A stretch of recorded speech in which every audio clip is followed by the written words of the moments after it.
Dryer was full of clothes. God damn it. Esther Abbott blew her bangs off her forehead and glared at the offending clothes with her hands on her hips. She hated touching other people's clothes.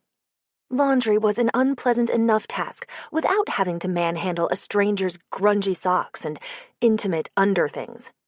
But it was either that, or wait for the offender to retrieve his own laundry. As much as she disliked touching other people's stuff, she valued her own time and convenience more. She plunged her hands into the dryer, grimacing. Ugh. It wasn't even warm, which meant it had been in there for a while. At least it was dry laundry. It would be even grosser if it was wet clothes that had been left in the washing machine all day. Esther knew exactly who the guilty party was. The abundance of plaid shirts was a dead giveaway. There was only one person in the building who wore this much flannel. Jonathan Brinkerhoff. The guy in apartment 6, right next door to her. The guy with the annoying wind chimes on his balcony that kept her awake whenever it was windy. Spoiler alert, Los Angeles was always windy.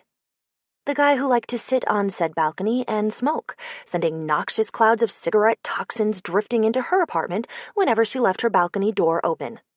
The guy who couldn't park his stupid Lexus between the lines of his assigned space next to Esther's, which made parking her Prius a feat of heroic dexterity.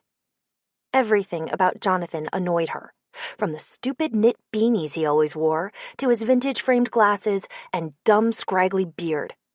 But she particularly hated the way he left his clothes in the laundry machines for hours at a time, as if he were the only one in the world who might need to use them.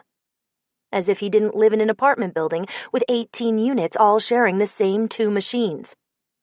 One of the other, nicer neighbors, like Mrs. Borstein, the 50-something accountant in 12, might have folded Jonathan's clothes for him and left them in neat piles on the table. But Esther wasn't nice. Not to people who didn't deserve it. She had no patience for incompetence or selfishness. People who broke the laundry room social contract shouldn't get free laundry folding as a reward for their bad behavior. The dude should consider himself lucky she was only dumping his clothes on top of the dirty machine instead of straight onto the floor. And how much did she hate that she now knew what brand of underwear he wore? A lot. She hated it a lot. Oh, hey. Those are mine, Jonathan said, walking in right as Esther was hugging an armful of his boxer briefs to her chest. Of course. She felt a flush of embarrassment, which made her even more irritated. It was his fault she had his underwear in her hands. If you left your laundry lying around for hours, you deserved to have strangers pawing through your underdrawers. Those were the rules of the laundry room. Everyone knew that. Let me just grab those, Jonathan said, advancing on her. Esther dropped his briefs on the dryer and stepped out of the way so he could retrieve the rest of his clothes. I got cut up writing and totally forgot about these, he explained, dropping a sock on the floor as he scooped his clothes out of the dryer. He hadn't brought a basket with him, so he had to pile everything awkwardly in his arms. What was wrong with him? How could one person be so bad at everything? I've been working on a screenplay, and when I'm in the zone, I lose all track of time. Esther's molars ground together. She already knew he was a screenwriter because he'd worked it into the conversation every single time she'd talked to him. It wasn't as if they even talked that much. They'd had maybe a half-dozen conversations, and this was the 3rd time he'd mentioned he was a screenwriter. Esther was an aerospace engineer. Literally, a rocket scientist. But you didn't hear her bringing it up at every opportunity with every random person she happened to interact with. Even though being a rocket scientist was way cooler than being a screenwriter. Los Angeles was crawling with screenwriters. You couldn't spit out a wad of gum without hitting 2 of them. He wasn't even a real screenwriter. He was in the graduate screenwriting program at UCLA. A fact he'd mentioned twice before. So he was just a student. If he'd ever sold a script or had anything produced, he for sure would have brought it up in conversation by now. Probably several times. All yours, he announced, like he was being magnanimous by not parking his laundry in the machine the rest of the day. He collected his clothes from the top of the dryer, dropping another sock in the process, and started for the door. "You dropped some stuff," Esther said. He stopped and spun around, looking helplessly from the precarious bundle of clothes in his arms to the socks on the floor. "Do you think you could, She stooped to grab his socks off the floor. More ugh. And balanced them on top of the laundry he was holding. "Thanks," he said. "You know you shouldn't use fabric softener." "What?" He indicated her bottle of fabric softener with his chin. "The waxy buildup that stuff leaves behind affects a fabric's natural ability to absorb moisture. I use a chemical-free laundry powder that's biodegradable and doesn't leave a residue." Unbelievable. The guy who didn't even know basic laundry room etiquette was lecturing her about her fabric softener. She gave him a thin-lipped smile. "You know everything's a chemical, right? Even water. There's no such thing as chemical-free." His forehead creased, making his eyebrows draw together. "I meant bad chemicals, like the stuff they put in commercial cleaning products." Okay. At this rate, Esther's molars were going to wear down to the size of Tic Tacs. "Thanks for the tip." "See ya," Jonathan said, looking pleased with himself as he left.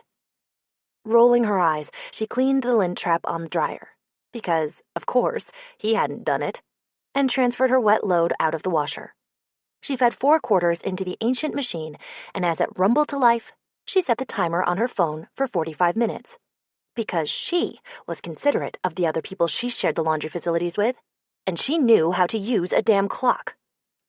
As she was letting herself back into her apartment upstairs, her phone started blaring, "Pocketful of Sunshine," the ringtone she'd assigned to her best friend.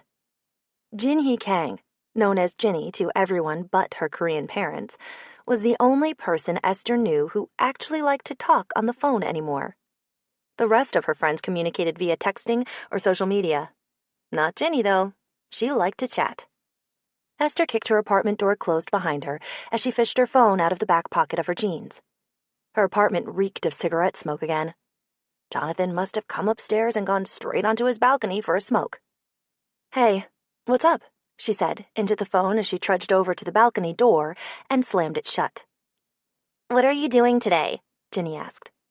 It was Sunday, and the only thing Esther had on the agenda was laundry, cleaning out the cat litter box, and maybe burning through some of the TV shows stacking up on her DVR.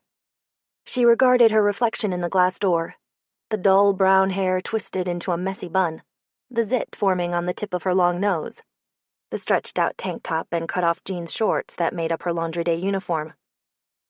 "I've got high tea with Prince Harry and the Queen later, but I can push it if I have to." "I need a pool hang. Can I come over?" "Sure." Esther lived in the Palms neighborhood of Los Angeles, in an older courtyard building with a pool. Jinny lived nearby in Mar Vista, in a newer, bigger building that didn't have a pool or a courtyard, so when the weather was nice, she liked to come over to Esther's and hang out. The weather was nice about 80% of the time in Los Angeles, which meant they spent a lot of weekends sitting by the pool in Esther's courtyard. "With mimosas," Jinny added. Uh-oh, what happened? Whenever one of them was having a crappy week, they'd make up a pitcher of mimosas and sip them from champagne flutes by the pool. "I'll tell you when I get there." Esther pulled open her fridge to take stock. "I've still got a bottle of champagne left over from last time." "Good," Jinny said. "I'll be there in 30 with the OJ." Chapter 2. Jinny showed up at Esther's apartment exactly 30 minutes later in a blue sundress and matching flip-flops, carrying a jug of Simply Orange and a box of donuts. "Oh, God," Esther said, lifting an eyebrow at the donuts. "Is someone dead?" Jinny plopped her things on Esther's IKEA dining table. "Only my self-respect." She was 24, like Esther, but her small stature and flawless complexion made her look much younger. She was always being carded at bars and hit on by creepy guys who thought she was a high school student. "What does that mean?" Esther asked. Jinny's lips pursed into a cupid's bow. If I tell you, you have to promise not to be mad." "Why would I be mad?" Esther asked with a feeling of dread. "I kinda slept with Stuart." "What?" Stuart was Ginny's ex-boyfriend. Her very recently ex-boyfriend. They'd only broken up a week ago. And it had been all Esther could do to refrain from throwing a party to celebrate. The guy was a grade-A dick, and he'd been a dick even before he cheated on Ginny. Esther had tried to like him. She'd even managed it for a while. He was charismatic and attractive, and even if he wasn't exactly Ginny's intellectual equal, it was easy to see what she liked about him. At first. Then, Esther had begun to notice little things that set her teeth on edge, like the habit he had of resting his hand on the back of Ginny's neck and steering her around in front of him. It was trivial, but it rubbed Esther the wrong way. Like Ginny was a pet he was parading around. Then she started to notice how he was always asking Ginny to get him things. Another drink, something to eat, the phone he'd left in the next room. But never reciprocated. And how often he talked over Ginny. And the way he'd put her down subtly with backhanded compliments he always passed off as jokes.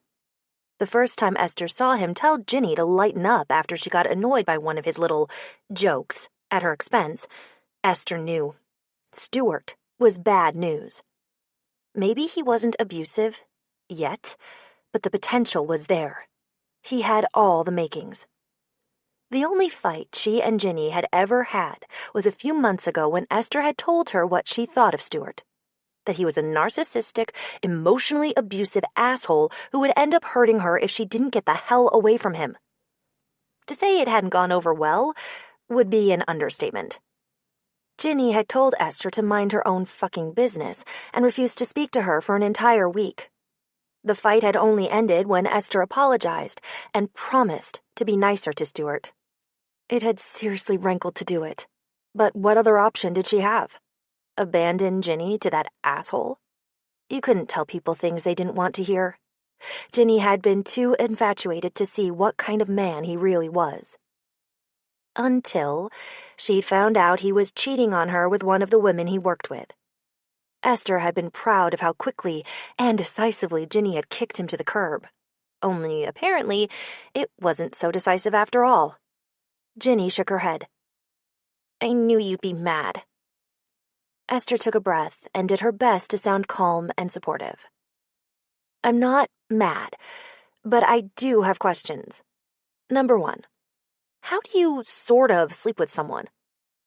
Ginny's eyes skated away, embarrassed. "You regular sleep with them, and then kind of regret it after, but not totally." This was bad. Very, very bad. "But he cheated on you. I thought you were done with him." "I was. I am. I definitely am. Done with him. For good." She bobbed her head, trying to seem convincing. Unconvincingly. "Except for the part where you slept with him." Ginny turned away to examine the donuts. "Yeah, except for that part." "So, again, I ask, what happened?" Ginny sighed as she picked up a chocolate glazed. "You know how he's been texting me?" Esther scowled. "I told you you should have gotten a restraining order." "He was being all sweet and apologetic," Ginny said, around a mouthful of donut. "You didn't fall for that, did you?" Of course she had. She always fell for that. Stuart had played her like a bass guitar. "No, I was very firm with him. But then last night his text started getting all sexy, and we may have ended up sexting a little bit." Esther squeezed her eyes shut. Gross. And it got me all worked up. Double gross. And then he showed up at my door and... Okay, fine, I get the gist. No need for further details. Like a bass guitar. Stuart was a parasite. He'd always find a way to attach himself to his host. Ginny stuffed the rest of her donut in her mouth and went to the fridge for champagne. "Look, he can be really convincing, okay? It's hard to say no to him. But you're going to say no the next time, right? Esther said, as she got down 2 champagne flutes. Absolutely. Grab the OJ. Ginny shouldered the tote she kept packed with pool day essentials: towel, sunglasses, sunscreen, and trashy magazines, and picked up the box of donuts. Esther perched her sunglasses on top of her head and carried the OJ and champagne flutes out of the apartment. If you take him back, he'll cheat on you again. Once a cheater, always a cheater. Ginny followed with the champagne and donuts. I know. Esther regarded her with a healthy dose of skepticism. Ginny was a recidivist. She'd keep going back to Stuart every time she felt lonely. If someone else didn't come along to distract her, fast, she might very well give in and take Stuart back for real. She'd done it before, with her last boyfriend. That one had taken 3 tries to shake, and he hadn't been nearly as beguiling as Stuart. How did you leave things with him? Esther asked, as they clomped down the stairs. Like a lot of the older buildings in the neighborhood, the apartments were all on the 2nd floor, arranged in a rectangle around a central courtyard. Underneath the apartments were the laundry room, mailboxes, storage, and off-street resident parking. The courtyard was by far the nicest part of Esther's building, thanks entirely to the efforts of Mrs. Borstein, who liked to garden and kept the beds full of attractive flowers and vegetation at no cost to their cheapskate landlord. I made it clear it was just a one-time thing, Ginny said, as they emerged into the courtyard. Sunlight reflected off the surface of the pool, which was a cloudy aquamarine color today. They never actually got in the water, because the last person who'd swum in it had come down with an ear infection. Even if the 2 things weren't related, Esther wasn't taking any chances. She set the glasses and OJ down on a rusty metal table in the shade. While Ginny dragged one of the lounge chairs closer to the table, Esther filled the 2 glasses, half full, with champagne and topped them off with orange juice. She passed one to Ginny. Do you want him back? Ginny accepted the glass, avoiding Esther's eyes as she settled into the lounge chair. We were together for 6 months. I love him. Enough to forgive him for cheating? Ginny looked down at her lap, frowning as she rearranged her skirt over her legs. Did I tell you he cried when I broke up with him? No. Good. The asshole deserved to cry. Esther hoped he cried himself to sleep every goddamn night. Yeah, I almost felt bad. Don't you dare feel bad. He cheated on you. Also, he was a jerk. Ginny tugged the hair elastic off her wrist and fastened her shoulder-length black hair into a ponytail. He wasn't that bad. Esther stared at her over the top of her champagne flute. He missed your birthday to go surfing in Mexico. That was one time, and he felt really bad about it. He didn't do anything for you for Valentine's Day either. And when he won those free concert tickets, he took one of his surfing buddies instead of you. Ginny sighed and sipped her mimosa. Yeah, okay. He kind of sucked. At least she was admitting it. Esther slipped off her flip-flops and pulled another chair closer so she could put her feet up on it. Her stocky legs were cadaverously pale, an effect that was only enhanced by the blue polish on her toes. You can do so much better, she said, pulling her sunglasses down over her eyes. Ginny scowled as she fished a magazine out of her tote bag.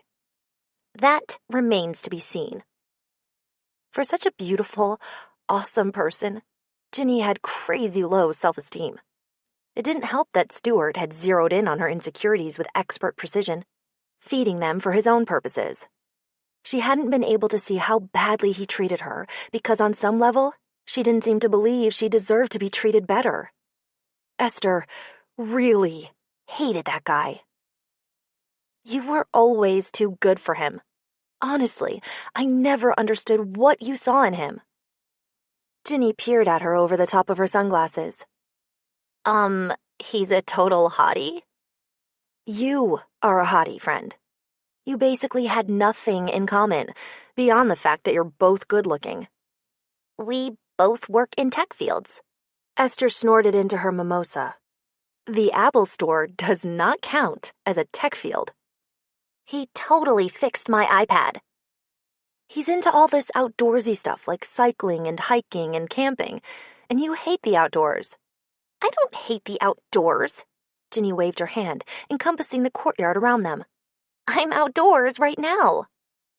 Lounging by a pool, drinking mimosas, does not count as outdoorsy. Whatever. All I'm saying is don't go for second best, baby. Ginny raised her sunglasses and squinted at her. Are you quoting Madonna at me right now? It's a very appropriate song. Madge knows what's up. Your buddy Madge was married to Sean Penn, so let's not pretend her judgment is infallible. A door slammed overhead, and they both glanced up as Jonathan came out of his apartment. Awesome. How many times was Esther going to see this guy today? His footfalls echoed around the courtyard as he plodded down the stairs. When he saw them, he halted and offered a half-hearted nod. Hey. Esther nodded back, just as half-heartedly. Hi, Ginny called out, waving. Jonathan nodded again, plunged his hands into his pockets, and continued on to his car. Esther had never once seen the guy smile. The closest he'd ever come was a pained sort of grimace. He's cute, Ginny whispered when he was out of sight. Esther gave her a sidelong glance. Who? Him, your neighbor. What's his name? Jonathan? Ugh, no, he's not. Pretentious, beanie-clad farmer's market shopping hipsters weren't Esther's type. Objectively, she supposed he might be considered attractive, so long as he didn't open his mouth and start talking. He was just so damn annoying. It was impossible to separate his looks from his personality. Yeah, he is, Ginny insisted. He looks like a young Jake Gyllenhaal. Don't tell me you haven't noticed. He does not look like Jake Gyllenhaal. Esther didn't even like Jake Gyllenhaal, but she felt this was an unfair aspersion against him that required her defense. Come on, he's got that great, thick, wavy, dark hair, which is always covered by those dumb beanies he wears. Ginny sniffed. I like a man in a beanie. Of course she does. Stuart wore beanies all the time. So did half the men in L.A. under 30, but still, Esther felt justified in her loathing of them. Plus, he's got those soulful blue eyes, Ginny added. Soulful? What was she talking about? Esther wrinkled her nose. You can't even tell what his eyes look like under those hipster glasses. I love those glasses. Guys in glasses are super hot. Oh. Ginny reached over and smacked Esther on the arm. You know who else he looks like? Dev Patel. Esther stared at her. Dev Patel is Indian. I know that. Duh. And looks nothing like Jake Gyllenhaal or Jonathan, both of whom are white. Ginny laid her magazine aside and leaned back, crossing her legs. It's the hair. Jonathan has the same great hair Dev Patel has. The kind you want to run your fingers through. She wiggled her fingers for emphasis. And that beard. God, I love a beard. Stuart had a beard, although his hair was golden brown instead of Jonathan's darker, almost black brown. Esther's eyes narrowed as she tried to decide whether Ginny was actually interested in Jonathan or projecting Stuart onto him. How long have you felt this way about my neighbor? Ginny shrugged and reached for her mimosa. I've always thought he was cute. Her phone vibrated beside her and she picked it up. Ugh, I wish Stuart would just leave me alone. Esther frowned. What does he want? Ginny set her phone down without replying. Forgiveness, reconciliation, more sex. Take your pick. I'm telling you, you should get a restraining order. Thanks, Your Honor, but I don't need a restraining order. It's just Stuart. Stuart, who'd been gaslighting Ginny for the better part of 6 months, who had her convinced she was dating above her level and should be grateful for his half-assed attentions, who steered her around like a child. Esther eyed her suspiciously. You're considering it, aren't you? Taking him back. Ginny didn't say anything. Jonathan reappeared in the courtyard with a 40-pound bag of mulch balanced on his shoulder. He skirted around the edge of the pool and dumped it onto the ground by Esther's chair, next to a bed of freshly planted begonias. "What are you doing?" she asked, peering at him over her sunglasses. "Mrs. Borstein asked me to pick up some mulch for the new plantings." He wiped his hands on his jeans and headed back toward the carport. Ginny leaned over and smacked Esther on the arm again. "He helps little old ladies with gardening? That is so sweet." Esther wasn't sure Mrs. Borstein would appreciate being called a little old lady, but she had to agree it was kind of sweet. They heard the sound of a trunk slamming, and Jonathan reappeared with another bag of mulch hoisted on his shoulder. He dropped it next to the first one, then bent over to slide it a few feet to the left, spacing them out at either end of the bed. His backside was right in Esther's eye line, and she had to admit it wasn't the worst view she'd ever seen. Fine, so he had a decent body. "He irritates the hell out of you, remember?" Ginny smacked her on the arm a third time, and Esther jerked her gaze away, flushing slightly. "Nice ass," Ginny mouthed silently, tilting her head in Jonathan's direction. Esther shook her head, recovering herself enough to roll her eyes. "I didn't know you helped with the gardening," she said, when Jonathan straightened, removing his ass from her field of vision. "Just with the heavy stuff. Mrs. B doesn't trust me to touch the plants." He reached up to brush a piece of mulch off his shoulder. "She said she'd be down in a bit to spread the mulch. Will you tell her I'll be upstairs if she needs any more help?" There was another piece of mulch caught in his beard. Esther considered pointing it out to him, but decided against it. "Sure," she said. He gave another nod and shuffled off, up the stairs and into his apartment. Ginny's phone vibrated with another text message. She picked it up and stared at the screen, frowning. "Stuart again?" Esther asked with a feeling of unease. "Yeah." Ginny powered the phone off and shoved it inside her tote. "You should ask Jonathan out," Esther said. Ginny gave her a quizzical look. "I thought you hated him." "I didn't say I should date him. You're the one who thinks he's cute." He might be annoying, but as far as Esther could tell, he wasn't a manipulative bastard. He'd definitely be an upgrade from Stuart. Ginny shook her head. "I'm not asking him out." "Why not?" "Because he doesn't even know who I am. I'm not walking up to a total stranger and asking him out on a date." "I could set you two up." Ginny's expression darkened. "Don't you dare. You know how I feel about blind dates." She'd spent her high school years only being allowed to go on dates arranged by her mother, and it had permanently soured her on being fixed up. The timer on Esther's phone went off, and she fished it out of her pocket to silence it. "Gotta grab my laundry." She stood up and pointed her phone at Ginny. "You know what he looks like, so it wouldn't be a blind date." "Arranged dates, whatever." Ginny made a face. "You can't force love. You have to let it find you." Esther rolled her eyes as she headed to the laundry room. "If you say so." Ginny was a romantic, but Esther didn't buy into any of that crap. She didn't believe in fate, or love at first sight, or happily ever afters. There was no such thing as soulmates, no fairy godparents watching over anyone, and no prince coming to sweep you off your feet. She reserved her faith for things that could be measured with empirical evidence and behaved predictably, according to the laws of nature. Fairy tales were all well and good in books, but it was dangerous to put your faith in fiction. Look what had happened to Esther's mother. She'd thought she was living a perfect fairy tale life until her prince had up and left her, and she'd been completely unprepared to cope with reality. 15 years later, she was still drifting along, waiting for the next prince to show up and save her. Forget princes. You had to make your own luck in life. If you wanted something, you couldn't sit back and wait for it to fall into your lap. You had to go out and make it happen. Chapter 3. 2 days later, Ginny was still waffling on Stuart. Esther knew she was still texting with him. Who knew how much longer she'd be able to hold out with Stuart wheedling her and tempting her with the power of his magical dick? Esther had a sinking feeling they'd be back together by the weekend.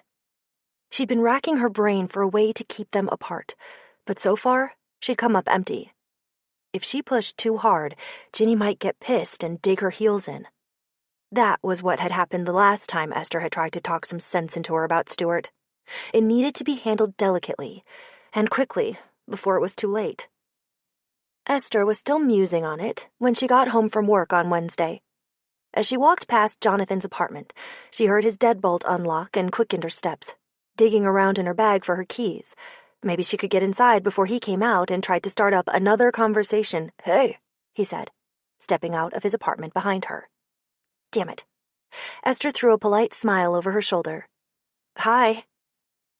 Was it too much to hope that he had somewhere to be and no interest in chatting? She fumbled for the key on her keyring and shoved it into the lock. "Hey, I've got something for you," he said. She froze with her hand on the doorknob. So close. Pasting a smile on her face, she turned around. "Oh, yeah?" "Hang on," he said, holding up a finger, and disappeared inside his apartment. Great. What was this about? She couldn't think of anything he might have that she wanted. And how long was she supposed to stand out here in the breezeway, waiting on him anyway? All she wanted to do was go inside her apartment, kick off her clunky Oxfords, peel off the tights she'd been wearing all day, and drink a beer. Was that too much to ask at the end of a long, annoying workday? He had another 5 seconds, and then she was going inside. 5, 4, 3, 2... Jonathan reappeared, holding a handful of envelopes and a magazine. "Here, the mailman put some of your stuff in my box by mistake." Oh, he was actually being neighborly. "Thanks." Feeling a little ashamed, Esther shuffled forward to accept the mislaid mail. She'd been wondering where this month's astronomy magazine had gotten to. It was nice of him to hang on to her mail for her. Plenty of assholes would have dumped it in the trash to save themselves the trouble of redelivering it. Not exactly light reading. He shoved his hands in the back pockets of his jeans. "Are you like an astronomer or something?" "Aerospace engineer. Astronomy is just for fun." He nodded. "That's cool. You must know a lot of science then." "A little, yeah." He nodded again and shifted his weight. "Could I ask you a favor?" "No. So, you know how I'm a screenwriter?" "Please, no." "I've been working on this sci-fi script for one of my classes, and I've got the essence of the story all laid out.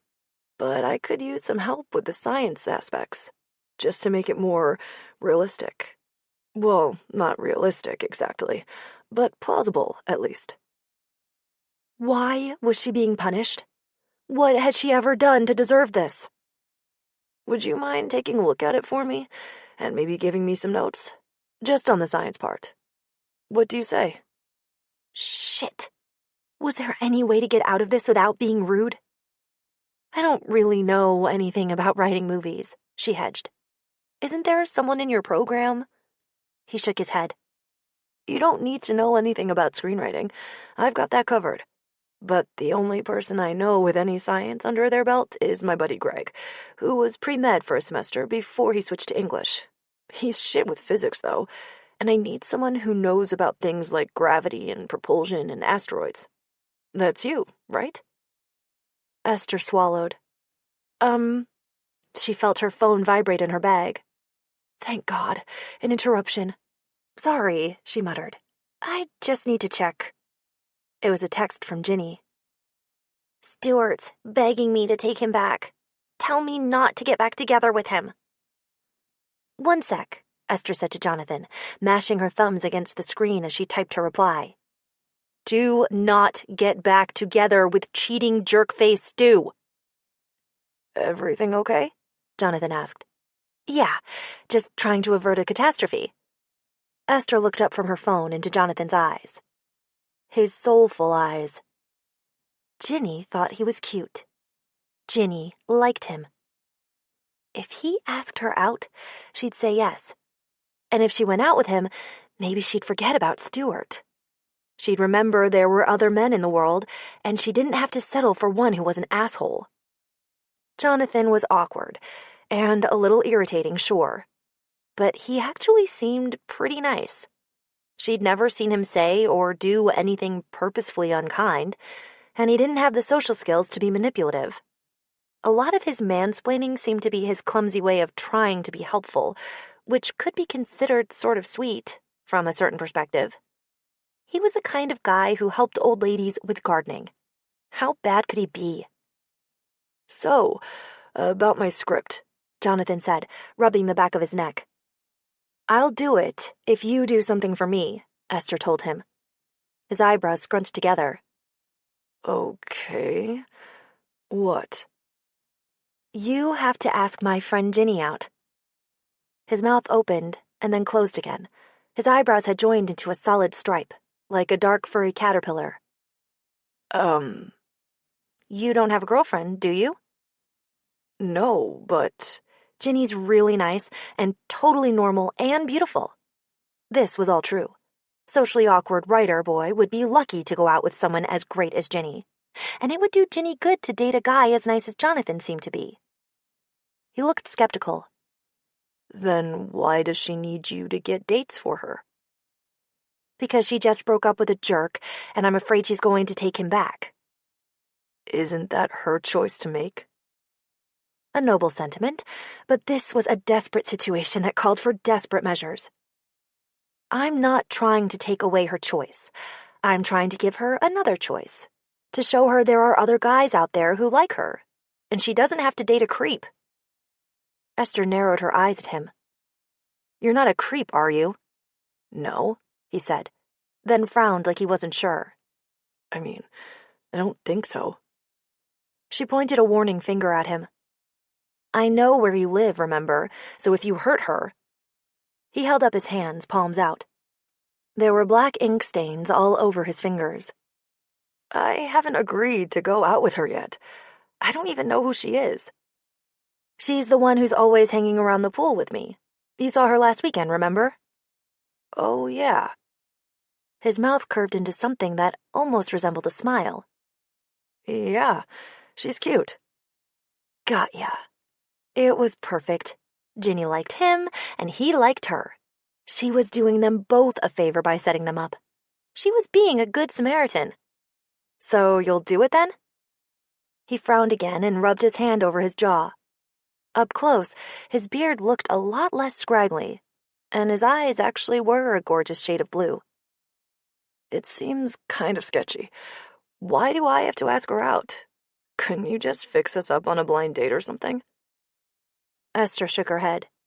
She hates blind dates. She'd never agree to it. But I don't even know her. Won't she think it's weird that a stranger is asking her out? Out of nowhere? Clearly, this guy did not get out much and had no idea how often men propositioned women they didn't know. Which, again, was sort of sweet. Naive, but sweet.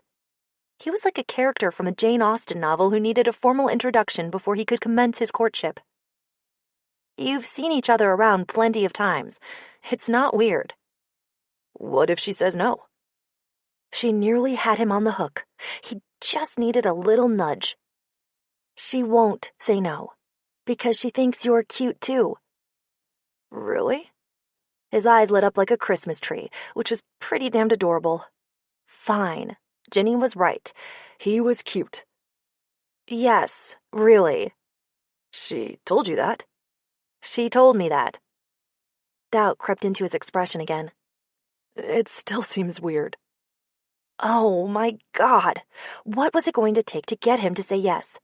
Blackmail? Because Esther could do blackmail if she had to. Do you want me to read your script or not? The carrots weren't working. It was time for a little stick. His frown deepened. Then he nodded. Yeah, okay. I'll do it, I guess. Yes. Not as much enthusiasm as Esther would have liked, but it was good enough. You have to take it seriously and give her a real chance, though. No blowing her off after one date. He scratched the back of his head. What constitutes a real chance? Esther pursed her lips as she considered the question. How much dating did Ginny need to do to get over Stuart? A single date might not be enough. It had to be enough to put Stuart out of her mind for good. 3 dates, she finally decided. Jonathan's eyes widened. 3? No way. That's the deal. Take it or leave it. If it was only 1 date, he might half-ass his way through it. But if he knew he had to go out with her 2 more times, he'd make more of an effort. Theoretically. I'll do 2. 3, Esther repeated. Now that she'd gotten him to agree to the plan, she had the upper hand. She wasn't budging. His mouth settled into a scowl. You have to give me real help with the script then, not just scribble down a few notes or mark the stuff that's inaccurate. You have to work with me and help me come up with ways to make the science work with the story. Lord, the things Esther was willing to do for Ginny. She'd better appreciate this. I'll science the shit out of that script for you. Do we have a deal? Yeah, he nodded. Okay. Esther stuck out her hand. After a moment's hesitation, Jonathan took it. It was official. They were doing this. We have to move fast, she said, before Ginny goes back to Stuart. How fast? Jonathan asked. Esther grinned at him. What are you doing tonight? All the color drained out of his face. Tonight? Chapter 4. It took a bit of finagling to pull it off. Jonathan couldn't just call Ginny to ask her out, because he didn't have her number. As far as Ginny knew, he didn't even know her name, much less her phone number. So he had to ask her out in person, which meant they had to arrange an accidental meeting. You would think a screenwriter would be able to come up with a simple meet cute, but he was worse than useless in this department. Why don't you just give me her number so I can call her? He said, shrugging. I don't see why it has to be so complicated. Because this can't look like a setup, Esther reminded him. How is she supposed to think you got her number, if not from me? He shrugged again. Useless. Fortunately, Esther was a master strategist. She'd been kicking her older brother's ass at risk since she was 7 years old. She had this. My place, stat, she texted Ginny. I'm ordering from the Hawaiian place. Ginny loved the Hawaiian place, and they didn't deliver to Mar Vista. On my way, Ginny texted back almost immediately. Order me the Kahlua pork ramen. Once she was sure Jonathan knew what he was supposed to do, Esther shooed him out of her apartment so she could finally take off her damn tights. She changed out of the loose floral dress she'd worn to work and into a pair of sweatpants and her favorite University of Washington t-shirt. Shaking her long, wavy hair out of its neat work bun, she sank down on the couch and twisted it into a looser, messier bun. Her big black and white tuxedo cat, Sally Ride, jumped into her lap to demand head scratches. Esther obliged her, stroking the purring cat while she waited for Ginny to arrive. 5 minutes later, there was a knock on the door, and Sally hightailed it to the bedroom. Take my phone, Ginny said, thrusting it at Esther as she walked past her into the apartment. Okay. Esther stared at the phone as she closed the door. Why? The phone vibrated in her hand with a new text from Stuart. Let me come over tonight, baby. I miss my ickle lover bunny. Gross. That's why, Ginny said, helping herself to a beer from the fridge. Don't let me answer it. Esther set the phone face down on the table by the door. He wants a booty call tonight? It's a weeknight. People have sex on weeknights, you know.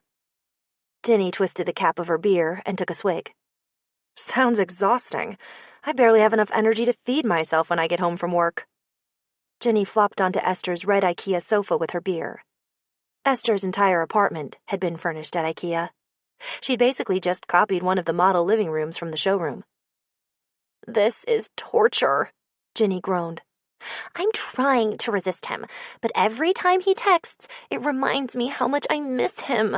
He's slowly wearing me down. Sometimes Esther couldn't understand Ginny at all. Sure, Stuart was hot, and maybe he was as good in bed as Ginny claimed. But no matter how good he might be, or how much she might think she loved him.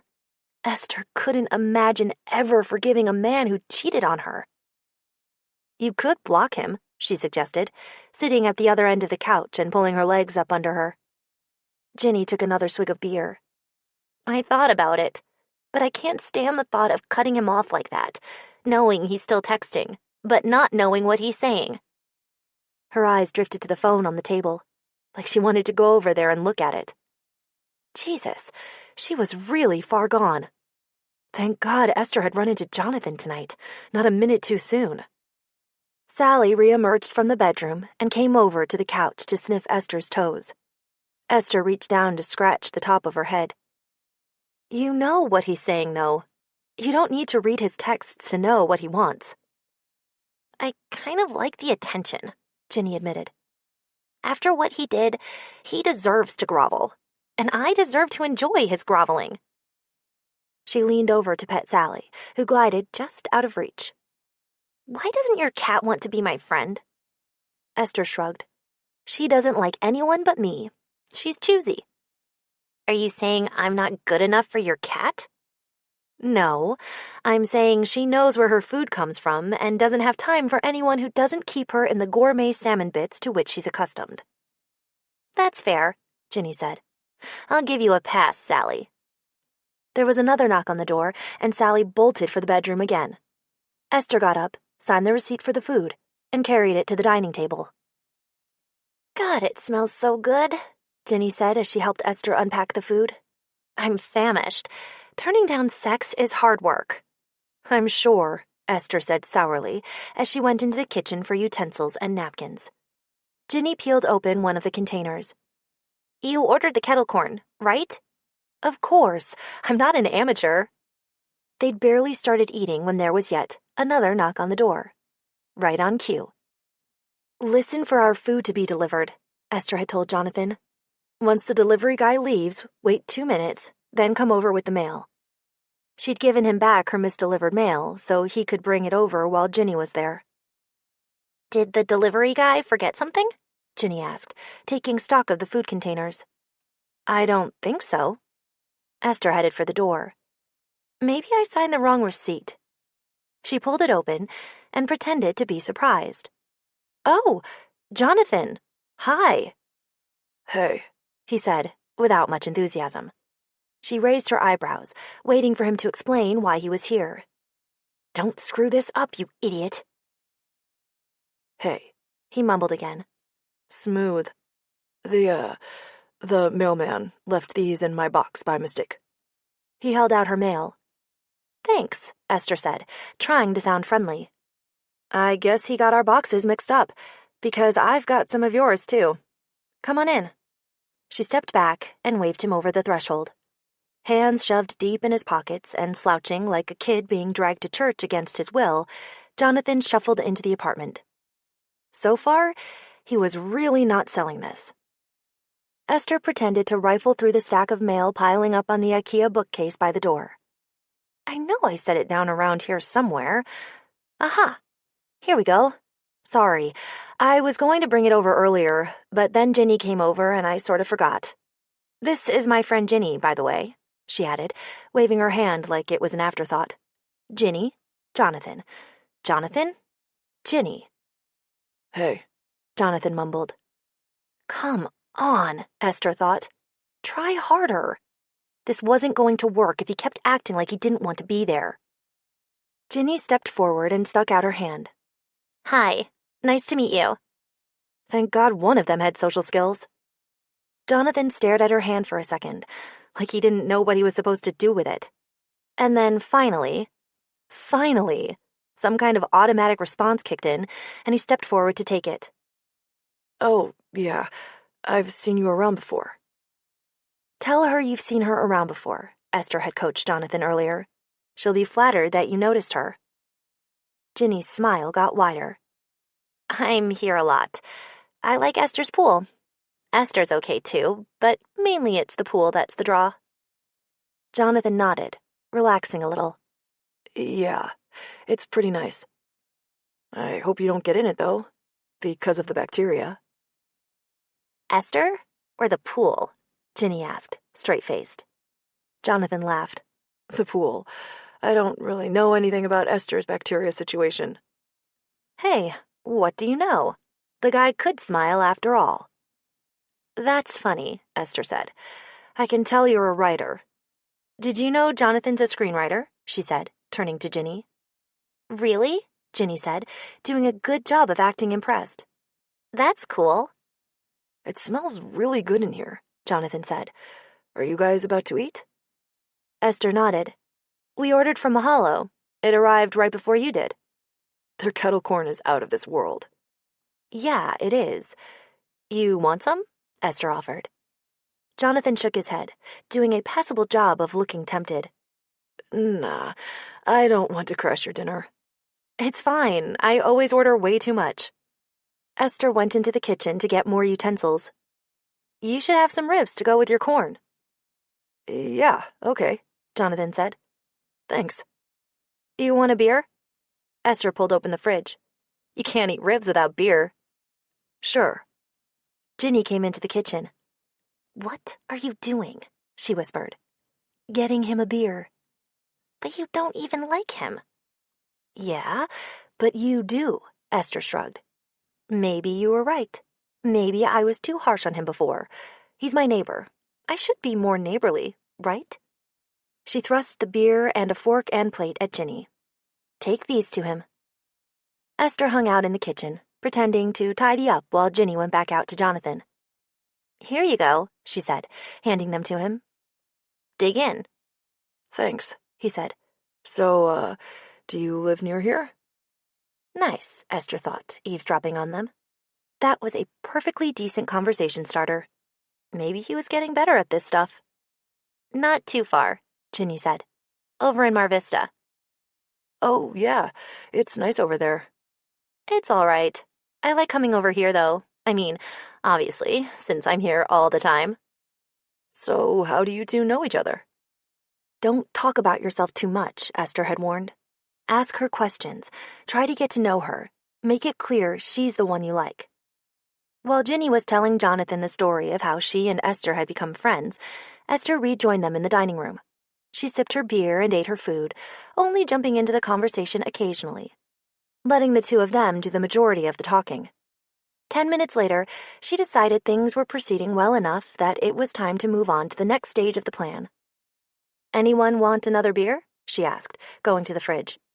I'll take one, Ginny called out. Thanks, but I'm still working on mine, Jonathan said. While she was in the kitchen, Esther set a 4-minute timer on her phone. Then she grabbed 2 beers and took them into the dining room. When her timer went off, she pretended to be surprised. Oops, that's my laundry. Gotta run downstairs and put my clothes in the dryer. Be right back. I can't be gone longer than 5 minutes without it looking weird, so that's all the time you'll have, she told Jonathan earlier. That's your window to ask her out. Don't miss it. Grabbing a handful of quarters out of the bowl, she let herself out of the apartment. When she got downstairs to the laundry room, Brent, the stoner musician who lived in 14, was there transferring his clothes from the washer into the dryer. You need the machine? He asked, glancing at her over his shoulder. Nope. Esther hopped up onto the folding table and pulled up a game on her phone. He gave her a puzzled look. I'm just hanging out, she explained. In the laundry room? I've got people in my apartment, and I needed to give them a few minutes alone. Okay, whatever. Brent went back to putting his clothes in the dryer, and Esther went back to playing on her phone. Later, he said on his way out. Yep, see ya, Esther replied. When 5 minutes had passed, she went back upstairs to her apartment. Jonathan and Ginny were standing a lot closer together than when she'd left. They both had their phones out, like they were exchanging numbers. Even better, they were both smiling. Get your laundry squared away? Jenny asked, setting her phone down. Yep. All right, well, I'm gonna go, Jonathan said. Thanks for the beer and the ribs. He glanced at Ginny shyly. I'll text you. Ginny nodded. Cool. Don't forget your mail, Esther said. Right, my mail. Thanks. He grabbed it off the table and let himself out of the apartment. What was that? Esther asked Ginny when he was gone. As if she didn't know. Ginny bounced on her toes, practically glowing. He asked me out. Esther grinned. And you said yes? Of course I said yes. That's awesome. Good for you. Feeling extremely pleased with herself, Esther began gathering up the leftovers and carrying them into the kitchen. She'd done it. Jonathan had done it. Can you believe he asked me out? Ginny said, following her. Esther pulled open the fridge and shoved the other takeout containers around to make room. Of course I can believe it. You're beautiful and awesome. Who wouldn't want to ask you out? Yeah, but I was just talking about how cute he was the other day, and then tonight he asked me out of nowhere. It must be fate or something. Must be, Esther agreed. Chapter 5. When Esther told people she was a rocket scientist, they tended to imagine she spent her days walking the floor of a gigantic manufacturing facility, wearing one of those white cleanroom suits with the hats and the footies, carrying a clipboard as she stared at a fully assembled spacecraft, like one of the background extras in The Right Stuff. The reality was that she sat in a cubicle in a drab office building in El Segundo and spent a truly ridiculous amount of her day using Microsoft Office. The Sauer Houston Aerospace facility where she worked had started life as an automobile plant in the 1940s, before being sold and acquired by a half-dozen different aircraft companies, most of which no longer existed. In the golden age of space exploration, some of the components of the Apollo service modules had been manufactured there. These days, the site was focused exclusively on satellites, which were a little less cool than the Apollo program, but between satellite television, radio, broadband, and mobile voice and data, they were big business. You're 12 minutes later than usual, Yemi said, when Esther got into work the next morning. He was a design analyst who sat at the cubicle behind Esther. He was Nigerian, wore glasses with thick black frames, and could calculate square roots up to 6 digits in his head. There was a traffic light out on Overland, Esther said, as she docked her laptop. It usually took her 30 minutes to drive to work during morning rush hour, but today she'd underestimated how stupid people could be in the face of a blinking red light, treated as a 4-way stop. Yemi turned back to his own computer. You should take the freeway. His accent was almost undetectable. He'd been born in Abuja, but his family had come to the U.S. when he was 10. The only time his accent came out was when he was talking to one of his parents on the phone. You know I don't like sitting in traffic. Esther reached up to check the bun she'd twisted her hair into this morning. She wore her hair in a bun almost every day, but she'd been in a hurry this morning and was afraid it might be lopsided. On average, you'll spend 5% longer waiting at traffic lights than it would take you to get through rush hour congestion on the 405. Your aversion to freeways is irrational and inefficient. I'll take it under advisement, Esther said, smiling. Some people found Yemi's directness off-putting, but it was one of the things she liked best about him. He didn't dissemble or try to hide what he was thinking. His honesty and practicality made him an outstanding analyst. She liked working with him because she never had to waste time cutting through the bullshit or trying to figure out what he really meant when he said something. He always told you clearly and concisely what was wrong, and what you needed to do to fix it. Esther spent a few minutes skimming through her email before opening up Excel and diving back into the spreadsheet she'd been working on Friday. When her phone vibrated with a new text message 2 hours later, she was so deep in concentration she nearly jumped out of her seat. It was Ginny, asking when she wanted to take lunch. They worked at the same office, but Ginny was a network systems engineer on the Deep Space Telescope project, and her cubicle was clear on the other side of the building, so they had to coordinate their lunch breaks via text. Esther stretched her arms out and rolled her head from side to side, working the kinks out of her neck. Hey. She spun around and kicked the back of Yemi's chair. He was squinting at a heat map on his screen. He replied without looking at her. Lunch? It's only 10 o'clock. I'm asking what time you want to take it. Esther waved her phone next to his ear. Ginny wants to know. He tore his eyes away from the screen and swiveled to look at her. I don't care. I know you like to have a schedule. As long as I know what the schedule is, I don't care what it is. What's the special today? Yemi always knew the cafeteria schedule. He memorized it every month when it came out. Lasagna. Better go at 11:45 then. The lasagna was one of the cafeteria's better offerings. There would be a crowd, and sometimes they ran out. Fine. Yemi had already gone back to work. Esther texted Ginny the time, got an affirmative confirmation, and plunged back into her spreadsheet. An hour later, Esther startled again when Ginny showed up at her cubicle. Psst, Ginny said behind her. Esther dragged her attention away from the PowerPoint deck she'd been squinting at and swiveled her chair around. Hey! What do you think of this dress? Ginny asked, twirling to show off the floral halter dress she was wearing. There was still a tag hanging on it. I think you look amazing, Esther told her. Ginny looked down as she fluffed the skirt. I ordered it last week, and it just came today. She had all her packages delivered at work so they wouldn't get stolen from her apartment building lobby. I'm thinking of wearing it on my date with Jonathan. She looked up, biting her lip. Too much? No, definitely not. Jonathan's eyes were going to pop out of his head. Ginny rested her hands on her hips, frowning. Tell me the truth.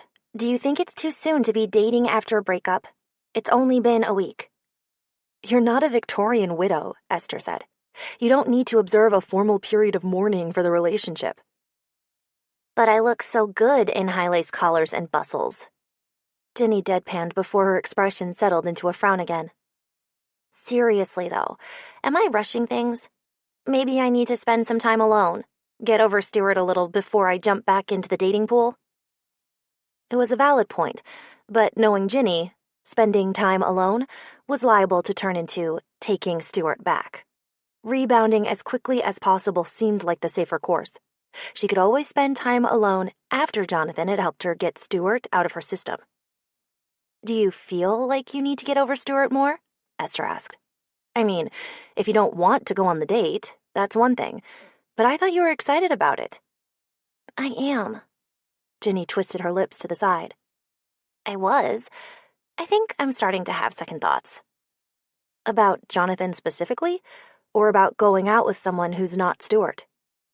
Esther hadn't cooked up the Jonathan plan to push Ginny into a relationship she didn't want. If she genuinely didn't want to go out with him, that was one thing. But if she was using her attachment to Stuart as an excuse not to move on, that was something else entirely. Something she needed help getting past. Ginny thought about it. The second one, I'm pretty sure. Esther nodded. I think you should trust your first instinct then. You don't owe Stuart anything. If you want to go out with Jonathan, go out with Jonathan. Ginny broke into a smile. You're right. A cute guy asked me out.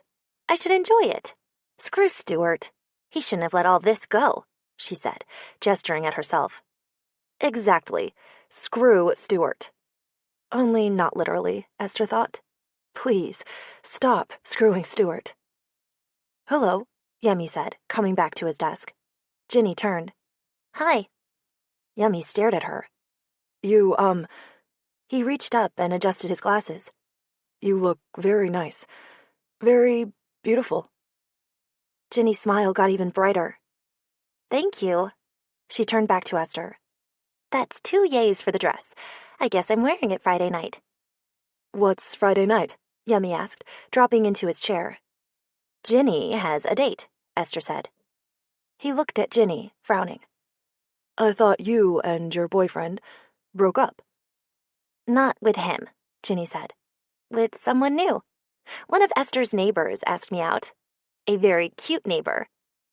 Oh. Yemi nodded and cleared his throat. So, apparently the CEO is in the building. Ginny groaned. Fantastic. Their company CEO was a woman named Angelica Sauer. And she was terrifying. She'd once stormed into a team leadership meeting, informed everyone they were incompetent, and had their catered lunches sent away because they didn't deserve to eat until they'd presented something worth her time. As luck would have it, the El Segundo campus was the closest production facility to corporate headquarters in Glendale, so the CEO and other assorted executives graced them with semi-frequent, unscheduled appearances. Whenever Angelica Sauer was on site, it made all the managers and team leads nervous. And when they got nervous, they made everyone else nervous. Yemi nodded again. Anil saw her at the security desk 30 minutes ago. Maybe she's gotten nicer since she got married, Ginny said. Maybe she was only mean because she was sad. Angelica Sauer had become CEO after her first husband, who had founded the company, died of pancreatic cancer a few years ago. But she just recently remarried to the company's CFO. The Sauers apparently like to keep the business in the family. I don't know, Esther said. I think it might be her management style. That's probably how you have to be to run a company. CEOs aren't usually known for being warm and cuddly. Well, I better change and get back to my desk, Ginny said. Got to look busy in case the big boss wanders by. So you're definitely still going out with Jonathan Friday? Esther asked. Ginny nodded. Might as well, right? Good. Ginny wouldn't get back together with Stuart as long as she had a date with Jonathan on the horizon. At the very least, it would buy a few days. Hopefully more. Hey, Jonathan said when Esther opened the door. He was holding a sheaf of papers bound with brass brads, which he held out to her. here's the script. Cool. Esther carried it into the apartment, leaving the door open for him. She tossed the script onto her IKEA coffee table without looking at it. Jonathan followed her inside and closed the door behind him. You can redline that copy, or type your notes into another doc, whatever is easier for you. Esther nodded. Yep. He shoved his hands into his pockets. I did pretty well last night, huh? You did okay. It wouldn't do to let him get cocky this early. You're going to have to do better than okay on the actual date, though. What are you wearing? His brows drew together. I don't know. I hadn't thought about it. Clothes? You should make an effort. No flannel. And no beanie either. Seriously? She wasn't sure whether he was offended she thought he needed to be told not to wear a beanie on a date, or offended that he shouldn't wear a beanie on a date. Seriously, what's your hair look like under there anyway? She reached up and plucked the beanie off his head. He was taller than he seemed, probably because he did so much slouching. Esther was 5'9", and she had to reach pretty high to get at the beanie, which meant he must be 6'1" or 6'2". She frowned at the mop of unruly hair that spilled out. Okay, well, fortunately for you, Ginny happens to like her men vaguely disheveled. Just put some product in it or something, and wash it. Jonathan snatched the beanie away from her and shoved it back on his head. I'm not an idiot. I know to wash my hair before a date. Where are you taking her? Esther asked. I was thinking Tap 21. She wrinkled her nose. Really? What's wrong with that? It's kind of boring and full of posers. I eat there all the time. I rest my case. Rule number 1, stay away from any place that calls itself a gastropub. All that means is mediocre, overpriced burgers. You want somewhere with character that tells her something about you. You should take her someplace unique, someplace you love. What's your favorite place to eat? In-N-Out? Esther rolled her eyes. I said somewhere unique, somewhere no one else would think of. He thought about it. Duzo's. What's that? It's this Chinese noodle place on Venice. Kind of a hole in the wall, but they've got this cool Blade Runner vibe and killer dumplings, and the old lady behind the counter likes me. That's perfect. Take her there. He frowned, running his hand over his jaw. His face was heart-shaped, tapering to a pointed chin. He actually did look a little like Jake Gyllenhaal, if he squinted and didn't look too closely. Isn't it weird to take an Asian girl to a Chinese restaurant? She's not Chinese. She's Korean, and she loves Chinese food. It'll be fine. He still looked uncertain. Are you sure this whole thing is a good idea? Esther arched a threatening eyebrow at him. Don't you dare chicken out on me. If he backed out now, Ginny would be so disappointed. She'd go running back to Stuart for sure. Jonathan chewed on his lower lip. It's just, won't she get pissed if she finds out you put me up to it and the whole thing's a sham? It's not a sham. It's just a blind date, under slightly modified circumstances. His weight shifted from one foot to the other as his eyes darted around her apartment. He looked like he wanted to pace, but was trying to restrain himself. Is it really a blind date, though, if only one of the people on the date knows it's a blind date, and the other one thinks it's a date? 'Cause that seems a lot like a lie to me. Think of it like a hybrid date. Half blind date, half date. But the principle is the same as a regular date. You're both trying each other on for size to see how you like the fit. Yeah, he said, without enthusiasm. What's the matter? You liked her when you met her the other night, right? Esther was getting impatient with all his second-guessing. He'd already agreed to the arrangement. She shouldn't have to keep convincing him to go along with it. He shrugged. She seemed okay. Okay? Yesterday she was cute. Esther huffed, gritting her teeth. Don't complicate it. You both like each other, and you're going on a date. It's as simple as that. I guess. He still looked unconvinced. Remember, she said, crossing her arms. Your script notes are at stake here. He sighed, shoulders sagging. Yeah, I know. Believe me. He nodded at the script sitting on the coffee table. You think you'll be able to start on that tonight? I don't know, Esther said. Maybe. I don't want to rush through it. I want to give it the attention it deserves. You know, really take my time and dig into the details. He nodded. If you have any questions, I'll write them down, Esther said, herding him toward the door. We good? Yeah, okay. He nodded half-heartedly. I'll see ya. Good luck on your date, Esther called out as the door closed behind him. Later that night, Esther put on her favorite llama pajamas, settled into bed with Sally Ride curled up next to her, and flipped to the first page of Jonathan's script. It shouldn't take any longer to read a screenplay than it would to watch a movie, right? So, like 2 hours, give or take. Easy peasy. How bad could it be? It was bad, she quickly discovered. It was appallingly, offensively bad. If Jonathan's script were made into a movie, it would easily be the worst movie Esther had ever seen. It was like if Michael Bay and Uwe Boll decided to write a screenplay together, got in a fight partway through, and gave it to Darren Aronofsky to finish. Drunk. She only got halfway through before literally flinging it across the room in anger. This was going to be way more difficult than she'd anticipated. She didn't know where to start with her notes. The only way to fix the thing would be to scrub it from existence entirely. How did you put that into feedback? Why had she agreed to do this? If time machines existed, she would go back 24 hours and punch herself in the face for making this stupid bargain.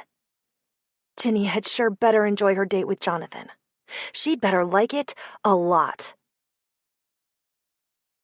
Chapter 6. Friday night, while Esther was watching the clock and waiting for Ginny to call and tell her how the date had gone, she forced herself to finish reading Jonathan's script.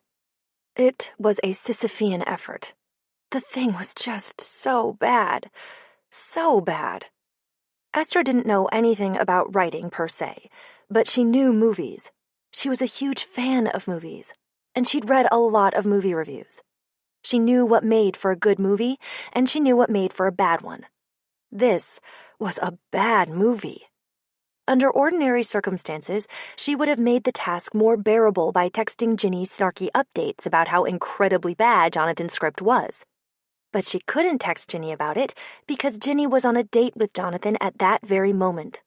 Also, if Esther wanted Ginny to actually like Jonathan, she needed to protect her from ever knowing how bad this script was, at all costs.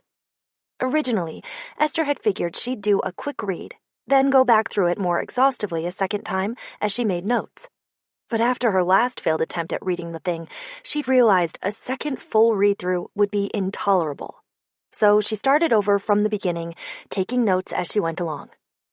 She had a lot of notes.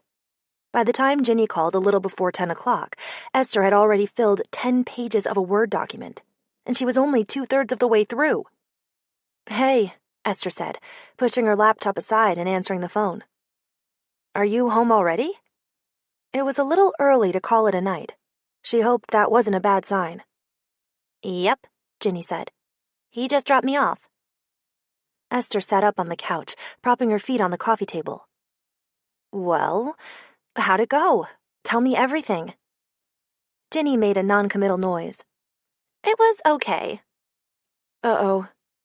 Just okay? I don't know. Maybe it's too soon to start dating again. Maybe I'm not over Stuart yet. That bad, huh?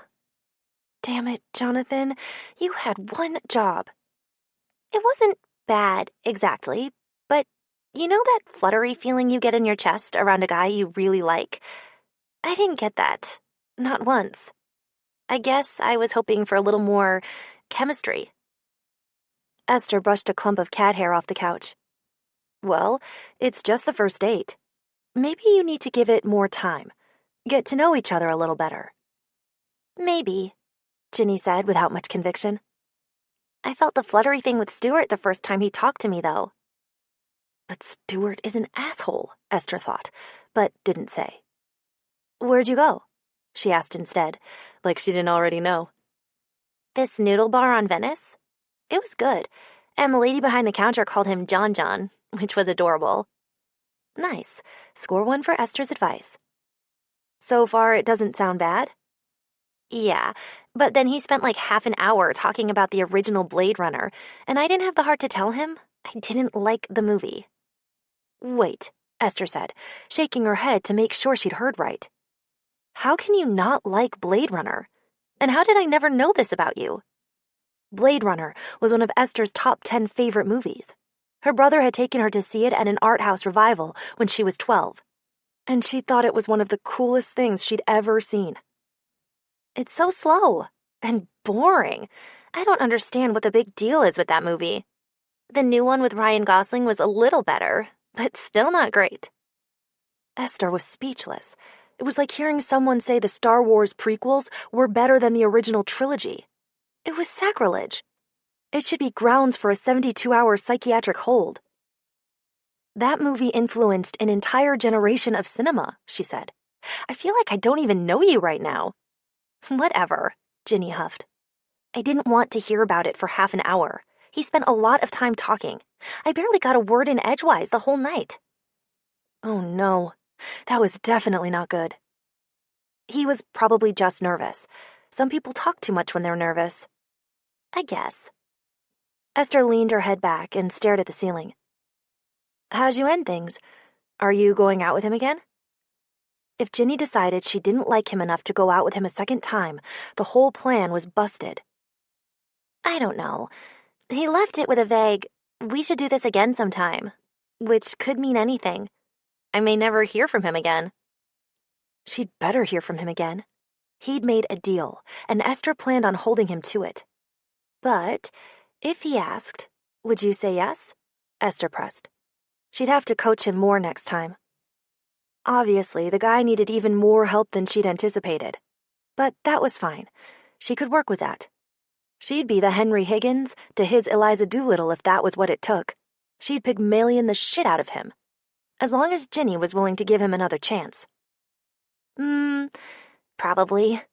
He's a good kisser, at least. Wait, he kissed you? I kissed him. He was a little shy at first. But once he got into it was pretty great. Really great, actually. Huh, Esther said. Yeah, it makes me wonder what he's like in bed. Based on that kiss, I'd say pretty damn good. Wow, okay. That must have been some kiss. Good for him. And for Ginny, apparently. So the plan was still on track. Jonathan just needed to up his conversation game a little. No problem. They could work on that before the next date. It sounds like there was some chemistry after all, Esther said. It must not have been completely terrible. No, not terrible, Ginny conceded. Well, I'm glad. Maybe your second date will be better. There was still time for them to actually hit it off. With a little coaching, Esther was convinced Jonathan could make a good boyfriend for Ginny, and Ginny could be good for him too. They could be good for each other. If there is a second date, Ginny said, he might not call. He was definitely going to call, and the next time, he'd be a better date. Esther would see to that. A little past noon the next day, Esther knocked on Jonathan's door. It took so long for him to answer it, she'd just about decided he wasn't home when she heard the deadbolt turn. The door opened a crack, and he squinted at her. Oh, it's you. He sounded about as thrilled to see her as she was to be there. It's me, she said, and waited. He pulled the door open wider, but not wide enough to invite her in, and ran his hand through his hair. He wasn't wearing a beanie for once, and he had a truly impressive case of bedhead. His half-hearted attempt to smooth the unruly locks only succeeded in making them fluffier. Did I wake you? Esther asked. He had the rumpled, bleary-eyed look of someone who just crawled out of bed. No, he said, clearly lying. He was wearing sweatpants that hung low on his hips, and a plain white t-shirt that was so stretched out it was nearly see-through. I can come back, she offered. No, it's fine. He stepped back and held the door open, waving her inside. Come on in. Esther stepped inside and peered around curiously. It was dark, except for the slits of sunlight leaking in through the closed mini-blinds. The layout of his apartment was the mirror opposite of Esther's, and his furniture all looked like it had been rescued from a curb. There was a hideous plaid couch, a set of bookshelves constructed out of cinder blocks, and a cheap footlocker doubling as coffee table. An old Formica dinette table had been pushed against the wall to serve as a desk. It was stacked with precarious towers of books and papers and scripts, with a MacBook Air squatting in the center of it. I just came to see how last night went, she said. You want some coffee? He asked, wandering into the kitchen. It was full of dirty dishes, at least half of which were coffee mugs. No, thanks. If she had more than 2 cups a day, she got jittery, and she'd already had her allotment this morning. Jonathan filled an electric kettle with water and switched it on. I'm sure you already heard all about it from Ginny. Yeah, but I wanted to hear how you thought it went. He shrugged. It wasn't as bad as I was afraid it was going to be. That's a ringing endorsement. Esther watched him scoop coffee beans out of a brown paper bag into a burr grinder. There was a layer of coffee grounds all over the counter. You grind your own beans? Yeah, it's a fair trade organic blend from a co-op in Peru that I special order from a small batch local roaster. Of course it was. And of course he did. He switched on the grinder, which made an ear-piercing racket as it pulverized the beans. That explained the weird sound Esther heard coming through the wall from his apartment every day. She thought maybe he had a power tool fetish. Turned out, it was a coffee fetish. I don't think Ginny liked me all that much, he said, when the grinder was done. At least he'd noticed. Esther supposed he deserved a few points for that. What made you think that? I don't know. He dumped the coffee grounds into a cone-shaped filter on top of a glass carafe. She didn't talk much. Is that your coffee maker? Esther asked, leaning in for a better look. It's a Chemex, he said, as if it should be obvious. I don't know what that is. He poured hot water over the coffee grounds and set the kettle back down, waiting for it to filter through. The special filter and glass design make a purer cup of coffee than traditional drip coffee makers. Esther nodded with pretend interest as he launched into a lecture about ideal brewology, which was definitely not a word, and the importance of letting the grounds bloom. Christ. Maybe you talked so much Ginny didn't have a chance to respond, she suggested when he'd finished explaining his absurdly fussy coffee maker. He looked up, his brow furrowing. Is that what she said? Not in so many words. So she didn't like me. He poured more water over the grounds and set the kettle down again. This thing had better make the best coffee in the world, because it seemed like the slowest, most inefficient way imaginable to make coffee. I didn't say that. Esther leaned against the counter, crossing her arms. Okay, maybe she wasn't instantly wowed. But she didn't have a totally bad time. His jaw clenched. Great. You'll do better on the next one. Assuming there is a next one. He poured a little more water over the coffee grounds. Seriously, how long did it take to get a cup of coffee out of this thing? No wriggling out of this, Esther said. 3 dates. That was the deal. It just seems pointless if she doesn't like me. You're her rebound guy. You've got to go out enough times that she, rebounds. He nodded, tapping his thumbs on the edge of the counter as he watched the water drain through the coffee filter. What if she says no to a second date? She told me she'd go out with you again if you asked. He looked up, surprised. She did? Yeah, she said you were a good kisser. His expression turned smug. Really? Esther rolled her eyes. Yeah, really. You just need some coaching on the other stuff. What other stuff? Talking, and maybe not doing so much of it. Show some interest in her. Ask her about her life, her likes and dislikes. Make an effort to get to know her. Don't just tell her about yourself. I thought I had. Apparently, the coffee was finally done, because he dumped the filter into the trash. What does she do for a living? If he'd actually bothered to ask Ginny about herself, he should know the answer. She works with you, he said, as he poured coffee from the glass carafe into a mug. Doing what? The scent of fresh brewed coffee wafted in her direction. It smelled pretty good, but it still didn't seem worth the trouble.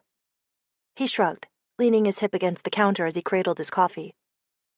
Some kind of engineering type stuff, like you do. She shook her head. I'm a mechanical design engineer.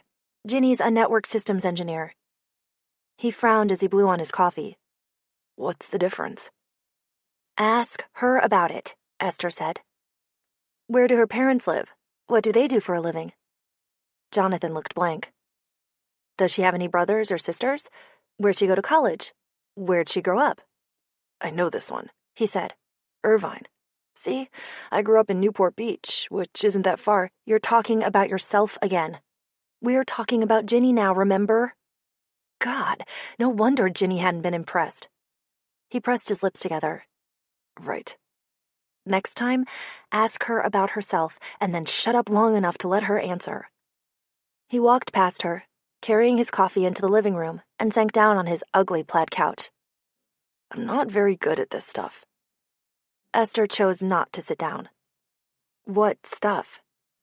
His eyes flicked up at her and then away.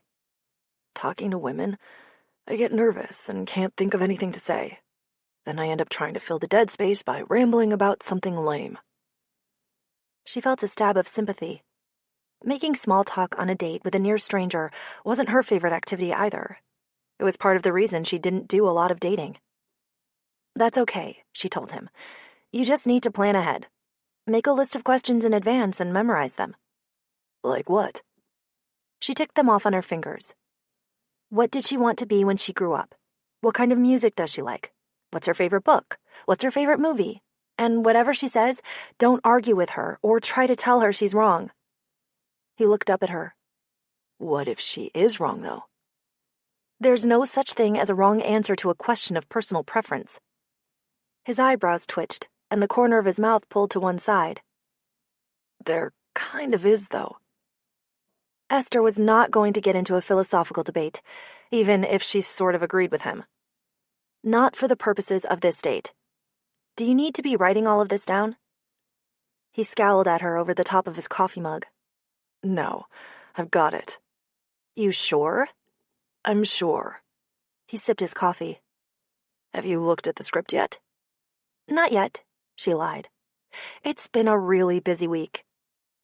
His tongue ran over his upper lip, and Esther remembered what Ginny had said about him being a good kisser. He did have a nice mouth under that beard. now that she was studying him up close. Supple lips that were the exact right amount of full. So when do you think you'll have something for me? I need to have something to show my advisor in a few weeks. And also, I need to know you're going to fulfill your end of the bargain if I'm going to keep going on these dates. Esther dragged her eyes away from his mouth. Can I have a week? He didn't look happy about it, but he didn't argue. Yeah, okay. How about next Sunday? She didn't want to meet with him before his next date with Ginny, because he wasn't going to like her notes, and she didn't want it affecting his attitude while he was on the date. We'll get together to go over it, and we can post-game your second date. She pointed a finger at him. Because you're going to call Ginny today to tell her what a nice time you had and ask her out for next weekend, right? Jonathan rolled his eyes like a kid who'd just been told to clean his room.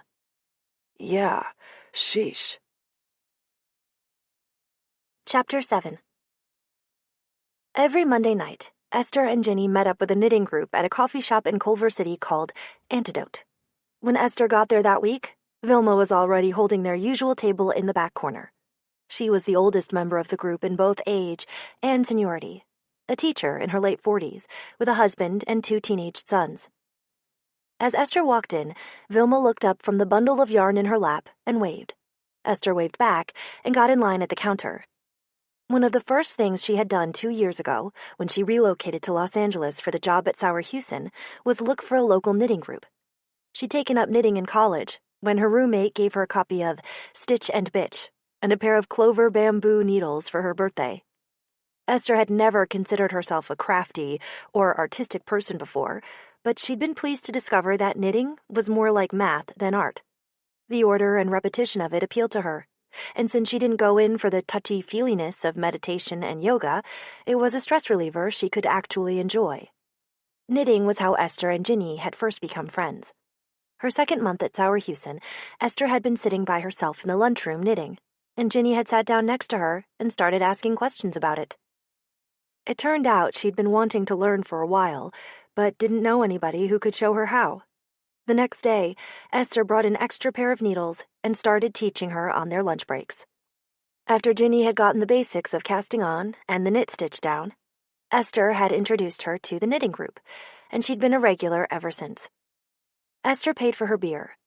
One of the best things about Antidote was that they sold beer and wine in addition to coffee, and took it over to the low, round coffee table in the far back corner, flanked by an orange couch and a few old office armchairs. Congratulations on surviving another Monday, Vilma said as Esther settled into a chair across from her. Same to you, Esther offered, raising her beer bottle. She set her drink on the table and dug out her current knitting project. Is that another chemo hat? She asked Vilma. Mm-hmm. Vilma held up the lavender hat she was knitting.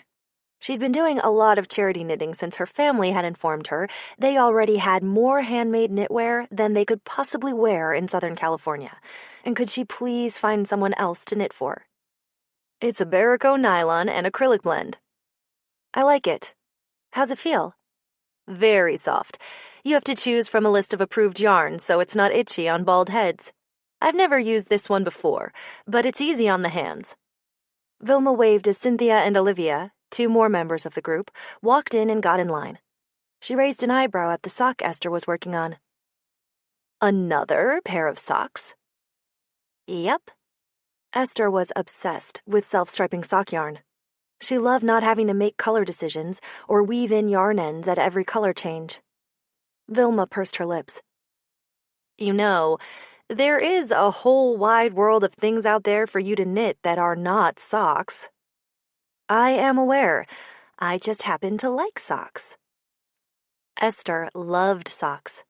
Aside from the fact that they were soft and comfy and kept your feet toasty warm, they were fast and simple to knit. She'd already knit as many scarves and hats as she could possibly wear. Blankets were boring, and she could never seem to finish sweaters. But socks? Socks were perfect. You could never have too many socks. Ladies, Cynthia greeted, setting her glass of white wine on the table and taking the seat next to Esther. She was a tall, willowy black woman who favored long skirts and bright patterns, didn't bother with makeup, and wore her hair cut short with shaved sides. Olivia flopped down on the couch next to Vilma and dropped her messenger bag on the floor with a thunk. She was Cynthia's opposite in almost every way. A short, ghostly pale blonde who favored heavy black eyeliner and dark-colored lipstick, and was dressed in black dress slacks and a plain gray button-down for work. Good evening. Vilma peered over the top of her reading glasses at the extra-large iced coffee Olivia was clutching. No libations tonight? I'm on call, Olivia said, nudging her messenger bag under the couch with her foot. She rattled the ice in her cup. Hence the quadruple shot of caffeine. Olivia was a systems analyst for a power company. When she was on call, she had to be ready to log in if any of her systems went offline, or else millions of people would lose electricity, and her company would lose millions of dollars, which meant she had to keep her laptop with her, and she had to stay sober enough to write code at a moment's notice. Ginny pushed through the door of the shop and waved to everyone as she got in line. "How's the scarf coming?" Esther asked Olivia as she unpacked her knitting. Olivia was the newest member of the group. She'd only started knitting a few months ago in order to make herself an old-school Doctor Who scarf. Slowly. I haven't even taken it out since last Monday. Work's been a real bitch and a half. She smoothed the striped scarf out across her lap. It measured about 2 feet already, but the doctor's iconic scarf was 12 feet long. I'm never going to finish this stupid thing. You've got until September, though, right? Cynthia leaned forward for her wine. That's almost 4 months, and you'll get faster. Olivia was a cosplayer, and every year she made herself an elaborate costume to wear to DragonCon. The scarf was for this year's costume, a Victorian-inspired Lady Fourth Doctor. She was repurposing a Victorian suit dress from the previous Lady Sherlock Holmes costume, but she wanted the scarf to be authentic and of her own making, so she'd taken up knitting. Nothing nimbles the fingers like a hard deadline, Vilma observed. Am I the last one? Ginny asked, pulling up a chair next to Esther and setting her wine glass on the table. Vilma shook her head. No, we're still waiting on Penny. She cocked an eyebrow at Olivia. Assuming she's coming? Penny was the one who'd taught Olivia to knit and introduced her to the group. Olivia shrugged. I assume so, but I haven't heard from her today. Here she comes, Cynthia said, nodding toward the door. Sorry. Penny set a Tupperware container in the middle of the table. The cookies had to cool before I could transport them. Penny was late, but since she usually brought homemade baked goods, nobody minded. Technically, they weren't supposed to bring food into Antidote, but the manager let it slide because their group had been coming here so long. It helped that Penny usually brought extra treats to share with the employees. She peeled the lid off the Tupperware and frowned at the cookies. I think some of them might still be a little smushy. I love smushy cookies. Esther leaned forward for a chocolate chip cookie. Penny always sprinkled them with sea salt, which made them extra delicious. Yeah, smushy cookies are the best, Ginny agreed, taking a cookie. They're still warm, too. You're the best, Penny. Thank you, Penny said, beaming. Does anyone need anything while I'm up? Cynthia shook her head around a mouthful of cookie. We're all set. Penny pulled a smaller container of cookies out of her bag for the employees and got in line. A few minutes later, she came back with a fruit-flavored iced tea and a handful of napkins, which they were all desperately in need of by then, and sat down next to Cynthia. Oh, is that one of your tiny sweaters? Penny asked, pushing her bright red hair behind her ear as she leaned in for a closer look. Cynthia nodded as she held it out. This is sweater number 2. I think I'm getting the technique down, finally. She was an artist who mostly did illustration, but she'd had an idea to illustrate a children's book with photos of miniature dioramas, so she was knitting tiny sweaters for the little clay animals to wear. Between the lace-weight yarn she was working with and the size 00 needles she'd had to special order for the task, it was an awe-inspiring feat of dexterity. I don't know how you can work so small, Vilma said, shaking her head. My poor old eyes hurt just thinking about it. Esther's eyes weren't even old, and she couldn't understand how Cynthia did it either. But that wasn't a new feeling. She couldn't understand how Cynthia did a lot of the things she was good at. Drawing, painting, sculpting, photography. Esther didn't have an artistic bone in her body, and she was awed by anyone who did. She always felt a little inadequate around the other women at knitting. Everyone else in the group was way craftier than she was. Olivia sewed and did amazing things with makeup for her cosplay. Vilma made pottery and did embroidery in addition to knitting. Penny was an incredible baker who could also sew and crochet and do calligraphy. And Ginny had a terrific eye for fashion and decorating. Knitting was the only crafty skill Esther had ever mastered. And she used self-striping sock yarn because she couldn't match colors to save her life. Her wardrobe was as drab as her apartment. She could only sew well enough to replace a button. Her cooking skills were rudimentary at best, and she hadn't drawn or painted so much as a stick figure since elementary school. Sometimes she felt like she'd missed out on some of the essentials growing up. It wasn't just arts and crafts. She'd never done any sports outside of PE class or learned a musical instrument either. Most of her childhood had been spent watching TV or reading alone in her room. Her father had been too busy to pay much attention to her even before he'd left, and her mother had been distracted. Esther's older brother, Eric, had been the one who did most of the cooking, helped her with her homework, and taught her how to drive a car. The Abbott household hadn't exactly been an idyllic upbringing. Still, it could have been far worse. She felt like she turned out pretty okay, even if she was the least talented person in her knitting group. Cynthia's gaze slid over to Esther as she quirked an eyebrow. More socks? Really? Stop judging my socks. Socks are cool. Esther decided it was time for a change of subject. Ginny went on a date. Ginny looked up from the cabled hat she was working on as 4 sets of eyes turned toward her. Cynthia's brow crinkled. With Stuart? Ginny shook her head. Someone new. I can't believe you're already dating someone else, Penny said. It's been like 5 minutes since you and Stuart broke up. Teach me your mysterious ways, Obi-Wan. Ginny shrugged. He just asked me out of the blue. Esther kept her eyes on the socks she was knitting. What Ginny didn't know wouldn't hurt her, as long as it kept her out of a toxic relationship. How was it? Olivia asked. Do you like him? Vilma asked. Is he hot? Cynthia asked. Okay, I don't know. Definitely. Ginny rattled off, answering each of their questions. Wait. Penny frowned, looking up from her baby hat. She was constantly knitting baby hats, because someone in her enormous extended family was always having a baby. He's hot, but you don't know if you like him? I'm not sure we had chemistry. Ginny leaned forward for her wine glass. He kind of talked about himself a lot. He could have been nervous. Esther felt the need to point out again, especially now that she knew for a fact that was the problem. Ginny shot her a sideways look. I don't know why you're defending him. You can't stand him. Esther shrugged and looked back down at her knitting. I'm just trying to be supportive. Vilma reached for a cookie. Esther knows him? He's her neighbor, Ginny said. And she hates him. Hate's a strong word, Esther said. Ginny rolled her eyes. A word I've heard you use about him on more than one occasion. I was employing hyperbole. He's not that bad. Why don't you like him? Cynthia asked Esther. She shrugged again. He's got these wind chimes on his balcony that keep me up, which has nothing to do with his worthiness as a boyfriend. And his cigarette smoke blows in your windows, Ginny added. Penny wrinkled her nose. He's a smoker? Only occasionally, Esther said. And he doesn't smoke inside his apartment. That's not so bad, right? Now she was defending guys who smoked, apparently. What was happening to her? Penny shook her head, frowning like it was still pretty bad.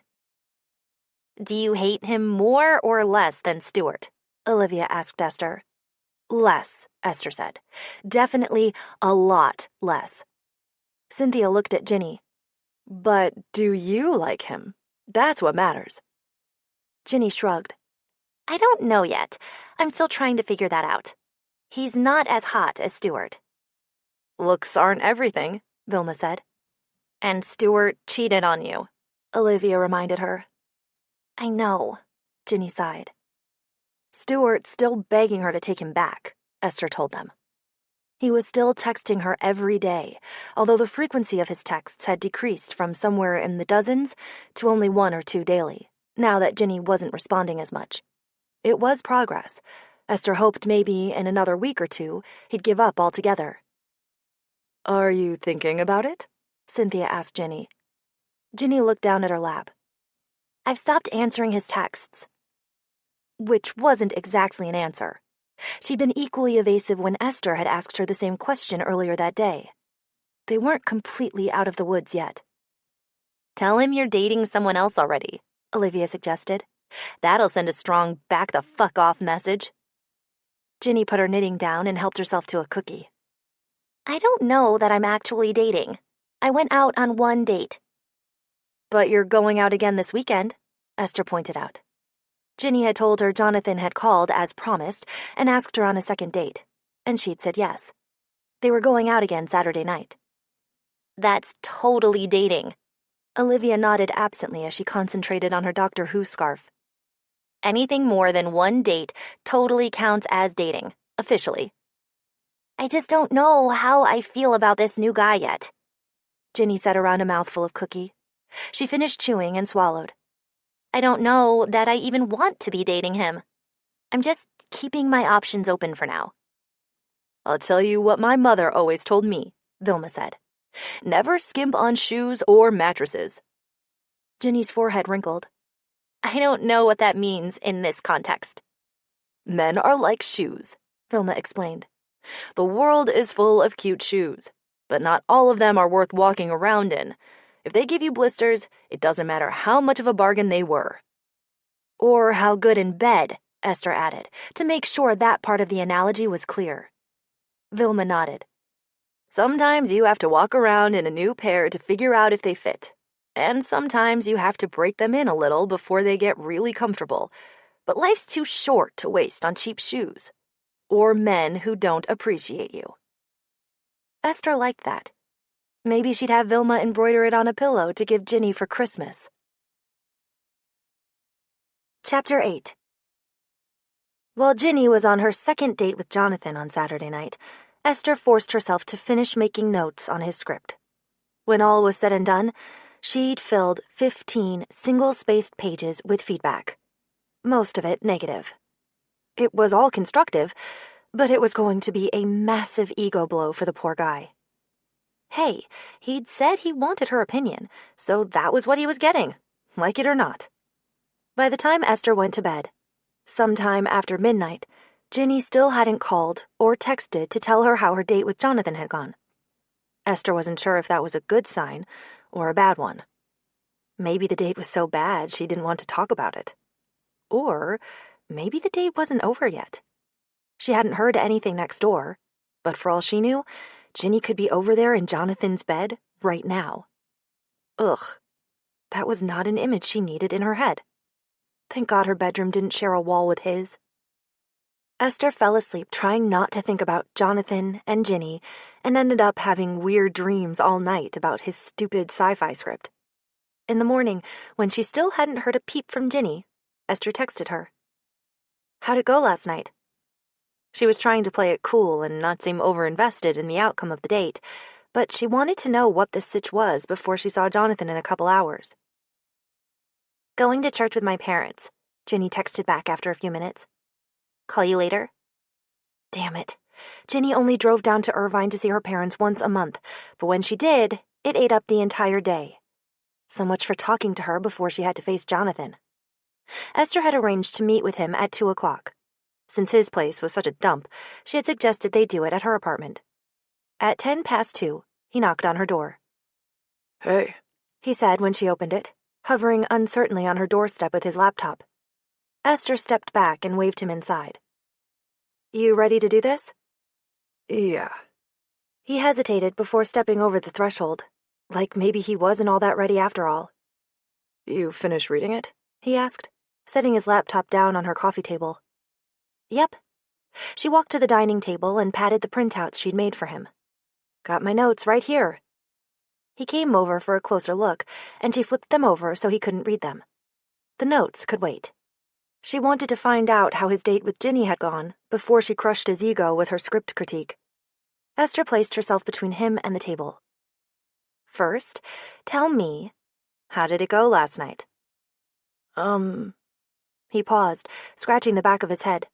A hint of a smile tugged at the corner of his mouth. Better, I think. Esther's eyebrows shot up. Yeah? He nodded. Yeah, I already asked her out for next weekend. Nice.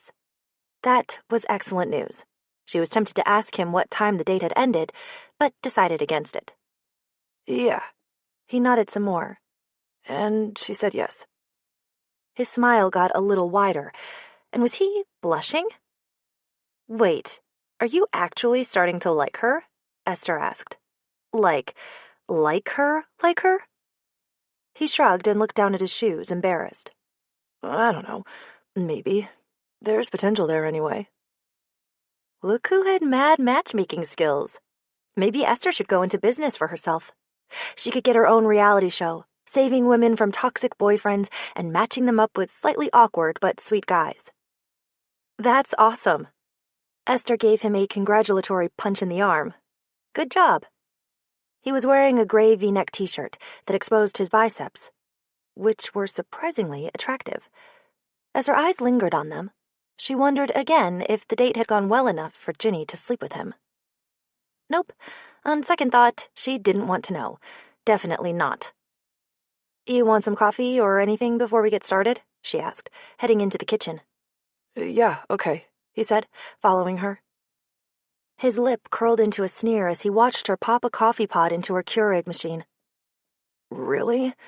You've got one of those things? I know, they're terrible for the environment, but I like the convenience. She felt guilty about it, but not guilty enough to give it up.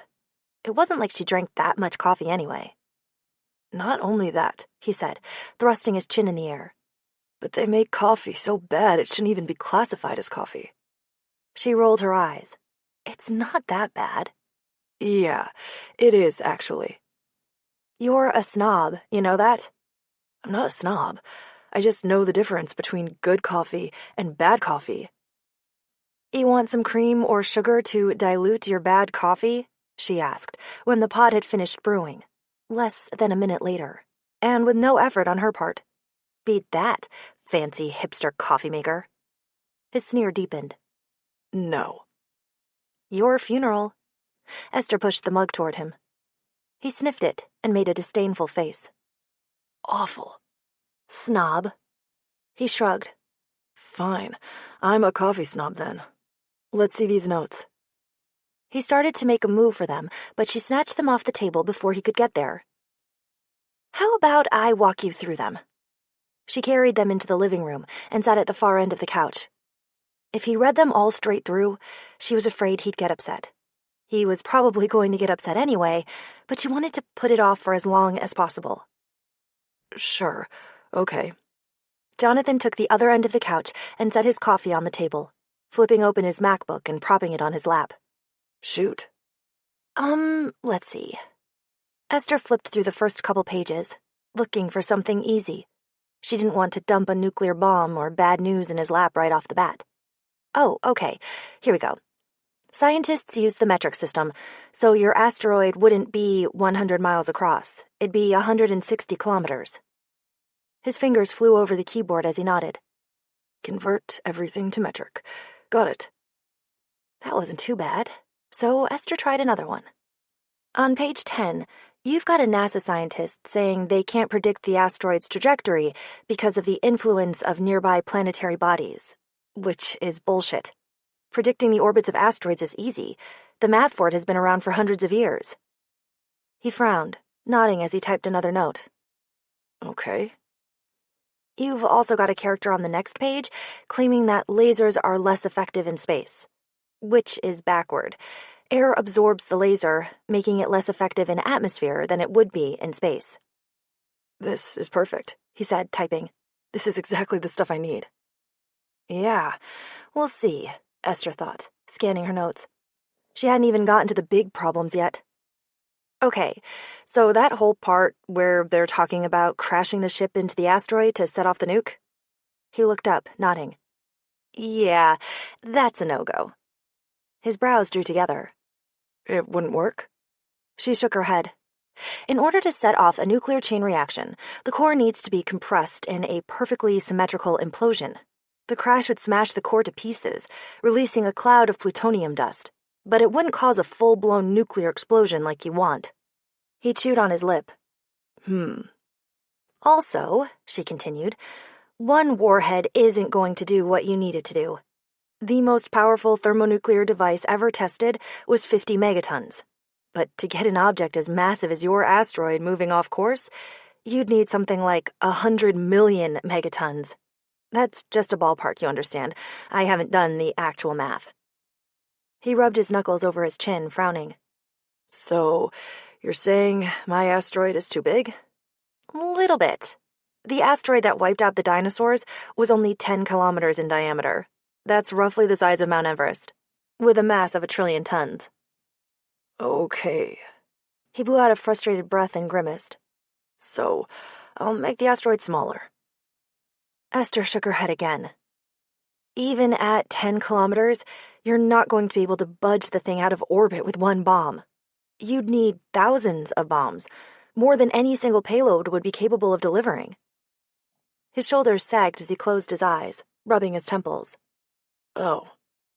But there's a much bigger problem with your story, Esther said, bracing herself for the worst part. He turned his head, giving her a wary look. What? You've basically written Armageddon. I've never seen it. Yeah, I can tell, because you've used the exact same premise. Piece of advice, if you're going to write a genre movie, you should probably have at least a passing familiarity with the tentpole films of the genre. I've seen the tentpole films of the genre, he said, sounding defensive. 2001, Blade Runner. But you didn't write any of those movies. You wrote an asteroid movie. You need to be familiar with Armageddon. But Armageddon is crap. It's a stupid action movie in space. Yes, it is, she agreed, waiting for him to pick up on what she was saying. She could tell the moment it sank in, because his whole face went hard.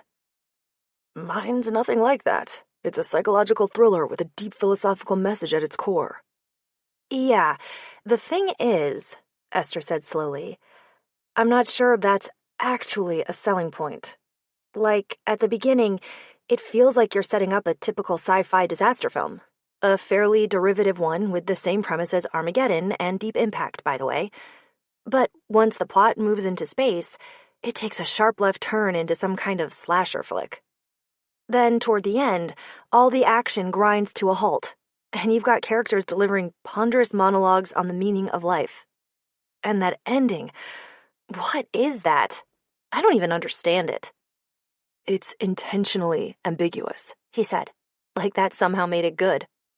She tried to refrain from rolling her eyes, with only limited success. It's certainly that. It's a commentary on post-structuralism. It's unsatisfying. The whole thing is a mess, basically. He slammed his laptop closed. You're saying you hated it, he said, in a rigid voice, refusing to look at her. I'm saying it's got big problems, Esther told him bluntly, because sugarcoating it wouldn't do him any favors. Not if this was for his master's thesis. Have you considered who your audience is for a film like this? Who are you expecting to sell tickets to? Because people who think they're signing up for Armageddon 2 aren't going to be happy when they end up watching a horror film halfway through. And people who actually want to see an ambiguous commentary on post-structuralism aren't going to buy a ticket to something that sounds like Armageddon 2. He nodded at the papers in her hand. What else is written down there? She wasn't sure she should tell him the other stuff. It was pretty much all downhill from here, and he was already pissed. Go on, I can take it. Let's hear the rest. Okay. She went down the page, rattling off a list of comments. A lot of the dialogue is either meaningless word salad or lazy cliches. Characters talk at each other like robots instead of actual human beings. Your hero is dumb as a rock. Your female lead reads like the equivalent of a grown man playing with a Barbie doll. The way the mechanic character talks is definitely racist. Did I do anything right? He interrupted, staring straight ahead. His hands were knotted into fists at his side, his forearms taut. Well, asteroids exist, Esther said. You got that part right. His jaw clenched. Great. Look, I'm sorry, but it's fine.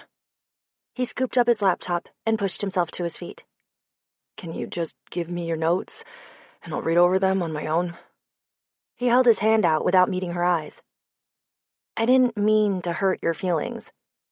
She felt like she'd just stomped on a baby bird who'd asked her to stomp on him, but that didn't keep her from feeling like crap. You didn't. I asked for an honest critique, and that's what you gave me. Can I have the notes? Esther reluctantly held them out, and he snatched them out of her hand. Look, Jonathan. Thanks for your help, he said, cutting her off as he turned to go.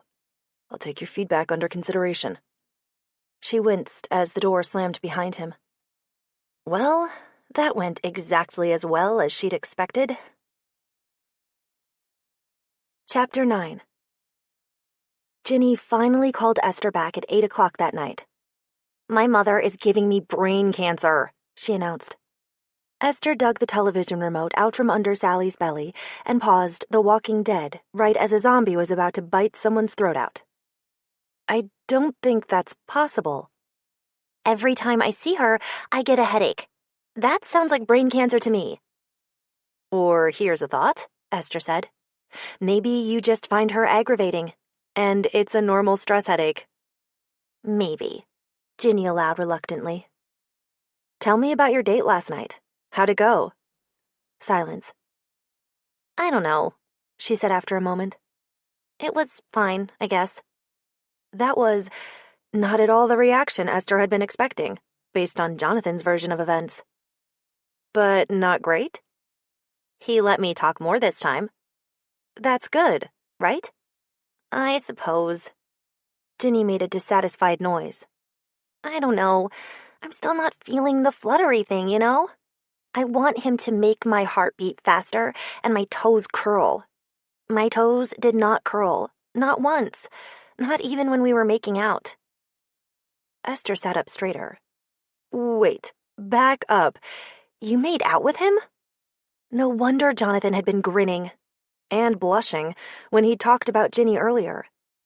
Yeah, and it was nice, but not toe-curling nice.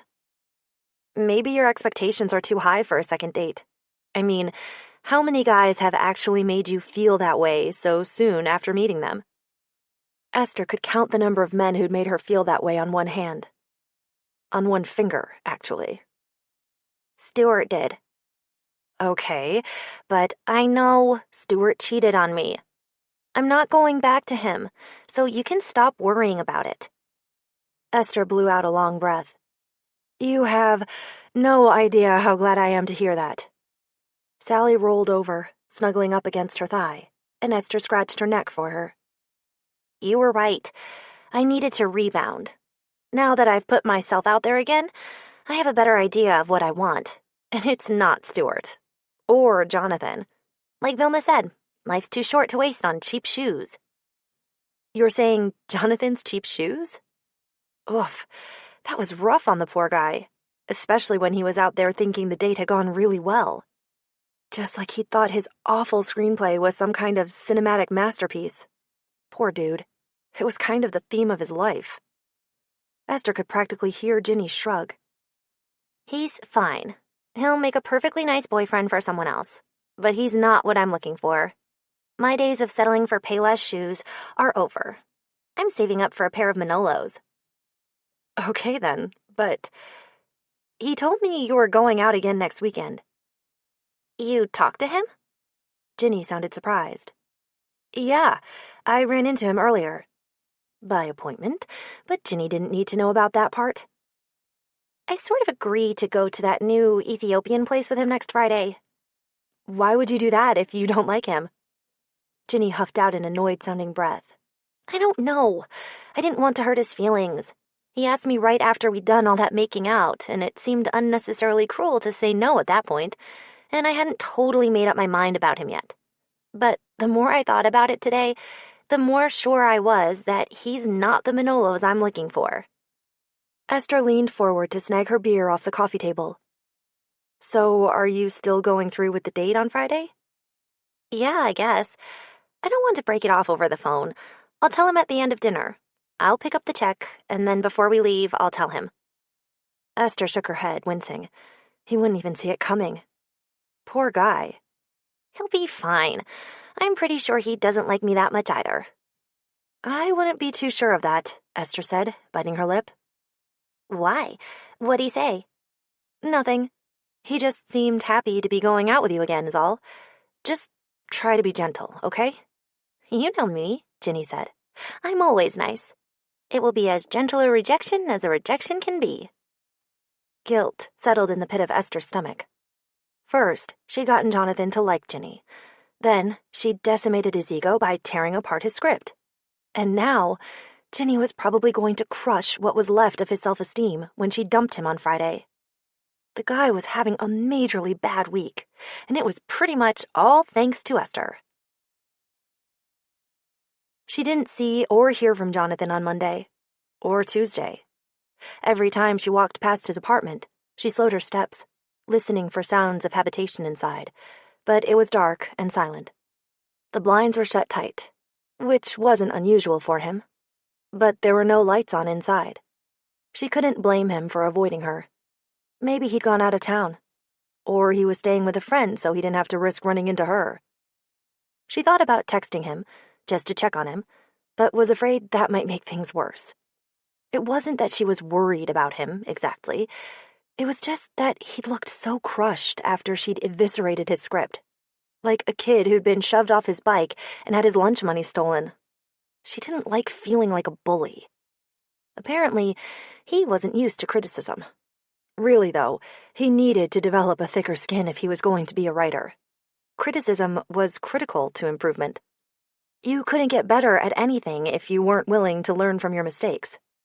Wasn't the whole point of graduate school to further your education in order to master your chosen field? If his fragile ego was going to dissolve every time he got a little constructive feedback, he might as well stop wasting money on tuition and go be a barista or something. Okay, so maybe she was a little worried about him. He didn't strike her as the type to do something drastic, but you never knew, right? When it came down to it, she didn't really know anything about him, other than the fact that he wasn't very good at the one thing he'd apparently centered his entire identity around being. She couldn't even be properly pleased that her master plan to keep Ginny away from Stuart had worked, because she felt too guilty about Jonathan's stupid feelings being hurt. She hated that she had to care about him at all. Things had been much easier before she'd gone and gotten herself involved in his life, before she'd allowed herself to care. Then, on Wednesday night, she came home from work and found him camped outside her apartment like a homeless person. He was sitting on the hard concrete floor of the breezeway with his backpack against her door and his legs stretched out in front of him. His eyes were closed, but they opened when he heard her approaching. Esther slowed uncertainly to stop a few paces away from him. Hey. He looked awful. His eyes were bloodshot and shadowed, and his beard even longer and more scraggly than usual. For once, he wasn't wearing a beanie, and his hair hung down in his face like he'd been pulling at it. He levered himself off the ground, running a hand through his hair to push it off his forehead. He was clutching a script against his chest protectively. I read through every single one of your notes, he said without preamble. Every word. Oh. There was that guilt again, twisting in the pit of her stomach. He pressed his lips together into a thin line and stared at the ground. It was a lot to digest. I'm sorry, Esther said, meaning it. I wasn't trying to hurt your feelings. He shook his head. It doesn't matter. It did, though. That much was obvious from looking at him. I thought you wanted honest feedback, she offered lamely. He huffed out a bitter-sounding laugh. I did. I tried to keep it constructive, but I'm not a writer. I've never learned how to workshop or whatever. I probably did it wrong.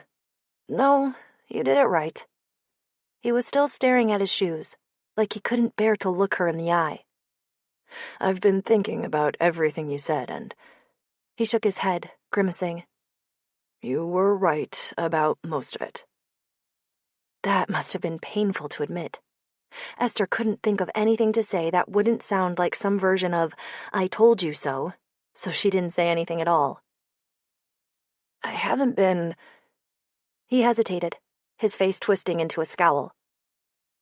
I haven't been doing as well in school as... Another pause, followed by more scowling. I'm on the edge of getting kicked out of the program. My advisor says my work isn't graduate level. She's given me the summer to demonstrate. He made sarcastic air quotes with his fingers. Significant improvement, or else I won't be allowed to come back for the fall quarter. He shook his head, shifting his weight from one foot to the other. When he spoke again, his voice was low and unsteady. If I get dropped from the program, my parents will stop paying my rent, and I'll have to move back home. That definitely sucked. I'm sorry, Esther said again, even though none of it was her fault. If anything, she had less to feel guilty about, because she hadn't told him anything his advisor probably hadn't already said to him. Only, she did feel guilty. She felt even more guilty. Jonathan looked up, his eyes finding hers finally. I need your help. Oh no. My help? What can I... Read my other script. Give me notes like you did on the last one. Help me make it better. It was the absolute last thing Esther wanted to do. Read another one of his scripts? The thought of it made her brain cringe in horror. But he looked so sad and miserable. That was a huge admission he'd just made to her, and she'd already hurt his feelings once. Plus, there was the fact that on top of everything else, Ginny was planning to dump him next weekend, and he had no idea. And that part was definitely all her fault, because if she hadn't talked him into asking Ginny out, he wouldn't be getting rejected. How could she possibly say no? She couldn't. Okay, she said. I'll try. He thrust the script he was holding at her. Reluctantly, she reached out to take it. The title on the cover page said, American Dreamers. What genre is it? She asked. It's... He stopped and shook his head. You tell me after you've read it. Esther nodded. Give me a few days? Yeah, sure. He ducked his head. Thanks, he muttered, as he brushed past her and disappeared into his apartment. The new script Jonathan had given her was a love story, only not really. It was one of those aimless indie dramas about two people who meet by chance and change each other's lives forever, blah, blah, blah, like Before Sunrise, only more boring. It was literally about nothing. The entire story consisted of the two main characters monologuing inanely at each other as they wandered aimlessly around Los Angeles for a night before eventually going their separate ways. Clearly, it was meant to be romantic and meaningful, but it managed to be neither. And yet, despite the utter absence of any plot, there was something more to this one, underneath all the artifice. Esther could almost see what Jonathan was trying to do with it. He just wasn't getting it done. It was definitely a more personal story than the other one had been. The main character was a blatant author insert, and she'd bet cash money the girl was based on some ex who'd broken his heart. Or maybe an unrequited love who'd gotten away. She was going to have to be even more careful how she couched her feedback this time. She'd already brutalized him once, and Ginny was about to do it again. Plus, she couldn't dump all over an autobiographical story without dumping on him personally. It needed to be handled delicately. But how? Fuck! How did she get herself into this situation? Did you read it yet? Jonathan texted on Friday afternoon. Yes, Esther texted back. When do you want to talk about it? Sunday? He was going on his last date with Ginny tonight. If Esther put him off until Sunday, maybe his wounds would have time to scab over from being dumped. You know, before she ripped them off again. Okay, he replied. Same time and place? Esther texted him back a thumbs-up emoji. Man, this was going to suck. I did it, Ginny announced when Esther answered the phone later that night. It was only 9 o'clock. She must have come straight home after dumping Jonathan at dinner. How'd it go? Esther asked. Really, really well. Best breakup I've ever had. That was... She'd anticipated more drama. Crying, maybe. Jonathan seemed like he might be a crier. Esther set her laptop aside. She'd been working on her notes for Jonathan all night, trying to make them sound nicer, which didn't come naturally to her. It was an uphill struggle. He really took it okay? Yeah, we were both very mature about it. I told him I didn't feel like we were right for each other, and he said if that's how I felt, then we should just be friends. Wow. Okay, Esther had not expected him to be so mature about it.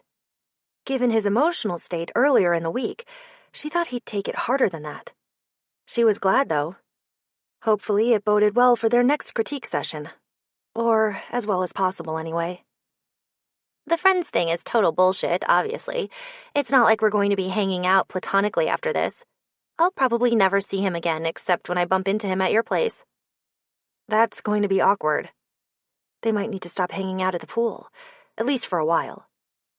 I don't think it'll be too bad. It's not like we slept together or anything. Sure, Esther said. Yeah.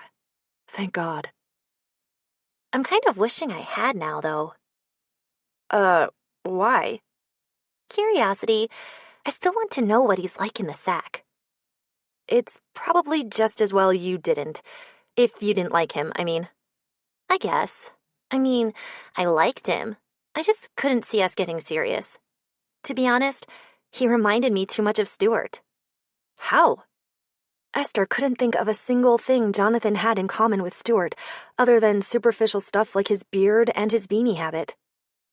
He just seemed, I don't know, distracted? Like he was going through the motions. Like he wasn't invested. I didn't want to do that again. I deserve someone who's all in. You definitely do, Esther agreed. That was what she'd been trying to tell Ginny for months. Although... What? He was different tonight. Different how? More subdued, I guess. Sweeter. It almost felt like the guy from the first 2 dates was an act, and I was finally starting to get a glimpse of the real Jonathan underneath. Huh. Esther stared at his script, lying open on the couch next to her, and felt like shit all over again. Honestly, I almost changed my mind about dumping him at the last second. Esther squeezed the phone. Really? Yeah. But then I thought, this is what I always do. I make excuses for them. I tell myself they're going to change and things will get better. But they never do they? Not usually, no.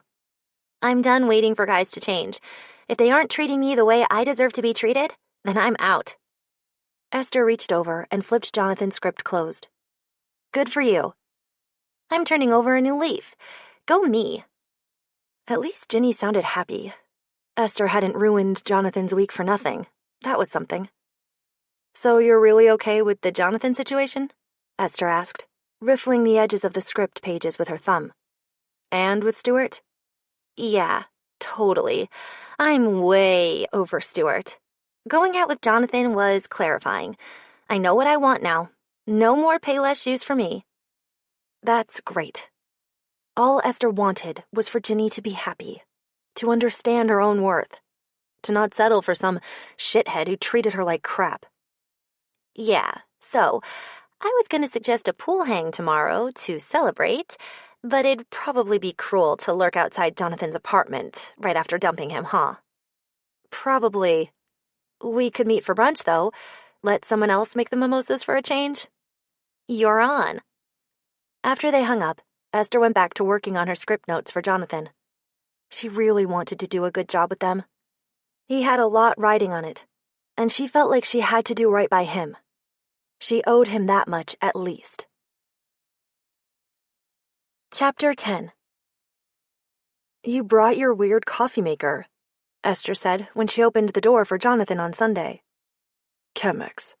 He strode past her, carrying it into the kitchen. It was already ready to go with a filter and coffee grounds. Do you have a kettle? He asked, setting it on the counter. He was back to his signature plaid shirt and beanie look today. There was a pack of cigarettes tucked into his front shirt pocket, and a brown canvas messenger bag slung across his chest. If not, I can go back for mine. Next to the fridge, Esther said.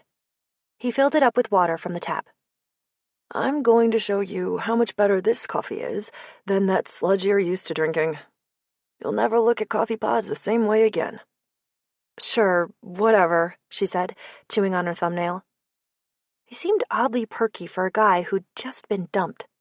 A little too perky, maybe. Almost manic, like he was working extra hard to pretend everything was great. Mugs? He asked over his shoulder as he started the kettle. Esther got out 2 mismatched mugs and set them in front of him. His fingers drummed impatiently on the edge of the counter while he waited for the kettle to boil. Thank you for doing this, he said, without looking at her. Getting out coffee mugs? He shook his head, frowning. Helping me with my scripts. You might want to hold your thanks until you hear what I have to say. A muscle twitched in his jaw. That bad, huh? She'd considered just telling him what he wanted to hear, that this screenplay was great and only needed a few minor tweaks. But if she did that, he'd probably fail his class, get kicked out of grad school, and have to move back home with his parents. In order to actually help him, she had to be honest, as kindly as she could possibly manage. I liked it better than the last one, she offered. He turned away, lifting his messenger bag over his head as he went into the living room. I guess that's something. It's got potential, she said, following him. He dropped his messenger bag onto the couch and pulled out his laptop. Great. He hadn't actually looked her in the eye since he'd walked in. Look, if you don't want to do this, I do, he said, still looking down. I need this. It's just not very much fun. Okay, as long as you're not going to hate me. No promises. He looked at her finally, mustering a thin smile. But I'll try. The electric kettle clicked off. Water's done, Esther said. He went back into the kitchen and started the insanely tedious process of pouring water over the grounds. Seriously, if they'd used Esther's coffee pods, they'd both already be drinking their coffee by now. When he was finally done brewing his special fancy coffee, he divided it up between the 2 mugs and pushed one toward her. Try it. I don't like black coffee, she said, wrinkling her nose. You have to drink it black to appreciate the complexity of the flavor. Diluting it with sweeteners and additives is like putting fruit juice into wine. You mean like sangria and mimosas and 100 other popular cocktails? Those were all invented as a way to make bad wine drinkable. You don't use Dom Perignon to make mimosas. This isn't shitty donut shop coffee. It's artisan roasted beans. You want to be able to taste it. Esther rolled her eyes at him as she picked up the mug and blew across the top. It did smell amazing. She took a tentative sip and made a face. I don't like black coffee. I'm putting cream in this. Barbarian, Jonathan said, as she poured half and half into her mug. Snob, she shot back. Not sugar, too, he said, when she reached for the sugar bowl. She smirked at him as she dumped a teaspoon of sugar into her coffee. You're hurting my soul. Get over yourself. It's just coffee. She took another sip. Wow. Okay. As much as she was loath to admit it, his stupid fancy coffee was genuinely incredible. It was Jonathan's turn to smirk. It's great, isn't it? She shrugged. It's okay. His smirk got wider. It's better than okay. It's the best coffee you've ever tasted. Maybe, she admitted. It's still just coffee, though. Still looking pleased with himself, he went into the living room and dropped onto the couch, setting his coffee mug on the table. Esther took the opposite end of the couch. Are you sure you're ready for this? She asked, cradling her coffee in her lap. He hadn't said anything about Ginny yet, and she was afraid to ask. No point in poking a sore tooth. He clenched his jaw and nodded. I can take it. She wasn't entirely sure that was true, but she leaned over for the notes she'd left on the coffee table. Sally had worked up the courage to venture out of the bedroom, and she wandered over to the couch, jumping up between them. Jonathan startled at her sudden appearance beside her. I didn't know you had a cat. That's Sally, Esther said, as in Sally Ride. Like the Clapton song? Like the astronaut. The first American woman in space? Right. He nodded, watching warily as Sally stepped onto his leg, purring at him. She likes you. Esther was surprised. It had taken 6 months of concerted coaxing before Sally would come near Ginny, and she still wasn't exactly friendly to her. Jonathan had only been here twice, and Sally was already investigating his lap. She doesn't usually like new people. Does she have to do that? He asked, as Sally started to knead his thigh. Are you allergic? No, I just don't like cats. Or cat hair all over my clothes. How can you not like cats? Esther leaned over to stroke Sally's back. Cats are great. Cats are assholes. He held a hand out tentatively, and Sally smushed her face into his palm. Like a real asshole, clearly. They're not assholes. Esther leaned back against the armrest as Jonathan scratched Sally's head. They're just not servile like dogs. I happen to like my animal companion servile. She rolled her eyes. Of course you do. He cocked an eyebrow at her. What? You don't like dogs? Dogs are great. She shrugged as she sipped her coffee. I love dogs. I just like cats better. When a cat shows you affection, it means something, because they don't do it for everyone. They're selective. I guess. He picked up his laptop and gently displaced Sally from his lap. She turned around twice, and then flumped down with her back pressed against his thigh, rolling her head to gaze at him through half-lidded eyes. Jesus, was he wearing some kind of cat pheromone or something? She'd never seen Sally like this with anyone but her. It was like being cheated on right in front of her face. Let's get this over with, Jonathan said, blowing out a long breath. Right, the script notes, the whole reason he was here. Esther stared at the pages in her hand, gritting her teeth. There was no way out but through. Okay. She pulled her feet up under her. I really liked the scene where the two main characters first meet, when he offers to buy her a coffee. It was charming. It had taken her forever to think of something she liked about the script. But she figured she ought to start off with something positive to ease him into it. He nodded warily. That's good to hear. Unfortunately, that one observation had pretty much exhausted all of Esther's positive feedback. Time to rip off the Band-Aid. I guess, overall, the biggest problem I had with it is that it's not really about anything. Yes, it is, he said. It's about love. Esther shook her head. That's what the characters talk about. It's not what happens. Nothing happens. Things happen. They'd barely even started, and he was already bristling. This was going to go great. I'm not trying to be mean, she said. I'm just giving you my impression. That's what you asked for, right? He shook his head, clenching his jaw again. Yes, I'm sorry, I'm just... Go on, I'm listening. Esther flipped through the first few pages of the script. She loses her wallet, and he offers to buy her coffee. So far, so good. But then they just wander around the city talking. There's no action. There's the encounter with the homeless vet. Yeah, but it doesn't have any consequences. It doesn't change either of them. In fact, neither of the characters change at all over the course of the story. By the end, when he puts her in the Uber and they go their separate ways, they're both the exact same people they were when they first met. That's not true. Jonathan shook his head. She has a profound effect on him. He never forgets her. That may have been what you were trying to convey, but it's not on the page. He scowled and leaned his head back against the couch. Maybe if the characters had a little more depth, it'd be easier to show how they change each other. He rotated his head in her direction.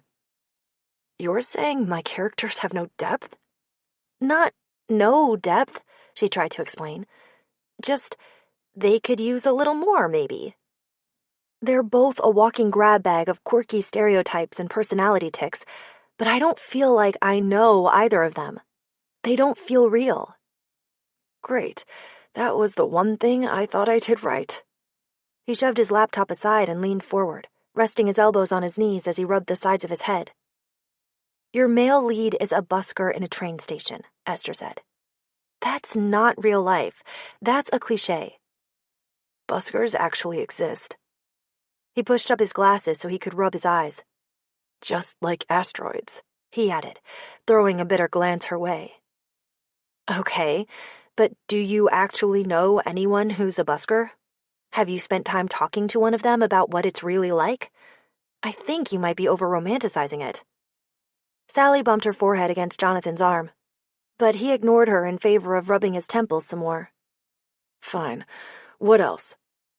His entire body was taut, like he was bracing for an attack. Like every word Esther said was hurting him. She set her script notes down on the couch between them. Maybe we should stop. I don't think I'm helping you. No, please. He dropped his hands, turning his head to give her a beseeching look.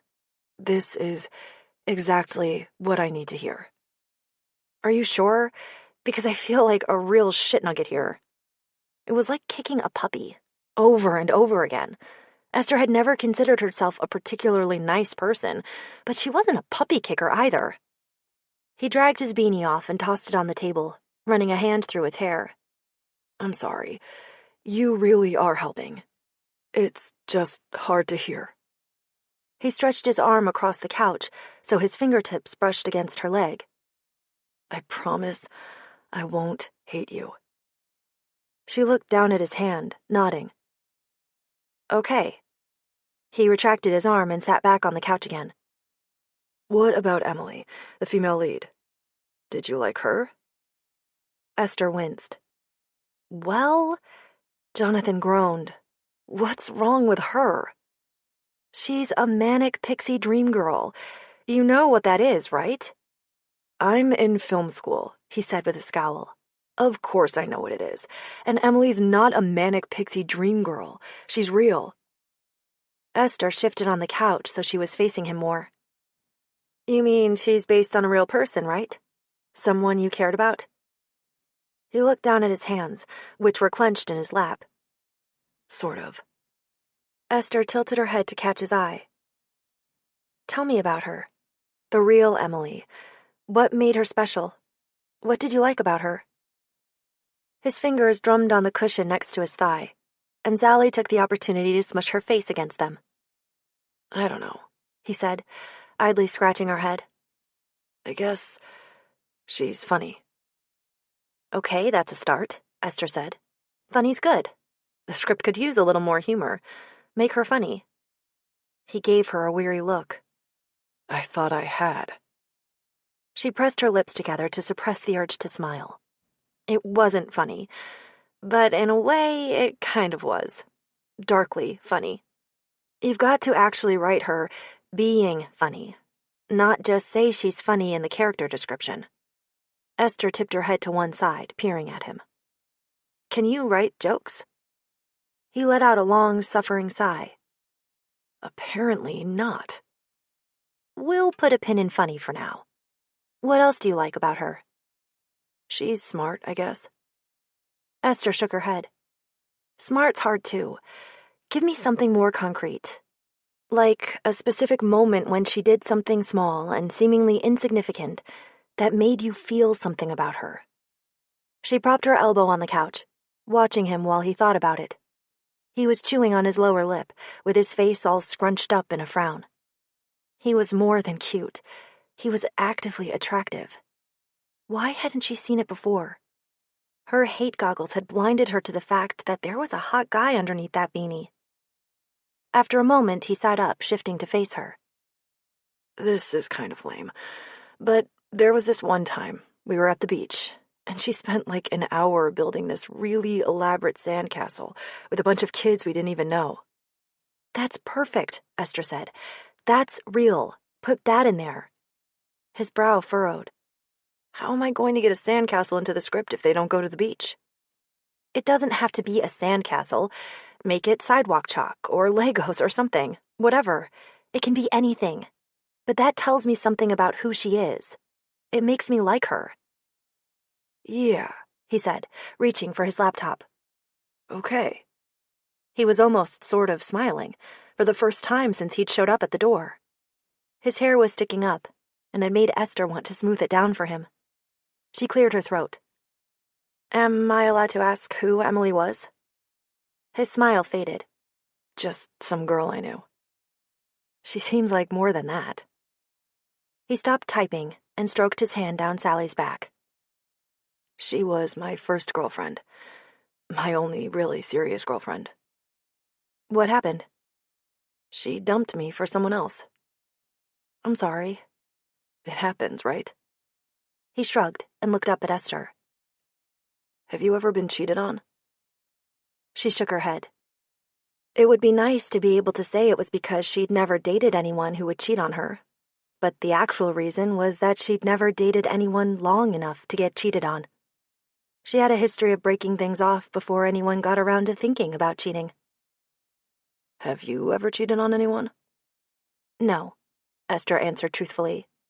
Again, that itchy breakup trigger had prevented her from ever dealing with the temptation. If the thought so much as entered her head that she might want to sleep with someone else, she was out the door. Usually, she was out the door way before that, actually. She couldn't understand why anyone would ever cheat when breaking up was such an easy alternative. Well, you're a rarity, Jonathan said, digging his fingers into Sally's ruff as she lolled beside him, purring. Everyone else I know has either cheated or been cheated on at one time or another, or both. Esther sipped her coffee. That explains the hostility, I guess. The corners of his mouth drew down. What hostility? In your script.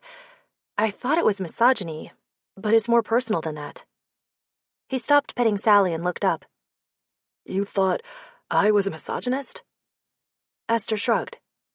That whole daddy issues thing is pretty distasteful, not to mention the part where you compare her to the White Witch, and the way you have her using her sexuality to get strangers to do things for her. He looked away. You haven't forgiven her for breaking your heart. You're still hung up on her. It was 3 years ago. I'm over her. His voice sounded rough, like it had been scraped over sandpaper. You wrote an entire screenplay about her, Esther said, trying to sound gentle. He shook his head, but his eyes stayed fixed on a spot on the opposite wall. I wrote a story about love, and she's the only woman I've ever been in love with. She's all I had to go on. Well, it feels like you don't like her character very much. So when I read it, I didn't like her very much. His expression shifted into another scowl. She broke my heart. I don't like her. Esther felt for him, but sympathy wasn't going to fix his problems.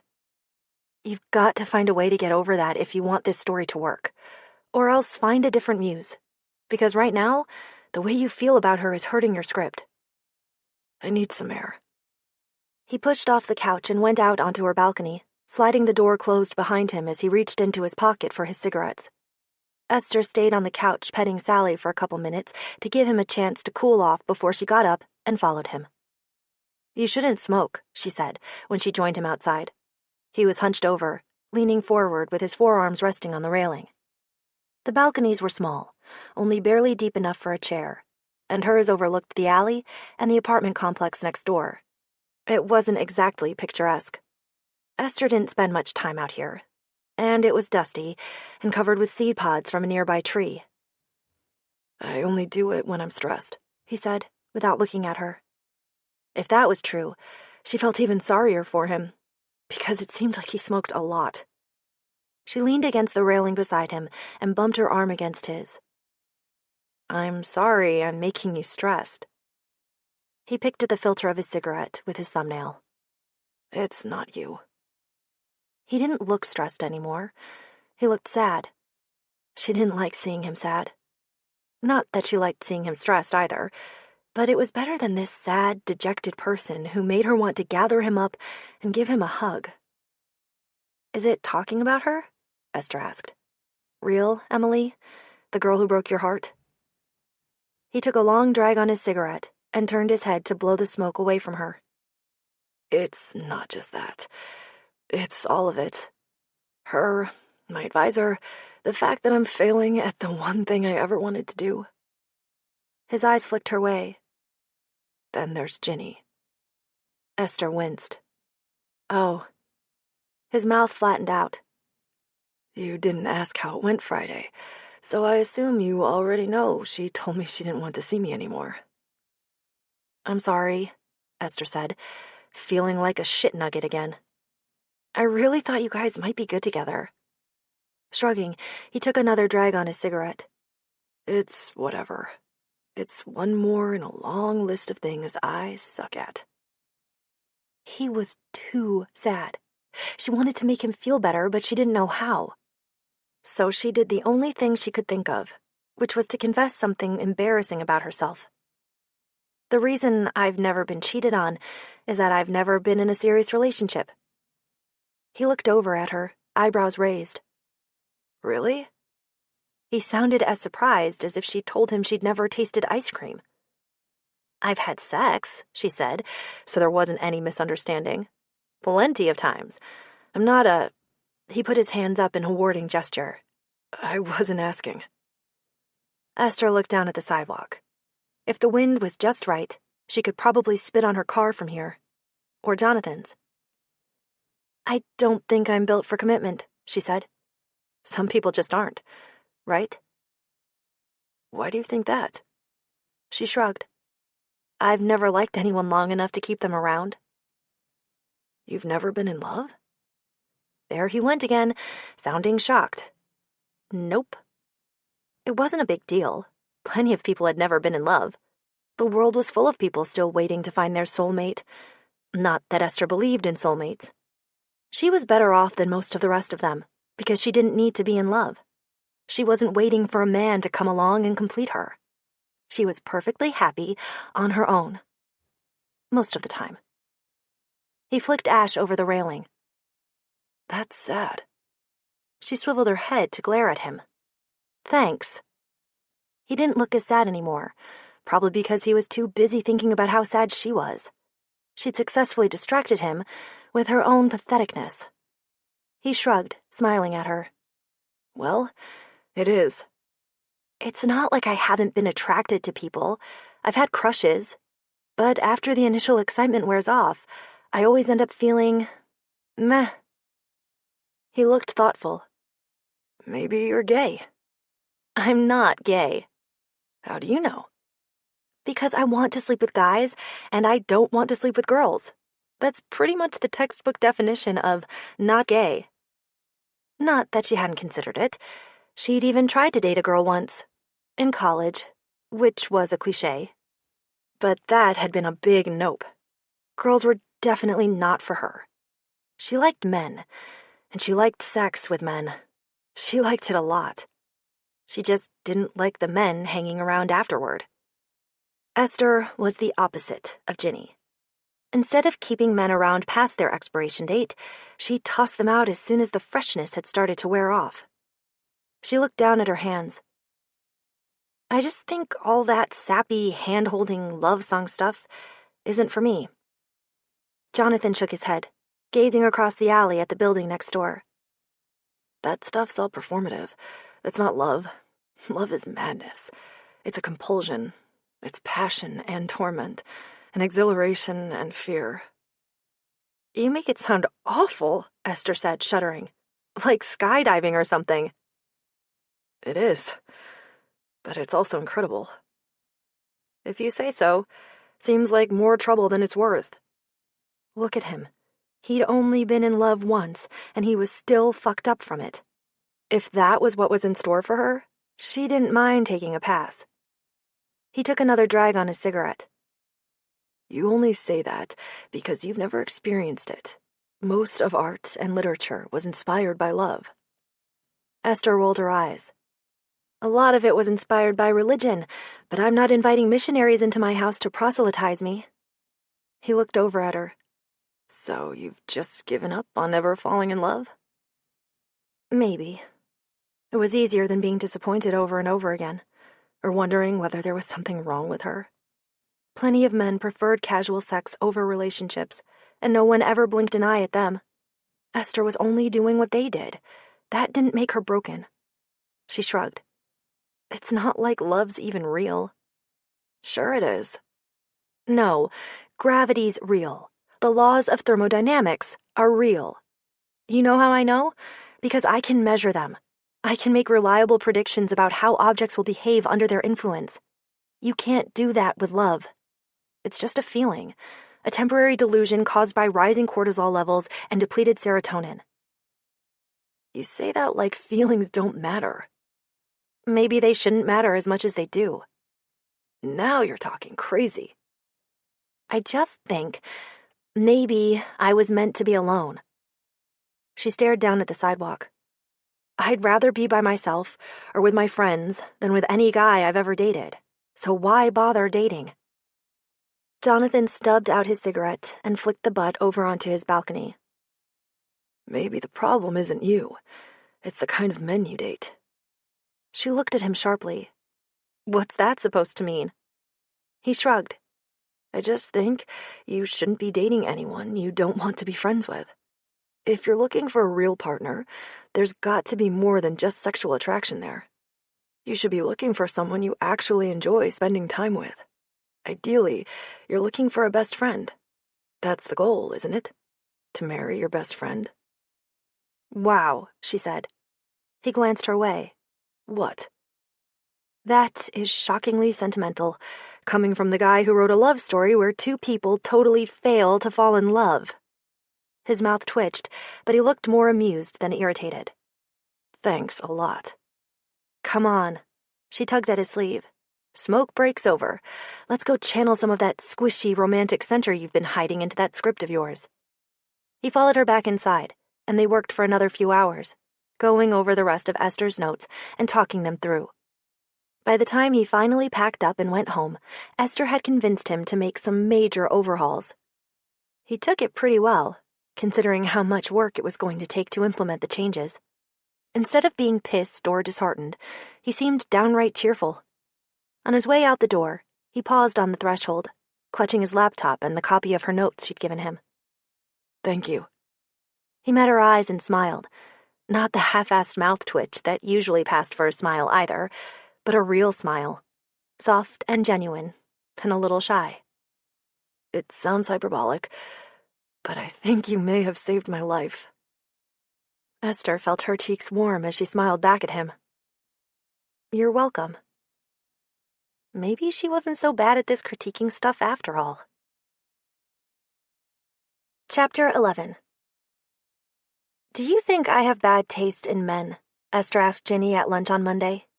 It was taco salad day, and the cafeteria was more crowded than usual.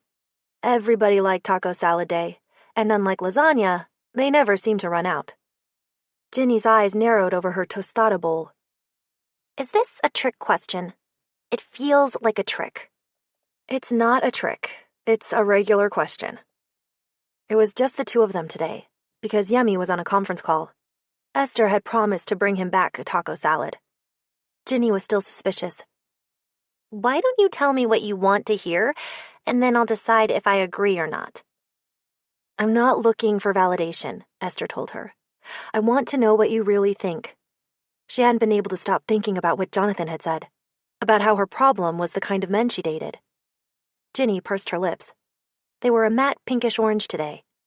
Esther couldn't think of a single other person who'd look good in that particular color, but on Ginny, it was perfect.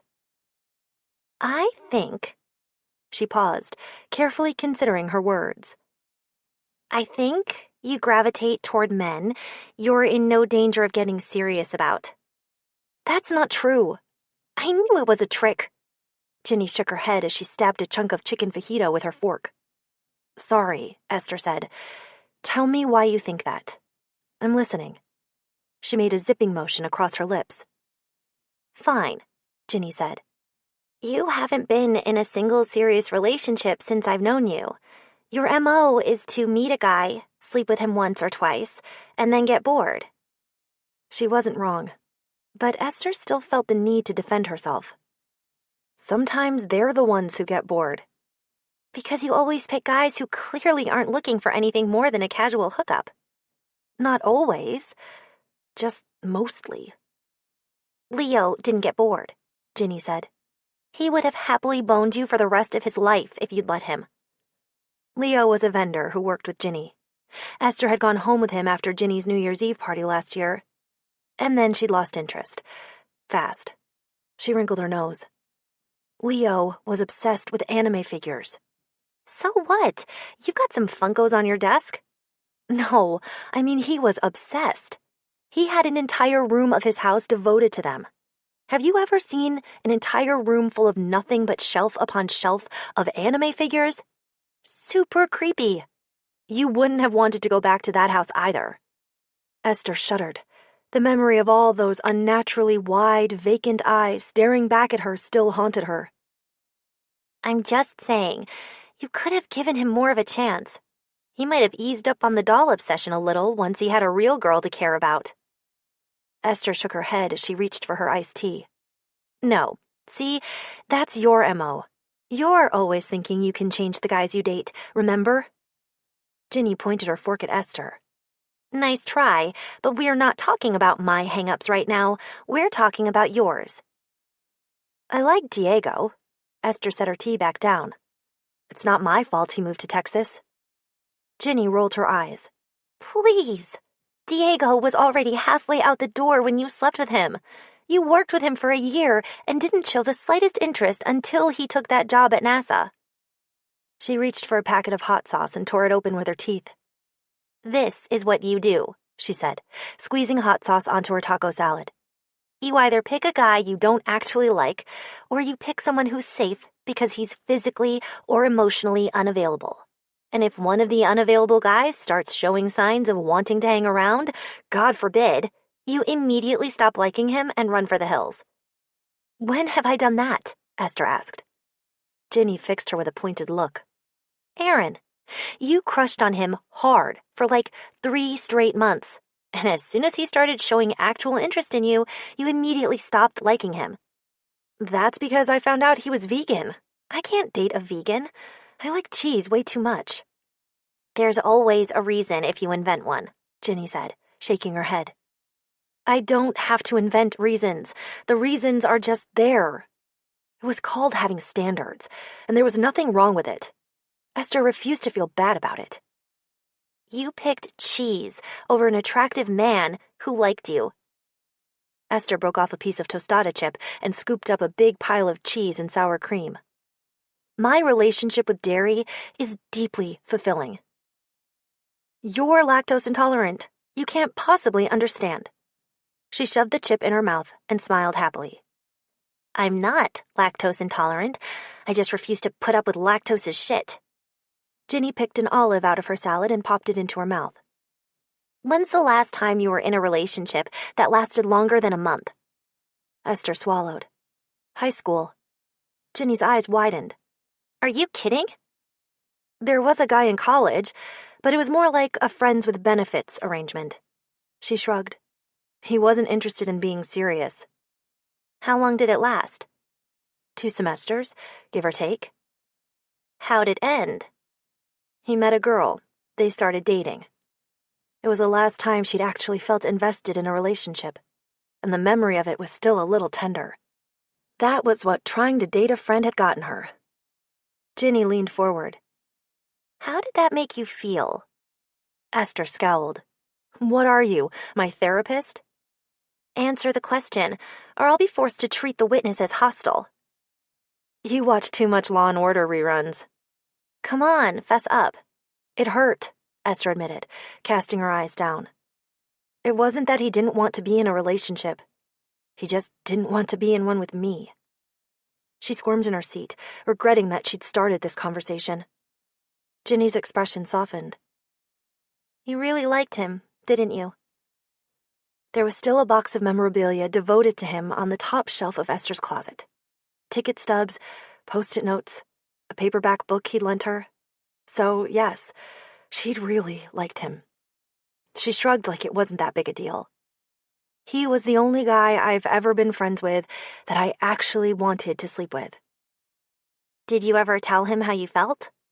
No, that would have given him a chance to reject me. I didn't want to scare him off, Esther said, reaching for her iced tea. We had a good thing going. She'd been afraid to change the status quo.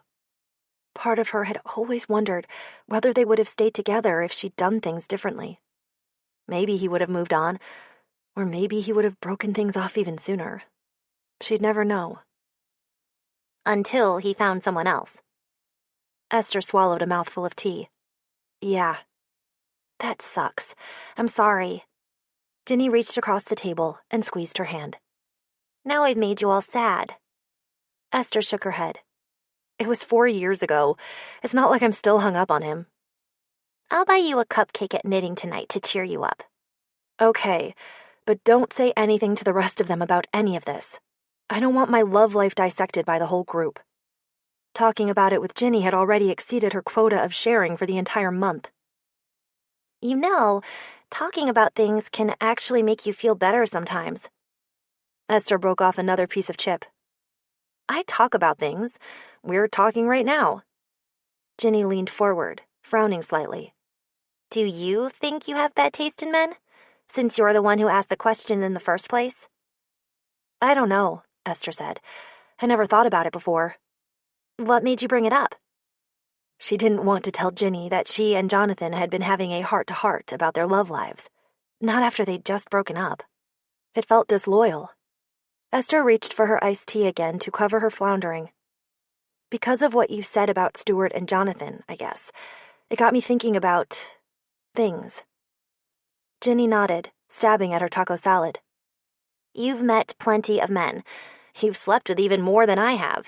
But none of them are ever good enough to do more than just sleep with them. Why do you think that is? I don't know, Esther said. Maybe she was broken inside. Maybe she just couldn't love the way other people did. Or maybe Ginny was right, and she was sabotaging herself. Because she was afraid. If you never let yourself care about people, it didn't hurt as much when they didn't care back. It was easier to not want things, because then you couldn't be disappointed when you didn't get them. When Esther got home from knitting that night, Jonathan was sitting outside her door, smoking a cigarette. She waved her hand to break up the cloud of smoke as she stepped over his legs. He pushed himself to his feet and waved a handful of wrinkled papers at her. I made some changes to the script, and I want to know what you think. Hello to you, too, Esther said, as she shoved her key in the lock. He dropped his cigarette and ground it out with his shoe. I need to know if I'm on the right track before I do anything else. Esther glared at the cigarette butt. You're not going to leave that there, are you? He picked it up and gave her an imploring look. Please? Fine. She held out her hand, and he passed her the script pages. Thank you. Instead of going away, he continued to stand there crowding her doorway, as if he expected to follow her inside. He was so tall, her eyes only came up to his collarbone. You want me to read it now? She asked his collarbone. He nodded. If you have time. Were you expecting to come in and watch me? It's only a few pages. I can't focus with you staring at me and being all twitchy. I can go on the balcony. His shoulders sagged. Or wait out here, I guess. It was impossible to say no to him when he was being this pitiful. Esther sighed and let herself into her apartment, leaving the door open behind her. She wasn't nearly as annoyed as she ought to be. Maybe he was growing on her. He followed her inside and went into the kitchen to throw his cigarette butt away. Esther dropped her purse and knitting bag on the dining table, then gestured to the couch with the script pages she was holding. Sit. I'll go read it in the bedroom. She arched a warning eyebrow at him. Don't touch anything while I'm gone. He gave her a military salute and a lopsided grin. She went into the bedroom, shut the door, and flopped onto the bed. There were only a few pages, so it didn't take her long to read them. Shockingly, they were actually almost good. It was only the first 5 pages, but it was already a huge improvement. He ditched the female lead's purple hair and dumb vintage Volkswagen and moved their encounter from the train station to the airport. The whole thing felt a lot more grounded in reality and less cliched. There was still a long way to go, but it was definitely progress. When she came back out of the bedroom, Sally was sitting in Jonathan's lap, getting scratched under the chin. "I told you not to touch anything, and here you are caressing my cat." "It's not my fault," he said, still scratching Sally. "She put herself here and started headbutting my hand until I petted her." He nodded at the pages she was holding, eyebrows raised. "Well?" Esther smiled. "It's good. I like it." He stopped petting Sally, looking surprised and also skeptical. "You do?" Sally headbutted him, but he ignored her. "I think you're on the right track," Esther said. "Yeah?" His mouth curved into a tentative smile. "Yeah," she said. "Only—" His face fell. "What?" "That joke you added at the top of page 2? He nodded. "You said it needed more humor." "Yeah, it still does." "You didn't like it? I thought it was pretty good." "It's bad," Esther said. "Really terrible." He ran his hand over the back of his neck. "Oh, overly complicated, difficult to parse, flaccid." "Okay." He got to his feet, smiling as he snatched the pages out of her hand. "I get the picture. The joke is bad. Ditch the joke." "Weak," she continued, having too much fun teasing him to stop. "Flabby, limp, really not getting the job done at all." "But you like the rest?" "The rest is great. Really." It felt good to be able to say something complimentary about his writing and actually mean it. His whole face lit up, like she just told him he'd won the lottery, and something fluttered in Esther's stomach. He was shockingly handsome when he smiled like that. Too bad he didn't do it more often. "All right," he said, waving the script pages at her as he headed for the door. "Thanks." "You keep working on those jokes, friend. One day you'll be funny." He raised his middle finger at her, grinning as he let himself out. "I believe in you," she shouted, as the door slammed behind him. Chapter 12. Thursday was Esther's performance review at work. Her first review with her new manager, Diane. Esther wasn't worried about it. She was good at her job. She always got her work done under deadline and made fewer errors than most of the other design engineers. "Have a seat," Diane said when Esther showed up at her appointed time. Diane had an office to herself because her job involved interviewing new hires and doing performance and disciplinary reviews. Also firing people. It didn't seem like a fun job, even if she did get her own office with a door and a window. "How's your week been going?" Diane asked, lacing her fingers together on top of her desk and smiling. She was in her 40s, but she looked much older. Everything about her was dowdy. Her hair, her clothes, her glasses, even her smile. She reminded Esther of her fourth-grade teacher, Mrs. Kopecky, who had been in her 70s. "Good." Esther shifted in her seat and tugged her skirt down over her knees. Even though she wasn't worried about her review, it felt a little like being called to the principal's office. "Glad to hear it." Diane's smile got wider. "Shall we get this over with?" Esther nodded. "Sure." Diane looked down at her desk and shuffled some papers. When she looked up again, she wasn't smiling as much. "I'd like you to know you're one of the most promising engineers we have. You're technically brilliant, and your ability to quickly find innovative, efficient solutions to engineering problems is second to none." So far, it was all good. But something about the way she said it made Esther feel like there was a but hanging out there. "However," and there it was. "At times, you can come on a little too strong, or give the impression that you're impatient or disdainful of your peers and their abilities." Esther's mouth opened, but all that came out was, "Oh." Diane paused, tilting her head to meet Esther's eye. "You're one of the best engineers on your team, Esther, which means that most of your coworkers won't be as good as you at what they do, but everyone here has a contribution to make, and you need to be able to work cooperatively with everyone." Esther nodded, feeling numb. This wasn't at all how she thought this would go. Her last review had been stellar. Her old manager hadn't had any criticism for her at all. They'd spent the whole time talking about what kind of project she'd like to move to next, and the path to becoming a subject matter expert, and what kind of technical area she might be interested in pursuing. It hadn't gone anything like this. It might be helpful to remember this is a team, Diane continued, and not a collection of individual heroes. In order for your own work to be effective, you'll need to be able to work with your peers and superiors in a smooth, efficient manner. The urge to argue was almost overwhelming, but Esther knew arguing in your performance review wasn't a good look. She clamped down on her tongue and nodded again. Diane leaned back in her chair.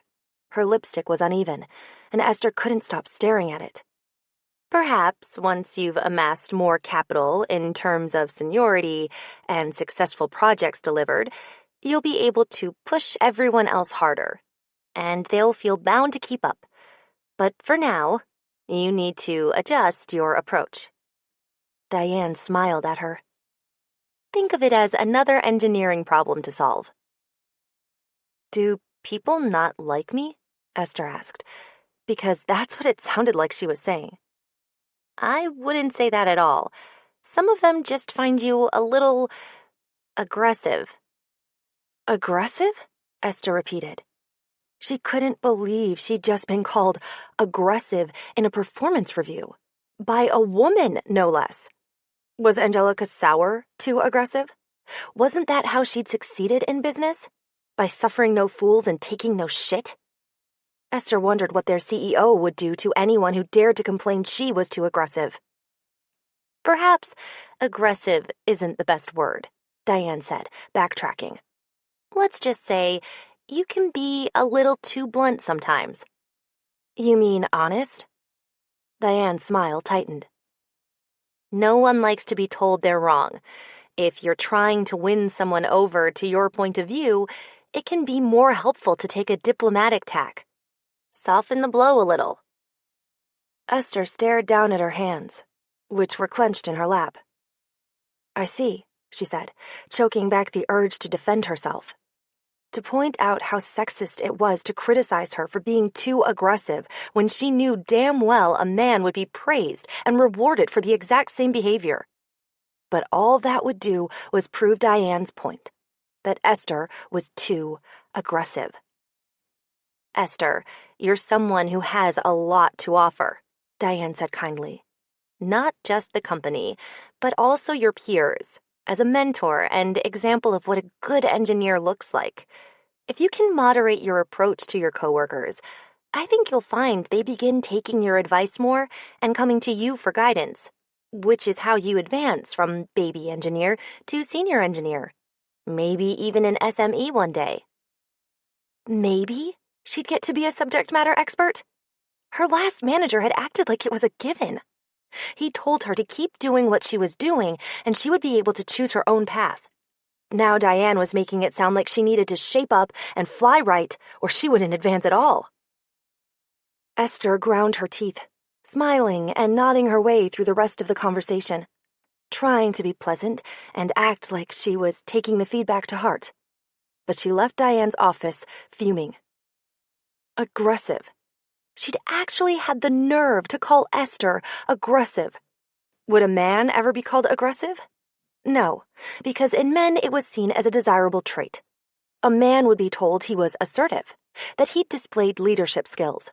Only in a woman would it be considered a negative, because women were expected to be meek and subservient, passive, agreeable. Fuck that. Fuck that, and fuck Diane. And fuck everyone who told Diane that Esther was too blunt. She didn't need to soften her approach.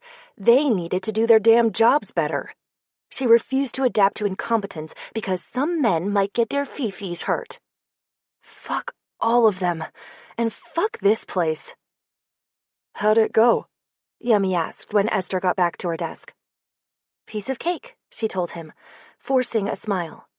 She didn't want to talk about it. If she talked about it, she'd get even more angry than she already was. She sat down in front of her computer, put her headphones on, and kept them on for the rest of the day. Esther was still in a royally crappy mood when she got into her car to drive home at 5 o'clock. Then she remembered she had to go to the grocery store, and her mood got even worse. She hated grocery shopping, but she hated doing it after work worst of all. Everyone else in LA was at the grocery store after work too, which meant the parking lot was a madhouse. The aisles were crowded with tired, cranky people, and the checkout lines were interminable.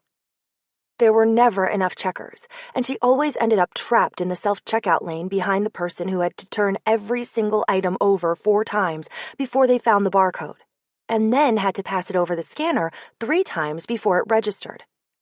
It was almost 7 o'clock by the time Esther pulled into her parking space at home, still fuming about the inefficiency of the modern grocery store. She turned off the engine, shoved open her door, and almost had a heart attack when Jonathan popped up in front of the car. Jesus! She laid her hand on her chest. Are you stalking me now? No, I was in the courtyard and I heard you pull in. She slammed her car door and went around to the back to get her groceries. When she opened the hatchback, he leaned in and grabbed half her grocery bags for her. Thanks, Esther muttered as she locked the car. He tipped his head, smiling. I aim to serve. As she followed him up the stairs, she noticed a roll of papers stuck into the back pocket of his jeans that looked suspiciously like script pages. That explained his sudden appearance. He'd been waiting in the courtyard for her to get home. The floor outside her door must have gotten uncomfortable. He waited for her to unlock her apartment and followed her inside, setting his grocery bags on the counter next to hers. You know, you could just text me, she said as she jerked open the fridge, to find out when I'm going to be home. He grinned as he handed her a carton of milk. Noted. He fished the cold stuff out of the bags and passed it to her to put in the fridge. She didn't love the fact that he was poking through her groceries, but she didn't quite hate it enough to turn down the help. Is that grocery store sushi? His lip curled into a sneer as he held it out. Please tell me that's for your cat, not you. I didn't feel like cooking tonight, she said, snatching it out of his hand. It's your funeral. Yeah, it is. He frowned. You okay? I'm fine. You don't seem fine. You seem... She turned to glare at him. What? His eyebrows lifted. More annoyed than usual. I had my performance review at work today. She grabbed a handful of yogurt cups and shoved them in the fridge. Ah, he said. Didn't go well? She glared at him again. I'm fucking great at my job, okay? I'm the best design engineer on the team. He nodded. Is that what your boss said in your review? Yes, actually. But she also said I didn't play well with others. She called me aggressive. Can you believe it? He tilted his head. Well... Esther's eyes narrowed dangerously. What? You can be a little prickly. Prickly? Judgmental? It's called having high standards. He held his hands up in surrender. Okay. She unpacked the rest of her yogurt and stacked it in the fridge. They'd been out of her favorite flavor, so she'd had to settle for fucking blueberry. It was just one more way this day had disappointed her. She heard Jonathan shuffle his feet behind her. It's just... Esther slammed the fridge and wheeled on him. What? He flinched. Nothing. No, come on. You were going to say something. I want to hear it. She probably didn't, but she couldn't let it go now. Fine, he said, shrugging. When you first started helping me with my writing, you came off a little... What? She prompted when he hesitated. Mean? She folded her arms across her chest. Is that so? His eyebrows lifted again. Yeah, nothing at all like the warm, cuddly teddy bear you're being right now. You said you wanted honest feedback. I did. It's just, there's honest, and then there's honest. I don't know what that means. Sally wandered over to Jonathan and started winding between his legs, purring. Traitor. You were pretty blunt about it that first time, he said. And I didn't exactly take it well, if you'll remember. Blunt. That was exactly what Diane had said. She was too blunt. That's why people didn't like her, apparently. Don't get me wrong, Jonathan said. I needed to hear it, and I'm grateful you said what you said. But it wasn't exactly pleasant. He reached down to scratch Sally on the head, and she purred even louder. The second time, you were more diplomatic about it, though. Kinder, I guess. You said nice stuff to cushion the blow before you delivered the bad news. In my writing group, we call it a feedback sandwich. That was what Diane had done to her, Esther realized. She'd started out the review by complimenting her before she dropped the hammer. She'd ended on a positive note, too, like a consolation prize. A feedback sandwich. Did you want to show me something? Esther asked irritably. She didn't want to talk about this anymore, especially not with Jonathan. She didn't even want to think about it anymore. He looked up from petting her cat. What? Your script? He'd rolled the pages up into a tube and was clutching them in the hand that wasn't petting Sally. I assume that's why you were lurking around my parking space? He straightened, tapping the roll of papers against his palm. I wasn't lurking. I was having a smoke in the courtyard and heard your car pull in. While carrying around script pages? He shrugged. She held out her hand. Let me see. He shoved the rolled-up pages behind his back. Don't worry about it. Come on. She wiggled her fingers impatiently. He shook his head, backing toward the door. Nope. It can wait until you're in a better mood. I don't want you taking your bad performance review out on my writing. Chicken shit. His mouth curved into a lopsided smile. You know it. Fine, Esther said. Come back tomorrow, then. He pulled the door open, pausing on the threshold. I'll bring pizza to properly butter you up. What kind do you like? Hawaiian, she said, just to be contrary, because most people hated Hawaiian pizza. He grinned, unfazed. You got it. When he was gone, Sally came over and bonked her head against Esther's leg. Esther scooped her up and buried her face in the cat's fuzzy mane. You don't think I'm mean, do you? She took Sally's purr as confirmation of the affirmative. Chapter 13. The first Friday of the month was Goulash Day at the Sour Houston cafeteria. Esther always made a point to bring her lunch every first Friday of the month. Beyond the special of the day, the other choices on the menu were pretty dire. A selection of sad, soggy, plastic-wrapped sandwiches that had been sitting around for God only knew how many days, and a pitiful salad bar with wilted lettuce, and no sneeze guard. Someone had once found a dead garter snake in the salad bar, so Esther would rather starve than eat anything out of it. She'd forgotten she needed to pack her lunch until the last minute this morning, though, so all she had was a hastily prepared peanut butter and jelly sandwich. It was a pretty sad lunch, but it was still better than the cafeteria's goulash. She'd console herself later with some Oreos from the vending machine. Yummy sat down in the chair across from her and sighed at the steaming pile of goulash on his tray. I forgot my lunch today, he said glumly. I have to eat the goulash. It looked like someone had eaten dog food and vomited it onto a plate. It smelled kind of like it, too. Here, have half my sandwich, Esther said, pushing the other half of her peanut butter and jelly toward him. He reached for it gratefully. You're very kind.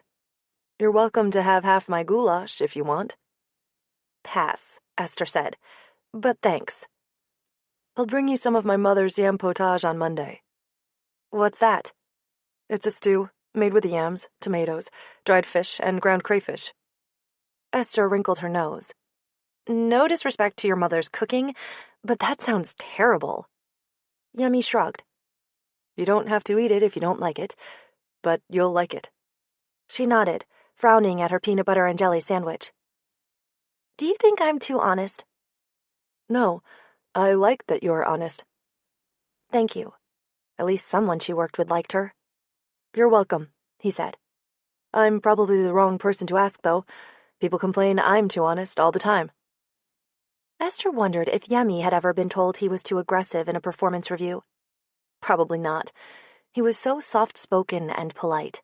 It was hard to imagine him being described as aggressive, even when he was being blunt. Also, he was a man, so he had that going for him. Although he was a black man, which added a whole other layer to the issue. Maybe that was why Yemi was so polite and soft-spoken, so he wouldn't be seen as aggressive or threatening. "It smells like a squirrel crawled up someone's ass and died in here," Ginny said, sitting down next to Esther. She'd brought her lunch today, too. Some kind of healthy-looking quinoa salad. "Yemi forgot his lunch," Esther said. "Here, you can have some of my salad." Ginny pushed the Tupperware into the middle of the table. "I've got orange slices, too." She set out a Ziploc bag of orange segments.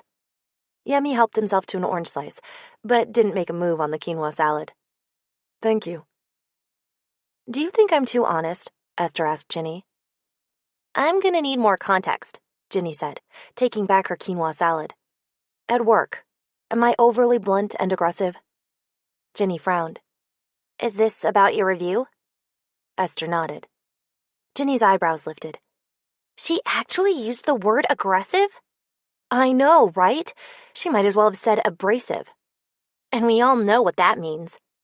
Ginny shook her head as she stabbed at her salad. Sexism blows.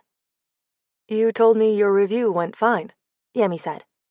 "It did," Esther said, avoiding his eyes. "Except for the part where, apparently, I'm aggressive and no one likes me." "Don't be stupid," Ginny said. "Everyone likes you." She looked to Yemi for confirmation. "Right?" "I like you," he told Esther. "Otherwise, I wouldn't eat lunch with you so often." "See, people like you," Ginny said. "Don't let one mediocre review get under your skin." Esther nodded as she reached for her iced tea. "It's just, someone else recently told me I can be mean sometimes." "Well," Ginny tilted her head to one side, "that's not entirely inaccurate." Esther stared at her. "Seriously?" "You're only mean to people who deserve it." "Great, thanks." "You have a low tolerance for incompetence," Ginny said as she stirred her quinoa salad with her fork. It had cherry tomatoes and bell peppers and something else slimy and unidentifiable in it. Squash, maybe.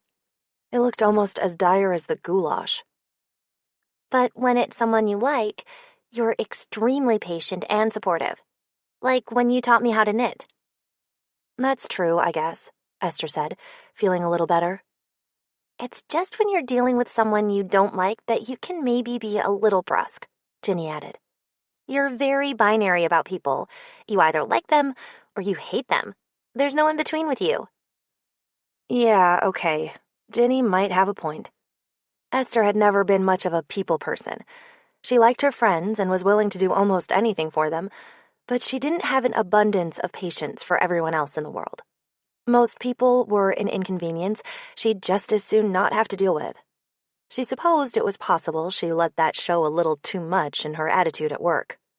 She sighed as she helped herself to one of Ginny's orange slices. Maybe Diane's right. Maybe I am too blunt sometimes. "Look," Ginny said, "it was unfair and sexist of her to call you aggressive." "Yeah, it was," Esther grumbled. "But I think I get what she was trying to say.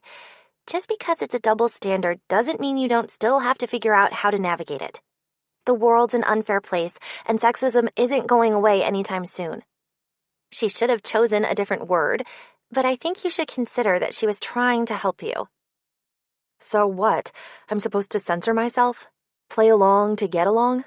The idea of sucking up to less competent male engineers to bolster their fragile egos left a bad taste in Esther's mouth. She looked over at Yemi. "You've been awfully quiet. What do you think?" He looked up from his peanut butter sandwich, blinking like a possum caught in the headlights. "This situation is outside my experience. I don't feel qualified to have an opinion." "Cop-out," Ginny said. "Yeah," Esther said. "Come on, you have to weigh in on behalf of your gender." He frowned and pushed his glasses up. "Speaking only for myself, I think it's possible for something to be two things at once. I think you can be angry that it's sexist, but also try to learn something from it that will help you advance in your career." Leave it to Yemi to be pragmatic when Esther wanted to rage against the machine. She knew he was right, though. You did have to play along to get along, even when it was unfair. "Who called you mean, anyway?" Ginny asked, frowning. "No one important," Esther said with a shrug. "It doesn't matter." "Well, just say the word and I will happily kick the ass of anyone who says anything bad about you." "You're going to kick my manager's ass?" Esther asked, quirking an eyebrow. Ginny shrugged. "Maybe not kick her ass literally, but I'll totally key her car for you if you want." "Let's put a pin in that for now," Esther said. "But thanks." "Anytime," Ginny said, smiling. Jonathan showed up at Esther's apartment with Hawaiian pizza that night, just as promised. He even texted her first, to ask when he should come over, instead of camping outside her door or ambushing her by her car. Progress. "It's too early in the summer to be this hot," Esther complained, switching on the fan in her living room while Jonathan set the pizza box on the coffee table. She'd opened all the windows as soon as she got home, but it hadn't helped much. "I passed this cyclist on my way home today, and I was like, dude, it's hotter than the surface of the sun out here. What are you doing?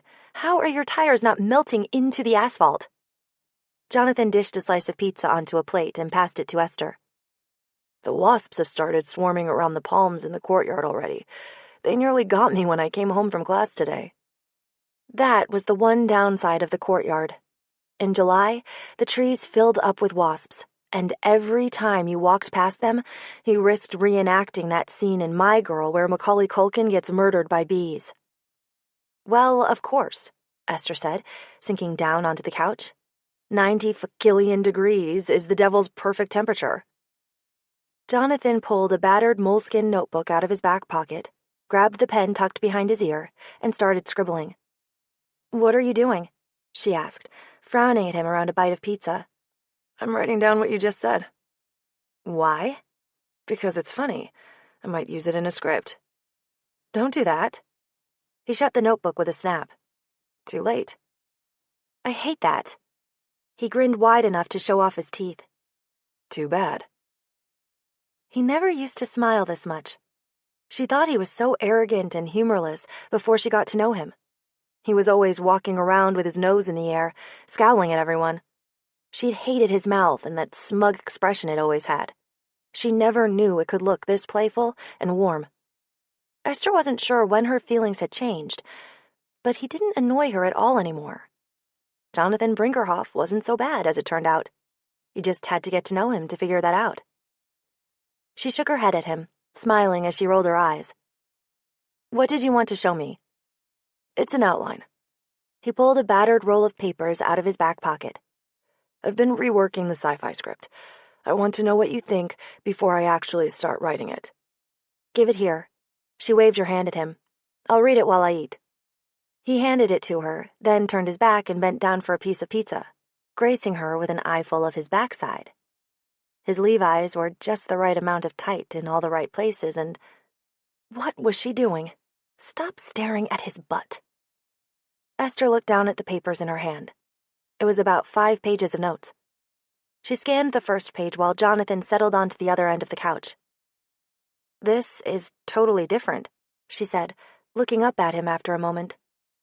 "I was thinking over what you said about genre hopping, so I decided to ditch the action disaster movie stuff at the beginning and make it a more deliberate crossover between 2 genres I actually like to watch: hard sci-fi and horror."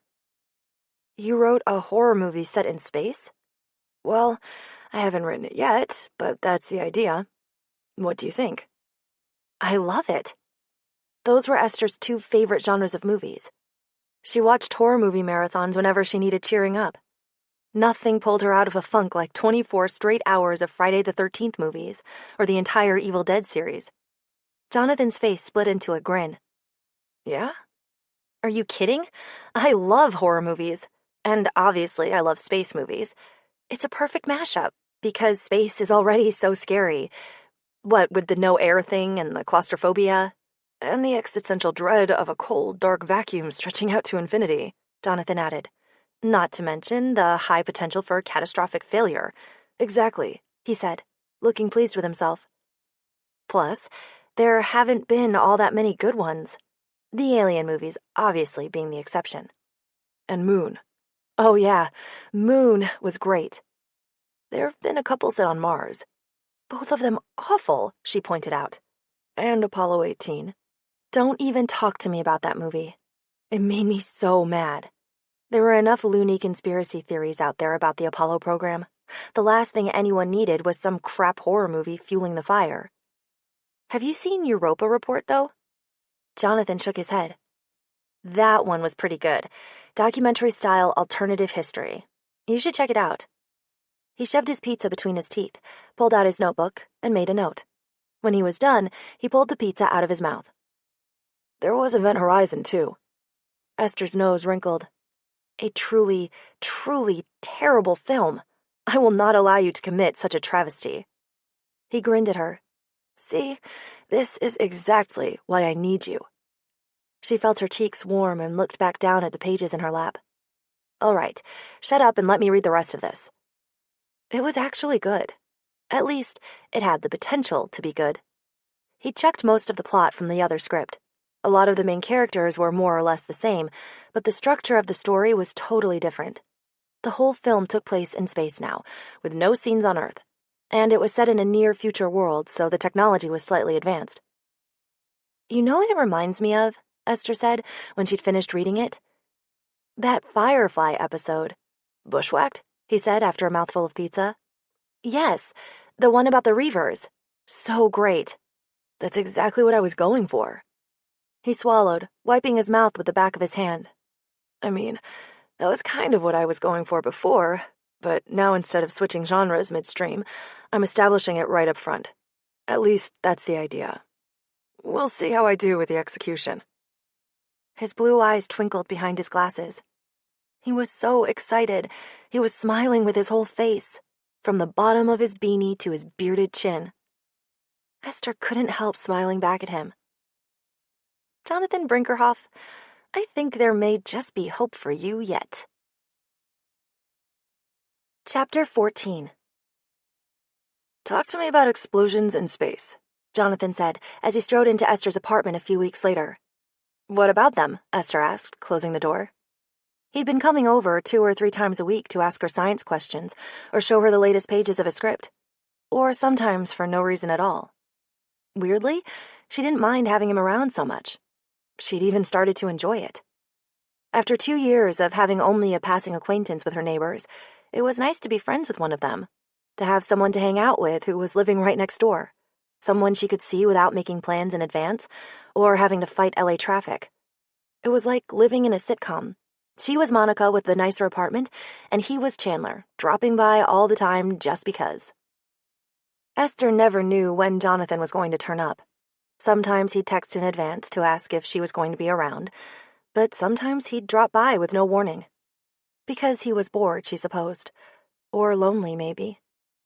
When he wasn't in class, he spent most of his time alone, writing. It seemed to leave him craving human company some days. Instead of being annoyed by his unexpected visits, Esther had begun to look forward to them. They broke up the monotony of her routine.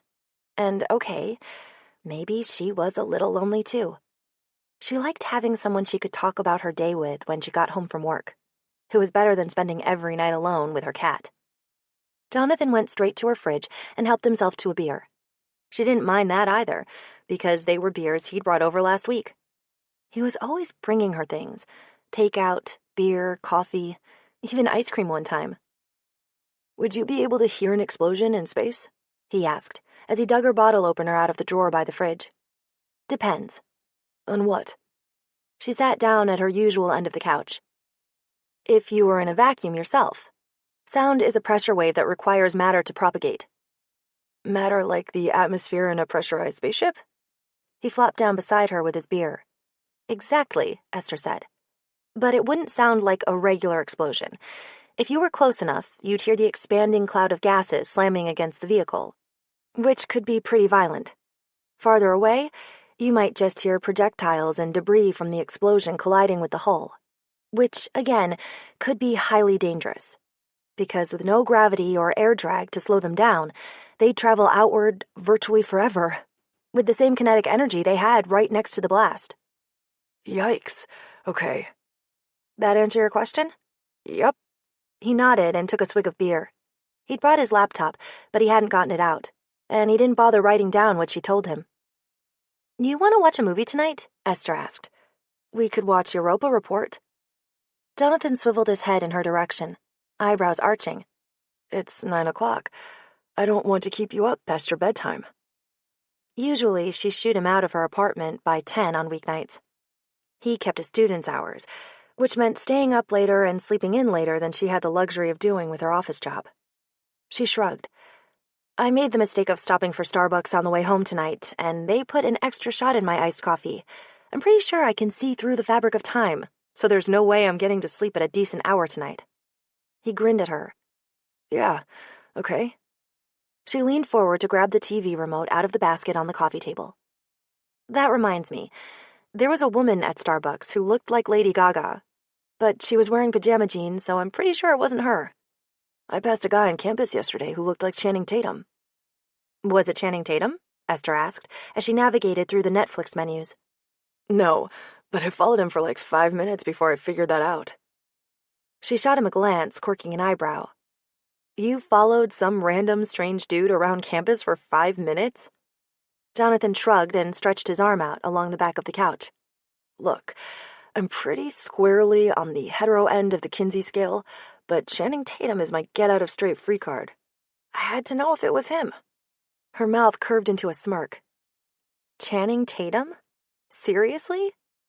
"What's wrong with Channing Tatum?" "Nothing. He just never struck me as a universal sexual donor." She went back to typing the movie title into the search bar. "Now if it was Idris Elba..."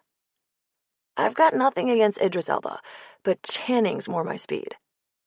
"What is it about him exactly that appeals to you?" "I don't know. He seems like he would be a gentle, caring lover. Like he'd tell you what a great job you were doing, and then put in some quality spooning time afterward." Esther snorted. "See? I knew you could be funny." "I'm writing that down," Jonathan said, pulling his moleskin out of his pocket. "The spooning thing, or that I said you were funny?" He smiled at the page as he scribbled on it. "Both." He'd let her look inside his notebook once. It was filled with doodles, random words and phrases that appealed to him, and snippets of half-formed ideas for his scripts. He never went anywhere without it, and one of his favorite pens. He had strong opinions about pens, she'd learned, and never used anything but Black Pilot G2 Ultrafines. His fingers and his face were usually dotted and smudged with black ink stains. There was a smudge on his face right now, on his cheekbone, just below his glasses. Esther waited for him to put his notebook down before starting the movie. It had been a few years since she'd seen this one, and she worried it wouldn't hold up, or that he wouldn't like it as much as she did. A few minutes into the movie, Jonathan shifted on the couch, pulling his feet up and stretching his legs out beside her. He'd walked the few feet between their apartments barefoot, and his toes were propped against her thigh. When she looked over at him, he grinned like he was daring her to object. Esther shook her head and turned back to the TV screen. Jonathan's toes stayed where they were for the next hour. The movie held up pretty well, but Esther was yawning by the time it was over. Jonathan sat up when the credits started to roll, stretching his arms overhead. "That was good." "Yeah, I like that one," she said, pleased he'd enjoyed it too. She covered her mouth as another yawn slipped out. Taking a cue, he heaved himself off the couch and grabbed his laptop. "We should do that again." "Sure." "How about Saturday?" he proposed, backing toward the door. "I'll even let you pick the movie again." Watching a movie on a Saturday sounded like a vaguely date-ish activity. So far, they'd confined almost all their hanging out to Sundays and weeknights. But she didn't have any plans for Saturday, so why not? "Yeah, okay. How do you feel about zombie movies?" He pulled the door open and gave her a lopsided grin. "I love zombie movies." "Is that the biggest sock I've ever seen, or are you knitting a hat?" Olivia asked when Esther got out her knitting Monday night. Vilma looked up from her needles. "Someone go outside and make sure the sky isn't boiling. If Esther's knitting something other than socks, it must surely be the end times." "Hilarious," Esther said, as she spaced her stitches out along her circular needles.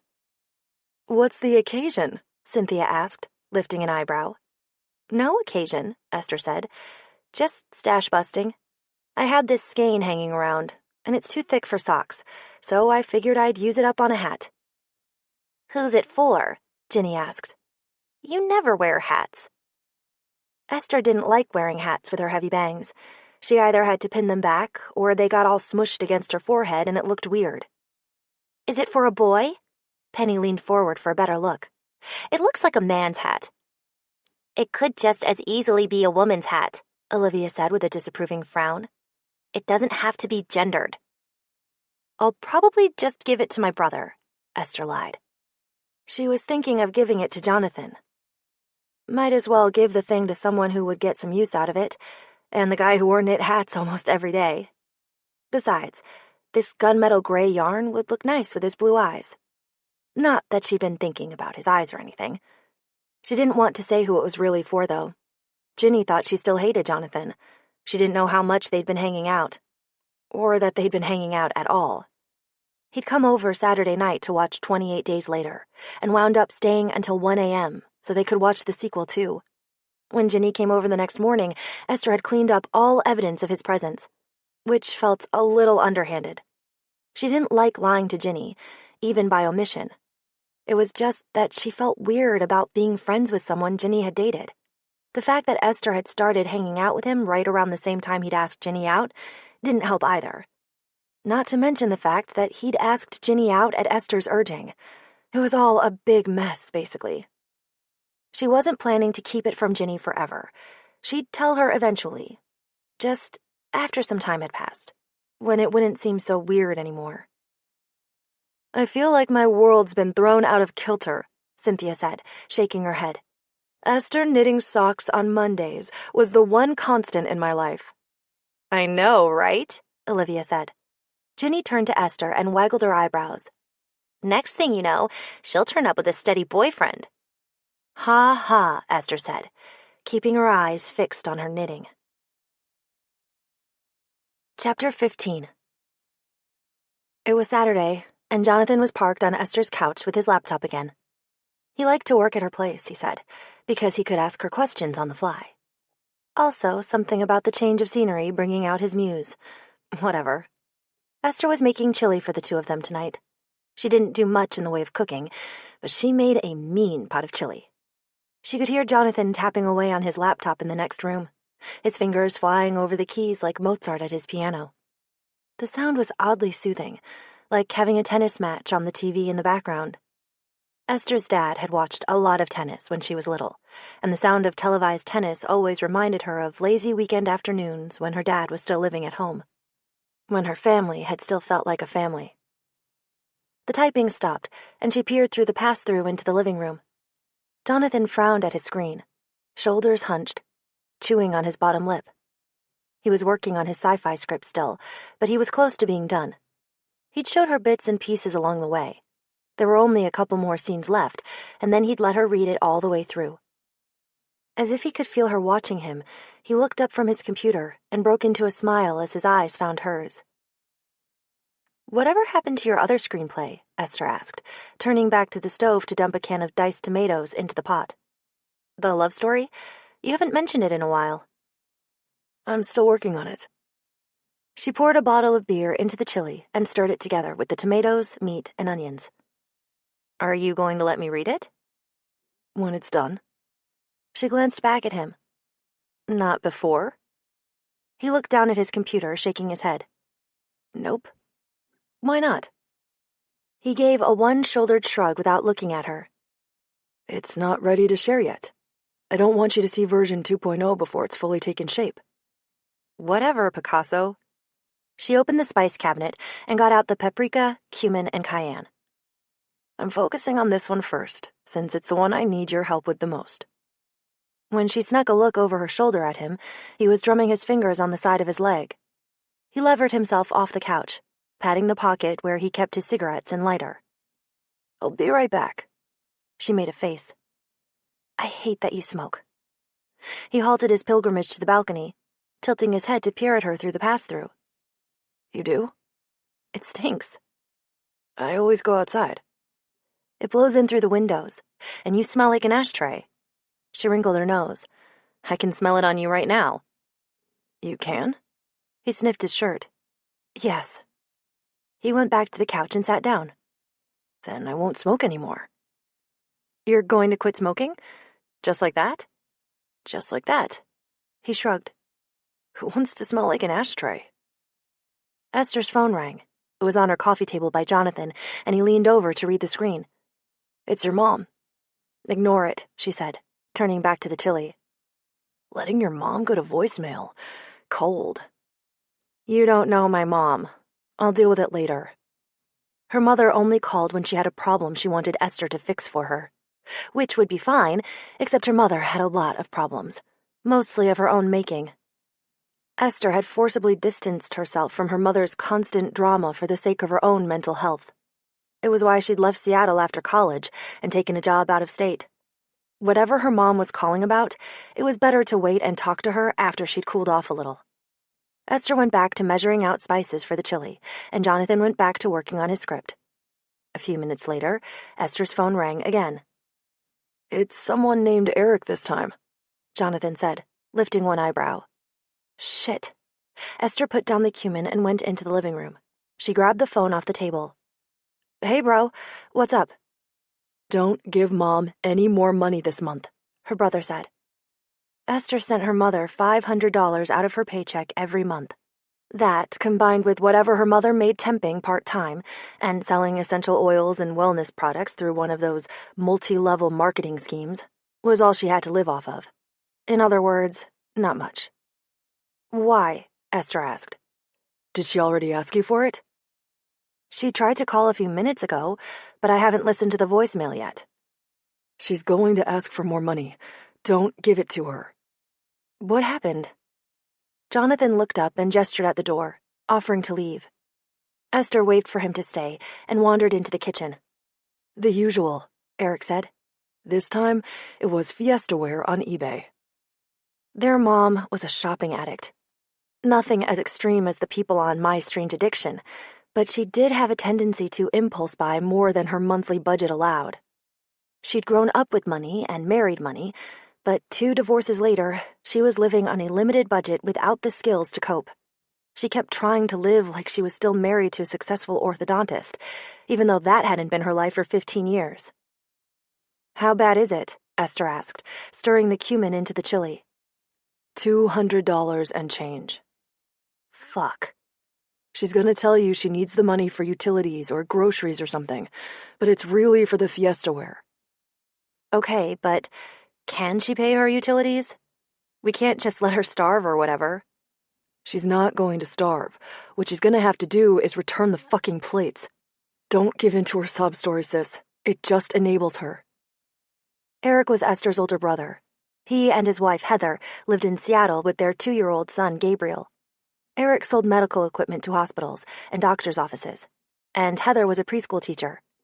They couldn't afford to support Esther's mother on top of all their own bills, but Eric made up for it by taking point on all her crises. It was part of the bargain Esther and Eric had made. He provided physical and emotional support to their mother locally, and Esther provided financial support long distance. Fine, Esther said. She peeked into the living room at Jonathan.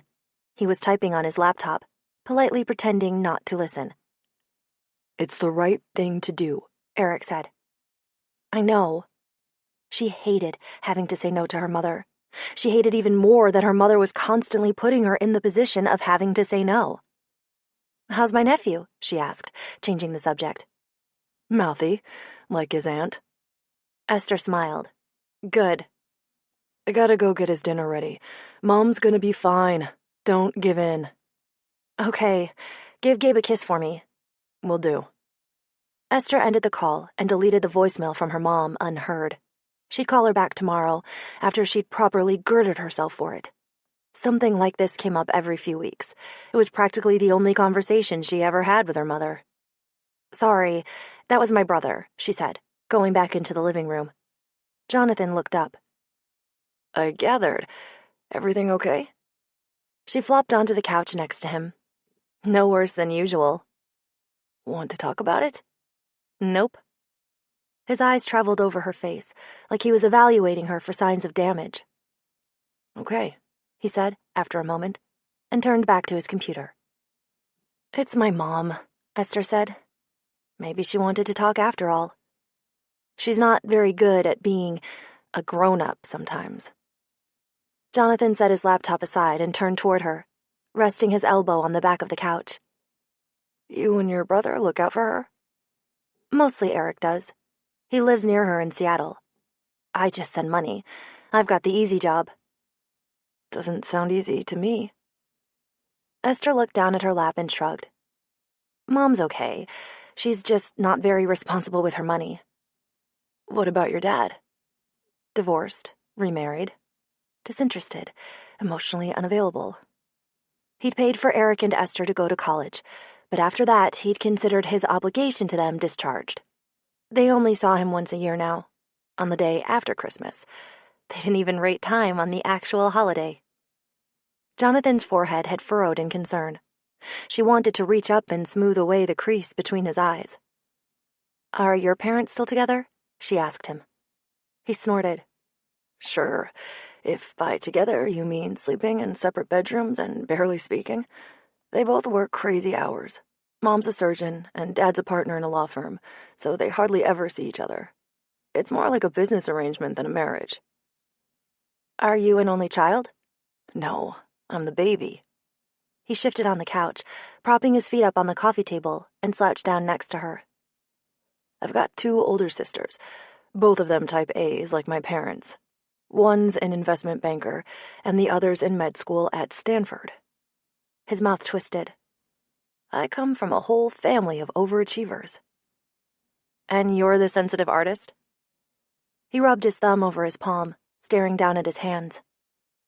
They were sitting close enough that their shoulders were touching. Or the prodigal disappointment, if you're my parents.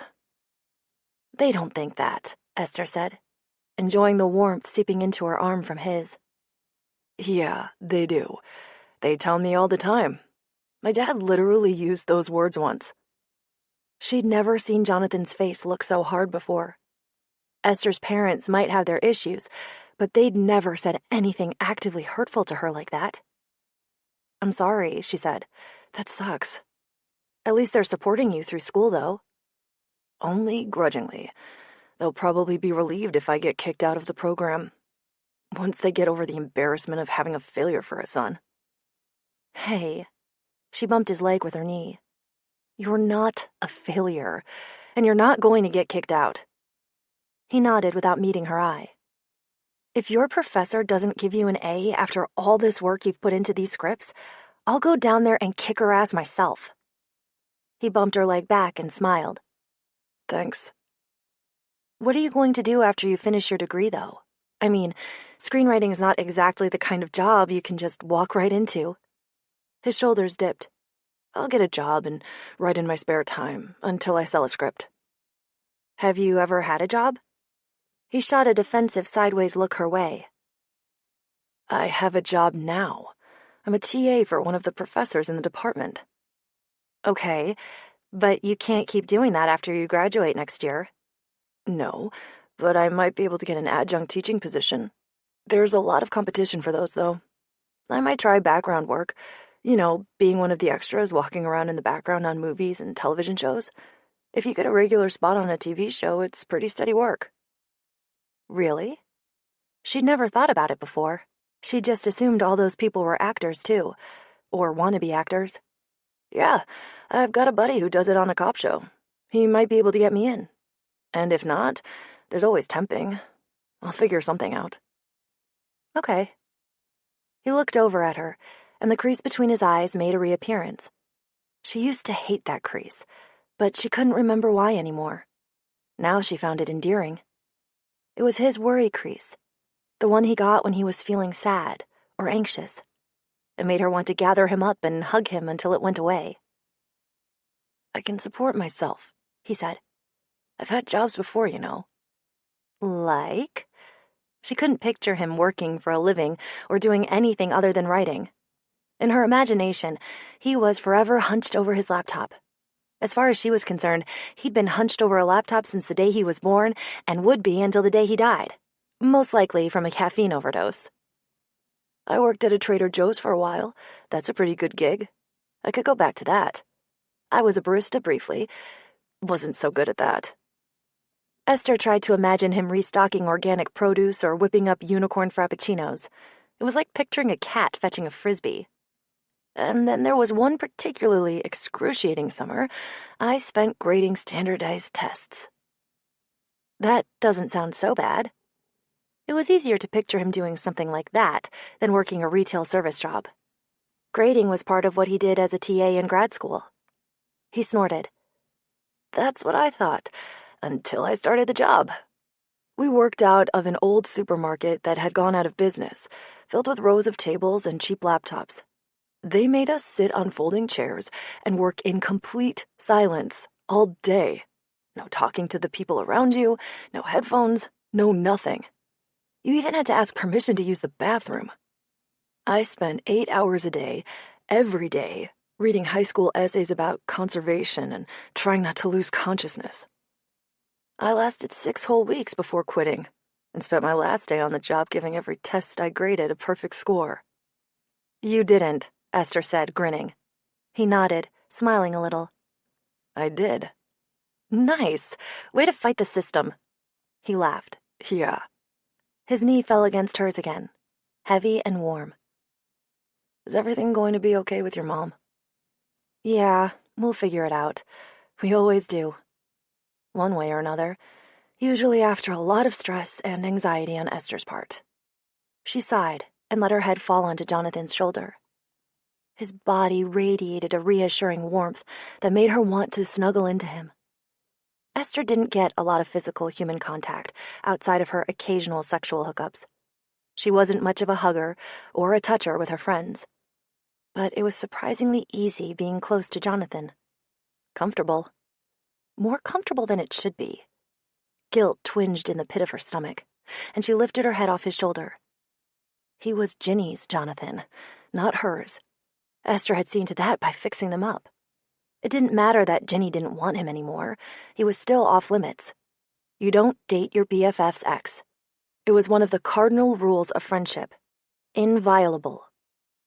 She should move. She shouldn't be sitting this close to him. The thing was, though, she didn't want to. One of his hands was resting on his thigh, and she imagined taking it in hers, interlacing her fingers with his. She wanted to know what his skin felt like, if it was rough or soft, if his hands were as warm as the rest of him. Let's watch something fun tonight, he said. No horror movies. Horror movies are fun. She was still staring at his hand. She couldn't take her eyes off it. He had beautiful hands under all the ink stains. Long, slender fingers, and neatly trimmed nails with matching half-moons at each cuticle. He could be a hand model. The things he could probably do to a woman with fingers like that. He nudged her shoulder with his. I need a laugh tonight, and so do you. Cabin in the woods? She suggested, tearing her eyes away from his hands. I meant a comedy. That's a comedy. Satire isn't the same thing as comedy, and the ending is a total downer. Fine. What do you want to watch? Freezing Arizona? Okay. She didn't care what they watched, as long as they did it together. She would have agreed to watch The Three Stooges if that was what it took to keep him there. He leaned across her for the remote. As his body pressed against hers, she closed her eyes and breathed him in. The cigarette smell didn't bother her as much as it should. For the first time in her life, she actually found it kind of sexy. Uh-oh. How long before the chili's ready? He asked, turning on the TV and settling back into the couch. He was sitting even closer now, slouched down so that his elbow was resting on her thigh. Warmth from his body seeped into hers like warm butter. Another couple hours, probably. She'd forgotten about the chili. She couldn't even remember if she'd finished adding all the spices. Probably, hopefully. She certainly wasn't getting up to do it now. Tell me you've seen this before, he said, as the movie started. Yeah, it's great. She'd seen it dozens of times. She could practically recite the whole thing from memory. It's my third favorite Coen Brothers film. He obviously wanted her to ask what the first two were, so she did. Blood Simple and Miller's Crossing, he answered with a self-satisfied smirk. When had his smugness become so adorable? What is happening to me? Had she completely lost her grip on her sanity? Jonathan settled in to watch the movie, and Esther watched him watch the movie. After a while, he tilted his head and rested it on her shoulder. Is this okay? Yeah, it's fine. Her pulse pounded in her ears. She tried to ignore it and concentrate on the movie. His hair was tickling her neck, and all she could think about was how badly she wanted to run her fingers through it. How easy it would be to just reach up. Did you know Joel Cohen was an assistant editor on The Evil Dead? Jonathan asked. Oh, yeah? She said, trying to sound interested. Her entire consciousness was focused on the places where his body touched hers. There wasn't room for anything else. The push-in on Florence, Arizona in this scene was a direct homage. Cool. Her skin felt raw and hypersensitive, like a sunburn. Every little move he made, every place his body came into contact with hers, caused her nerve endings to shriek like a tornado klaxon. Proximity alert! Proximity alert! She passed the entire movie that way. It was almost a relief when the credits rolled and Jonathan shifted away from her. That movie always makes me feel better, he said. Me too. He stretched his arms overhead, causing his t-shirt to ride up. Esther glimpsed a tantalizing sliver of abdomen and a faint dark trail disappearing into the waistband of his jeans. How about that chili? He said. She pushed herself to her feet. Right, chili. I better go check on it. It should be ready by now. She went into the kitchen to dish it up. They ate out of bowls in front of the TV while they argued about what movie to watch next. When they were finished eating, Jonathan carried their dishes to the sink and rinsed them. They wound up watching What We Do in the Shadows, which immediately led into a Flight of the Conchords marathon. She kept to her own end of the couch this time, maintaining a safe distance between them. 2 episodes into Conchords, Jonathan fell asleep. He was slumped down on the couch with his legs stretched out in front of him and his head lolling to one side. Esther's eyes took a walking tour of his body as he slept, consuming every detail. The cords in his wrists, the tendons snaking up forearms that were as long as her shin, the smooth curve of his biceps. How would it feel to be wrapped up in those arms? She usually preferred thick, muscular guys, lumberjack types. She wasn't exactly petite herself, and she liked men who looked like they could carry her out of a burning building without throwing out their backs. But maybe she was changing her tune, starting to appreciate the virtues of tall, lanky men. Yeah, okay, she needed to stop this, drooling over him while he slept, like a creepy creeper. She reached over and nudged his shoulder. Hey, Sleeping Beauty, wake up. His eyes snapped open. Hmm? She smiled at his adorable sleepy face. You fell asleep. Oh. He sat up and stretched. When his t-shirt rode up this time, Esther made herself look away. What time is it? Almost midnight. Ginny was coming over tomorrow morning, and Esther would need to clean up before she got there. If there were too many beer bottles in the trash or dishes sitting out, she might ask who Esther had been entertaining. Better take myself off to bed before my chariot turns back into a pumpkin. That's Cinderella. Whatever. He got to his feet, shouldered the messenger bag containing his laptop, and extended a hand to Esther. Walk me out? Against her better judgment, she let him pull her off the couch. He held on to her hand, tugging her along with him to the door. When they got there, he stopped and faced her. Tonight was fun. He held fast to her hand, rubbing his thumb over her knuckles. Yeah, it was. What she saw in his eyes made her chest feel tight, like she couldn't get enough air. A soft smile stole over his face. The way he was looking at her, it was like he wanted something, but was afraid to ask. No, not something. Her. He was looking at her like he wanted her. He leaned closer, and Esther tensed. Flinched, really. Oops. He halted, his blue eyes locked on hers, studying her. She couldn't seem to look away, even when she felt a flush creep up her throat and spread out over her face. His body loomed over hers, as close as they could be without actually touching, breathing each other's air.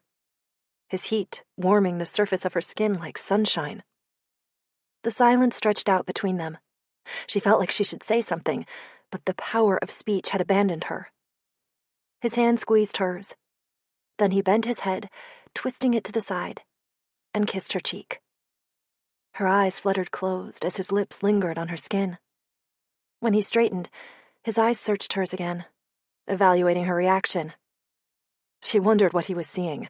Her emotions were a messy, churning stew of relief, disappointment, hope, lust, guilt, and embarrassment. God only knew what that looked like on her face. A crooked grin spread over his face. "I'll see you around," he said, and let himself out. When Esther got into bed that night, her face was still tingling where his lips had touched her. If she closed her eyes, she could feel the rasp of his beard on her cheek, his breath hot and sultry on her skin. Sleep was a long time coming. Chapter 16. Okay, so maybe Esther wanted to sleep with Jonathan. She was a grown woman, in charge of her own libido. Just because she wanted something didn't mean she was going to do it. It wasn't like he was irresistible. Only, he kind of was. Every time she thought about his stupid cute face with his stupid kind eyes and stupid sexy mouth, her inside started to feel all soft and squishy, like she was full of marshmallows. Then she got distracted imagining what it would be like to kiss that mouth, and after that, she started imagining doing other things to him. Nope, bad idea.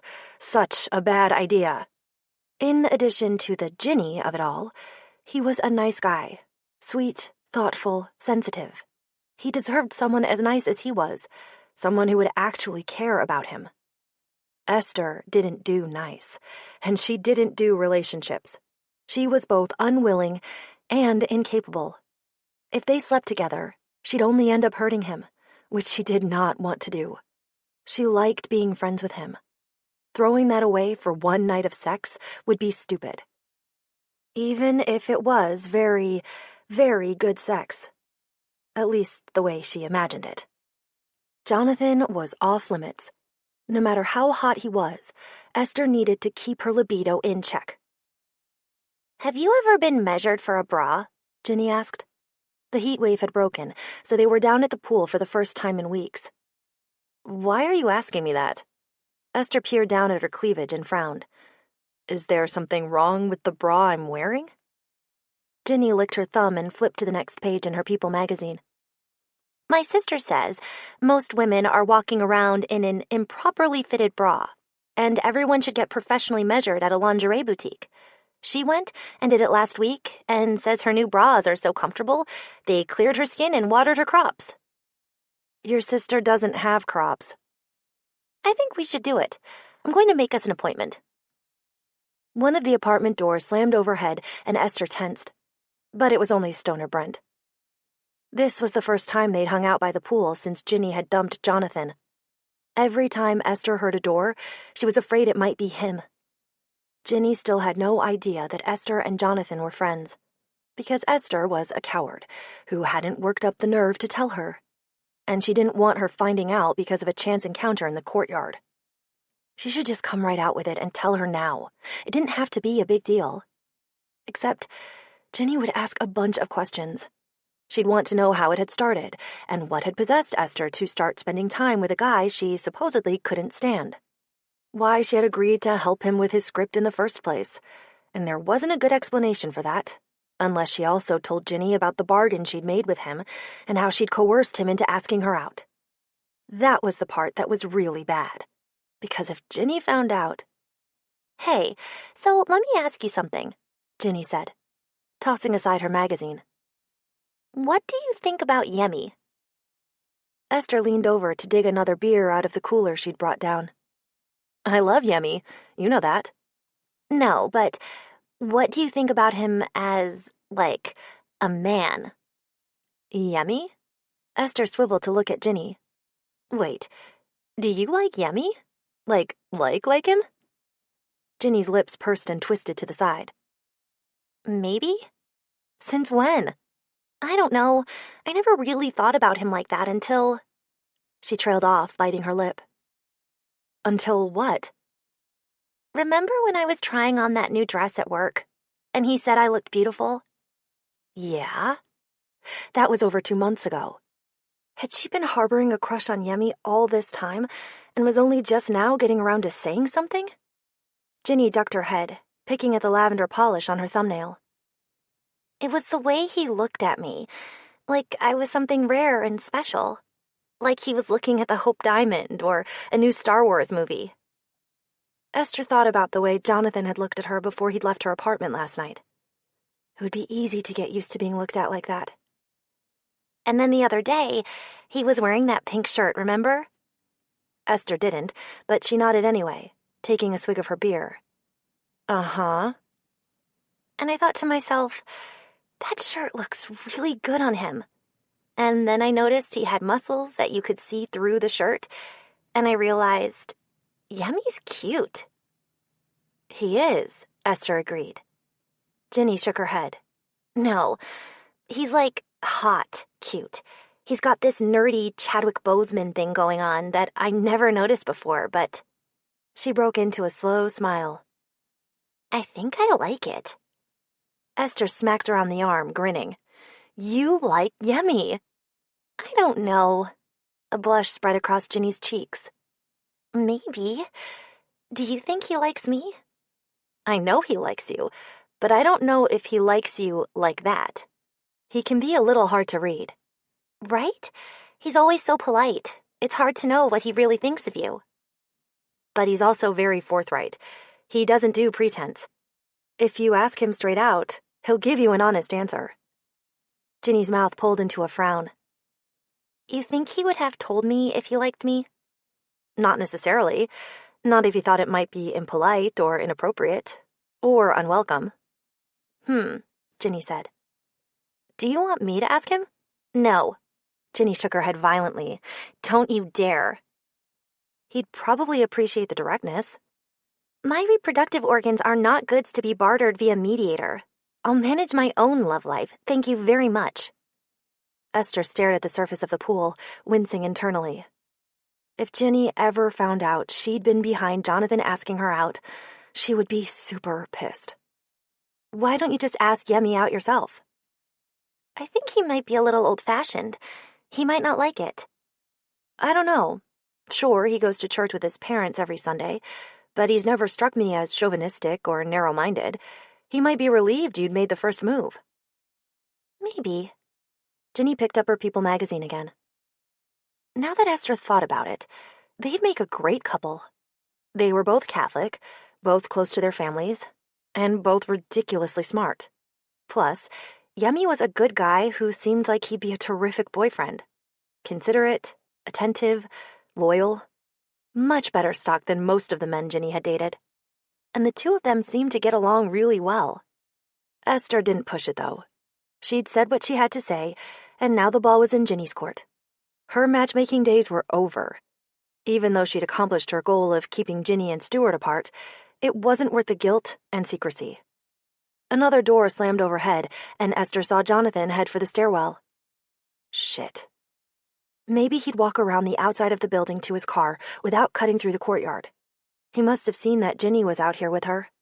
Hopefully, he'd want to avoid an uncomfortable encounter. Hey, Jonathan said, striding toward them.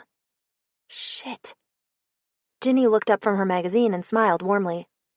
Hey. Only someone who knew her as well as Esther did would be able to detect the edge under her cheerful exterior. Esther nodded a greeting and took a swig of beer to disguise her discomfort. Jonathan's eyes lingered on her for a moment before moving back to Ginny. How have you been? His keys were in his hand, and they jingled as he flipped them around his index finger. Good, Ginny said, without letting her smile slip. I'm good. How about you? Jonathan's eyes flicked over to Esther again, Then back to Ginny. I'm good. Great, actually. He flipped his keys again. Once, twice, 3 times. Well, I've got. He tilted his head toward his car, already backing away. Sure, Ginny said, still smiling at him. I'll see you, he said, looking at Esther again. Yep. She raised her bottle and took another drink. Bye, Ginny called out. Her smile faded as soon as his back was turned. Geez, that was mega awkward, she said when he was out of earshot. Yeah, Esther agreed, and guzzled the rest of her beer. The following week, Esther started paying more attention to Yemi at work. She watched him closely every time Ginny came up in conversation, and even more closely whenever the 3 of them were together. After 4 straight days of observation and data collection, her results were still inconclusive. Yemi was difficult to read. He was reserved, even-keeled, and unfailingly polite to everyone he talked to, even the people Esther knew for a fact he disliked. If he was secretly harboring an attraction to Ginny, she could detect no obvious signs of it.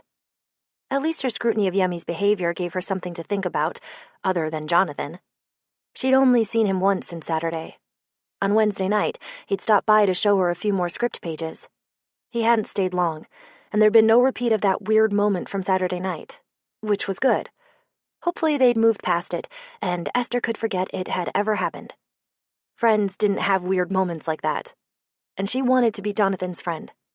She liked being his friend. She didn't want to screw that up. On Friday morning, something else cropped up to distract Esther from lusting after Jonathan. Hamburger helper is at it again, Yemi told her when she got into work. She groaned as she sank into her chair. What did he do now? Hamburger helper was their nickname for Dan, one of the design engineers on the payload team. Esther was on the power team, and Dan's components were forever getting in the way of hers. They called him Hamburger Helper because he always pretended he was being helpful when really he was trying to get everyone to do things his way. Also, his face sort of looked like a hamburger, round and flat and slightly bumpy. Open your email. He stopped by already to make sure you saw it. Of course he did. I'll bet he sent it after work last night to make himself look busier. She started up her computer and clicked over to her email inbox. As she'd suspected, Dan had sent the email at 7:30 last night and copied both team leads to make sure everyone knew he was working late. She groaned again as she scanned the text of the email. Is he serious with his shit? Isn't he always? Yemi said. It was a request for Esther to make modifications to one of her components in order to accommodate his, which would be fine, except her power converter had been on the live model for a few weeks already, and this was the first he was bringing it up. Because he hadn't bothered to tell everyone before now that his antenna-pointing mechanism conflicted with the placement of her part. No way, Esther muttered. No fucking way. She got up and walked over to her team lead's desk. Hey, Bhavin, did you happen to see this email from Dan? She tried to keep her voice mild and even-toned. Don't be too aggressive, she reminded herself bitterly. Bhavin was a small-framed Indian man who wore a lot of hair product and owned a different pair of Air Jordans for every day of the week. Today's were navy blue with bright yellow trim. He nodded distractedly, without looking up from the spreadsheet on his computer screen. Yeah, you can do it, right? I already told Dimitri you could. I can, Esther said to the back of Bhavin's coiffed head. But I shouldn't have to. He's the one who failed to check the model before diving into a design. Bhavin's thumb tapped a high-frequency drum beat on the desk. He was always tapping his fingers or jiggling his leg, like he'd had too much caffeine. Okay, but it's less work for you to make the small change to one part that he's asking for than for him to redesign the entire subassembly. It's not less work for me. He turned around to face her, frowning. It's less work for the project. His stuff's on the critical path right now, and yours isn't. We're all part of a team, remember? She could feel her blood pressure rising as her hands clenched into fists at her sides. I'm not the one who designed an entire subassembly without consulting the other members of the team. Is this going to be a problem? I told Dimitri you'd be happy to do it. Dimitri was Dan's team lead, and he and Bhavin were buddies. They were in the same fantasy football league and played Magic the Gathering on the weekends. "It's not a problem," Esther said, forcing herself to smile. "I'm just pointing out, this is an issue that could have easily been avoided, and it's not like this is the first time he's done something like this either." Bhavin's head bobbed in a rapid-fire succession of nods. "I'll bring it up with Dimitri, all right? But in the meantime, I need you to go ahead and make the changes." "Okay," Esther said. "Thank you." She went back to her desk, knowing nothing would come of Bhavin's conversation with Dimitri. The payload team had more clout than the power team, because their system served the mission, even though you couldn't do the mission without power. And Dan was chummy with his team lead, Dimitri, who in turn was chummy with Bhavin, which meant they'd inevitably take Dan's side. She knew this because it was what had happened every single time she'd tried to object to something he'd done. Magically, the modifications that Dan wanted were always deemed the simplest solution to a problem that Dan himself had created. The guy was made of Teflon. She'd bet cash money he'd never been called aggressive in a performance review either. Any luck? Yemi asked when she got to her desk. "What do you think?" At least you tried. "I don't know why I bother." They never took her side, and now she was the one who looked like she wasn't a team player. It wasn't even 9 a.m., and today already sucked. Esther was stuck in Friday evening traffic on Overland, still fuming about fucking Dan getting his way that morning, when her brother called. She hit the Bluetooth button on her steering wheel as the car ahead of her lurched to another stop. "We have a problem," Eric said. Awesome. Exactly what she needed right now. She hadn't talked to their mom since she had to refuse to give her money for the eBay Fiesta wear. Esther couldn't wait to hear what her mother wanted now. "What is it?" "Mom's losing her apartment." "What?" Esther's fists tightened on the steering wheel. "I told you not to freak out." She let her foot off the brake as the car in front of her started creeping forward. "How? What happened? What'd she do?" "It's not her fault this time. Her landlord decided to cash out and sell the building. She's got to be out by the end of next month when her lease is up." "We're never going to find another place she can afford in that neighborhood." Her mother had been living in the same duplex apartment building in Lake City for 6 years. Rents in the whole area had skyrocketed as a lot of the other buildings were torn down in favor of new construction, or renovated so they could command the same outrageous prices as the rest of Seattle. "I know," Eric said. He sounded exhausted. Esther could only imagine how the conversation had gone when their mother had told him the news. Once again, she was grateful she'd removed herself to another state. And even more grateful Eric was in Seattle to handle things there. Their mom was going to have to move farther north probably. Maybe out to Linwood or Everett even. Which would make it more difficult for Eric to get to and from her place, making his life more difficult. Plus, she wasn't going to want to do it. She'd put up a fight, drag her feet, complain that it was too far out, that everything in her price range was a dump. She'd do everything in her power to make this as difficult as possible, refusing to accept the reality of her situation because that was what she always did. Esther could feel an anxiety stomachache ramping up already. "What are we going to do?" "We'll figure something out. We always do. I'll help her start looking for a new place." She hit the brakes as a BMW swerved into her lane. "She's not going to want to." "I know," Eric said irritably. Esther bit down on her thumbnail. "I could send more money."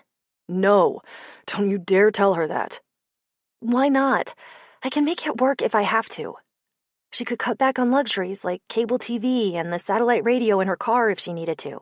Start packing her lunch more often instead of eating in the cafeteria every day. She's got to start taking responsibility for herself, not mooching more off you. They had this same fight a lot. Esther was always tempted to give in to her mother's demands, just to get her off her back. But Eric insisted that if they gave in, it would only encourage her to keep doing it. And since he was the one who had to deal with their mother in person, he usually got the final say. "Promise me you won't offer her more money." "Fine," Esther agreed, reluctantly. "It'll work out," Eric said. "I just wanted to give you a heads up before Mom called you." "Yeah, thanks." She ground her teeth as the car in front of her dawdled just long enough for the light to turn red before Esther got through the intersection. Don't stress about it. Sure. Like that was possible.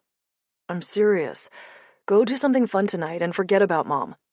Go out with some friends or something. It wasn't a bad idea. She could definitely use some company tonight.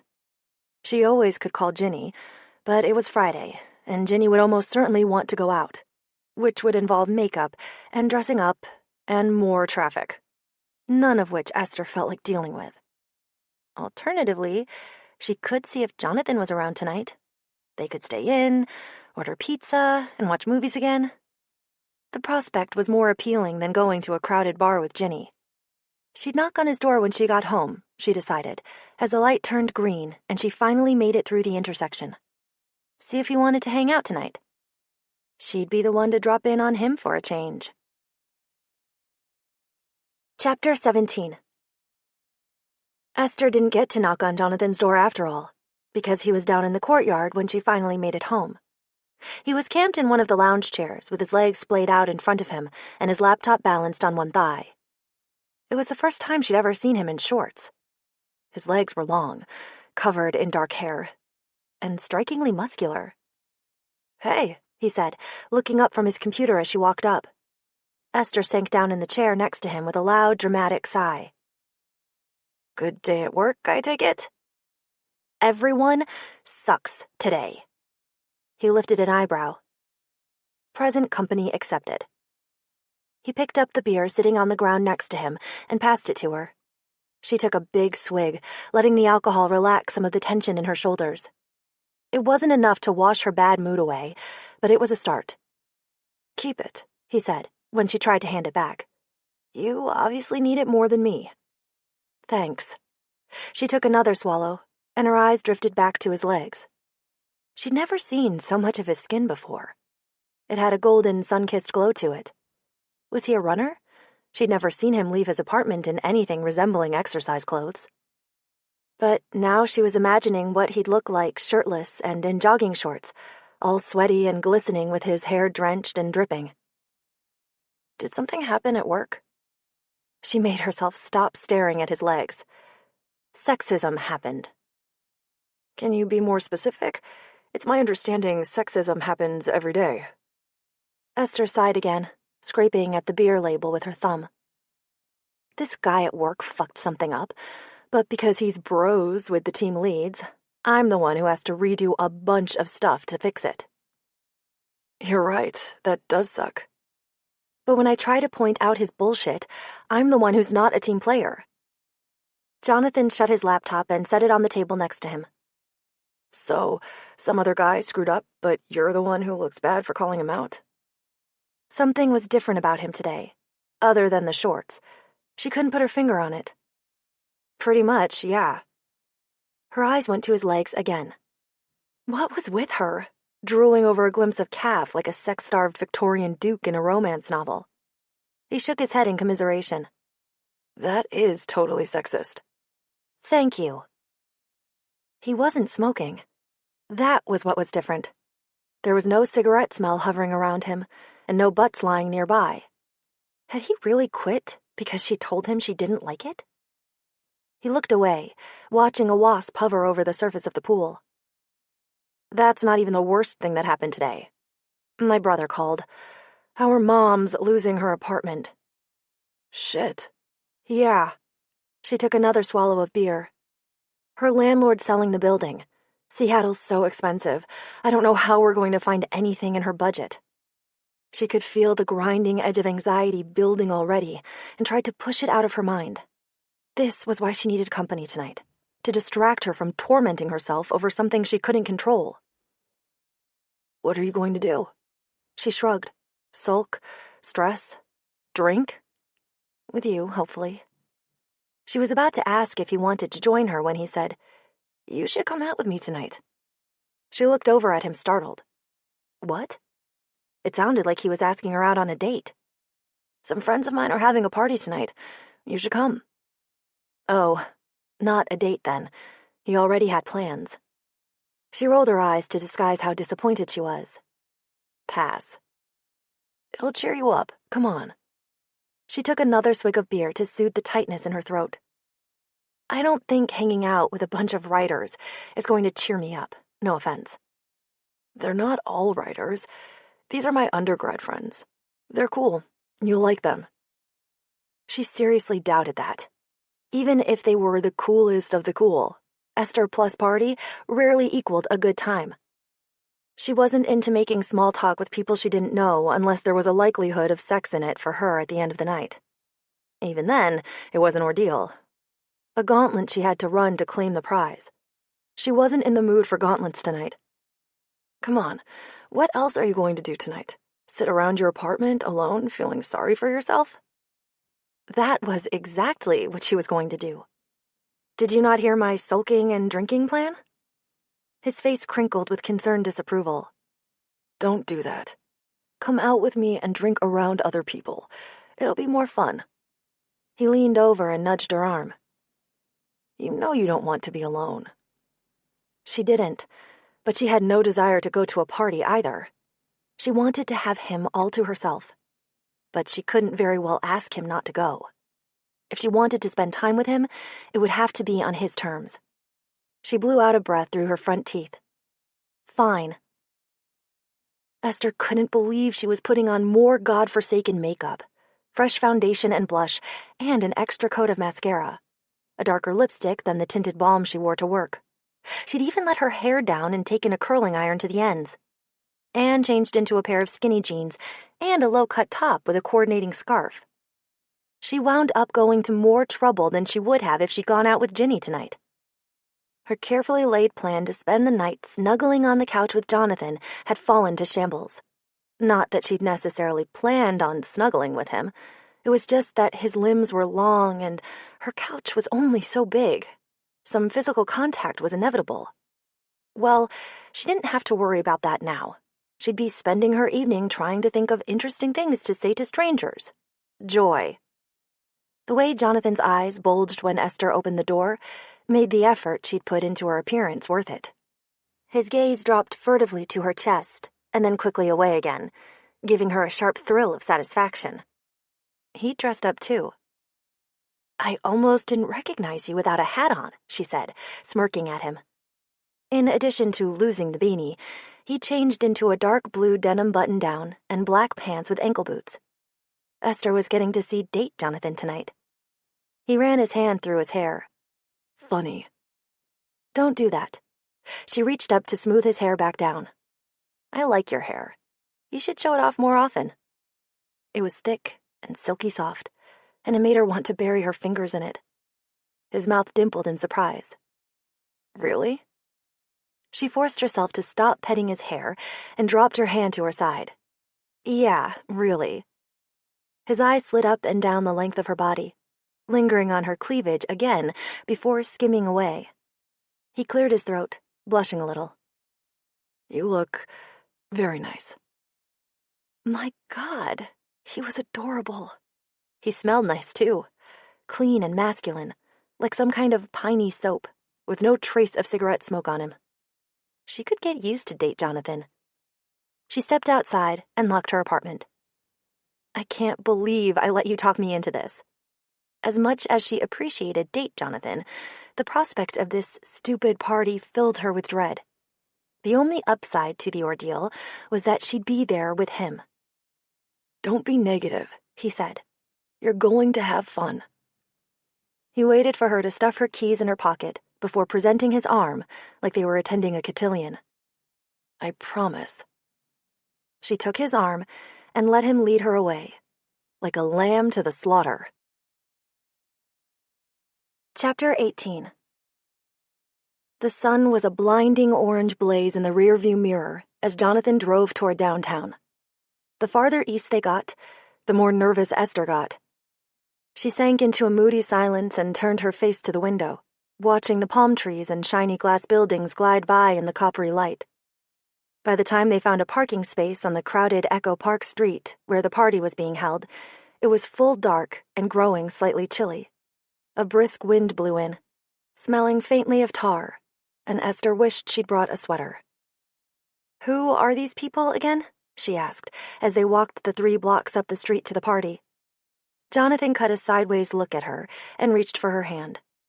Warmth seeped into her skin from his palm, bolstering her courage a little. This is Kelsey and her girlfriend Davika's place.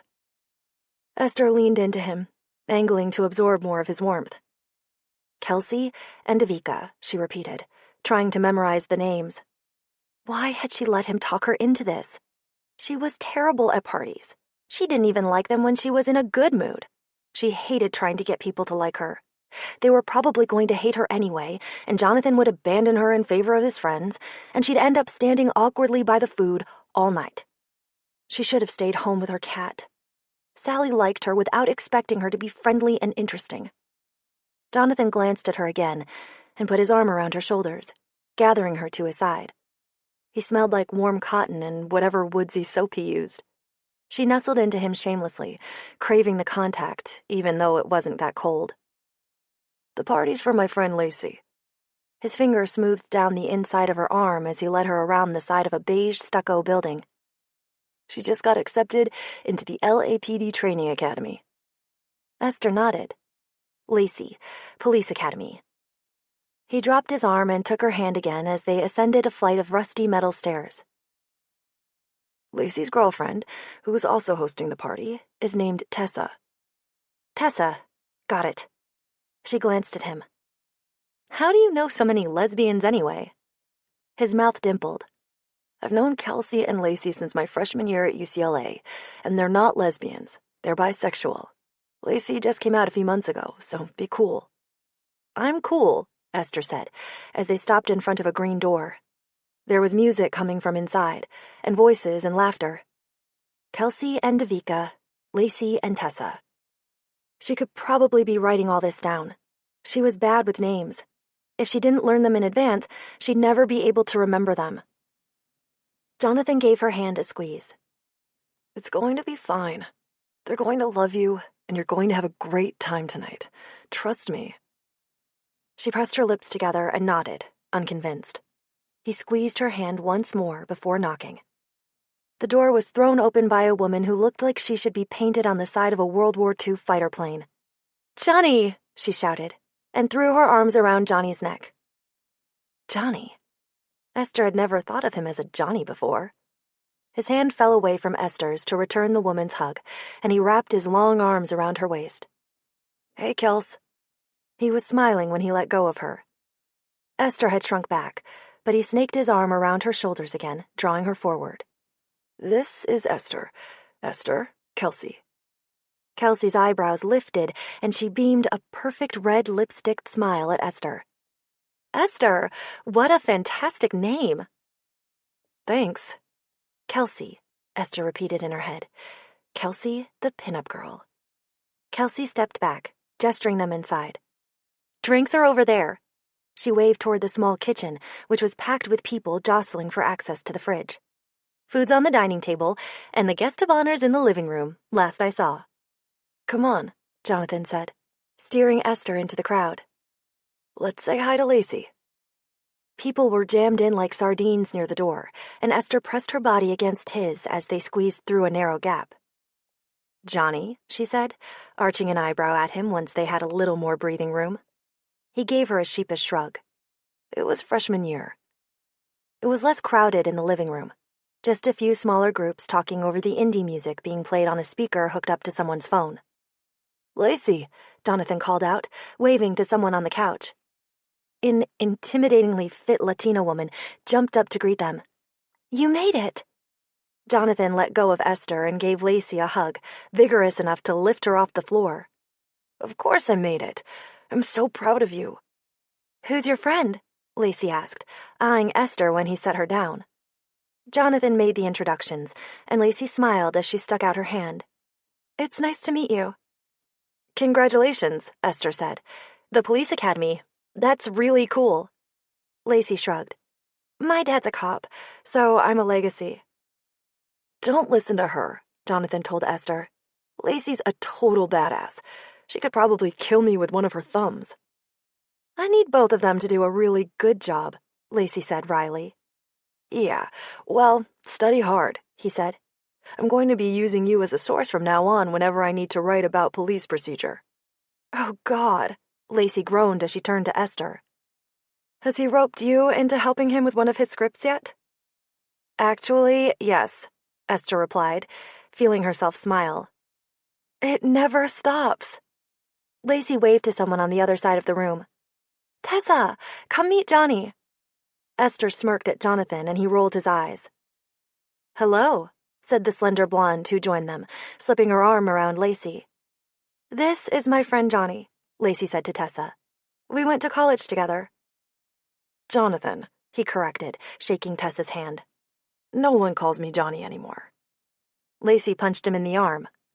"I call you Johnny, and so does Kelsey." He rubbed his arm, wincing.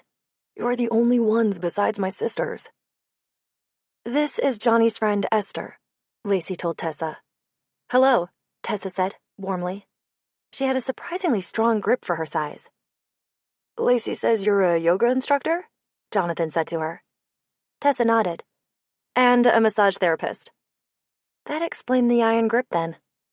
"I should book an appointment with you," Jonathan said.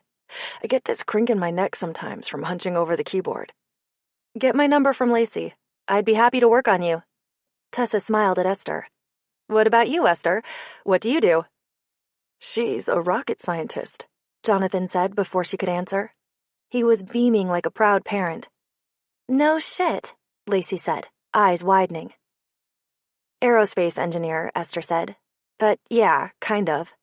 "That's so cool." "I'm gonna go get us some drinks," Jonathan said. "Who needs a refill?" Lacey and Tessa both shook their heads. "Beer?" he asked Esther. She nodded. "Yeah, thanks." Shit. He was already leaving her on her own. "I've got a friend who works for an aerospace company," Lacey said. "Two friends, actually. They're supposed to be here." "How long have you and Jonathan been together?" Tessa asked. Esther felt her face redden. "Oh, we're not. We're just friends. Actually, we're neighbors." Tessa smiled. "Right. How about you?" Esther asked, shifting the subject off her and Jonathan. Lacey laughed. "That's a complicated question." "Sorry." Great. Here 5 minutes and she'd already put her foot in it. "It's fine," Tessa said, laying her hand on Esther's arm. "We started seeing each other before Lacey came out, is all. So officially it's only been a few months. But really, more like a year." "Wow," Esther said. "A year. That's a long time." Jonathan had gotten stuck into a conversation with someone in the kitchen. Esther could see him in there, holding 2 drinks and chatting happily away. "Hey, Davika," Lacey called out. "Come meet Johnny's friend Esther. She's a rocket scientist." "No shit," said a tall black woman with copper braids. "Davika, this is your place, right?"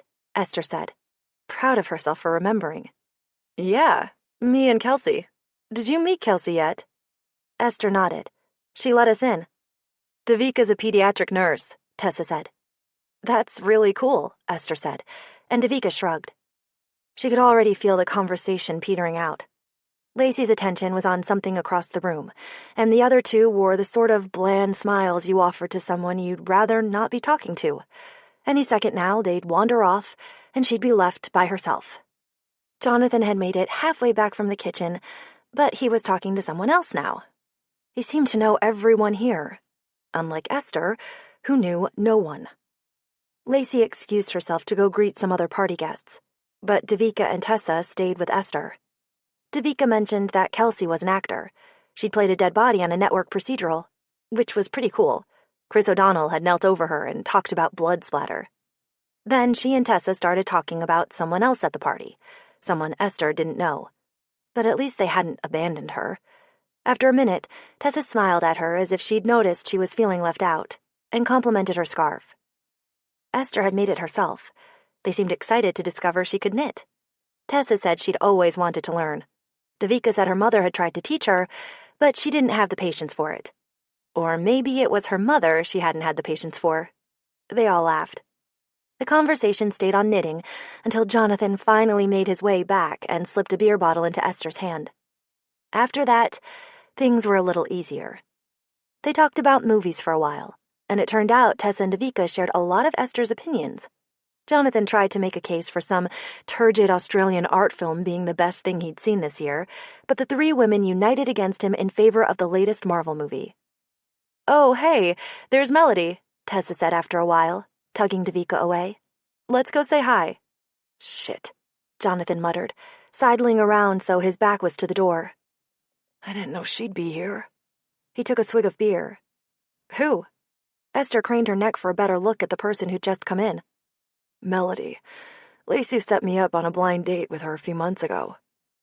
Oh, interesting. She was cute. With the glasses and the long hair, she looked a little like Supergirl's alter ego, Kara Danvers. "I'm guessing it didn't work out," Esther said, based on the way he seemed to be trying to fade into the ficus. Not so much, no. "Who's she with? Is that her boyfriend?" Melody's date looked vaguely familiar, but Esther couldn't place him. Maybe he was an actor. He was good-looking enough to be on TV. I don't know. Jonathan didn't turn around to look. "Holy shit," Esther said, when she realized where she recognized the guy from. There was a photo of him in the lobby at work, along with his parents and his sister. These must be the friends Lacey was talking about who worked for an aerospace company. Only the guy didn't so much work for the company as own it. Or his family did anyway. What? Jonathan said. "Her date is Jeremy Sauer." Jonathan frowned and glanced behind him. That's Lacey's ex. Esther's eyes widened. Lacey's ex currently had his hand on this Melody chick's ass. Lacey dated Jeremy Sauer? Jonathan turned back to Esther, still frowning. How do you know him? The company I work for, Sauer Hewson. He's one of those Sauers. Fantastic. Jonathan took another swig of beer. Hey, if you're going to be passed over, at least it was for a gorgeous billionaire, right? He gave her a sour look. Is that supposed to make me feel better? Yes. He was on some list of the country's most eligible bachelors. Who can compete with that? Jonathan's scowl deepened. Clearly not me. Esther hooked her arm through his. Hey, you're a pretty good catch, too. She meant it. He was excellent boyfriend material, insomuch as she was qualified to determine such things. Considerate, easy to talk to, sweet.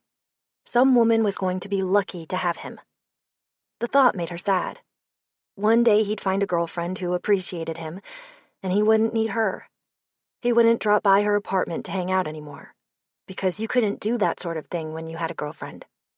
They'd go back to being just neighbors who said hello when they saw each other in the laundry room. She'd already missed him just thinking about it. She didn't want to lose him. Her eyes found his, and her stomach did a little drop. She let go of his arm.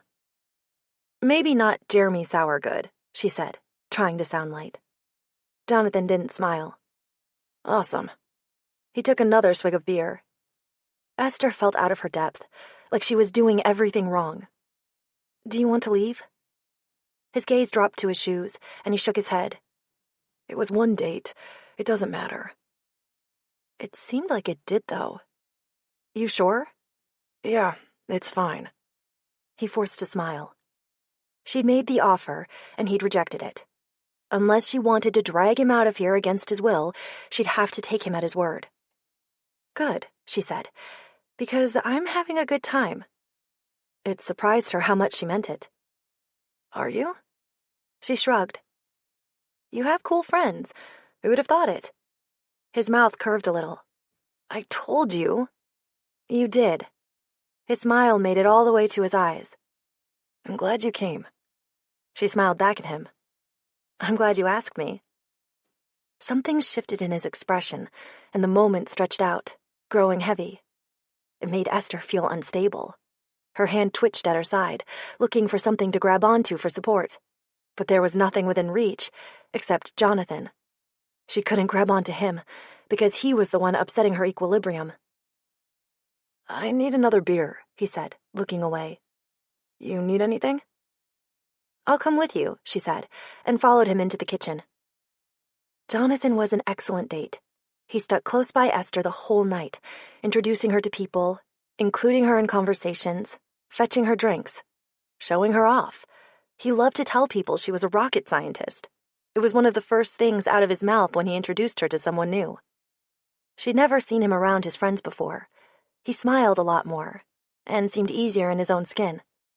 It was as if he'd reverted to a younger version of himself that was more carefree, less self-conscious.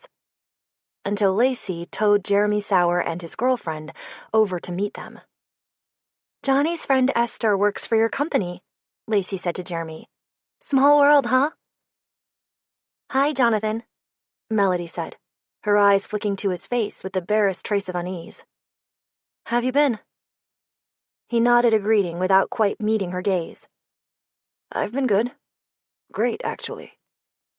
Esther recognized the same flat effect he had used with Ginny at the pool last weekend.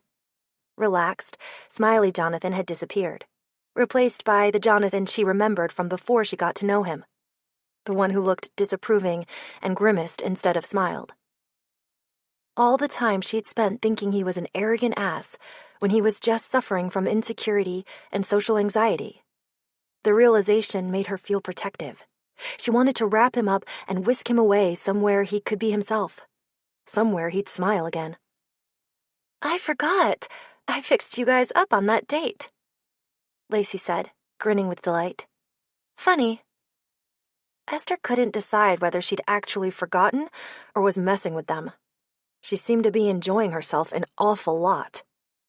"Yeah," Jonathan agreed, giving Lacey a wry look. "Funny." Jeremy Sauer's eyebrows lifted slightly, and Melody glanced down at her shoes. "Well, I've got some more guests to greet," Lacey announced, leaving them to fend for themselves. Definitely messing with them, Esther decided. Jeremy turned to her, beaming a smile dazzling enough to melt permafrost. "Nice to meet you. I'm Jeremy, and this is Melody." Esther met his smile with one of her own, determined to ignore the fissures of tension around them. Jonathan had dutifully propped her up all evening. Now it was her turn to step up and repay the favor. "Lacey says you're an aerospace engineer," Melody said, throwing her hat in the "this is fine" ring. Esther nodded. "I work at the El Segundo campus." Jeremy asked which project she worked on, and was familiar enough with it to identify the telecom customer they were developing it for. Esther learned that he and Melody both worked at corporate in Glendale.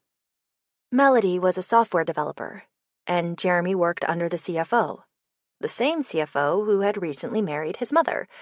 The Sauers really did like to keep the business in the family. As they talked, Esther could feel Jonathan shrinking beside her. He'd shuffled back a half step and retreated into a glum silence. "Did you guys meet at work?" Esther asked, trying to keep the conversation going. Melody and Jeremy regaled them with an overly detailed story about hooking up 4 years ago and then reconnecting when she came to work at Sauer Houston, doing that nauseating couple thing where they finished each other's sentences.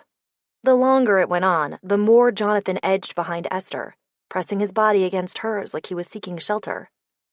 As Melody and Jeremy smiled blissfully into one another's eyes over a shared joke, Esther reached behind her back for Jonathan's hand and tangled their fingers together. He clutched it gratefully, shifting toward her a little more. "How about you two?" Melody asked when they concluded the narrative of their lengthy courtship. "How long have you been together?" Esther felt Jonathan go rigid, and he dropped her hand like it was on fire. "Actually," he started. "Only a few weeks," Esther finished for him. She wrapped her arms around his waist, snuggling into his side like an affectionate girlfriend. Jonathan looked down at her in surprise, and she lifted her eyebrows, daring him to contradict her. Yeah." He turned back to Melody and Jeremy, hugging Esther's shoulder with his arm. "We're neighbors. She lives in the apartment next door." "That's so cute," Melody said. "It's like a movie." "It is," Esther agreed, giving Jonathan a little squeeze. His scent filled her senses, making her feel lightheaded. "Just like a movie." "How's your writing going?" Melody asked Jonathan. He cleared his throat. "It's going okay, I guess." His hand spread out across Esther's shoulder blade, his fingertips stroking bare skin on the back of her neck. He's being modest, Esther said, trying not to shiver. She launched into an enthusiastic description of his sci-fi screenplay, waiting for him to pipe up and take the baton from her.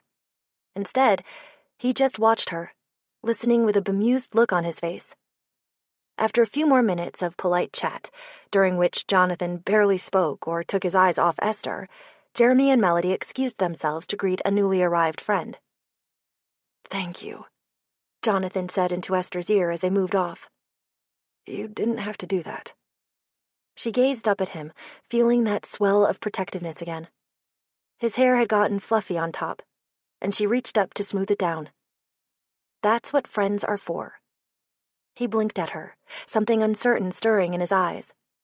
He opened his mouth to speak, but before he could, they were interrupted. "Jonathan!" a guy in a green baseball cap said, clapping him on the back. "How's it going, man?" Jonathan pivoted to greet him, leaving Esther to wonder what he'd been about to say. 2 hours later, Esther was deep in a conversation with one of Kelsey's actor friends. He'd done small parts in a few movies she'd seen, and a short arc on a network drama series. He had a lot of good Hollywood gossip to share. Which actors were assholes, who was sleeping with who, that sort of thing. The guy seemed nice, but she wished she was talking to Jonathan instead. They'd only split up when she'd ventured off on her own to check out the food spread and gotten sucked into conversation with the actor over the crudité. Jonathan was on the other side of the room talking to some college friends, but while he was talking to his friends, he was watching Esther, checking on her. Every time she looked over at him, his eyes were on her. It made her feel nervous, but in a good way. A fluttery, excited, breathless kind of way. "Do you need a drink?" the actor asked her. She couldn't remember his name. Something with a B, maybe? "No, I'm good." She felt the exact right amount of relaxed. One more drink and she'd start to feel too loopy, out of control. She didn't like feeling out of control. The actor, Brandon, started telling her about a famous movie star he'd worked with who had a drug problem. He didn't want to say the guy's name. He wanted her to guess. Esther didn't feel like guessing, but she played along. Jonathan was watching her again. When he caught her eye this time, he lifted his chin, and her stomach did an unexpected barrel roll. "Excuse me," she said to the actor.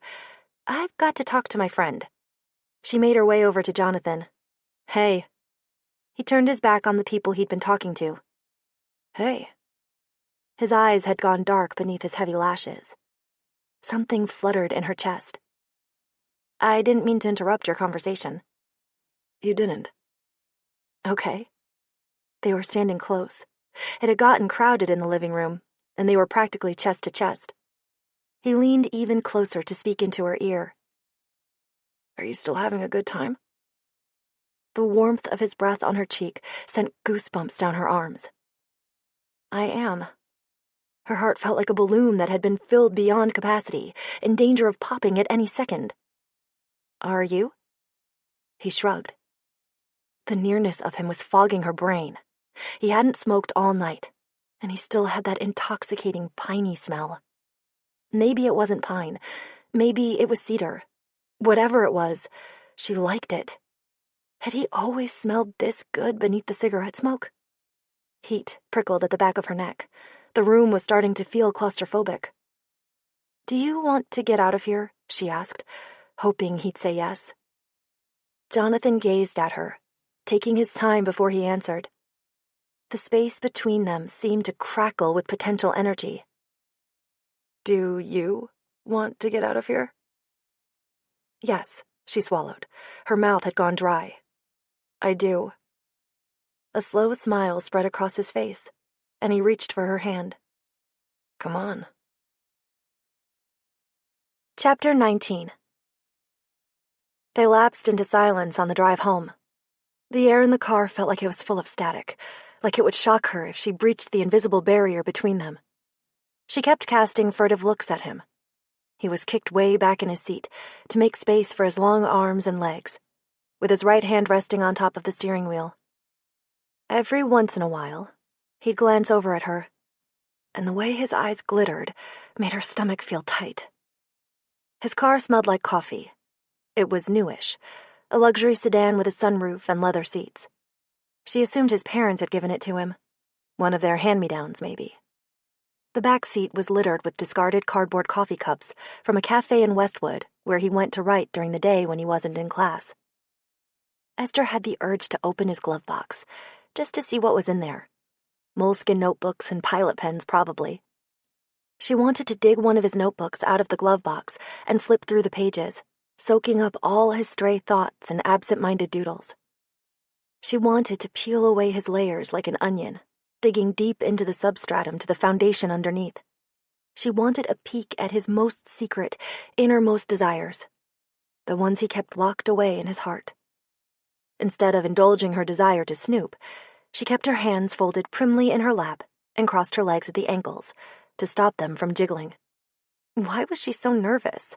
She wasn't sure what she thought was going to happen. She wasn't even sure what she wanted to happen. The warmth pooling in the pit of her stomach wanted one thing, but her brain was telling her something else. This shouldn't happen. She had a clear sense of the right and wrong of the situation. Seducing your best friend's ex was wrong. End of story. Esther uncrossed her legs and turned her face to the side window for the rest of the drive home.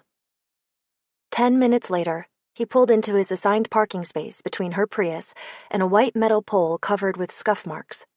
He came around to open her door for her and followed her upstairs with his hands in his pockets, jingling his keys as he walked.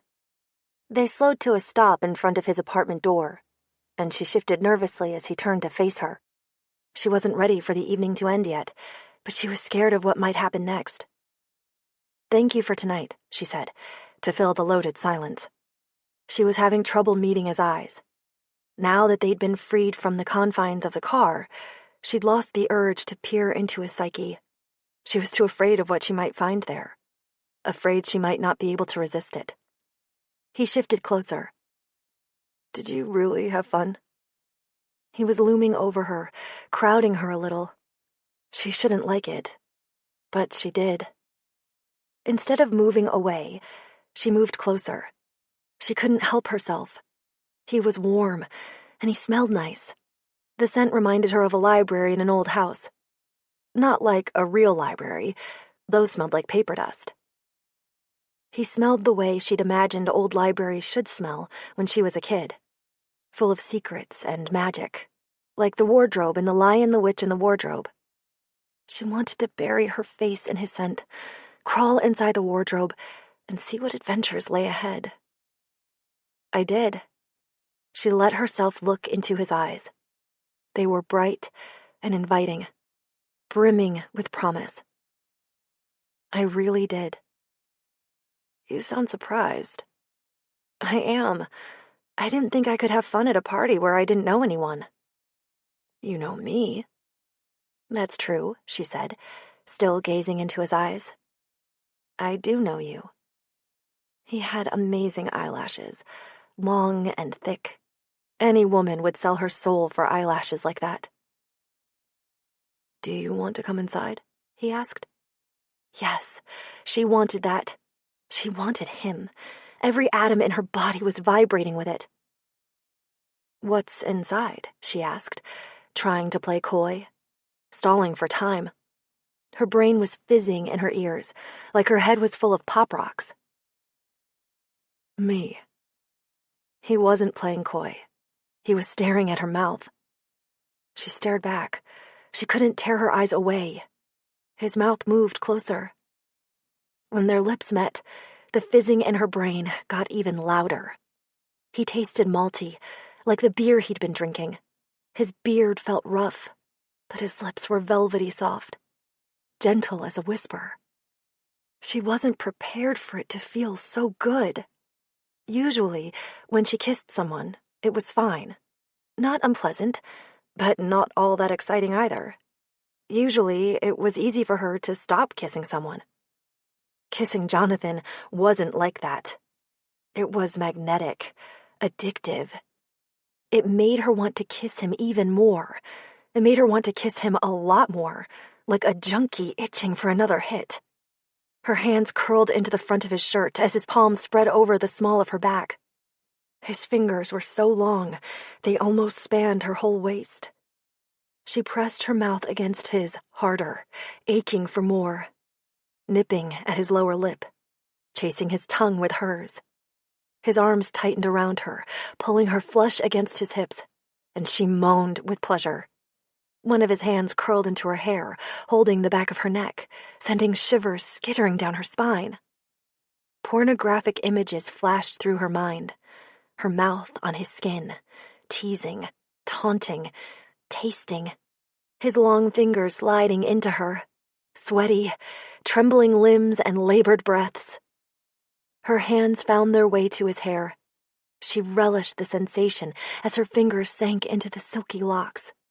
It felt even better than she'd imagined. Everything felt better than she'd imagined.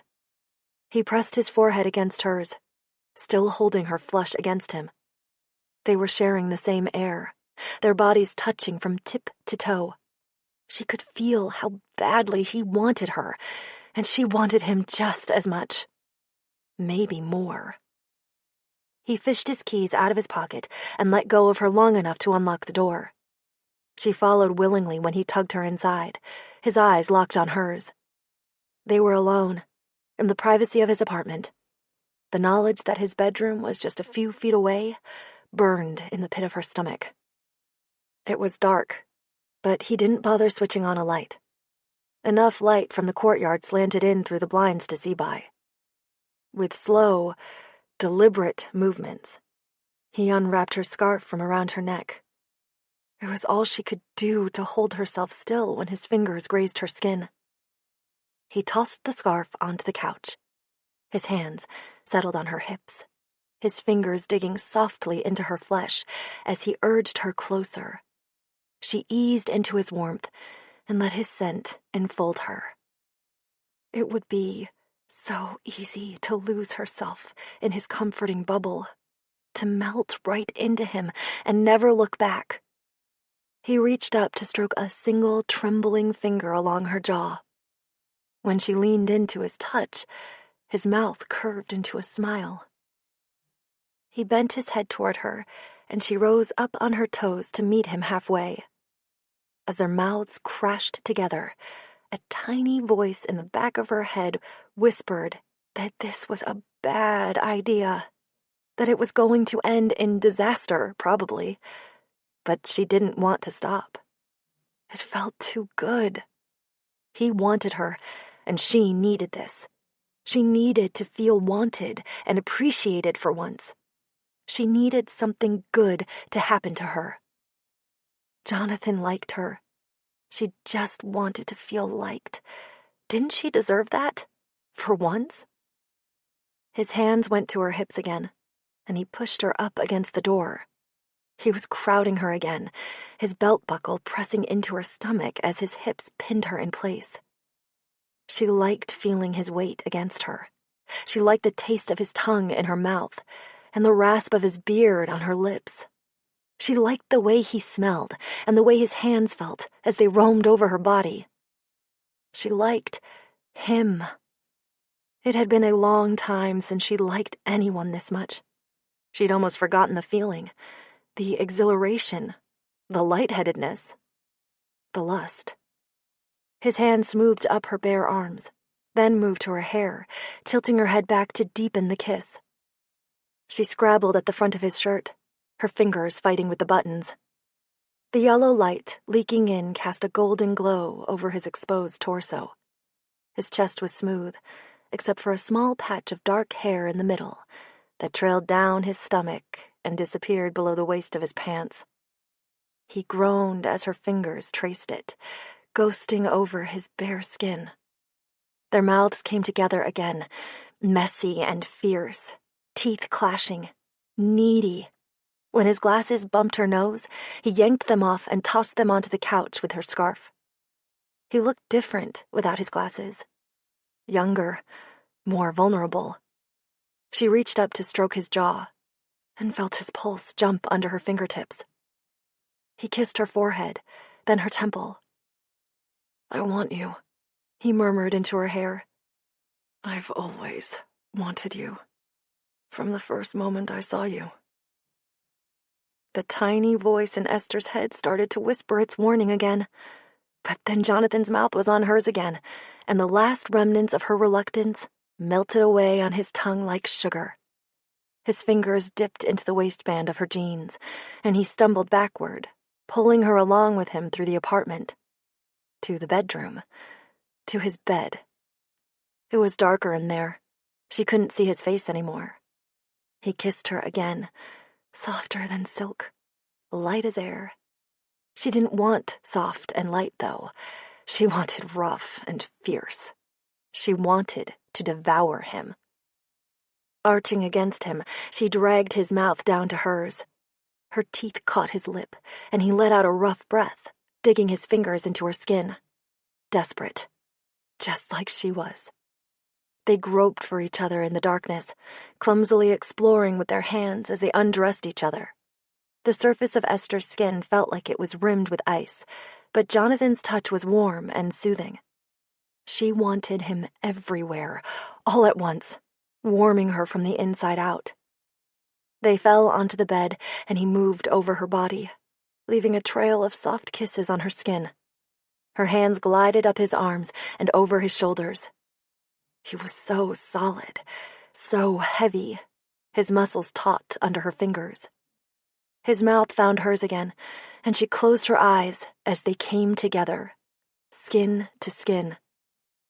When he moved inside her, her fingernails curled into his back, leaving marks probably, pulling him deeper and deeper, never wanting to let go. Esther woke with a start, her heart pounding in her chest. She was too warm, and there was something heavy draped over her waist, trapping her. It was Jonathan's arm. She was in Jonathan's bed. With Jonathan. She'd slept with Jonathan. The room glowed with lazy morning light. His bedspread was plaid, she could see now.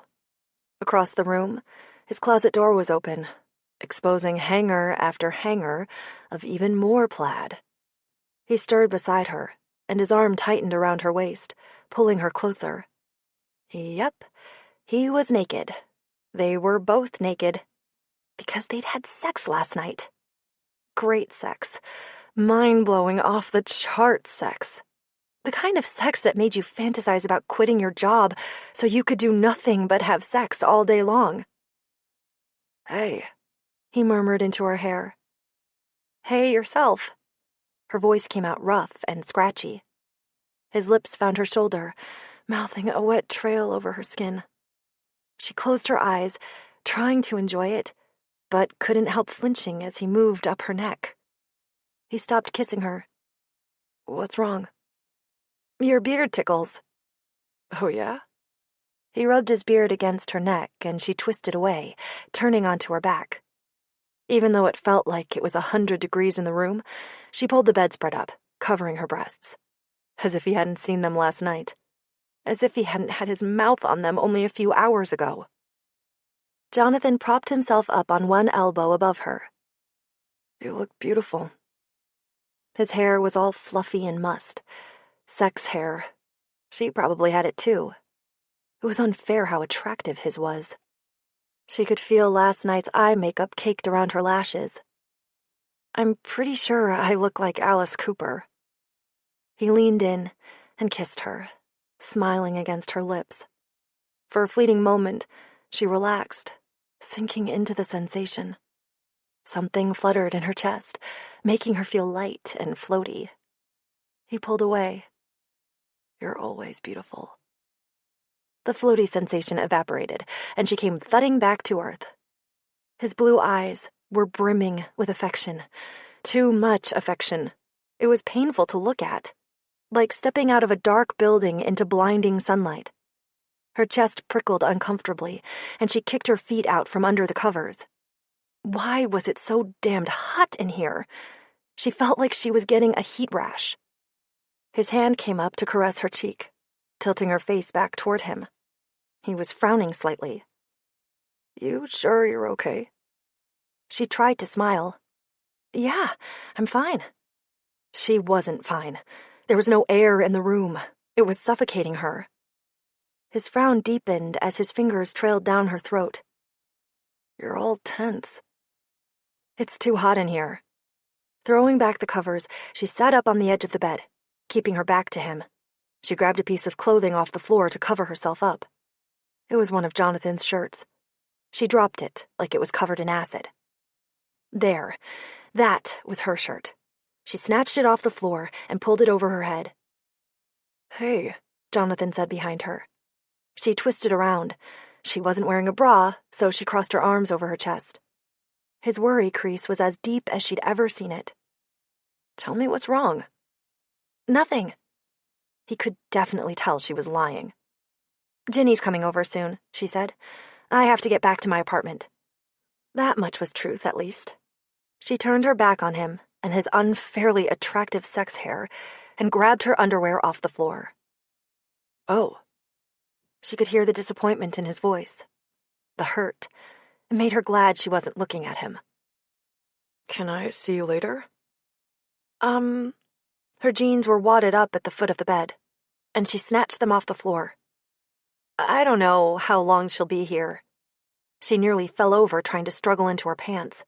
Stupid skinny jeans that made her ass look hot. She never should have worn them. She shouldn't have worn the low-cut top either. It was like she'd wanted this to happen. Because she had. Admit it, you've been lusting after him for weeks. Oh, he said again. She kicked his pants aside, searching for her shoes, refusing to look at him. I'll text you, she said, hating the sound of the words as they came out of her mouth. okay. She got down on her hands and knees and peered under the bed. Aha! She retrieved her shoes and stood up, still avoiding his eyes. An edge of familiar blue lace caught her eye, peeking out from under Jonathan's boxer briefs. Great. She plucked her bra off the floor and shoved it in her back pocket before turning to face him, finally. He looked confused, and more than a little hurt. Her cheeks burned with shame, but she forced herself to look him in the eye. Swallowing, she tried to soften her voice. Last night was fun. Right. His mouth had compressed into a hard, thin line. It was the same expression he got when he was talking about his parents, and she hated herself for making him look that way, for making him feel that way.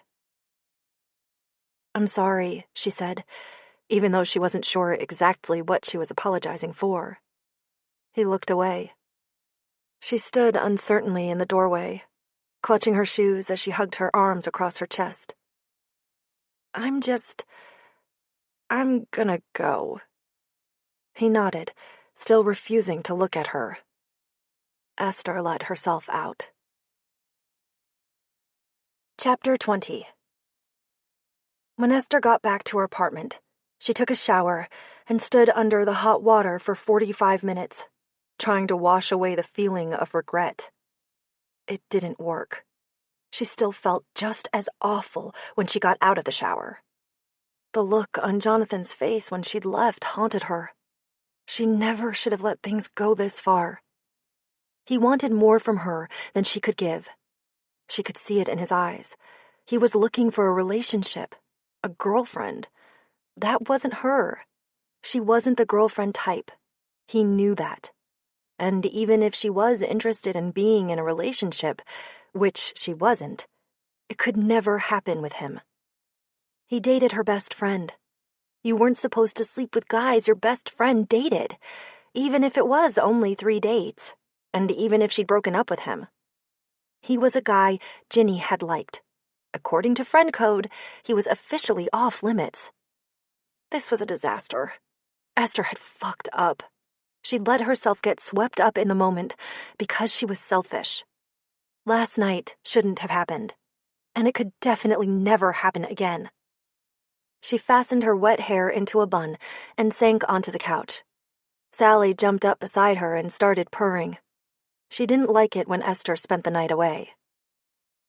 I did something bad, she said, scratching Sally under her chin. Your human is a real shithead. Sally smushed her face into Esther's palm, unconcerned with the romantic affairs of humans.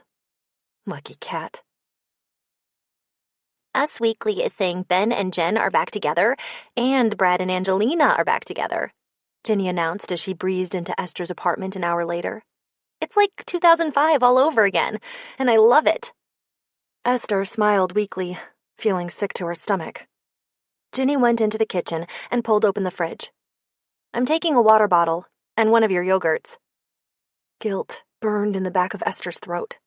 She needed to confess. She'd been keeping too many secrets from Ginny. It was time to come clean. Wait, Esther said. Before we go, I have to tell you something.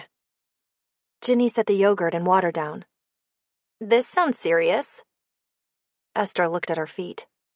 Best to just get it out, rather than try to sugarcoat it. Rip off the Band-Aid. She looked up at Ginny and took a deep breath.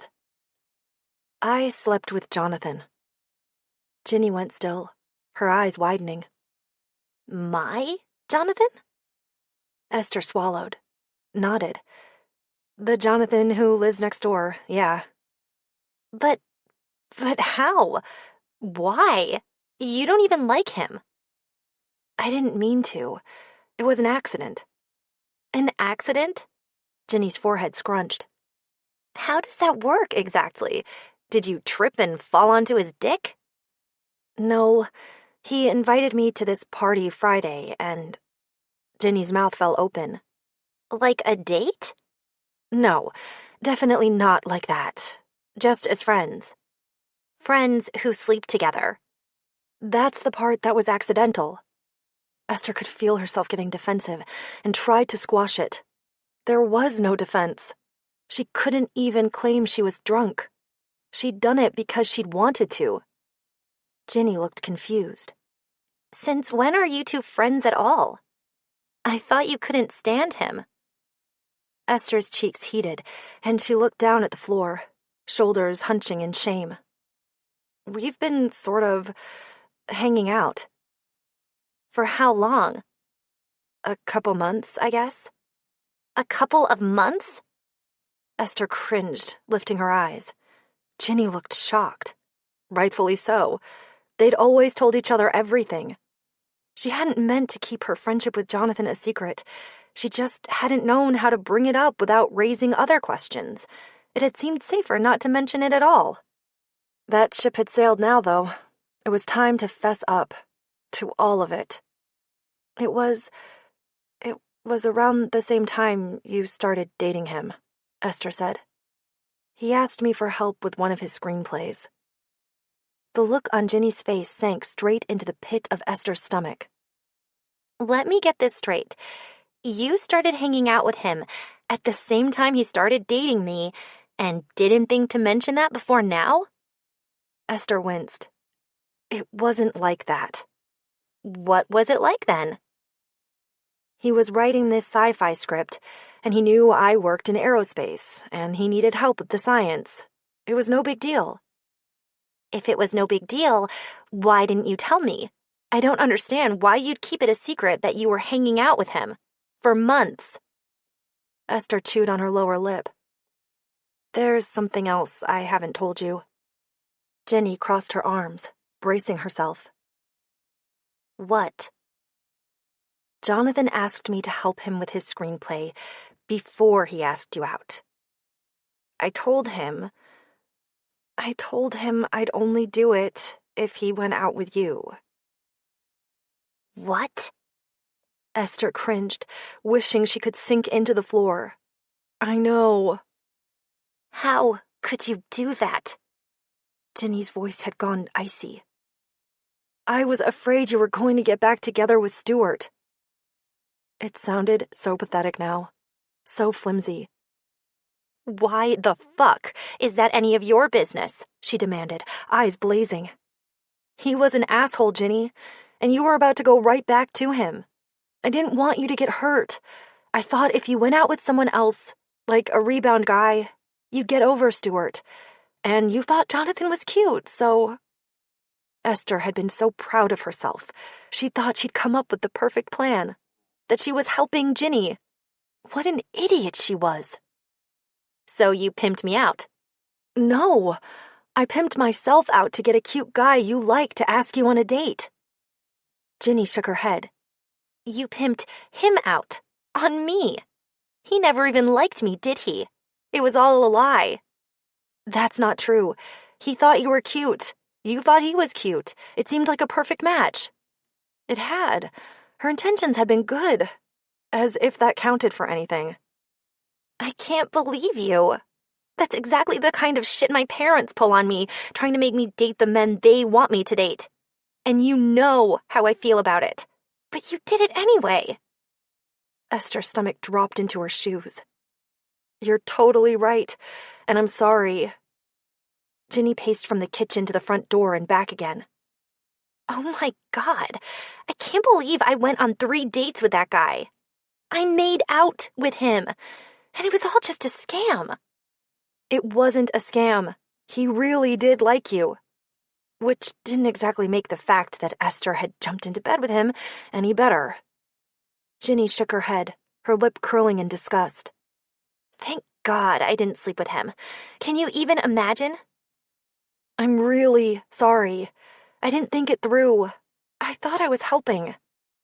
A lump tried to squeeze Esther's throat closed, making her voice tremble. By lying to me? Going against my explicit wishes? And then turning around and sleeping with a guy you tricked into pity dating me.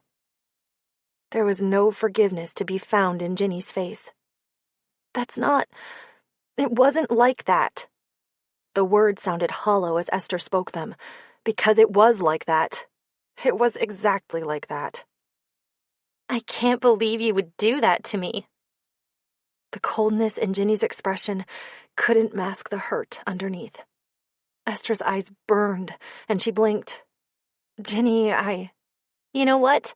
I can't even look at you right now. I have to go. She gathered up her things, moving toward the door. Esther couldn't let her leave yet. Not until they'd worked this out. She had to make her understand. She had to fix this. Ginny, wait. Please, She didn't wait. When the door slammed behind her, it felt like all the air had been sucked out of the room. Esther sank down on the couch and pressed her palms against her forehead. Fuck! Everything was a disaster. What was she going to do? She had to find a way to make this better, to make Ginny forgive her. But she didn't know how. She didn't even know where to start. She'd betrayed her best friend's trust, and she didn't know how to get it back. There was a knock on the door. Esther leapt off the couch and threw it open, hoping Ginny had come back and she'd have another chance to explain. Except it wasn't Ginny. It was Jonathan. What? The word came out harsher than she intended. He flinched. I, heard you and Ginny fighting. Oh. Esther went back to the couch and sank down on it again, leaving the door open. He followed her inside and stood at one end of the couch, shifting his weight. Are you okay? She looked away, swallowing, unable to stand the pity in his eyes. Not really. Is Ginny okay? No, she's not okay. She's pissed at me, and she has every right to be. Did you tell her about... I told her everything. Oh. Esther leaned forward and cradled her head in her hands. Fuck! He shuffled closer, hovering over her uncertainly. Is there anything I can do? He sounded so kind, so concerned about her. He had no idea she was about to break his heart. She squeezed her eyes shut so he wouldn't see that they were full of tears. Esther? He moved even nearer. She exhaled a long, ragged breath and looked up at him. Last night was a mistake. It can't happen ever again. He took a stuttering step back. What? You dated my best friend. His eyebrows drew together. It's not like I really dated her, though. Yeah, it is. Wait, he said, looking confused. You mean because I fake dated Ginny? It wasn't fake dating. It was real dating. You liked her, and she liked you. His expression hardened.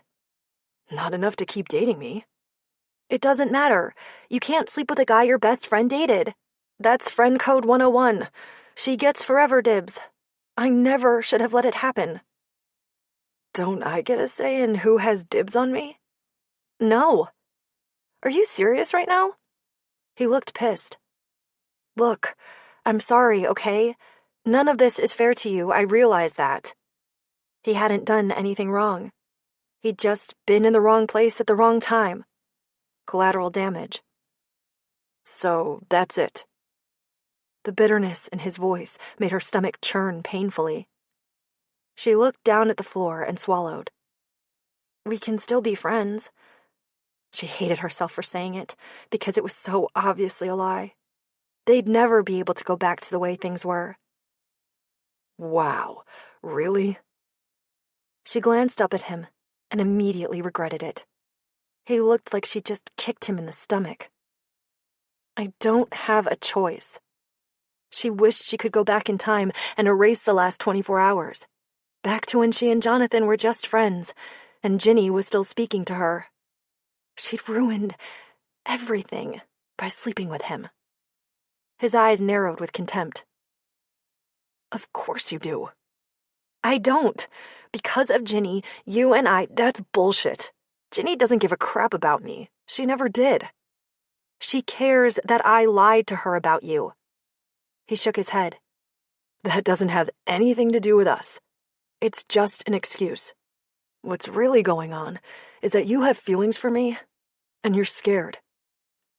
Esther thrust her jaw out. That's not it. Of course it is. You're fucking terrified of letting yourself care about someone. A memory of the night before forced its way into her consciousness. The way his hand had trembled when he touched her face, and she looked away, unable to meet his eye. You don't understand.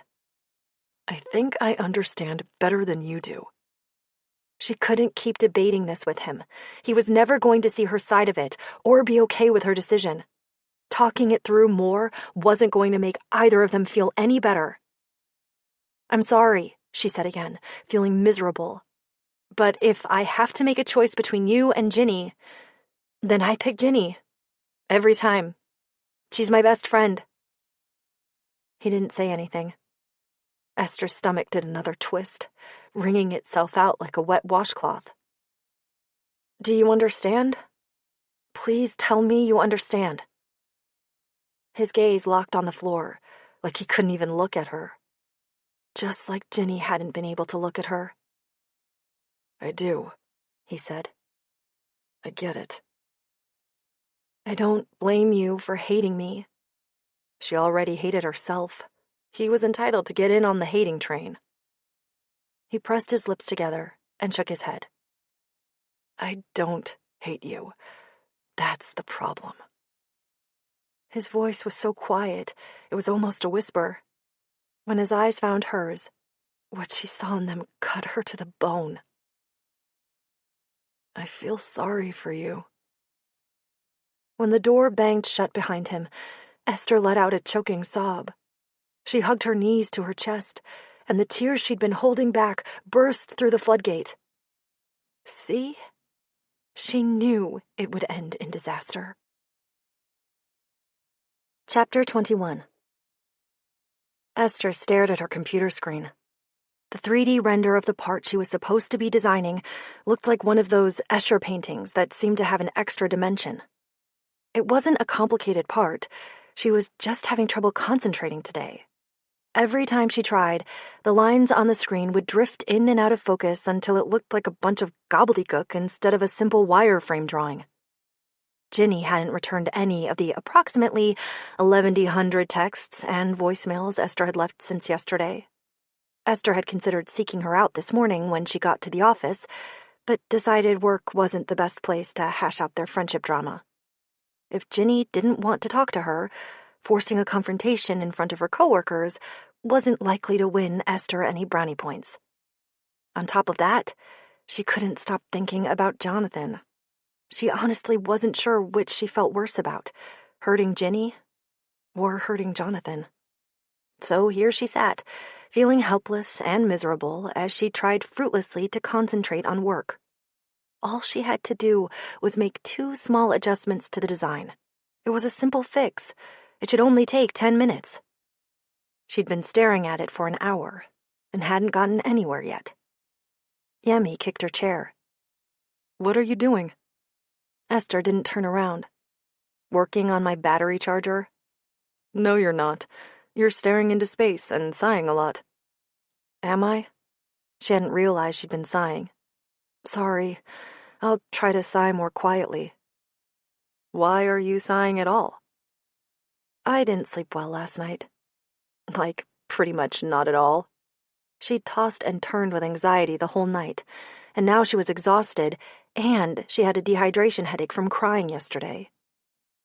I thought you were going to send that to me today for stress testing. I know, I am. Esther tried to keep the irritation out of her voice, and failed, which only made her feel worse. Yemi didn't deserve to be snapped at. He was only trying to help. She reached for her headphones and put them on. Maybe it would be easier to concentrate on work if she was listening to music. She had a whole playlist of soothing, unobtrusive songs she liked to listen to when she was working and needed to shut out the distractions of the earthly plane. Yemi kicked her chair, and she took off her headphones again. What? There she went, sounding irritated again. She turned around and forced a smile to make up for it. What time are we going to lunch? Shit. Lunch. Would Ginny be there? Would she be able to talk to her? Or would she skip lunch entirely to avoid confrontation? No way to find out but show up and see what happened. The usual, I guess. Noon. Okay, Yemi said. That gives you 2 whole hours to finish those changes. Good luck. From anyone else, she would have assumed it was sarcasm. But Yemi didn't have a sarcastic bone in his body. If he wished you good luck, he meant it. She could use all the good luck she could get at this point. She put her headphones back on and tried to focus. Ginny wasn't in the cafeteria when Esther and Yemi got there a little after noon. There wasn't any sign of her by the time they'd gone through the line and sat down with their food either. Where's Ginny? Yemi asked after 5 more minutes had passed with no sign of her. Avoiding me? Esther stabbed half-heartedly at her Chinese chicken salad. She didn't have any appetite today. Everything tasted like wet paper in her mouth. Yemi's brow furrowed over his glasses. Why? She's mad at me? What did you do? Of course he'd assume it was all Esther's fault. Which it was, but that wasn't the point. She scowled. I don't want to talk about it. I did something stupid, and now she's not talking to me. Let's just leave it at that. You should apologize. So much for not talking about it. I did. You should apologize again. You should keep apologizing until she stops being mad. Esther set down her fork and reached for her Mountain Dew.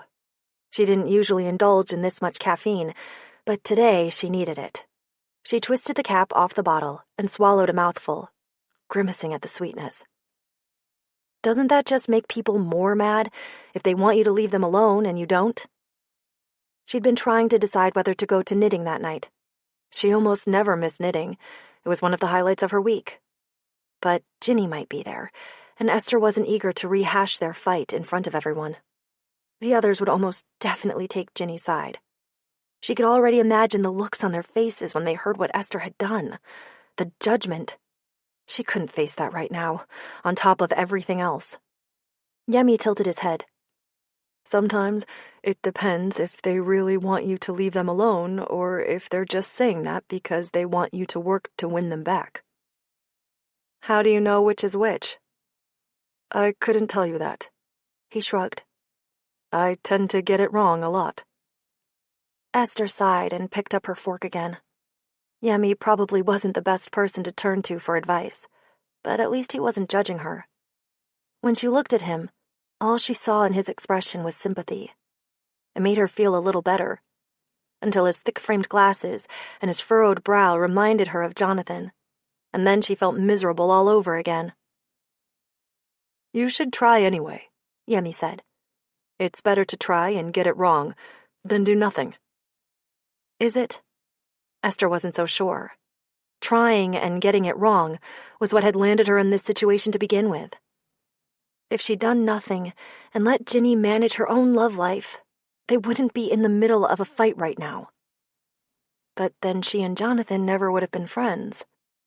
The thought made her even more depressed. Esther skipped knitting on Monday night. She decided what Ginny needed from her right now was space. It wouldn't do any good to force a confrontation before she was ready to talk. And listen. Ginny didn't react well to being pushed, which was what had gotten them in the fight in the first place. It wasn't about the fact that Esther had slept with Jonathan. Ginny was upset that Esther had tricked her into dating him. Ginny's mother was always trying to control her, pressuring her into dressing a certain way, dating a certain kind of man, being a certain kind of person, buying her clothes she didn't want, setting her up on dates she hadn't agreed to. She'd even gone through Ginny's purse once and thrown away a bunch of expensive lipsticks she pronounced too slutty. Esther knew exactly how much Ginny resented it, and yet she'd turned around and done the exact same thing to her. No wonder she was mad. The rest of the week went by without a word from her. Wherever Ginny was eating lunch every day, it wasn't the cafeteria. And since they worked in separate parts of the building, on totally different projects, the cafeteria was the only place they were likely to run into each other. This was exactly what Ginny had done the last time they'd had a fight. Gone silent for a week until she'd cooled off. Then they talked and patched things up. That's what Esther was hoping for. It might take some time, but hopefully it would blow over eventually. Meanwhile, Esther's mother had started calling to beg for more money. She called on Tuesday, and again on Thursday.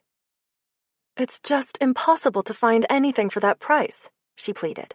"You don't understand what the rental market up here is like." Esther understood perfectly. She'd spent time on the internet searching for apartments around Seattle, putting in different search parameters, trying to find something in her mother's budget that didn't look like a crack den. There wasn't much. For once, her mother wasn't exaggerating. "I'm already giving you as much as I can afford," Esther said, feeling wretched. That wasn't strictly true, but she'd made a promise to Eric. When she got home from work on Friday, Esther's eyes lingered on Jonathan's car in the space beside hers. She hadn't seen him all week. She kept hoping she'd run into him coming or going, but so far she'd been forced to content herself with gazing longingly at his car. She thought about texting him, but she couldn't think of anything to say. Not anything he'd want to hear, anyway. He'd probably reject any overtures of friendship at this point. She went to check her mail, and her heart dropped like a stone when she saw the package waiting for her. It was the new drip coffee maker she'd ordered for herself last week. She intended to surprise Jonathan by offering him a decent cup of coffee the next time he came over. She wasn't ready to commit to a Chemex, but she decided it was time to move up to a real coffee maker. She'd been planning to ask him for coffee recommendations. But now she couldn't. She couldn't ask him for coffee suggestions, and she couldn't make him a cup of coffee in her new coffee maker because he wasn't going to be coming over anymore. She picked up the box and carried it upstairs to her apartment. She didn't feel like unpacking it, so she left it on the dining table and went to go change into her pajamas. Yes, she was putting on pajamas at 6 o'clock in the evening. Why not? It wasn't like anyone was coming over. The only two people who ever came to her apartment weren't speaking to her currently. She sank down on the couch and flipped on the television. Sally jumped up beside her and promptly fell asleep. Rough life that cat had, sleeping all day, followed by an intense bout of evening napping. Must be nice. As Esther flipped through the channels, looking for something to watch, the coffee maker glared at her from the dining table, to the extent that an inanimate cardboard box could glare. After a few minutes, she pushed herself to her feet, snatched it off the table, and dumped it on the floor in the coat closet where she wouldn't have to look at it anymore. The stupid thing reminded her too much of Jonathan and how much she missed him. What had happened to her? How had her feelings for him changed so much in just a few short months? How had she gone so quickly from hating him to liking him? Depending on him, even. She missed the way he used to hang around outside, waiting for her to get home from work. She missed telling him about her day, and hearing about his. She missed ordering pizza together and arguing about movies. She missed his sense of humor and how fussy he was about his coffee. She missed the way he ran his hand through his hair when he was nervous, and the smile he only showed his friends. She'd probably never get to see that smile again. She liked being his friend, damn it, knowing he was right next door if she wanted company. She wanted company now, and didn't have anyone to talk to. The weekend loomed ahead of her, bleak and barren. No Ginny, no Jonathan. Not even knitting to look forward to on Monday. Just Esther and her cat. She'd never felt like her social circle was small before, but tonight it felt microscopic. Non-existent, even. Chapter 22. By the time Monday morning came, Esther was actually glad to be back at work, just to have some human contact again. She'd spent the whole weekend alone in her apartment, trying to ignore the sounds of Jonathan moving around next door, trying not to wonder what he was doing, or whether he was thinking about her. What he was thinking about her. Instead of wallowing in self-pity, Esther had distracted herself by tackling a long-overdue wardrobe purge. By Sunday night, she had a garbage bag full of old clothes earmarked for donation, and her closet looked like it had been set upon by a pack of obsessive compulsives, right down to the spectrum of color-sorted shirts. It was so beautiful, she actually considered taking a picture and submitting it to apartment therapy. But then she heard Jonathan's coffee grinder fire up next door, and spent the rest of the night on the couch eating cheese until she felt sick. Now it was Monday, and she was back in the land of the living, sitting at her desk in a form-fitting sheath dress and fancy shoes, feeling like an imposter. As a result of her closet purge, and an effort to break out of her funk, she'd vowed to start dressing up more for work. Dress for the job you want, like the career counselors advised. One area of her life might be a dumpster fire, but she could at least focus on improving another area. Maybe if she made an effort to dress and act more professionally at work, she'd get more respect. Only this form-fitting dress she was wearing had fit her form a lot better 2 years ago when it was new. Not only was it uncomfortably tight across the bust and hips, but it kept trying to ride up dangerously high on her thighs. It was also itchier than she remembered, which was probably why it had been buried in the back of her closet. Instead of feeling like a confident, grown-up career woman, Esther felt like a squirmy kid chafing in her Sunday best. Total professional dressing fail. "What's wrong with you?" Yemi asked. "You look weird today." "Thanks," she muttered irritably. "So much for new, improved work, Esther." He narrowed his eyes at her. "Do you have an interview?" "No, I'm just trying to dress a little nicer." "Why?" No reason, apparently. She tugged her skirt down for the 1,000th time that morning. "What time do you want to do lunch?" Yemi's shoulders hunched as his eyes skated away. "What's wrong?" "Why do you assume something's wrong?" "You're making your turtle face." "I'm not. I don't have a turtle face." "Yes, you do. Whenever you don't want to do something, your head starts trying to retract into your body, like a turtle. What don't you want to do?" He pressed his lips into an expression that might have been intended as a smile, but looked more like a rictus of pain. "I told Ginny I'd eat lunch with her today." "Oh." Esther felt like someone had pulled her chair out from under her, right as she was about to sit down. Yemi looked miserable. "I'm sorry if—" "No, don't be." She shook her head. "You should have lunch with Ginny." They were work friends, too. The three of them had been eating lunch together for the better part of a year. It wasn't like Esther had a monopoly on Yemi.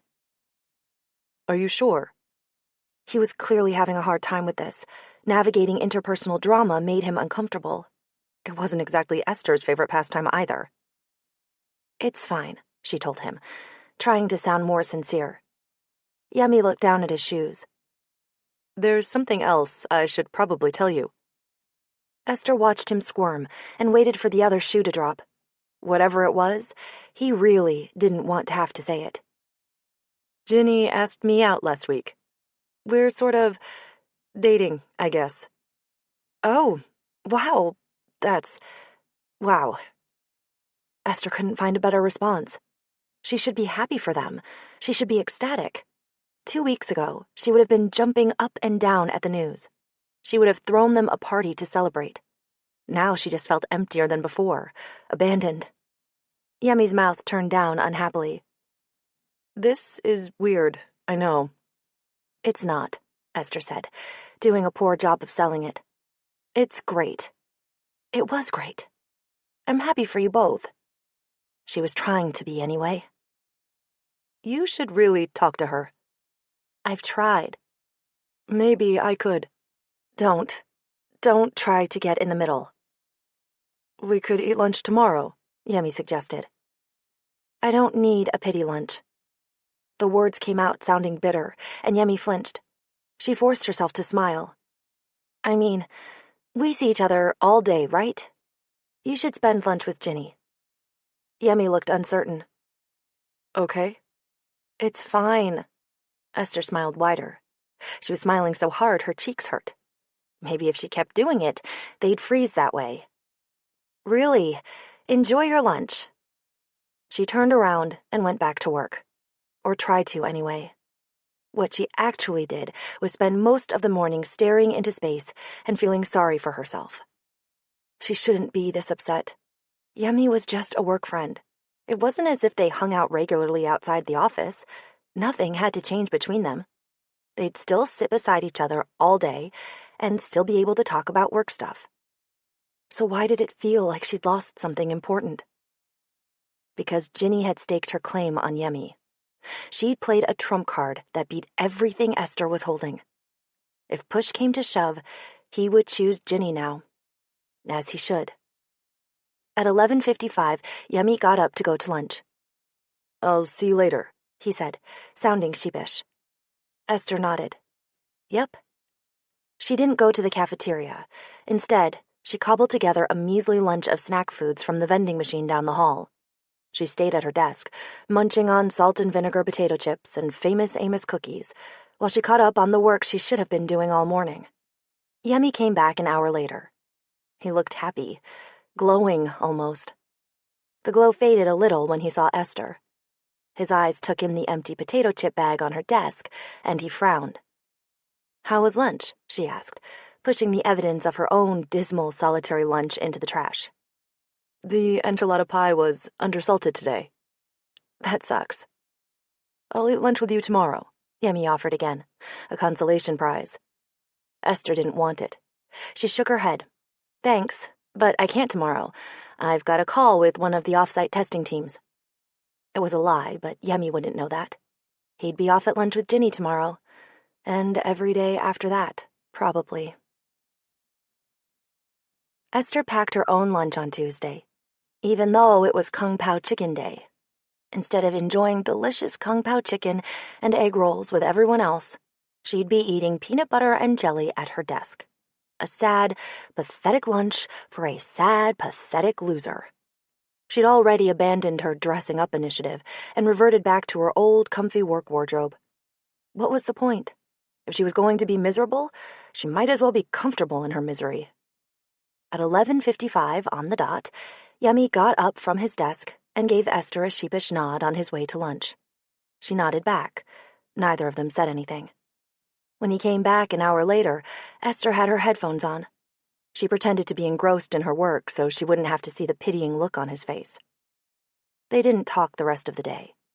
Esther kept her headphones on and buried her head in a spreadsheet. When 5 o'clock rolled around, Yemi packed his stuff and stood up. He tapped her on the shoulder and waved. She waved back, and he left. Wednesday was meatloaf day. The meatloaf wasn't anything special, but they served it with macaroni and cheese. Esther loved the cafeteria macaroni and cheese. She figured she couldn't hide from Ginny and Yemi forever, so she worked up the courage to brave the cafeteria alone. She had a strategy all worked out. First, she waited for Yemi to leave, and then she let him get a 5-minute head start before heading down herself. By the time Esther got in line, Ginny and Yemi had already gotten their food and were sitting at a table by themselves. It was the first time Esther had seen Ginny since their fight. She and Yemi were huddled together, talking and smiling at each other. Beaming, more like. In their own little world. So caught up in each other, they hadn't noticed Esther walk in. Ginny had her full-on smitten face going, and Yemi was gazing back at her with his heart in his eyes. Esther had never seen him like this before. It was a revelation. She never would have pegged him for such a hopeless romantic. They both looked so happy. By the time Esther got to the front of the line, they were out of macaroni and cheese. She got her meatloaf to go and took it back to her desk to eat alone. Esther's headphones were on again when Yemi returned from lunch. She'd cleaned up the remnants of her lunch, carrying the trash into the ladies' room. She told herself it was so she wouldn't have to smell meatloaf for the rest of the day, but it was also so Yemi wouldn't know she'd eaten at her desk. She wasn't sure why she cared, but she did. She purposely didn't look up when he sat down. After a few minutes, she felt him kick her chair. Spinning around, she lifted one headphone off her ear. Just the one, to send the message she didn't want to talk. Jesus, she was being petty. She couldn't seem to help it, though. Yemi frowned at her. "You're upset with me." Esther forced a smile that probably looked as fake as it felt. "No, I'm not. I'm just behind on these design notes." Yemi's frown got deeper. "Are you mad that Ginny and I are dating?" "No, of course not." Esther smiled wider. It felt like her face was going to crack and fall away, revealing a hideous lizard monster underneath. "What do you want me to do?" Yemi asked. "I don't want you to do anything. You're not doing anything wrong." "I could talk to her for you," he offered again. "Please don't." The last thing Esther wanted was to be responsible for causing tension in their brand-new relationship. "It's better if you leave it alone. I'm glad you're together. I'm glad you're happy." The words rang hollow in the air between them, but it was the best she could manage. She wanted to be happy for them. That should count for something, shouldn't it? Before Yemi could say anything else, she yanked her headphones on and turned her back on him. That night, Penny called to check on Esther. "You've missed knitting 2 weeks in a row. Are you okay?" "I'm fine," Esther said, brushing pizza crumbs off her pajama pants. It was 7 o'clock, and she was already in her pajamas, eating pizza on her couch and watching mushy Hallmark movies. Because she was a loser, with nowhere to be, except at home, with her cat. Not that she made a habit of going out much on weeknights before, but still. What a cliché she'd become. She didn't even have the heart to watch any of her favorite horror movies because they reminded her too much of Jonathan. Instead, she was watching some heartwarming atrocity starring Melissa Joan Hart and Joey Lawrence, which was a different sort of horror movie, but a horror movie nonetheless. "Are you ever coming back?" Penny asked. "Has Ginny been coming?" Penny hesitated. "She came on Monday." "Did she tell you she's not currently speaking to me?" "She might have mentioned something about that." Esther squeezed the phone. "Did she tell you why?" "Yes, and I'm not taking sides. But you guys need to make up." "I've tried. She doesn't want to talk to me." "It's not the same without you there. Everyone misses you." "Ginny doesn't." "She does, even if she's too proud to say it." "Well, the ball's in her court. I'm trying to respect her boundaries and give her space, which is why I've given her full custody of you guys." It was fine. Okay, so maybe her life felt a little like a movie montage about a lonely spinster who did nothing but go to work, eat lunch by herself at her desk, and spend her evenings knitting in front of the TV with her cat. Which wasn't all it was cracked up to be, because Sally always tried to bite her yarn ends. She finished Jonathan's hat last week, but she obviously couldn't give it to him, so she'd stuffed it in the bottom of her dresser and started a new pair of socks for herself. They didn't follow any kind of pattern. She was using up all the leftover sock yarn from other projects. all the random miscellaneous bits and pieces in all different colorways. She'd reach into her stash and grab the first thing that came to hand, knit until she got tired of it, and then switch to something else. They were the ugliest socks she'd ever seen. Messy and tragic. Like Esther's life. I hate this, Penny said unhappily. Drama stresses me out. Esther scowled at the Hallmark movie on her TV screen. I'm not exactly a fan either. We're your friends too, and you'll always be welcome. You can come back whenever you want. It was a nice sentiment, but Esther couldn't imagine going back as long as Ginny was refusing to speak to her. It would be awful and uncomfortable for everyone. They didn't deserve to be dragged into the middle of it. Promise you'll call if you need anything, Penny said. I will. Hearing Penny's voice drove home just how much Esther had missed the group. Vilma was like the mother figure she'd always wanted, and the others were like sisters. They were like a little family, the only family Esther had in LA. I'll be back eventually, assuming the divorce isn't permanent. You're not getting divorced, Penny insisted. You two will work it out. Esther wished she could believe that. She hadn't expected the fight with Ginny to go on this long. It had already been a week and a half. She tried texting Ginny again on Monday as a test balloon, but it had gone unanswered, like the others. She toyed with the idea of going over to Ginny's apartment and seeing if she'd let her in. It was a trigger she might have to pull eventually, but for now, it seemed like an endeavor with a high probability of rejection. She'd give her a few more days, and then she'd reevaluate. Esther got off the phone with Penny and went back to watching her terrible Hallmark movie and knitting her ugly socks. An hour later, there was a knock on her door.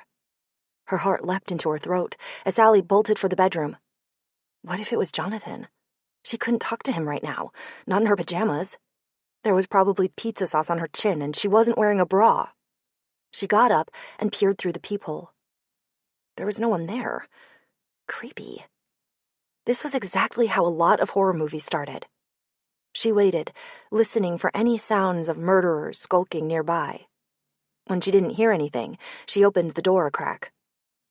There was a manila envelope lying on the doorstep, with her name written on it in a familiar black pilot gel pen scrawl. Jonathan had left her something. Chapter 23. Her heart thudded in her chest as she stooped to retrieve the envelope. There was no sign of him. He must have hightailed it back into his apartment, so he wouldn't have to face her. She carried the envelope inside and closed the door. Inside it was a copy of Jonathan's first script, American Dreamers, the love story he'd promised to show her when it was finished. Esther sank down on the couch and flipped to the first page. The Hallmark movie she'd been watching faded into distant background noise as she pored over every word. Fascinated, mesmerized, stunned. The more she read, the louder her pulse pounded in her ears. It was about her. About them. Jonathan had completely rewritten the female lead, Emily, and remade her in Esther's image. Instead of a manic pixie dream girl, she was grounded, sarcastic, pragmatic, and a little closed off. Distrustful and averse to emotional attachments. She even had a degree in engineering and a disdain for good coffee. Jonas, the male lead, was mostly unchanged. He was still loosely autobiographical, but with a lot of the character's annoyingly quirky traits excised. Instead of a busker, he was a writer now, like Jonathan. He was less smug in this draft, and kinder, more vulnerable. He wore his heart on his sleeve, quick to love and unafraid to express it. The whole story had been overhauled. For one thing, there actually was one now. Jonas and Emily still met the same way, only in an airport instead of a train station, like Esther had suggested. But there was more purpose to their interactions. In this new draft, Jonas fell head over heels for Emily in the first act, and spent the rest of the screenplay trying to convince her that love at first sight was real, despite Emily's insistence that love was a fantasy. She even called it A delusion caused by rising cortisol levels and depleted serotonin, like Esther had. A lot of the conversations in the script mirrored conversations she'd had with Jonathan. It was almost like reading a diary of their friendship. In the last act, Jonas begged Emily to postpone her trip and stay one more day. If she'd just give him one more day, he told her, he could prove they were meant to be together. She just needed to take a chance on him, open herself up to the possibility of love. It ended on a cliffhanger, just before Emily, clearly torn, made her decision. You didn't know whether or not she was going to say yes. The words blurred before Esther's eyes as she stared at the page. Jonathan was using his script to tell her how he felt about her. Every page, every word was about them. He was asking her to give them a chance. Esther's stomach hurt. She felt like she couldn't get enough air into her lungs. It was possible she might be hyperventilating. This thing between us is real, Jonas pleaded with Emily on the last page. I know you can feel it too. Don't walk away from us. Esther closed her eyes and waited for her breathing to go back to normal. Then she picked up her phone and scrolled to Jonathan's name in her contacts. She needed to talk to him. He'd bared his soul by sharing this with her. She couldn't ignore that. It would be cruel, heartless. She wasn't heartless. If anything, her heart was too full to fit inside her chest.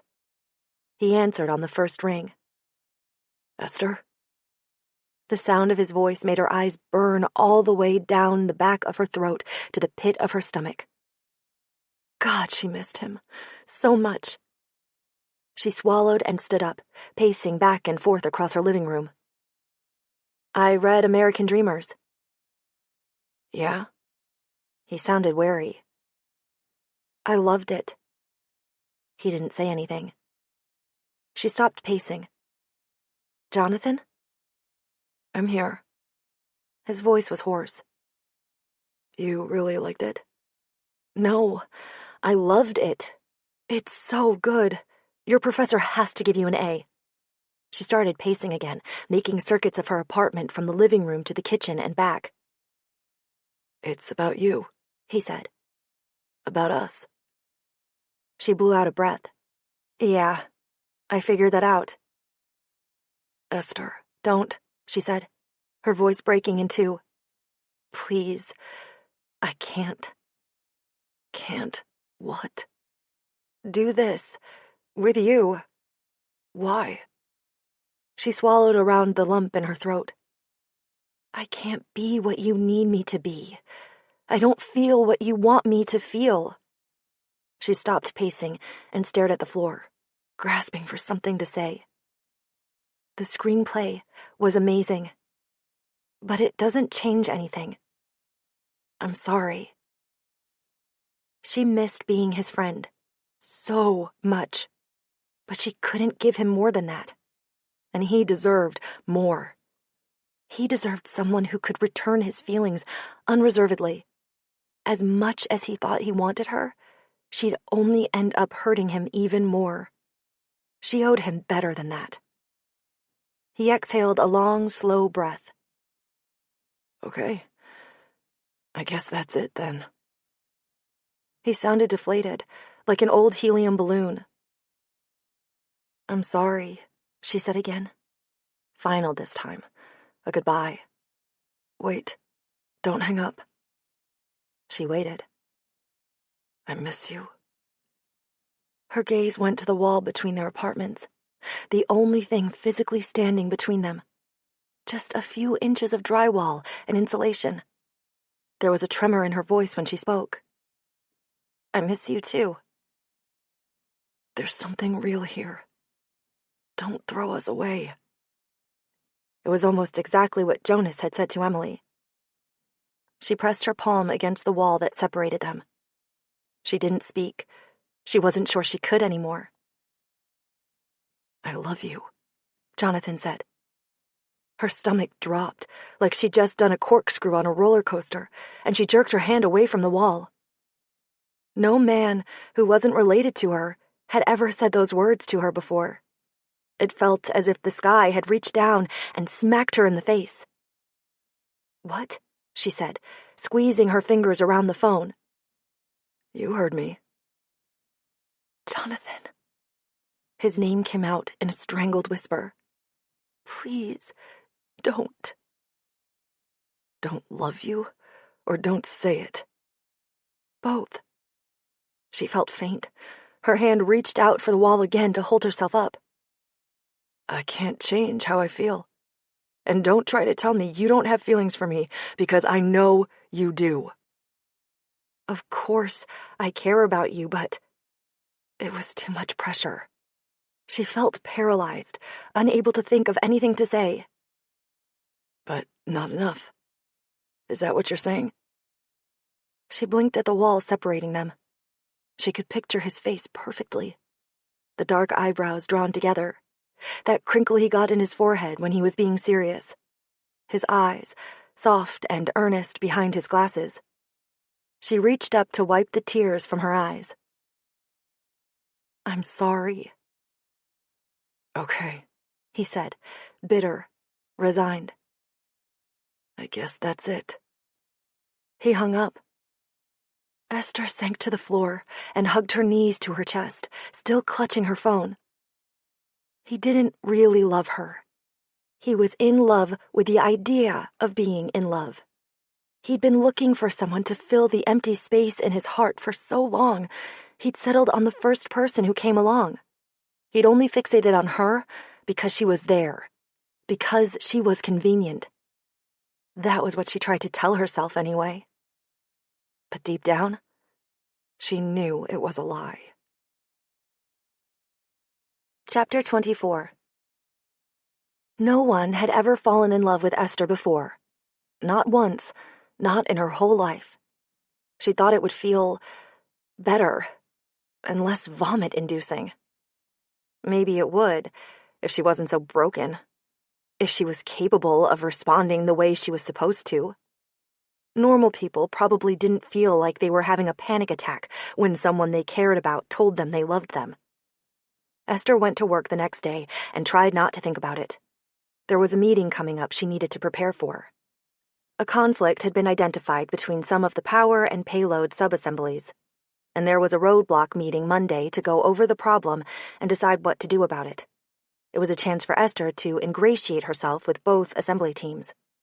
If she could come up with a solution and convince them to implement it, it would go a long way to proving her value. Except she couldn't concentrate. Every time she tried to think about the problem, she wound up thinking about Jonathan instead, replaying their phone conversation in her head, or remembering lines from his script. And then her stomach would start to hurt, and her chest would feel too tight, and she'd have to squeeze her eyes shut to keep from crying. At lunchtime, she went down to the cafeteria to get her food to go, like she always did. Yummy and Ginny were already there, at a table in the far back corner, heads together, huddled, smiling at each other like there was no one else in the room. Esther watched them while she waited in line. They were in love. They might not know it themselves yet, but it was there to see, plain as day. They looked so happy, it made her stomach hurt even more. She wasn't just feeling left out, she realized. She was envious of what they had together, that they could let themselves love like that.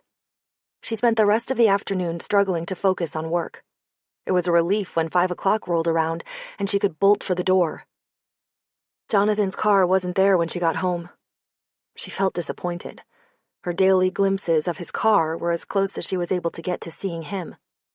She wondered where he was, and if he was okay after their conversation last night. A fresh pang of guilt stabbed at her. As she was letting herself into her apartment, her phone rang. Great. Her mother. Another source of stomach-grinding stress. "You answered your phone," her mother said. "You never answer your phone." "Hi, Mom," Esther said, grimacing as she slammed her door shut. She'd ignored her mom's call the other night and never gotten around to calling her back. One more thing to feel guilty about. "I just don't know what I'm going to do about this apartment situation, sweetheart." just once, it would be nice if her mother would call to see how she was doing. Or at least ask how she was doing before jumping straight to her own problems. Eric said you had more apartments to look at today. Her brother had been helping their mom search for a new place, but so far there hadn't been any she deemed tolerable, and the clock was ticking down to the end of the month. They were all a nightmare. One of them had a sink in the bedroom. Esther went into the kitchen to feed Sally. I know it sucks, but you might have to lower your standards a little. You didn't see these apartments, honey. No one would want their mother to live like that. Eric had sent Esther the links, and she'd looked at them online. None of them had seemed that bad. They were about as nice as Esther's place. If I could just have a little bigger budget, it might be possible to find something fit for human habitation. Esther sank down on the couch and rubbed her temples. I can't give you any more money than I already am. But I know you make good money at that job of yours. I'm only in my second year, and living in LA is expensive. Well, if you moved back to Seattle, Seattle's expensive too, Esther snapped. And my job is in LA. You know, I don't like having to beg my daughter for money. Esther gritted her teeth. I know. You're being unreasonable. I need your help.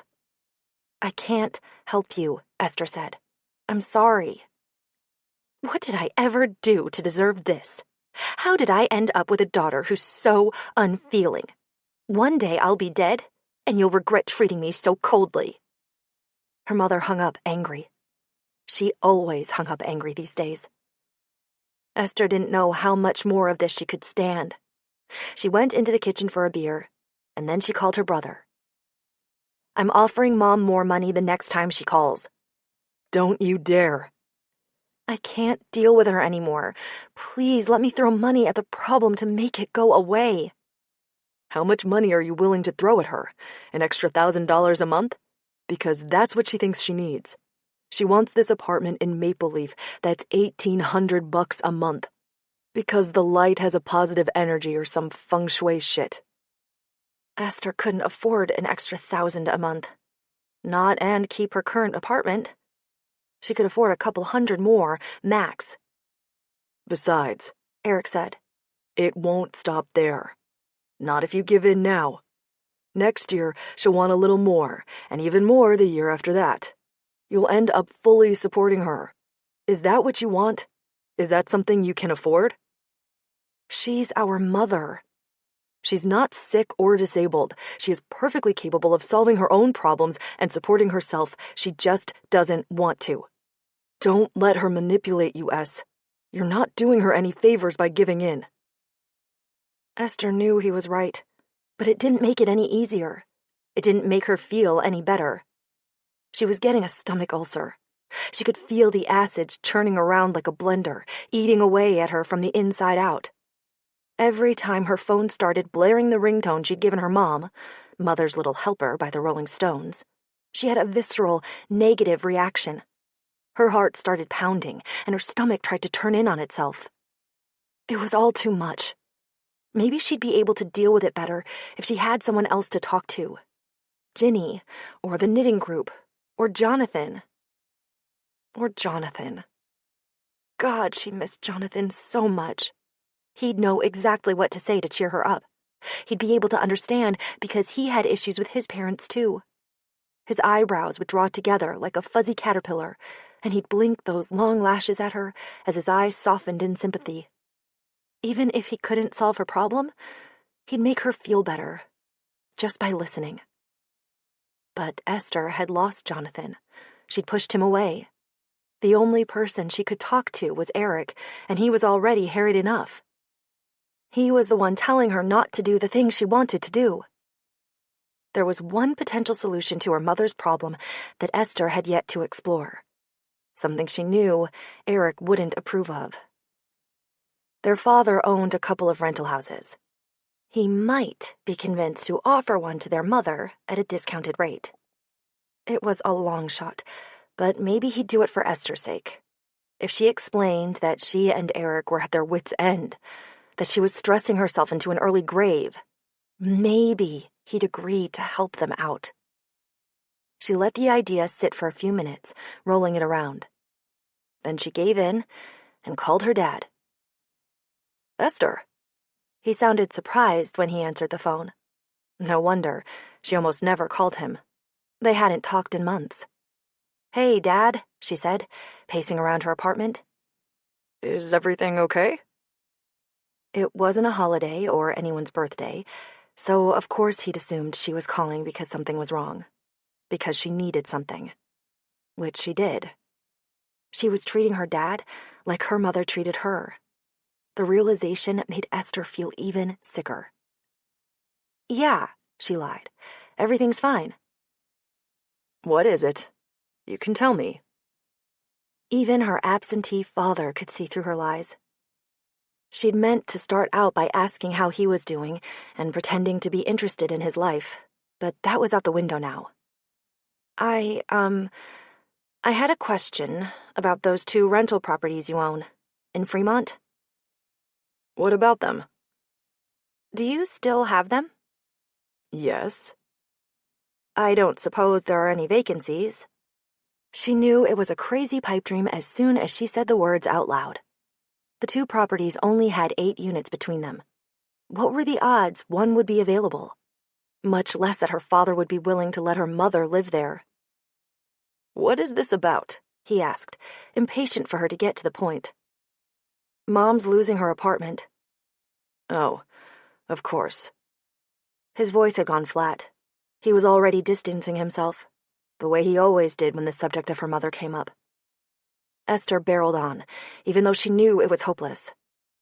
"She's having trouble finding a new place in her price range, and I was just wondering, hoping, really, that you might be able to rent her one of your properties." "I doubt she'll be able to afford the rent." "I thought maybe you could give her a discount on it." She chewed on her lower lip as she waited for his answer. "Esther." His voice was even flatter now, like a penny left on a railroad track. "I can't do that." "You mean you won't?" "I have renters in those properties with leases. I can't break them." "Okay, but..." "Even if I could, I wouldn't." And there it was. Why had she ever thought there was a chance this would work? Her father would never go out of his way to help her mother. "Dad, please," she said, making one last Hail Mary. "I'm asking you to do it for me. Eric's been trying to help her find a new place, but they haven't had any luck. She's got to be out by the end of the month. We're desperate." "Listen, Pumpkin." It grated on her that her dad still called her Pumpkin, like she was 9. Not so coincidentally, that's how old she was when he last spent any real time around her. "This is your mother's problem to solve. Not yours, not Eric's, and definitely not mine." Esther sat on the couch. Her free hand squeezed the edge of the cushion in a death grip. "That's great in theory, but it doesn't stop Mom from ending up on the street." "Your mother will get by. She always does. Once she realizes she can't get someone to step in and do the hard work for her, she'll figure something out for herself. That's how she works." "It's different this time. You know what the rental market is like right now." "There are plenty of people in the greater metro area getting by on modest salaries. If she wanted to make it work, she could." Spoken like someone who lives in Laurelhurst. "Your mother made her own choices." "She didn't choose for you to leave her for your dental hygienist." It was a low blow, but the low road seemed to be Esther's preferred mode of transportation these days. "She had a very comfortable alimony from me," her father replied, quietly terse. "No one forced her to marry and then divorce that painter, throwing it all away. Just like no one is keeping her from getting a full-time job to make ends meet. Those are her choices. And what's happening now is the consequence of those choices." Esther's foot kicked the leg of the coffee table. "They're not just her consequences, though. They're mine and Eric's, too, because we're the ones left to take care of her." Her father sighed the beleaguered sigh of someone who had spent years of his life taking care of her mother. Your mother needs to stand on her own 2 feet. If we keep picking her up every time she falls down, she'll never do it for herself. How do you think your mother got like this? Her parents babied and protected her, and then I picked up where they left off. And now I'm the one who's supposed to turn my back on her? Esther kicked the coffee table again, hard enough to hurt this time. I'm not saying it's fair, but yes. Easy for you to say. Maybe it is now, but believe me, it wasn't easy when I left her. It wasn't easy to extricate myself from the web of dependency, but that's what I did, and it's what you need to do now. Was it easier or harder than leaving me and Eric? She said, in a cold, flat voice. Esther. Never mind, don't answer that. Thanks anyway, Dad. She ended the call before he could say anything else. It was just like she thought. She was on her own. Chapter 25. Esther got up the next morning and got ready for work, determined to put everything except work out of her mind. She wasn't going to think about any of that other stuff because there was nothing she could do about it. Instead, she was going to focus like a laser on the one thing she could control, her job. Until she stepped out of her apartment and came face to face with Jonathan. Esther's heart leapt into her throat at the sight of him. A bottle of laundry detergent dangled from one of his hands. The other clenched the doorknob of his apartment. He was wearing sweatpants and flip-flops, his hair fluffy and disheveled, his stretched-out t-shirt baggy on his frame. He stared at her frozen, eyes wide with horror. A marble sculpture entitled An Unwelcome Encounter. She'd been aching for a glimpse of him for days, but now that they'd come face to face, all she wanted to do was flee. She wished she could rewind time and take an extra few minutes leaving her apartment, so she'd never have to see the way he was looking at her right now. Esther's mouth opened. To say what, she wasn't sure. But before anything could come out, he recovered his motor control and went into his apartment without a word. She deflated like a punctured air mattress as the door slammed behind him. So much for focusing on work. She locked her apartment with a shaking hand and went down to her car, eyes locked straight ahead as she walked past his window. Her stomach did a small heave at the sight of his Lexus in the space next to hers. She got behind the wheel of her Prius and clenched the steering wheel with both fists, taking deep breaths until she could trust herself not to cry on the drive to work. She might need to move. Living in such close proximity to Jonathan was torment. An hour later, she sat at her desk with her headphones on, still haunted by the stark expression on his face. He looked like someone in agony, like the very sight of her hurt him. That was what came of loving her. Pain and unhappiness. No. Enough. Fuck wallowing. There was nothing she could do about Jonathan. But she could damn well fix this problem with the project. She already had an idea. She just needed to flesh it out a little more and double-check a few things. It was a good idea. Actually, no. It was great. She was going to knock their damn socks off at that meeting on Monday and show them what she was worth. What she needed was some motivating jams to drown everything else out. She started up her Rihanna playlist, cranked the volume, and got to work. She spent the entire weekend working on her presentation for the roadblock meeting.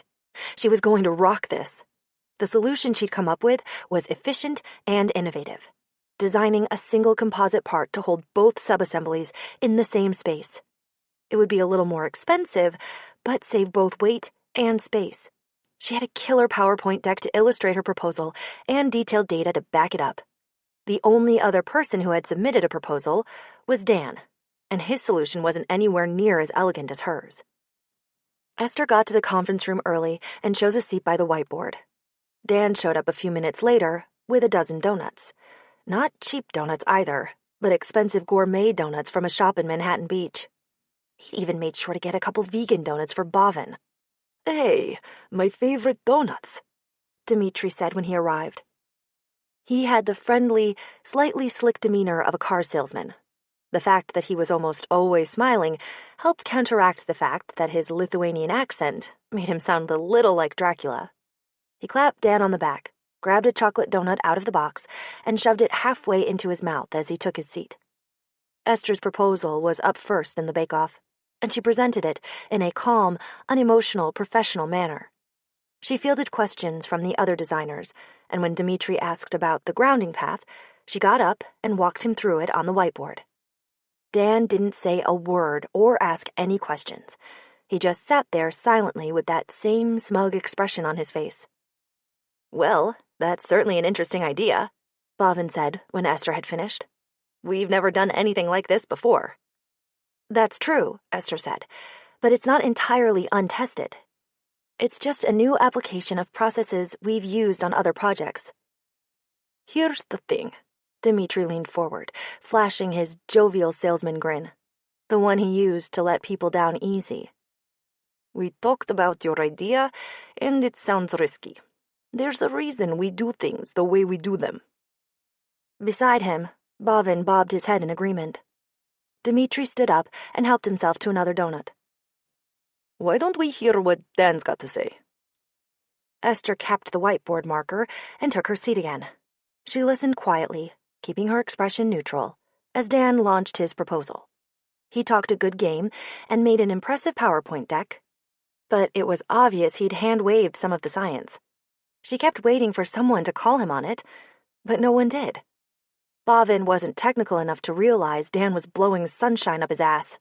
Dmitri was, but apparently he didn't care because Dan was his bro. When Dan finished, Dmitri was nodding his head. "Thanks very much, Dan. I think we've heard all we need to."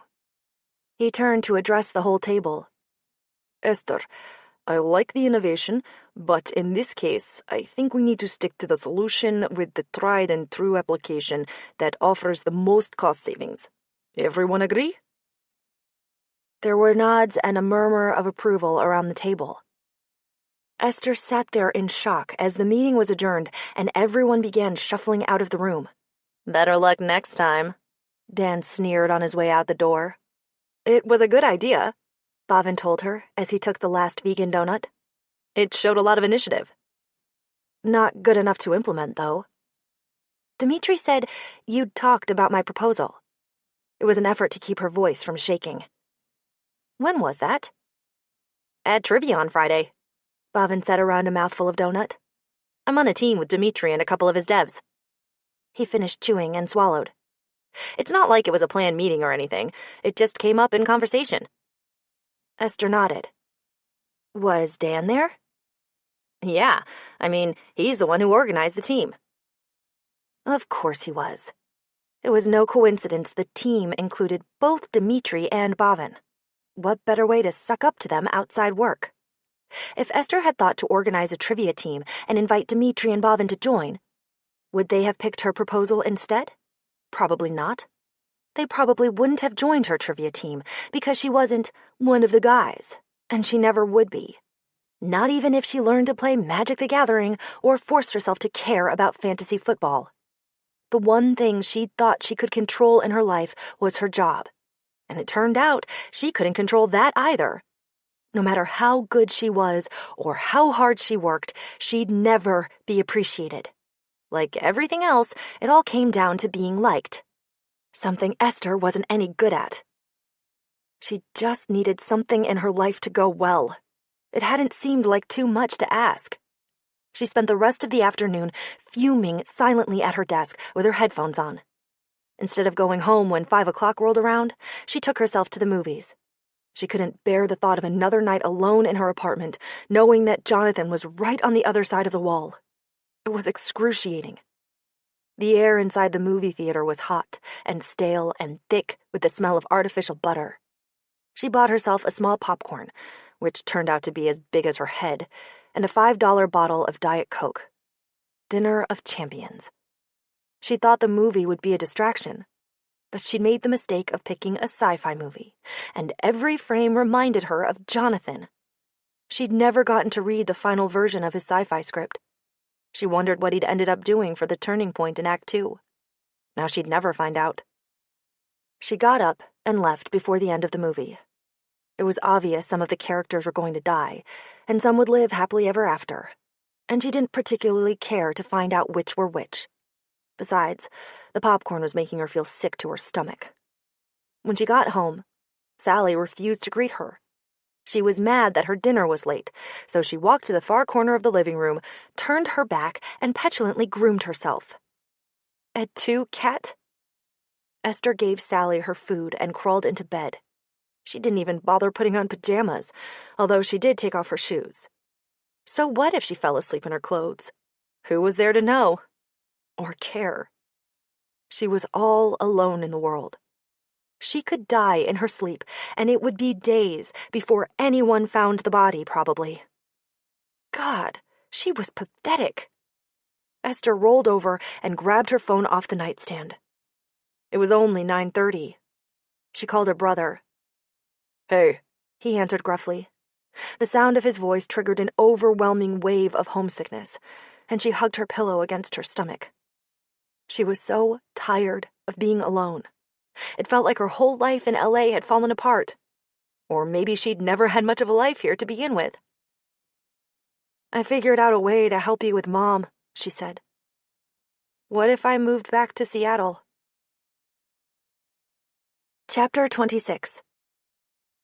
Esther didn't have to stay in LA. She was an adult in charge of her own destiny, and she had family back in Seattle who would be glad to have her nearby. Eric, Heather, Gabe, even her mother. If she moved back home, she could see them more often. Get to watch her nephew grow up and be a regular presence in his life instead of a distant figure who visited a couple times a year. She could be part of a family instead of being alone. what time is it? Eric sounded dazed, muddled. It's 9:30. Were you sleeping?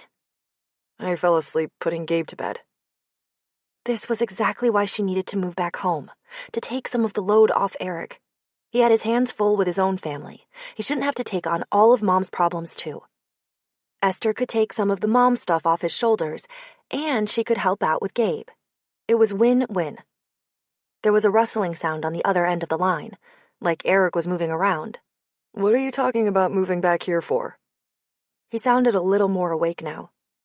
To help you, to help Mom, to help you help Mom. Don't be stupid. I'd get to see more of my nephew. You and Heather too, obviously. But mostly I just care about your offspring. You're not moving back here. Gabe's toilet trained now, so I've missed the most unpleasant parts. It's the perfect time to show up and start playing the indulgent aunt. What's going on? Eric didn't have any patience for her deflections tonight.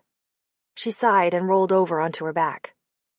I called Dad and asked him if he'd let Mom have one of his rental units. That was dumb. He didn't need to ask what Dad's answer was. Eric had been older when their father left. He had more memories of their time as a whole family, and fewer illusions about what it had been like. Esther still held out hope that one day her father would be more of a father. Eric was right. She was dumb. I didn't hear you coming up with any better ideas. I figured it was worth a shot. It never is with Dad. Sally butted her head against Esther's hand, demanding affection. Esther scratched her behind the ears. What are we going to do? I told you I'd figure something out. You don't have to worry about it. Easier said than done. He sighed. I know. She missed her brother. He was the only real family she had, the only family she'd ever been able to count on. It would be nice to live near him again, to get to know Heather and Gabe better, to have people around who loved her no matter how badly she screwed up, no matter how hard she tried to push them away. I've got a couple more leads on some places for Mom, Eric said. Something will work out. Esther chewed on her thumbnail. By the end of the month? If we have to, we'll put her stuff in storage for a few weeks and she can stay with us until she finds a new place. That was a terrible idea. The worst. It was exactly what she was afraid would happen. Eric, it's fine. It wasn't fine. His house was too small. Mom would drive him nuts. She'd drive Heather nuts. You don't even have a spare room. Then she won't be able to get comfortable. It'll motivate her to get her own place. Yeah, right. Her mother was like a lamprey eel. Once she'd clamped onto you, there was no shaking her off. Give her an inch, and she'd take a second inch, and then a third, and a fourth, until you were all out of inches. She'd been dying for an invitation to move in with Eric and Heather since Gabe was born. Once she was ensconced in their house, she'd never move out. The appeal of being taken care of would be too great. She'd start wheedling them to get a bigger place, suggesting they pool their money and go in on something together. He'd never be rid of her. For the sake of Eric's sanity and Heather's, Esther couldn't let that happen. Forget it. I'm moving back. I can put in for a transfer to the Seattle office, get an apartment with a spare room, and move Mom in with me. She owed it to Eric, after everything he'd done for her. Coming back to Seattle after college, looking after Mom so Esther could take a job out of state and start living her own life. It was her turn now. Time for her to start doing her share again. Absolutely not. She knew Eric still felt guilty for going to college out of state and leaving her alone with their mom. Esther had spent 3 years of high school and 1 year of undergrad dealing with their mother on her own while Eric was away. And he'd been doing this stupid self-imposed penance ever since. You're not the boss of me. I can do what I want. Tell me what's really going on, Eric said. What are you trying to run away from? She elected to play dumb. What do you mean? This is what you do whenever things get too real. You run. I'm trying to run toward a problem, not away from it. You love living in LA. You've got a life there. I did. I do. She tried to keep her voice light, but the words landed with a leaden thunk. What's changed? She crossed her arms stubbornly, even though he wasn't there to see it. Nothing. I'm just trying to do the right thing here. Eric wasn't having it. Sis. What? I can always tell when you're hiding something. Spill before I fall asleep again. Esther sighed and stared up at the popcorn ceiling of her bedroom. She'd always hated that popcorn ceiling. It was one thing she definitely wasn't going to miss. Los Angeles is fine. There's just not as much keeping me here as there used to be. What does that mean? I don't know. My job isn't going like I thought it would. My best friend stopped talking to me, and all my other friends went with her. What happened with Ginny? Esther filled her brother in on the highlights. He listened without comment until she'd gone through the whole sorry tale. So, it was about a guy, he said when she was done. It wasn't about the guy.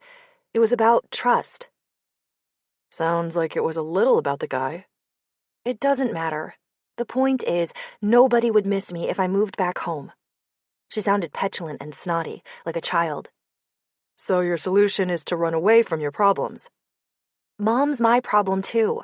You're already taking on more than you can handle, and you've got your own family to think about. I don't. That doesn't make your life any less important than mine. She squeezed the phone against her ear. Maybe a fresh start would be good for me. Eric made a sound in the back of his throat. There's no fresh start for you up here. I can handle this thing with Mom. Don't use us as an excuse. You need to fix your own shit. I can't.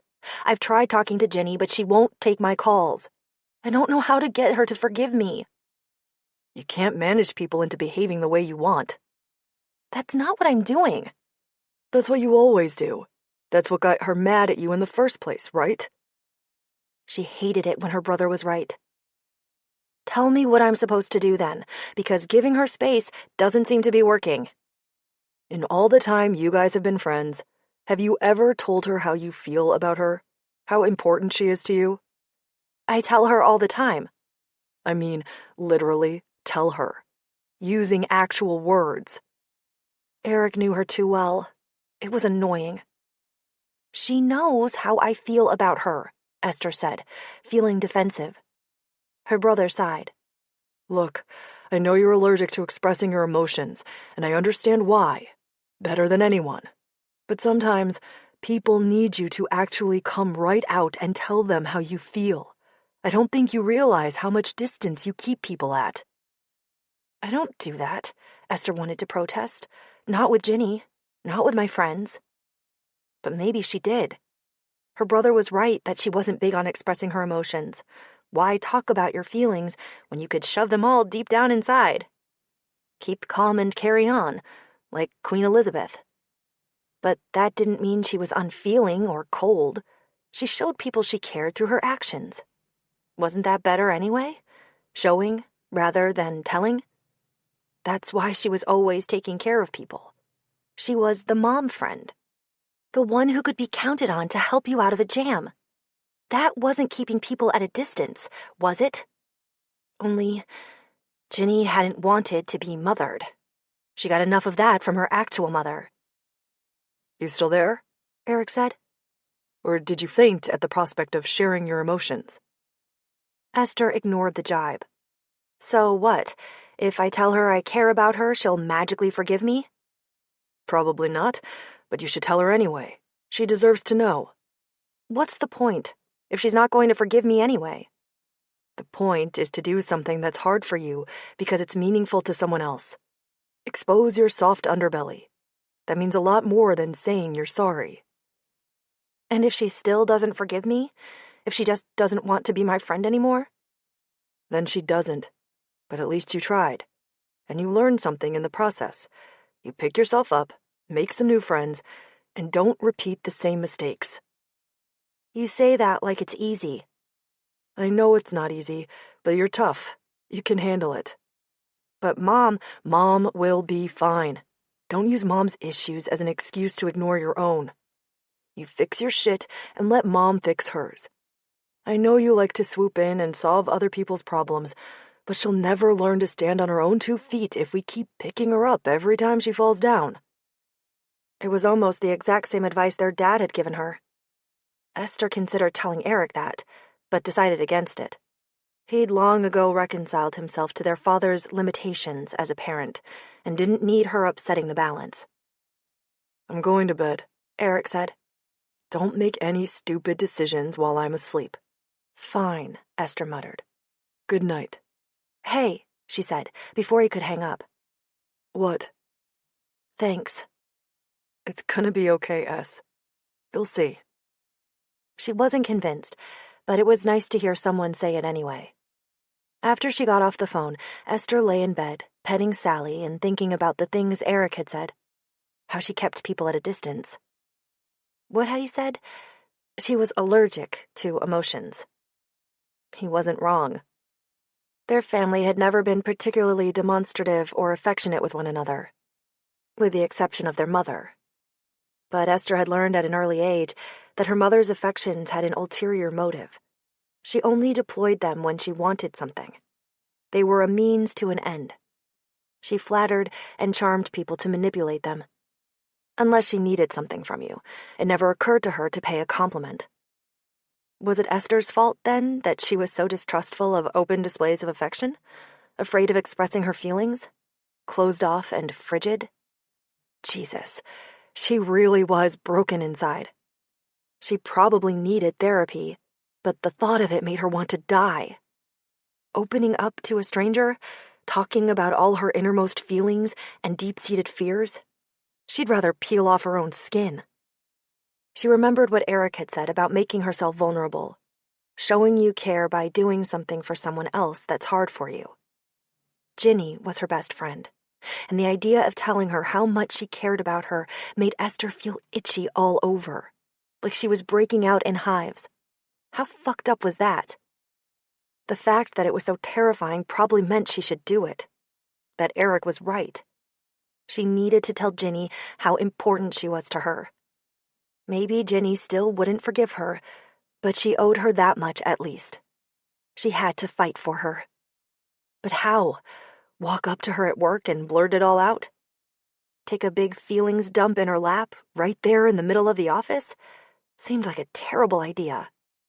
How were they supposed to talk when Ginny still wasn't taking her calls? She could show up at her apartment unannounced, she supposed. But what if Ginny shut the door in her face?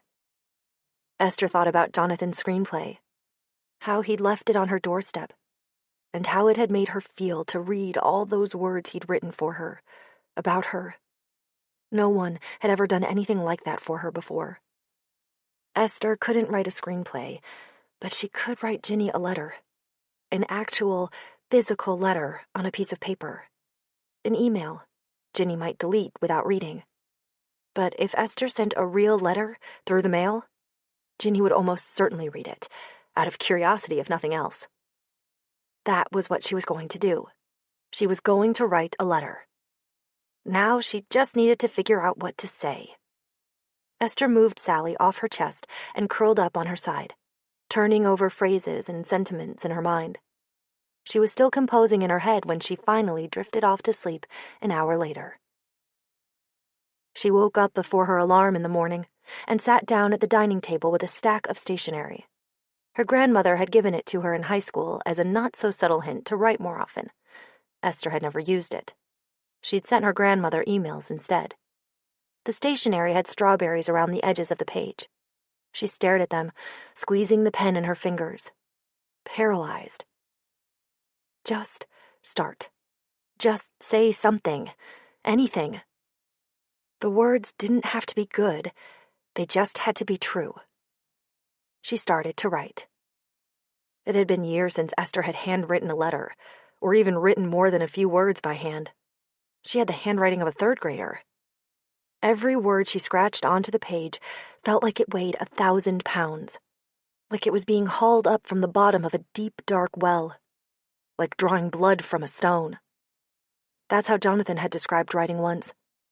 She thought he was being overly dramatic, but now she understood. She was bleeding all over the paper, pouring her heart out to Ginny.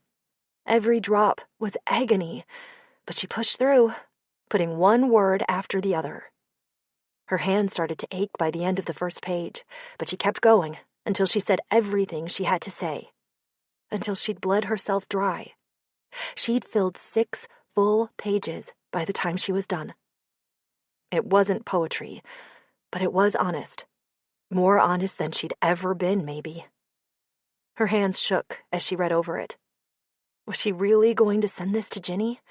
What if she read it and decided Esther was crazy? What if it drove her even farther away? Fuck it. Then at least she'd have tried, right? She'd have said what was in her heart, and if it wasn't good enough, then it wasn't. But she'd have done it. She felt drained, but also accomplished. Lighter. Maybe there was something to be said for expressing your emotions after all. It took 5 minutes of searching through every drawer in her apartment to find a stamp, then deliberated for 5 minutes over whether to put a return address. What if Ginny saw it and threw it away unread?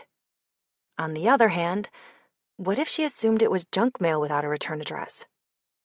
In the end, she elected to write her name and address in the top left corner.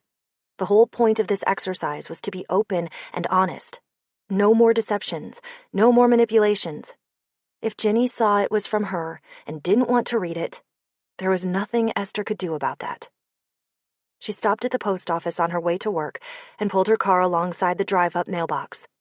She almost got cold feet again as she held the letter over the gaping maw of the metal box. There were no take-backsies. Once she let go, it was gone, out of her hands. So what? Let it be out of her hands. What did she have to lose? You can't lose something you've already lost. But maybe you can get it back again. She dropped the letter in the slot and drove to work. Chapter 27. Esther figured it would take a few days for the letter to reach Ginny. In the meantime, she had a fence to mend at work. "Hi," she said to Yemi when she got to her desk that morning. He looked up and nodded. "Hello?" Then he went back to work. That was what they did now, offered the basic common courtesies, and then went back to pretending they were strangers. Esther sat down at her desk.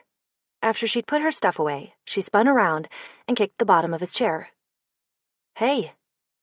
He swiveled to look at her, his expression one of polite, yet guarded inquiry. "Yes?" "I'm really sorry," she said. He blinked behind his thick-framed glasses. "For what?" "For avoiding you last week." "Oh." He nodded, shifting in his seat like he didn't know what to do with that. Okay, thank you. Are you mad at me? I thought you were mad at me. I wasn't. Then why have you been avoiding me? Esther didn't have a good answer for that. Because I'm a giant baby who got her fifis hurt, didn't make a convincing case for winning him back. I didn't want you to be caught in the middle, she said. I didn't want to make you choose between me and Ginny. So you chose for me? She hung her head a little. Pretty much. You shouldn't have done that.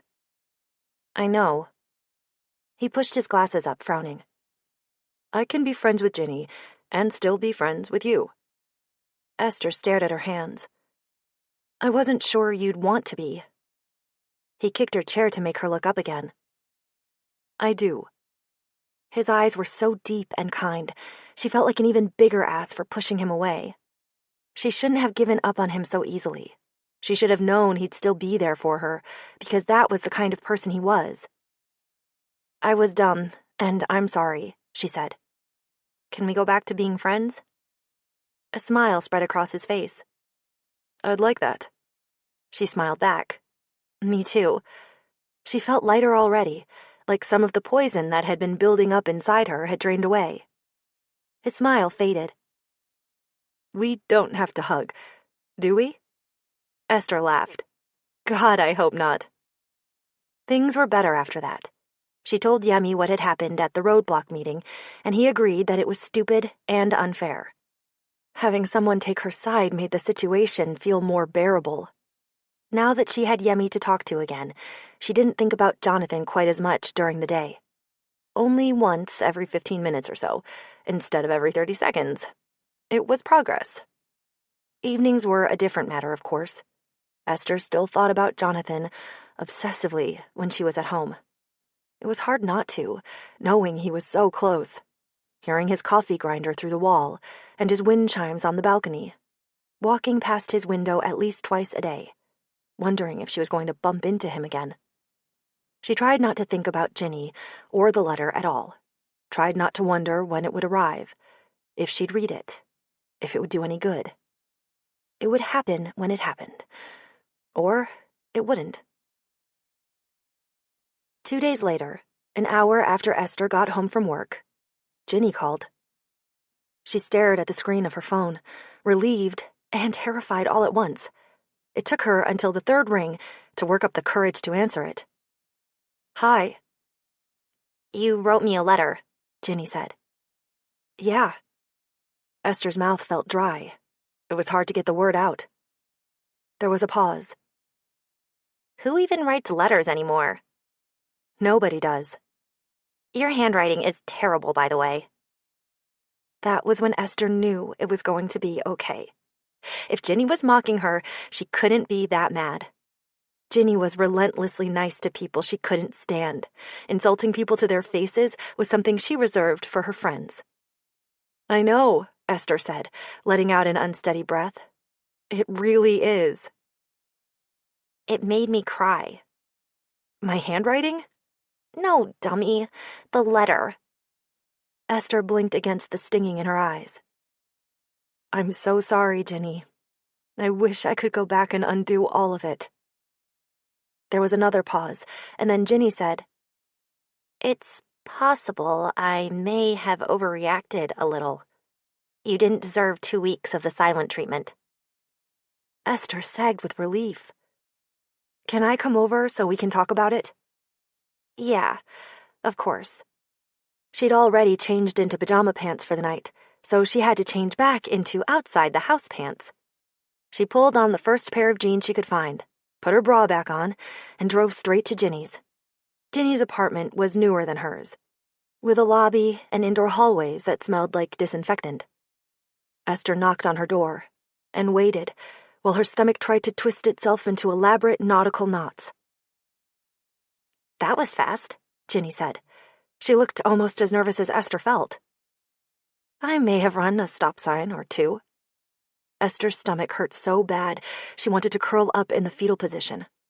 It was one thing to put her feelings into a letter, but now that she was looking into Ginny's eyes, faced with the prospect of having to talk about these same feelings out loud, She was terrified. Like the first 5 minutes of the original Halloween terrified. She wondered if you could actually die from talking about your feelings, because her stomach definitely felt like it was trying to commit suicide. Ginny didn't say anything. She was standing in the doorway watching her, and Esther didn't know if she was going to let her inside or if she should start talking out here in the hall. Just as Esther opened her mouth to apologize again, Ginny stepped forward and hugged her. Hard. Esther clung to her, burying her face in Ginny's hair. She smelled like lavender laundry detergent and Tory Burch perfume. Like Ginny. "I thought you didn't care we weren't friends anymore," Ginny said into Esther's shoulder. Esther held her even tighter. She couldn't believe Ginny could think such a thing. "I cared, believe me. I cared a lot." "I cared too." Esther sniffled, right in Ginny's hair, but Ginny didn't seem to mind. "I thought you didn't want me around anymore." "I always want you around," Ginny said. "Even when you piss me off." "I shouldn't have fixed you up with Jonathan and lied to you about it. That was shitty. You were right to be mad." Ginny let go of her and reached up to wipe her eyes. "I should have taken your calls. That was pretty shitty too." Esther looked down at the scuffed linoleum floor and shuffled her feet. "I've been doing some soul-searching lately, and I've come to the conclusion that I might be broken in some crucial ways. I should probably be in therapy." "Probably," Ginny agreed. "But you're not broken." Esther looked up tentatively. "You think?" Ginny shrugged. "You're no more broken than I am." "Are we okay?" Esther asked. "Yeah," Ginny said, nodding. "We're gonna be fine." Esther blew out a ragged breath. Ginny was still her friend. Everything was going to be okay. "Come on." Ginny grabbed her hand and dragged her into the apartment. "Get in here before any of my neighbors sees us crying in the hallway like weirdos." They talked until late into the night, clearing the air between them. Ginny hadn't held anything back, and neither had Esther. It was painful, but it also felt good, like draining the poison from an infection. For the first time in weeks, for the first time since they'd known each other, actually, they'd really talked, openly and honestly, about everything. Not just about their friendship, but about their relationships with men and with their mothers, about Esther's abandonment issues and how they made her keep people at a distance, and about Ginny's low self-esteem and how she needed to value herself more. How Ginny's mother had screwed her up by making her resentful of being managed, and how Esther's mother had screwed her up by making her feel like she needed to manage everyone else, and how that was all stuff they were going to have to work through and find a way to navigate. Esther hadn't gone home until almost 2 a.m., and she'd been so amped up it had taken another hour to fall asleep. Her alarm hit her like a ball-peen hammer to the brain pan when it went off at 6:30 in the morning. Groaning, she shoved Sally off her chest, silenced her shrieking alarm, and staggered out of bed. In the kitchen, she downed 2 ibuprofen with a full glass of water and followed it up with a cup of coffee from her new drip coffee maker. She was getting used to making herself coffee in it every day, even though the coffee always tasted a little bitter, because it reminded her of Jonathan and how much she missed him. But having Ginny back mitigated the sadness somewhat. Her coffee only had a level teaspoon of sadness and regret in it this morning, instead of a heaping tablespoon. Yemi looked up when Esther walked into the office. "You're 6 minutes later than usual," he said, grinning at her weirdly. "The traffic light at Overland was out again, and why are you smiling like that?" She sat down at her desk and docked her laptop. He swiveled his chair all the way around, grinning even wider.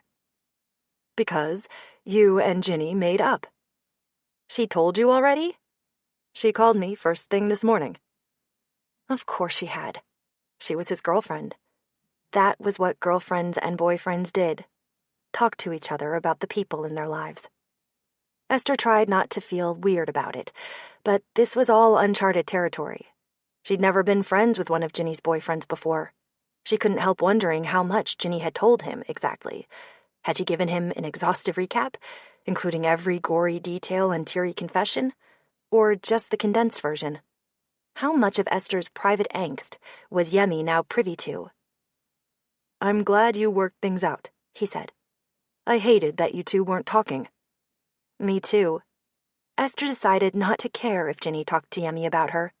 What mattered was that they were all friends again. They'd figure out the rest of it along the way. "You should really take the freeway, though," Yemi said, spinning his chair back to his computer again. Esther smiled at the back of his head. "I'll take it under advisement." His phone vibrated on his desk, and he picked it up.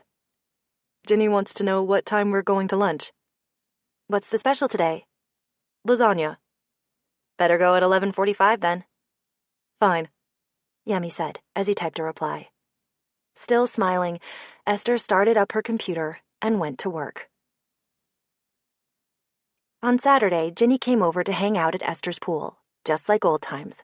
They were having mimosas to celebrate. "You cannot move to Seattle to take care of your mother," Ginny said, as she took the orange juice out of the fridge.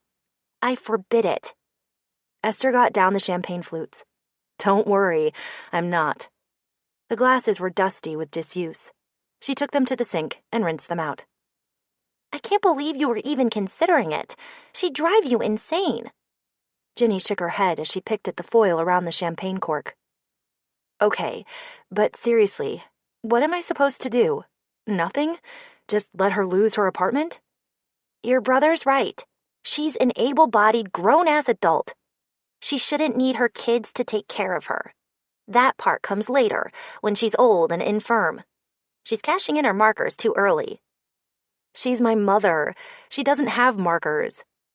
"Everyone has markers." Ginny winced as she popped the cork off the champagne. Whenever she opened champagne, she always made a face like that scene in Elf when Buddy was testing the Jack-in-the-Boxes. Esther went into the bathroom for sunscreen. She was wearing shorts and a tank top to try to get some color in her paper-white skin. But she'd wind up crispy fried if she didn't slather herself in sunscreen. "You say that like you don't always do exactly what your mother asks you to do," she called over her shoulder as she dug around under the sink. "I can say that because I always do exactly what my mother wants," Ginny called back. "I recognize a master manipulator when I see one." Esther came back out and stuffed the sunscreen in her pool tote with the towels. "Speaking of your mother, how does she feel about Yemi?" Ginny's mouth twisted. "You mean because he's black?" I wasn't going to come right out and say it, but yeah.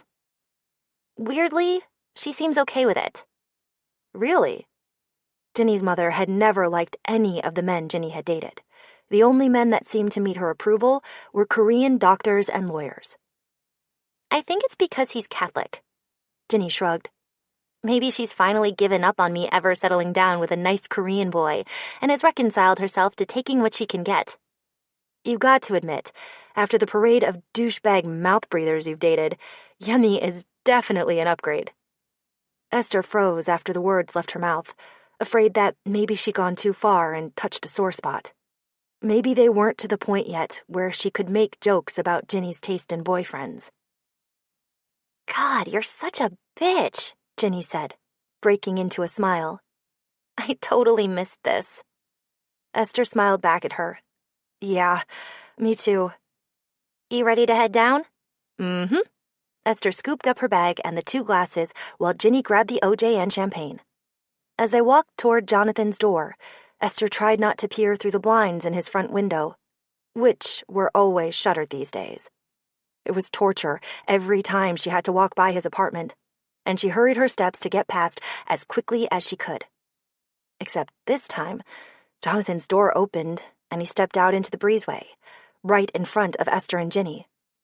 All 3 of them froze in a diorama of mortification. No one seemed to know what to say, or to be able to move. And then a woman emerged from Jonathan's apartment behind him. Chapter 28. The woman who stepped out of Jonathan's apartment was beautiful. Tall, slim, blonde, with miles of unblemished honey gold skin. Her hair was twisted into a picture-perfect messy bun, and she was wearing a striped jersey tank dress that showed off her perfect figure. Esther felt like she'd been kicked in the back of the knees. Her free hand fumbled for the railing to steady herself. The woman smiled at Esther and Ginny, her eyes taking in the champagne and glasses. "Hello." She had a radiant smile, glowing with vitality. She wasn't wearing any makeup and still managed to look like a model in a Neutrogena ad. Jonathan turned away and locked his apartment door. "Hi," Ginny said, smiling as if this was a perfectly ordinary interaction that was in no way fraught with awkwardness and resentment. "Let's go," Jonathan said to the woman. He put his arm around her and guided her toward the stairwell without a backward glance. Esther watched them walk away, still clutching the railing for support. She felt a physical compulsion to follow, like someone had hitched a tow rope to her stomach and was reeling it in. Then Jonathan stepped out of sight at the end of the corridor, and the rope snapped. Her stomach lurched back into place with the poise of a drunk girl in 6-inch heels. "That was hella awkward," Ginny said beside her. "Yeah," Esther managed to say. "Who was that woman with him?" "I don't know." Esther's stomach was still reverberating from the shock. It felt like a bowl of jello in the midst of an earthquake. "Is he dating someone new?" "I don't know," Esther said again. Ginny looked at her, frowning. "Are you okay?" She was not okay. Jonathan had a woman in his apartment, on a Saturday morning, with "I just rolled out of bed" hair. He'd already moved on, replaced her, which he had every right to do. She'd told him, in no uncertain terms, there was no future for them. She just hadn't expected him to move on so quickly. She'd thought maybe he'd need to spend some time licking his wounds before he invited someone else into his bed. She forced a smile for Ginny's sake. "I'm fine. Why wouldn't I be?" "I don't know," Ginny said, still frowning at her. "You tell me." Esther started for the stairwell.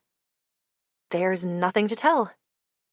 "You're acting weird," Ginny said, following her. "Like you said, it was awkward."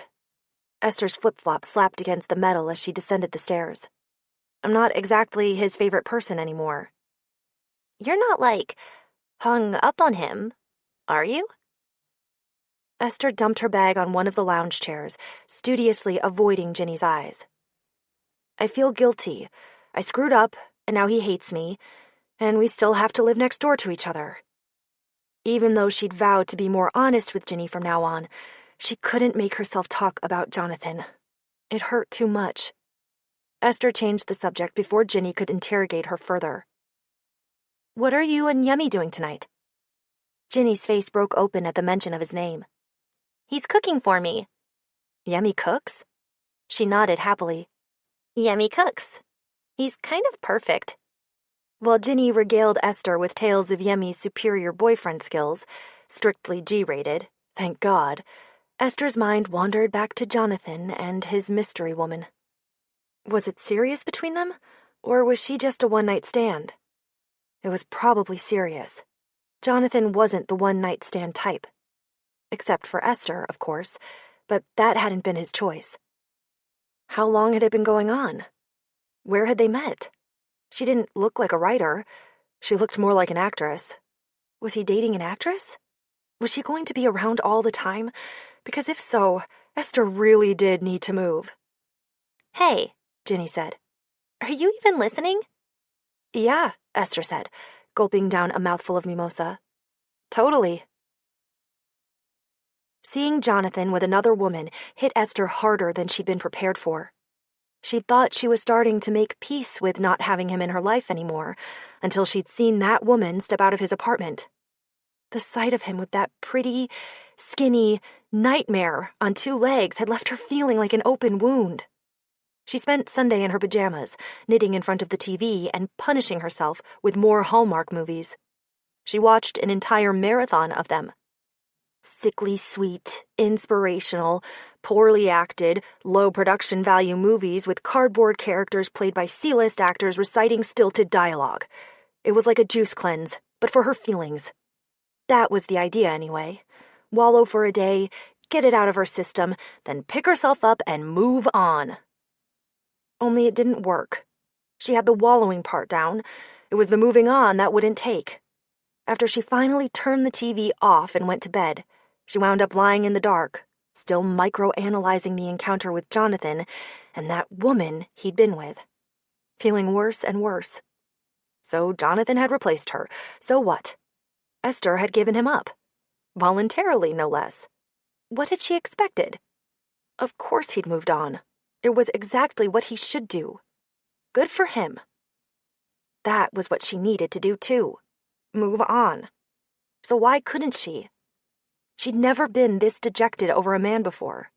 The closest she'd ever come was with the friends with benefits guy in college. But even that hadn't been this bad.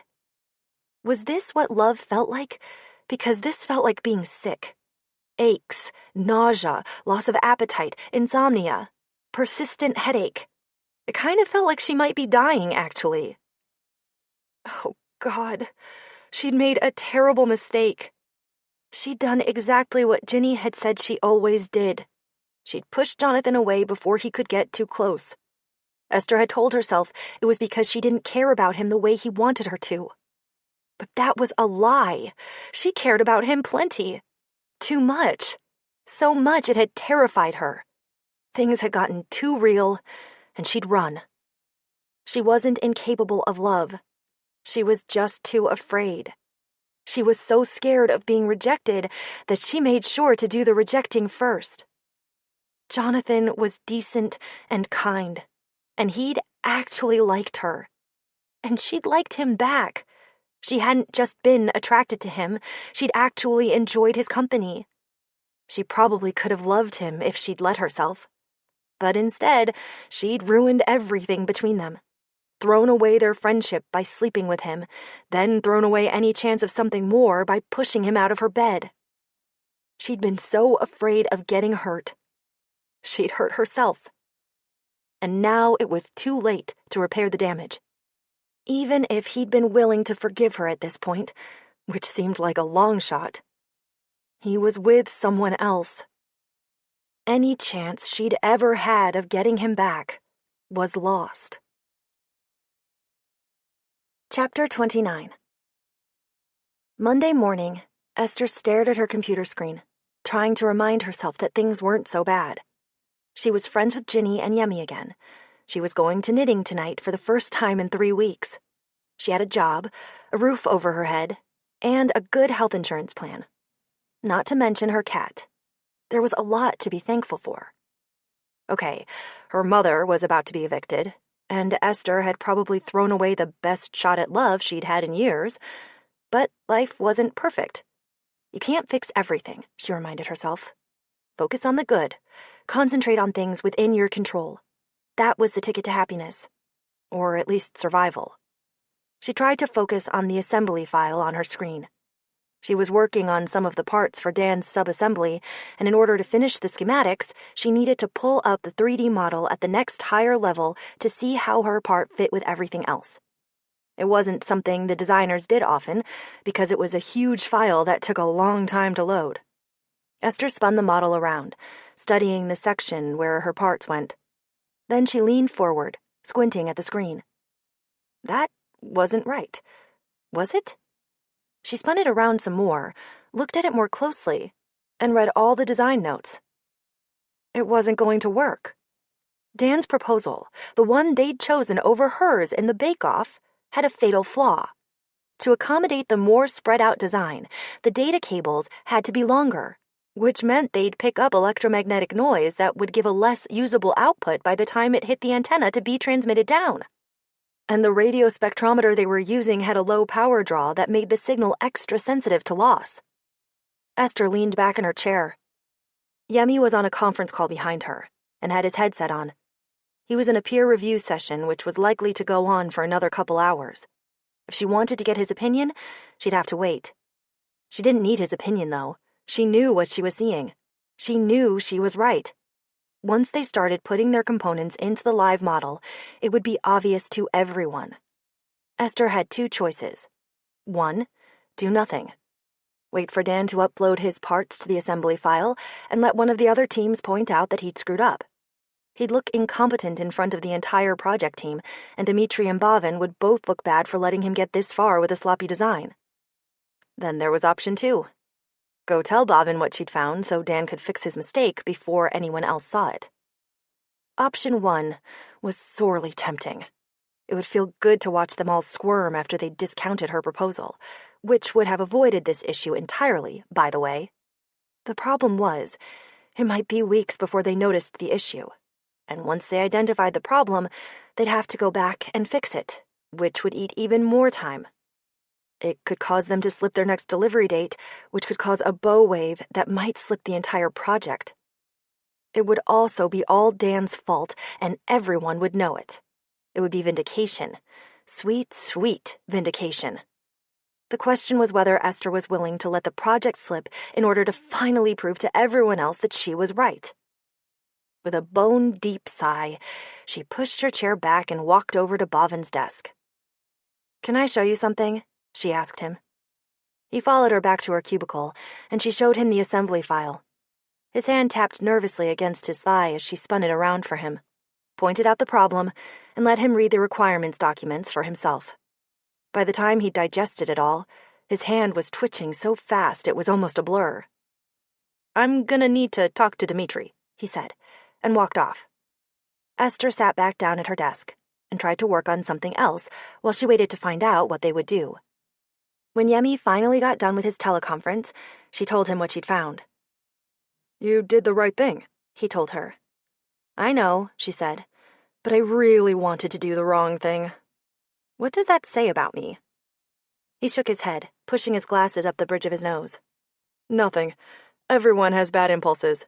What matters is how you choose to act."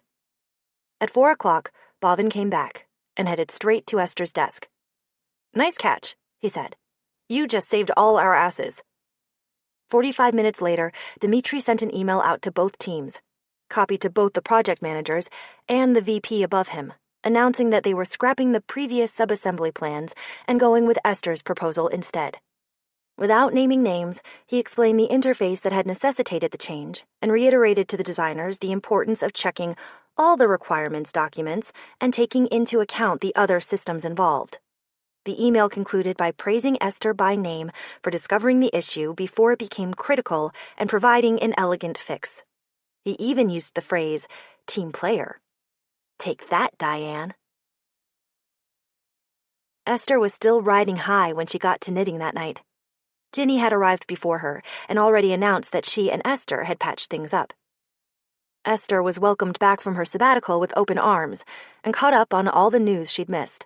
Vilma's younger son had made the varsity soccer team. Penny's cousin had had her baby, and yet another cousin was now expecting. Cynthia had finished all her tiny animal sweaters and had proofs from the photo shoot to pass around. And Olivia had bought herself a pair of clear Converse All-Stars that she'd apparently been dying to show Esther. "They're perfect for wearing with hand-knit socks, because you can see the socks through them."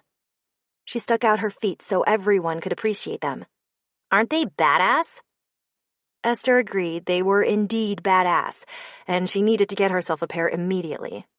As the ladies chattered around her, a feeling of contented belonging settled over her.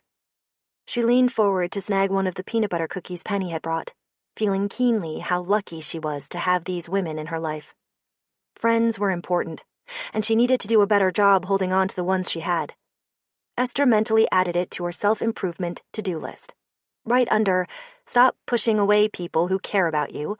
Let friends know they matter to you." She hadn't fixed on a third item for her list yet, but she was considering, "be a nicer person." Maybe. She still had some self-reflection to do on that one. Esther was done sabotaging herself. She might have screwed things up with Jonathan irrevocably, but at least she'd learned from her failure. She was trying to be a better person, a less broken person. 2 hours later, as they were all walking out to their cars, Cynthia fell into step beside Esther. "So, What exactly happened with you and that guy? Esther assumed she meant Jonathan and glanced across the parking lot to where Ginny was getting in her car. Nothing happened. Cynthia gave her a don't bullshit me look. Something happened. It doesn't matter anymore. Is that right? Cynthia said, not buying it. They'd reached Esther's car, and she unlocked her door and shoved her bag inside before turning to face Cynthia. I fucked up, but it's over now. We've all moved on. Cynthia's eyes narrowed. It's not like you to do something like that. Sure it is, Esther said. I have one-night stands all the time. I mean, not all the time, but... I'm not talking about that. Cynthia waved her hand dismissively. Look, I get why you thought you needed to trick Ginny into going out with that guy. We all knew Stu wasn't shit, and she was headed right back to him. I'm not saying you were right, but I understand the impulse, at least. But the fact that you'd sleep with this guy, knowing it might hurt Ginny? That's what's not like you. Yeah, well... Esther looked down at her feet. Cynthia touched her arm. You've never been the type to lose your head over a man, so if you're losing your head over this one, maybe you should ask yourself why. What's so special about him? Esther was pretty sure she knew what was so special, but she wasn't ready to admit it to Cynthia or anyone else. New improved Esther was still a work in progress. She hadn't recovered from her big heart-to-heart with Ginny yet. It would be a while before she was ready to let herself be that vulnerable again. Besides, it didn't matter anymore, because Jonathan had moved on. It was great that she'd had this epiphany and all, but her life wasn't a rom-com. There wasn't going to be any running after the boy and winning him back with declarations of love. It was best to forget it and move on with her life. There's nothing special about him anymore, Esther said, meeting Cynthia's eye. Cynthia raised a dubious eyebrow. Mm-hmm. She headed off toward her car, lifting a hand in farewell. See you next week, she called over her shoulder. Esther got into her Prius and pushed the conversation with Cynthia out of her mind. It was fruitless to keep thinking about Jonathan. All it brought her was pain, and she wasn't going to turn into someone who spent the rest of her life pining over the one who got away. She wasn't going to be tragic. Today had been a good day. Better to focus on that instead of the things that sucked. She started up her Rihanna playlist and blasted it on the drive home, singing along off-key, not caring that the other drivers around her could see her doing it. Her brother called just as she pulled into her parking space. A feeling of grim foreboding stole over her as she stared at his face on the screen. The end of the month was only 2 weeks away, and her mom still didn't have anywhere to live. "Hey, brother," she said, shouldering her bags as she got out of the car. Her eyes skated over to Jonathan's Lexus, parked beside hers. It was at a slightly different angle than it had been this morning, and there was a coffee cup in the console that hadn't been there before. She was going to need to work on this stalker thing if she was serious about getting over him. "You're not going to believe this," Eric said. "What?" Esther tore her eyes away from Jonathan's car and headed toward the stairs. "Mom found herself a place to live." "What? How? Where?" Her voice bounced off the stairwell in front of her and echoed around the carport. "You know the handyman the landlord always sent to fix shit?" A vague memory of a pot-bellied man with longish gray hair and a predilection for tie-dyed shirts surfaced. Jake? Blake. Whatever. She'd only met him once, when he came to fix the disposal. "She's moving in with him."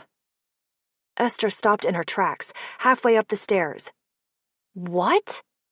The word reverberated back at her. "She says they're in love, although I'm pretty sure it's his ability to pay rent she's in love with." But Esther didn't actually have a follow-up. She didn't know how to react at all.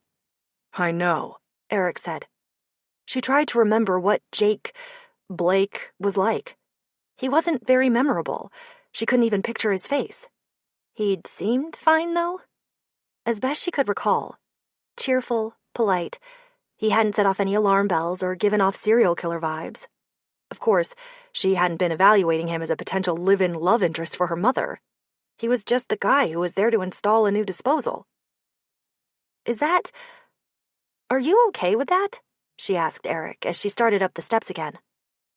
I'm okay with the fact that Mom isn't going to be sleeping on my couch. I've decided the rest isn't my business. Seriously? That's my story, and I'm sticking to it. How's it going so far? Her steps slowed as she approached Jonathan's apartment, torn between dreading another chance encounter and hoping for one. The blinds in the front window were drawn again, but there were lights on inside. She stared at them as she walked past, wondering what he was doing tonight, and who he was doing it with. Was his new lady friend in there right now? Was she drinking his coffee and reading his scripts and having sex with him in the same bed Esther had slept in? Look, Mom's gonna do what she's gonna do, Eric said as Esther fumbled her keys out of her purse and unlocked her door. Even if I wanted to raise an objection, it wouldn't work. It was a fair point, Esther conceded, as she let herself into her apartment and flipped on the lights. Once their mother had set her sights on something, it was almost impossible to talk her out of it. When she'd announced she was marrying that artist, Ian, Esther had pointed out that she'd lose her alimony, and that she hadn't known Ian for that long. That maybe it would be better to wait, just to make sure this was really what she wanted. Her mother had responded by eloping to Vegas without telling anyone. The marriage had lasted for all of a year. Honestly, the person I'm most worried about is Blake, Eric said. I'm not sure he knows what he's getting himself into. How much do you know about him?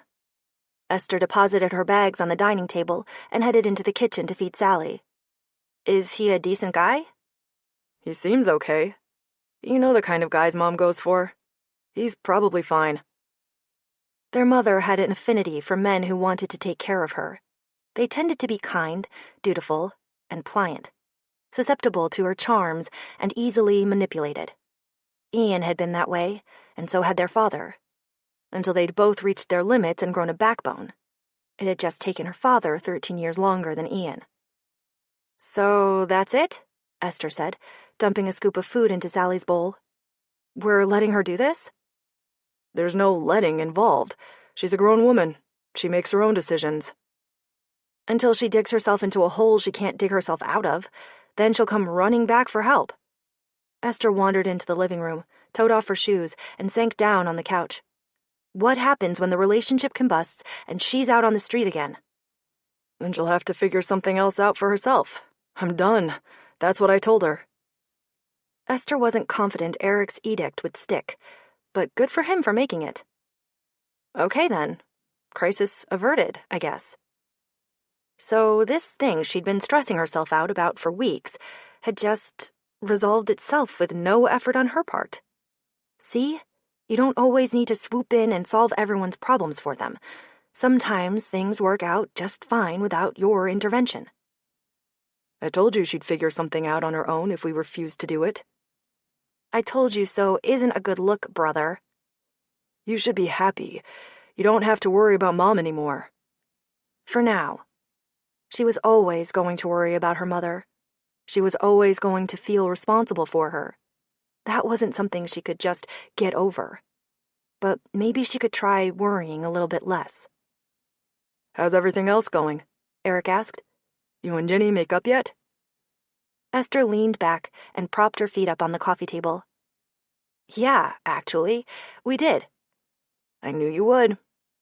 She didn't tell him she'd taken his advice, because he was already being insufferably smug. She refused to give him the satisfaction. What about work? He asked. You're not still thinking of transferring, are you? No, work's going better.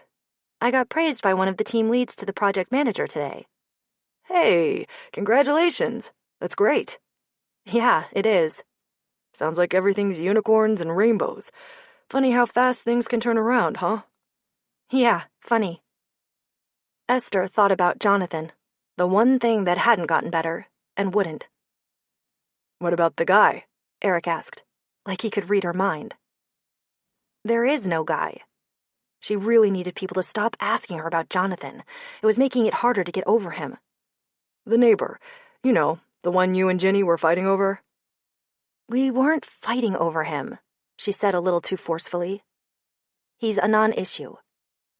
You sure about that? Yes, I'm sure. He was out of her life.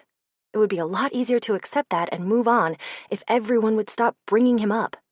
She didn't want to have to think about him anymore. If you say so. She said so. Chapter 30. It says here, your best nude lipstick shade is the color of your nipples. Ginny was at Esther's place again, lying on the couch flipping through an InStyle magazine as thick as a textbook. Esther was folding laundry on the dining table. You know what I've never done? Seriously contemplated the color of my nipples. Kind of hard to test in the store, I'll admit. Ginny reached for the Frappuccino she'd brought with her. It was the same pinkish-purple color as her nails, and it looked disgusting. The timer on Esther's phone went off. That's the last load. They were going out for drinks as soon as Esther's laundry was done, and then meeting Yemi for dinner later, after he was done helping his parents around the house. Ginny waved her off, sucking noisily on her straw. Esther grabbed her laundry basket and headed downstairs. Tonight would be her first time going out with Ginny and Yemi since they'd started dating. Her first time officially being the third wheel to their perfect happy couple. She wasn't nervous about it exactly. She knew it would be fine. But she was glad she and Ginny were pre-gaming before they met up with Yemi. The alcohol would help smooth over any awkwardness that might present itself. She got waylaid by Mrs. Borstein in the courtyard, so it was 15 minutes before Esther let herself back into the apartment. Ginny was sitting on the couch, reading Jonathan's screenplay. Esther stopped in her tracks. Where did you find that? Ginny looked up. Under a J. Crew catalog in your bedroom. It's like you wanted me to find it. Well, I didn't. Esther dropped her laundry and walked over to snatch the script out of Ginny's hand. Hey! Ginny stood up and grabbed it back, shaking at her in accusation. Why didn't you tell me about this? Because it's nothing. Esther picked up her laundry basket and carried it into the bedroom. It doesn't matter anymore. Ginny followed, right on her heels, still shaking the script at her. This is not nothing. I don't want to talk about it. Esther set her laundry on the bed and went to the closet for hangers. This script is about you. Yes, I know. Esther concentrated on sorting her laundry. She didn't want to be having this conversation. He captured you so perfectly. It's freaking uncanny. Who knew the guy was such a good writer? Esther didn't say anything. Esther, what? When she looked up, Ginny was frowning. Jonathan wrote a whole screenplay about you and how much he loves you. Esther's eyes skated away guiltily. It's not that big a deal. It's a big deal. You didn't tell me he was in love with you. Her tone was accusing and a little hurt. They hadn't talked about Jonathan much when they'd had their heart-to-heart. They'd talked around the subject a lot, but not directly about him. Ginny had assumed Esther's hookup with him had been nothing more than a drunken one-night stand, and Esther had avoided disabusing her of that notion. Because he's not. Even if he had loved her, he didn't anymore. It was a moot point. Clearly, he is. This Emily character is totally you, and the character professing his love to her is totally him. You don't write something like that about someone you're not in love with. You don't give them a copy of it unless you want them to know. Esther grabbed one of her work shirts out of the basket and shoved it on a hanger. It's fiction. Ginny let out an exasperated breath. I know you're not that naive. Are you seriously in this much denial? It doesn't matter. We're finished. He doesn't want anything to do with me anymore. Shaking her head, Ginny sank down on the bed next to Esther's laundry basket. I can't believe I didn't see it before. See what? Esther focused on matching up socks, refusing to look Ginny in the eye. I thought you were acting weird about Jonathan because of me. But it wasn't about me. It was about him. You really like him, don't you? Esther stared at the socks in her hand. It doesn't matter, she said again. Yes, it does. Tell me the truth. Ginny was using her stern principal voice. There was no denying her when she used that voice. I did like him, Esther admitted finally, her voice coming out thin and wobbly. I do. Esther! Ginny grabbed her arm, beaming at her. Her face glowed like one of those sun lamps for seasonal affective disorder. Esther winced. What? You're in love, Ginny said, beaming even brighter. Where did she get all that light from? It defied the laws of physics. Esther shook her head. She stopped. She'd been about to insist she wasn't in love with him. But why? Why was she so determined to pretend it wasn't true? I can't believe it. Ginny stood up and hugged her. Esther froze, bewildered, as she was enveloped in a cloud of Tory Burch perfume. What's happening right now? Ginny stepped back, still gripping Esther's arms. You have to tell him. Oh, no. No. Esther shook her head. She would have pulled away, but Ginny's tiny hands held her in a vice grip. You have to tell Jonathan how you feel, Ginny said. You have to get him back. Panic rose in Esther's throat. Her eyes widened like a rabbit caught in a snare. I can't. Ginny let go, and Esther spun away from her, grabbing 2 handfuls of clean underwear out of the basket. You have to, Ginny said. Esther shoved the underwear into the top drawer of her dresser without folding it. The drawer was already full, and she had to cram it to get it all in. She really needed to clean out her underwear drawer next. I'm serious. Ginny was using her principal voice again. That's not happening. Esther. She could feel Ginny's gaze on her. She stared into her underwear drawer, refusing to meet it. I can't date a guy you dated. That's gross. It's a violation of the friend code. Fuck the code, Ginny said. I barely dated him, and it was under false pretenses, so technically it doesn't even count. Esther turned around. That's even more reason not to do it. Ginny had her hands on her hips. It made her look taller than she was. She had an intimidating physical presence for someone who was only 5'2". I care more about your happiness than some stupid code. I care about the fact that we've been friends 2 years, and I've never once seen you fall hard for a man. Now that you finally have, I'm not letting you throw it away. Especially not because of me. No way. It's not up to you. In case you forgot, he's already moved on. Ginny rolled her eyes. Bullshit. You don't write something like this and then just move on. He did. You saw her yourself. Esther's eyes watered at the memory. Ginny stepped toward her, her expression growing softer. Whoever that woman was, it can't be that serious. Not yet, anyway.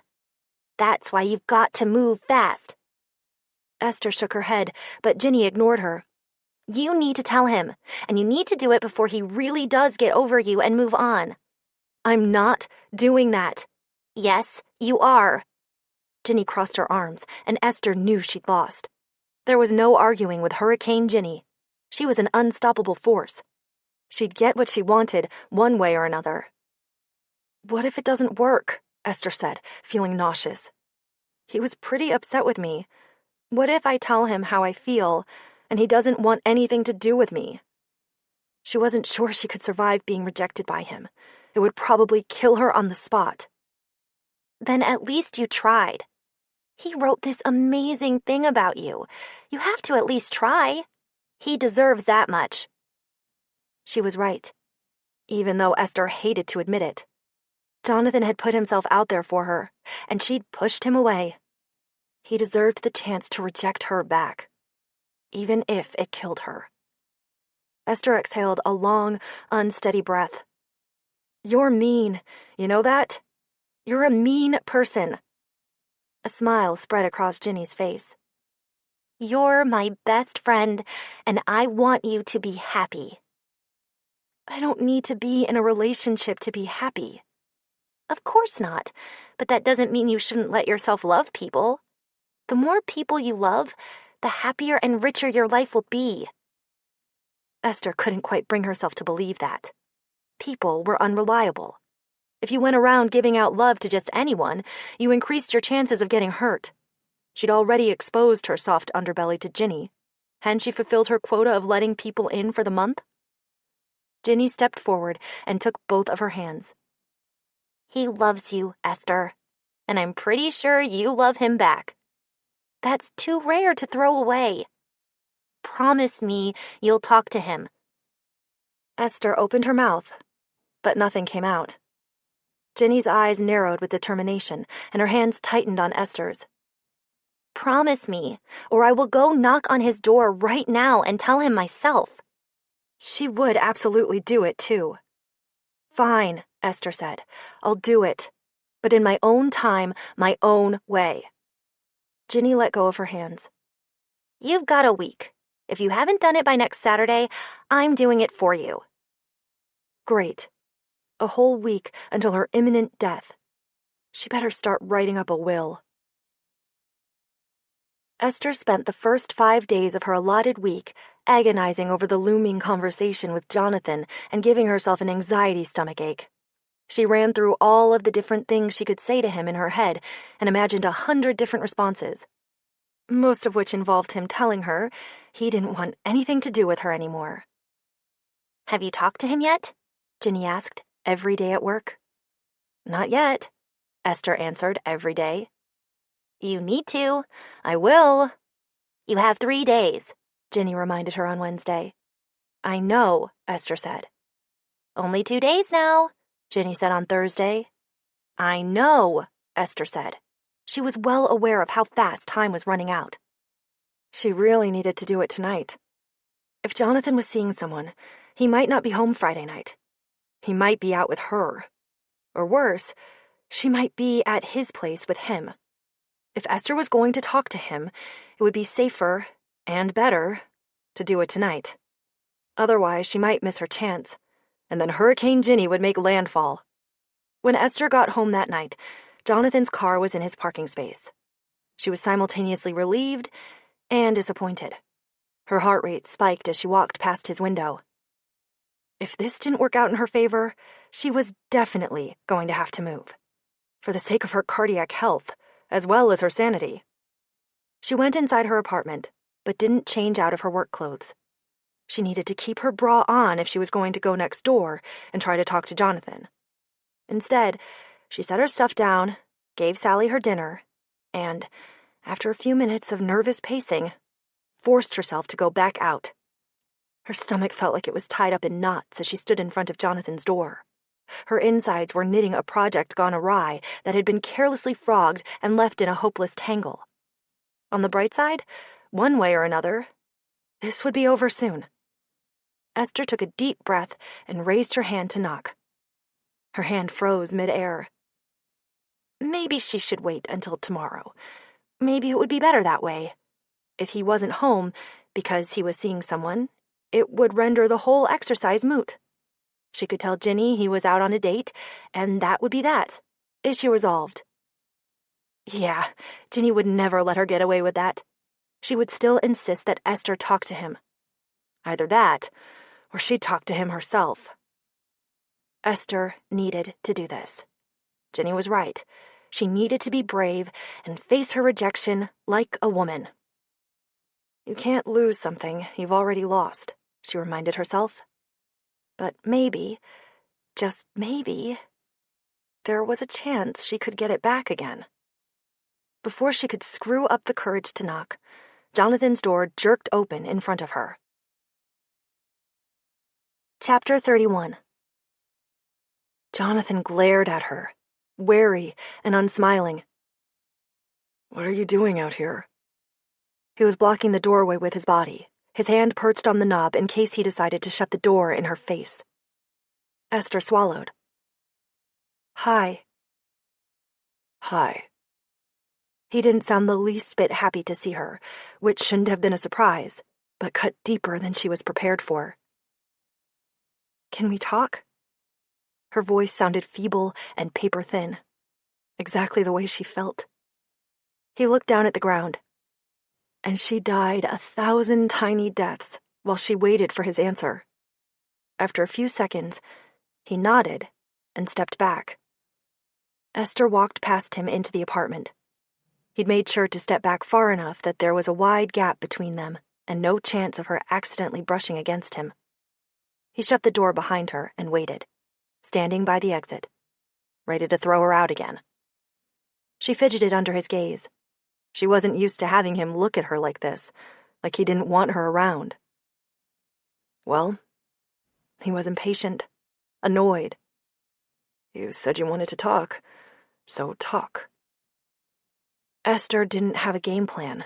For all the time she'd spent fretting over this conversation, she hadn't actually settled on what she wanted to say, how best to begin. And now that she was here, and he was looking at her like that, she was paralyzed. What could she say?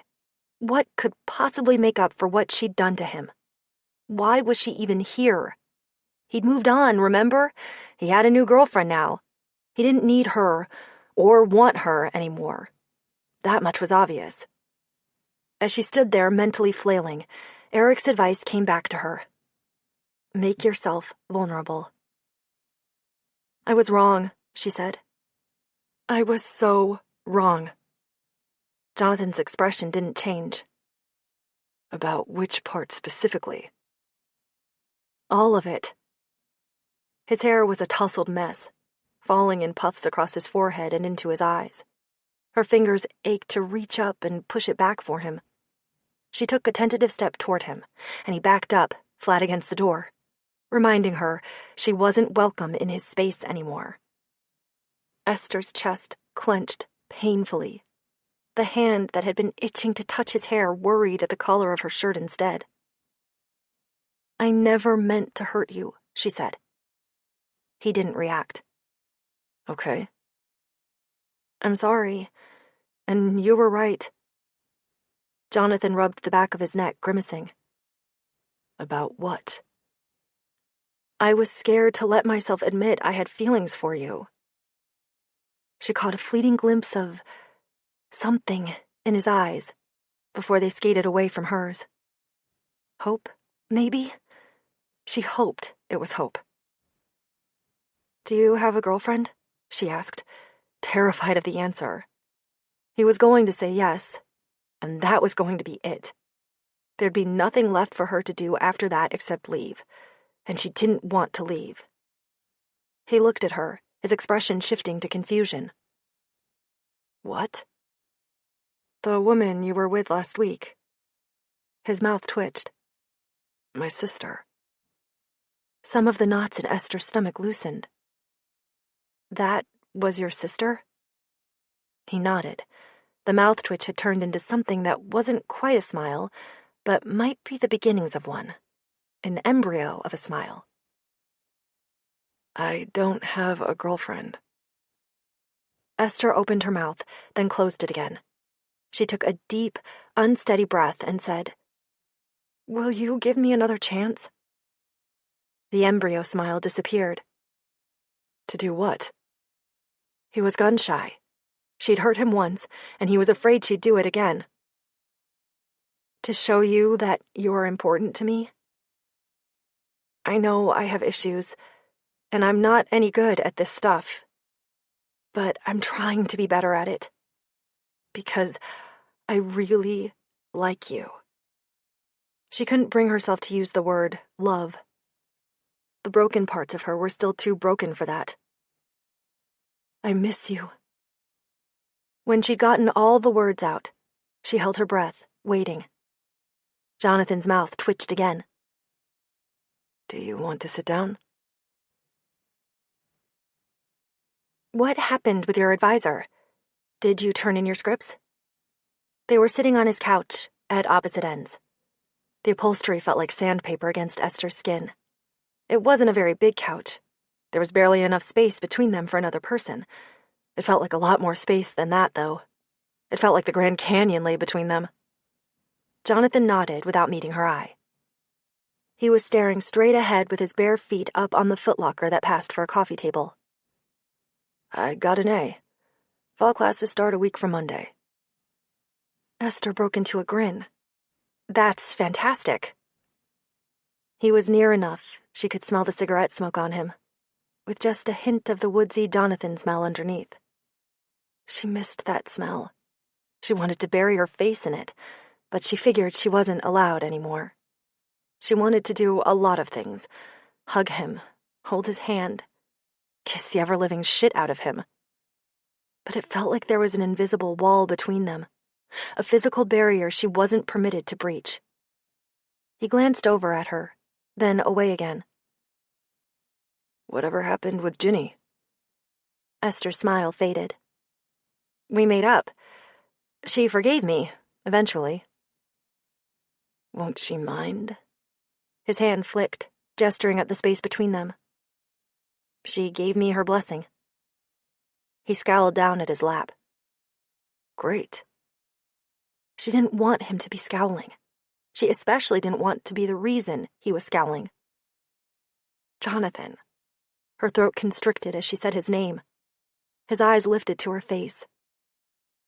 I'm sorry, she said again, helplessly. He shook his head at his lap. Don't be. I get it. You do? Yeah, actually. He shrugged. That was what made it so hard.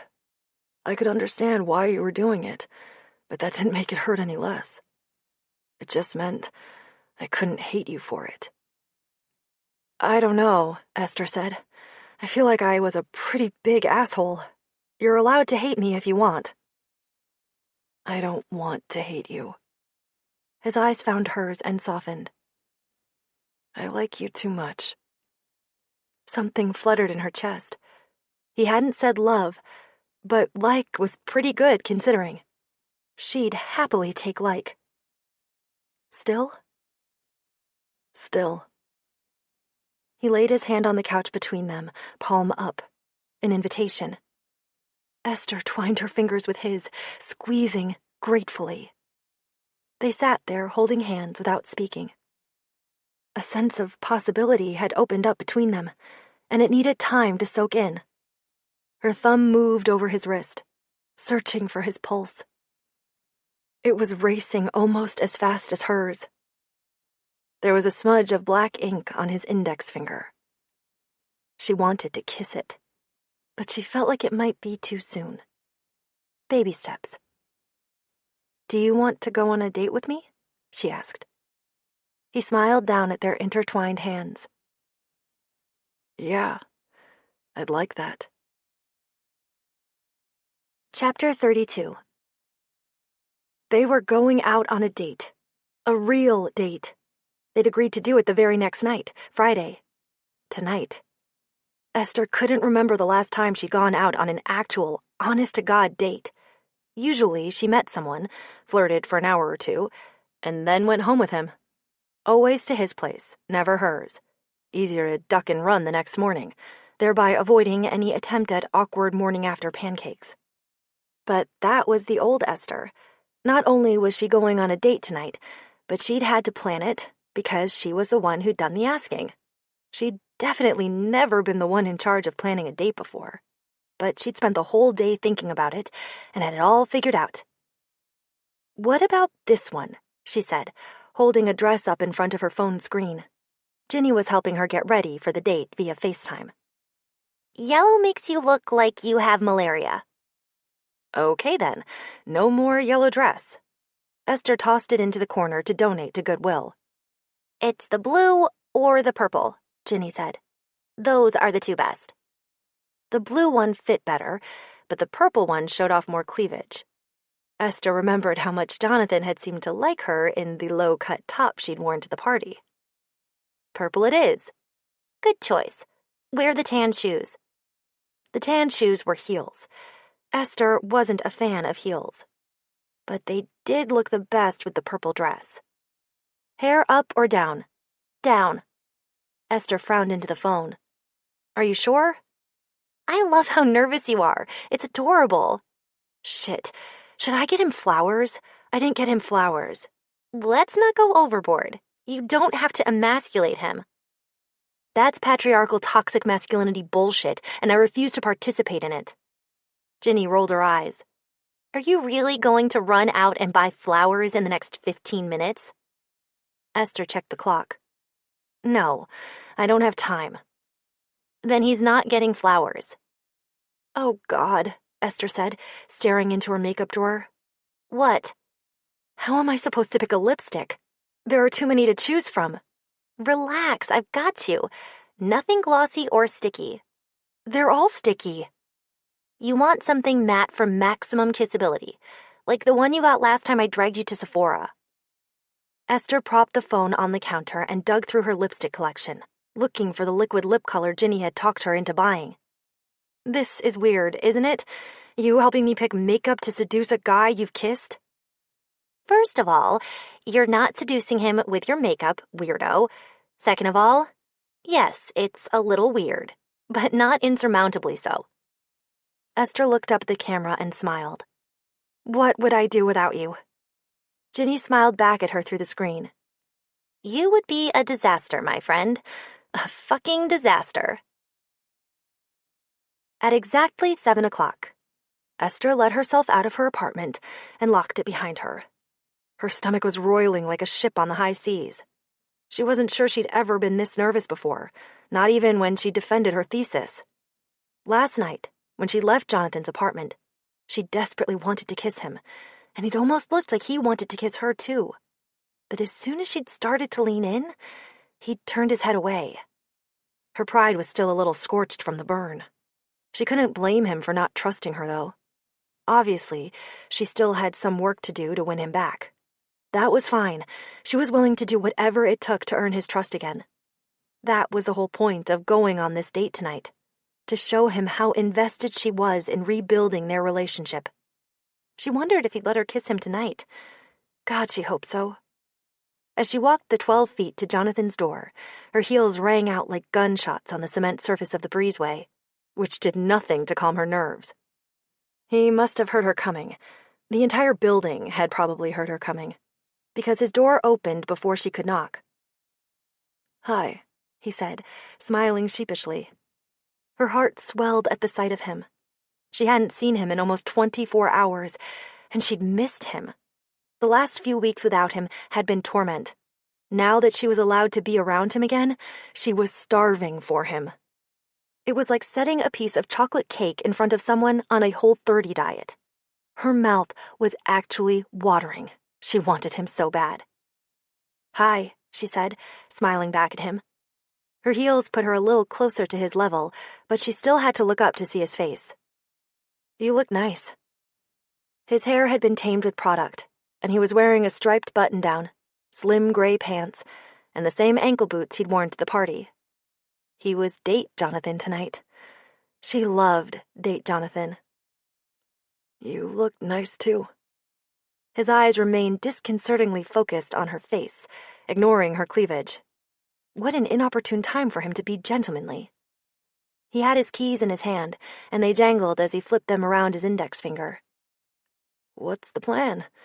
Do you want me to drive? Nope. Tonight, I'm wooing you. All you have to do is sit back and enjoy yourself. He smiled a little wider. Okay. Esther waited while he locked his door, and they set off down the hall to the stairwell. He didn't try to hold her hand, so she didn't try to hold his either, even though she wanted to. But when they got to the stairs, and she started teetering down the steps in her heels, he offered his hand to steady her. Thank you, she said, clutching it gratefully. As soon as they got to the bottom, he let go of her hand again. Damn. Esther unlocked her car and they got in. It was the first time he'd been in her car, and he had to slide the passenger seat all the way back to make room for his legs. She briefly wished she'd had time to get it cleaned, but then she remembered the trash pile that was the interior of his car and decided he wouldn't care about a little dust on the dashboard. Where are we going? He asked as he buckled his seatbelt. Esther checked her mirrors and backed out of the carport. Dinner and a movie. Actually, a movie and then dinner, because the movie's at 7:30. What movie? Her mouth curved into a grin. It's a surprise. Blood Simple was playing at one of LA's vintage cinemas tonight. As soon as she'd seen the listing, she knew it was where she had to take him. Intriguing. You'll like it, don't worry. I have no doubt of that. When she glanced over at him, he was smiling. So far, so good. Esther had the night all planned out. Blood Simple at the Old Arrow Theater at 7:30, followed by dinner at a popular Santa Monica restaurant down the block. It was perfect. It would have been perfect anyway, except there was an accident on the freeway, which she'd only taken because Yemi was telling her how much faster it was. Only it wasn't faster when 2 right lanes were closed because of a fender bender. They crept along, alternating between a dead stop and short bursts of movement reaching almost 5 whole miles an hour. As the minutes ticked away, Esther became increasingly anxious. "We're going to be late," she said, squeezing the steering wheel so hard her fingers started to go numb. "I'm sorry." "It's fine," Jonathan said. "It doesn't matter." "It does. We're going to miss the beginning of the movie." He reached over the console and laid his hand on her leg, squeezing gently. "I don't care about the movie." With the weight of his hand warming her thigh, she didn't care as much about the movie either. She unclenched one hand from the steering wheel and tangled her fingers with his, trying to relax a little. It was 7:35 when they finally neared the theater. Jonathan broke into a grin as the marquee came into view. "We're seeing Blood Simple?" "That was the plan. Sorry I screwed it up." At least she'd bought the tickets online, so they didn't need to worry about it being sold out. "There'll be previews first. We're fine." Except it took 5 minutes of circling before she found a parking space, and another 5 minutes after that to walk from the car to the theater. "Sorry," she said again, as she limped into the lobby at 7:45, seriously regretting the stupid heels she'd chosen to wear. He shrugged. "I've seen it before." The usher admitted them with a judgy look. The movie had indeed started. "Sorry," Esther whispered for the 3rd time as they slunk to their seats. "Stop apologizing," Jonathan whispered back. He leaned back, gazing up at the screen, and reached across the armrest for her hand. Okay, so maybe she hadn't ruined the date after all. He held her hand through the whole movie, absently stroking her knuckles. Whenever something violent happened on screen, he'd hold on even tighter. Fortunately for her, it was an extremely violent movie. Esther's eyes kept drifting to his face during the film. The worry lines in his forehead, the soft bump below the bridge of his nose, the inviting curve of his lips. He was gorgeous. She couldn't believe she'd spent so much time disliking him when she could have been appreciating the view instead. She should have called dibs for herself from the start and saved everyone a world of trouble. They stayed in their seats through the end of the credits, waiting until the lights came up before making their way to the aisle. Esther's feet had enjoyed their reprieve, but now that she was standing on them again, they were not happy. She was definitely getting a blister. Maybe 2. "What's next?" Jonathan asked as they emerged from the theater. "Dinner," she said. For emphasis, her stomach made an embarrassing pterodactyl screech. He grinned and stuck out his elbow. "Lead on, my lady." She wrapped her hands around his arm, relishing the opportunity to cozy up to him as they started for the restaurant. It was the closest they'd been physically since their ill-fated indiscretion, and her heartbeat quickened as she breathed him in. He didn't smell like cigarette smoke tonight. He smelled divine. She held on tight and leaned even closer.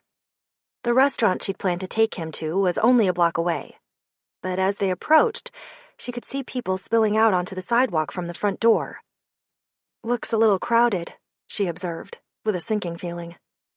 The wait for a table turned out to be an hour. Her stomach made another loud pterodactyl noise while they were discussing whether to stick it out. "We'll find somewhere else," Jonathan said, leading her away. "I think we need to get some food in you before you turn into low blood sugar Hulk." They kept walking, to the increasing unhappiness of her feet. The next restaurant they came to was as crowded as the last. God damn LA and its high concentration of foodie hipsters. Finally, 3 blocks away, they happened upon an Indian restaurant that could fit them in. All the tables were taken, so they had to sit side by side at the bar. It wasn't exactly the romantic dining experience Esther had been hoping for, but at least they were off their feet with the promise of food on the horizon. After they'd ordered, the conversation hit a lull. Esther squirmed on her stool, trying to get more comfortable. Her feet were dangling in the air, and her shoes had slipped off the backs of her heels. So, that was your sister the other day, she said, flailing for conversational topics. The banker or the med student? Jonathan glanced over at her, then down at the counter. The med student, Sarah. What's she like? Competitive, annoyingly smart. Perfect, basically. There was more than a hint of bitterness in his tone. All that and beautiful too. Sounds like a nightmare. He offered a thin smile. She's great, actually. It's just not much fun being compared to her all the time. Esther wobbled on her stool as she shifted to face him more. How much older is she? 4 years, and Rachel is 4 years older than Sarah. My parents wanted us well spaced out. A shadow passed across his face, as it always did at the mention of his parents. I'll bet your sister's mothered you a lot. You bet right. His knees were jiggling under the counter, like he was restless. Or bored. What about your brother? How much older is he? 3 years. Did he try to parent you? We kind of parented each other. It was always me and Eric against the world, until he left for college, and then I was mostly on my own. Jonathan's eyes softened behind his glasses. That must have been hard. Esther shrugged, regretting the conversational path she'd chosen. I was used to fending for myself by then. It's kind of funny. You basically grew up with 3 mothers, and I grew up with none. It wasn't really funny at all, and Jonathan's nod was half-hearted at best. There was another lengthy lull before he broke the silence. You grew up in Seattle, right? She nodded. I moved here after college when I took the Sauer Houston job. What's Seattle like? I've never been. Rainy. She missed the rain. There was a lot to be said for Los Angeles's weather, but there was something special about a rainy day. What's Newport Beach like? He looked down at his hands, intertwined in his lap. Like L.A., only whiter. The conversation stuttered to another halt. It didn't come as naturally to them as it used to. They both squirmed on their stools, staring at everything except each other. None of this was going the way Esther had wanted it to. They used to talk so easily. What had happened to that? Had she ruined it all? What if they couldn't get back to where they were? What if she'd broken them irrevocably? The food was bland and mediocre, but they were both ravenous and grateful for the distraction, so they tucked into it like it was a 5-star meal. When the check came, Jonathan tried to reach for it, but Esther snatched it away. I asked you out, remember? It's my treat. We could split it, he offered, like they were on some sort of business lunch. She didn't want to split it. She was trying to woo him, and wooing didn't include going halvesies on the check. Let me do this, please. He let her pay without further protest. Esther's feet objected strenuously when she hopped off the stool and shoved them back into her shoes. Not only did they have blisters on both heels now, but her feet had swelled while she was sitting on that godforsaken stool, making her shoes feel even tighter. The night seemed darker when they stepped out of the restaurant. Bleaker. You okay? Jonathan asked, as they started the 6-block trek to the car. She forced a smile and tried not to limp so noticeably. Yep, fine. It looks like your feet are hurting. I shouldn't have worn these stupid shoes.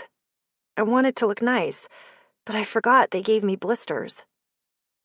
He reached for her hand and gave it a comforting squeeze. You'd look nice no matter what shoes you were wearing. Her heart stuttered in her chest, and she squeezed his hand back, holding on tight in case he had any thoughts of letting go. Even my fuzzy Chewbacca slippers? His face split into a grin. Even your fuzzy Chewbacca slippers. Getting to hold his hand made up for some of the pain in her feet, but by the time they got to the car, she was limping like Quasimodo.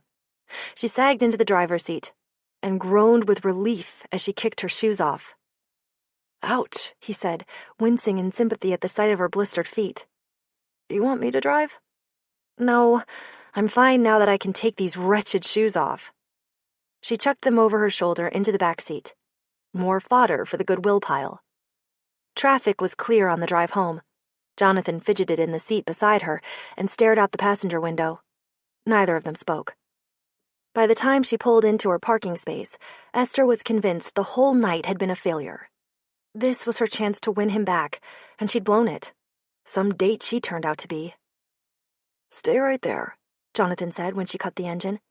He jumped out of the car and came around her side to open the door.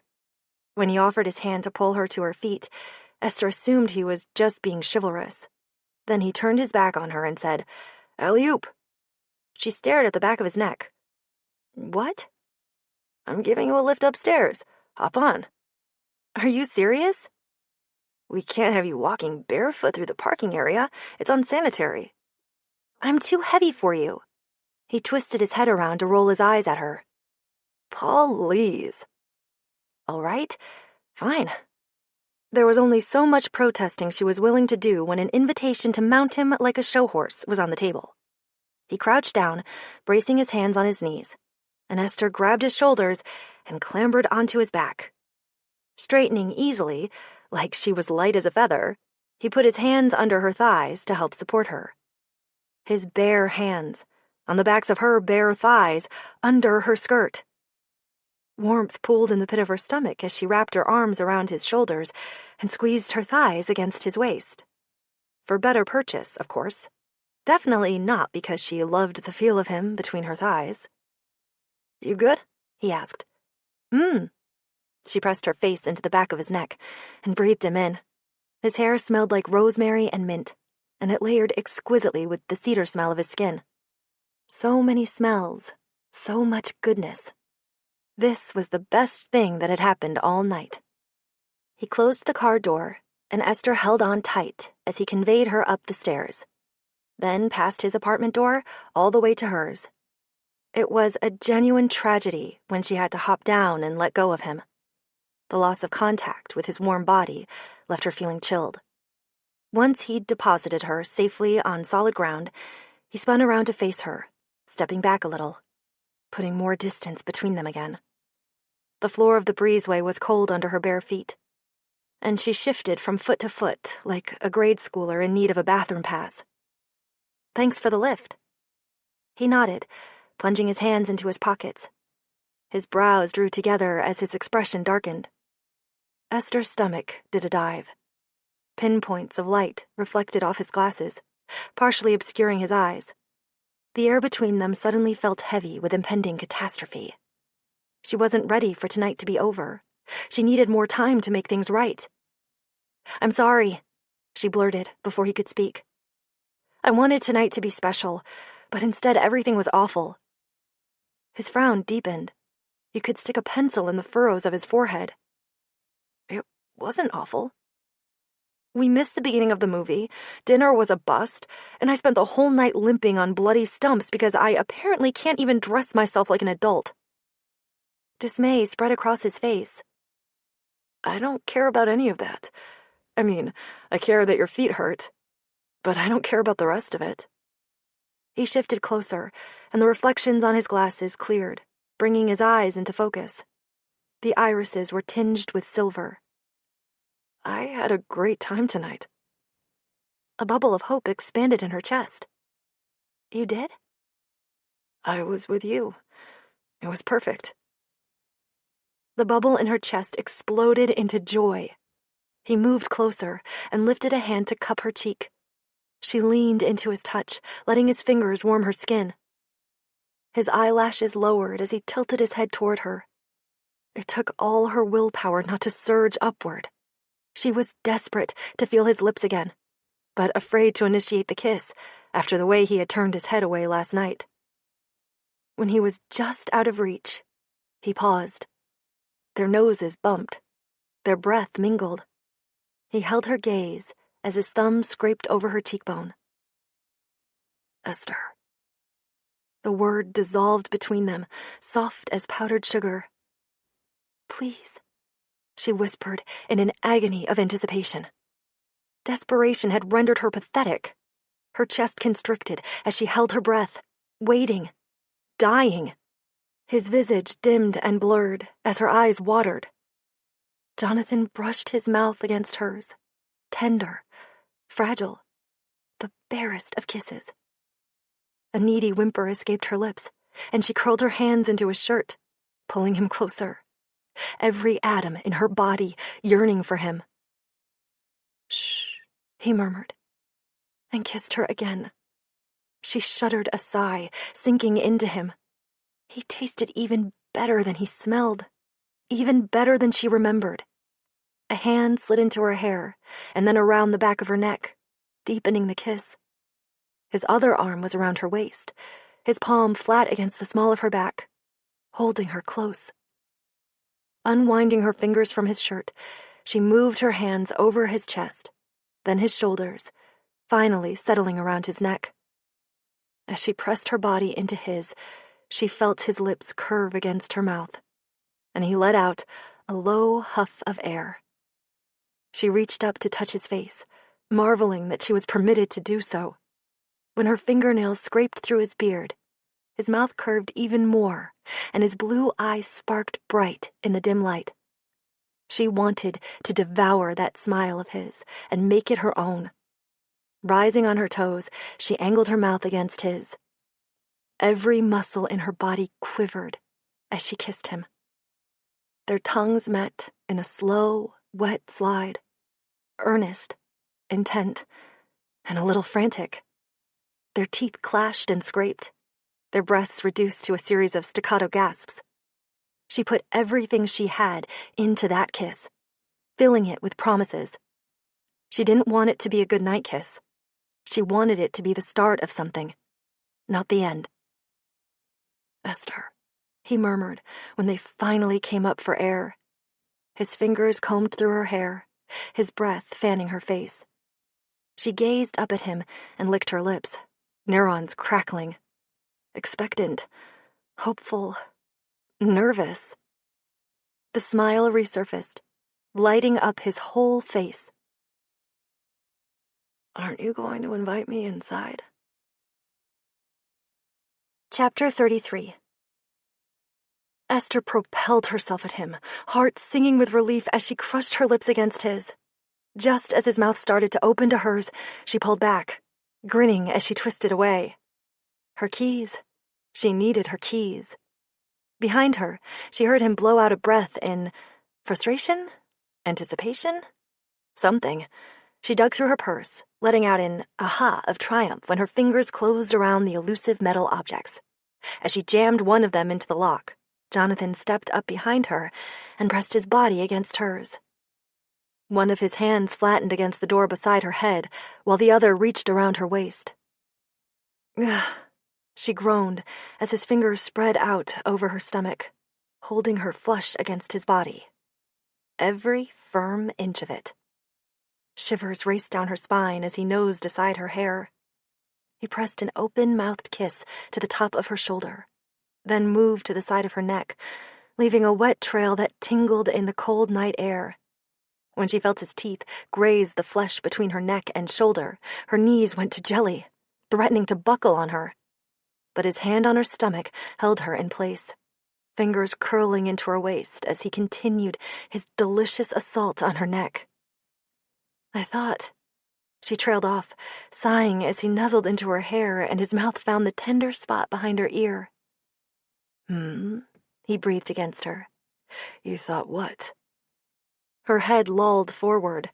It was hard to think about anything other than the nearness of his body and his tongue on her skin. "I thought you wanted to come inside," she finally managed. Wordlessly, he moved his hand to cover hers, and they turned the key together.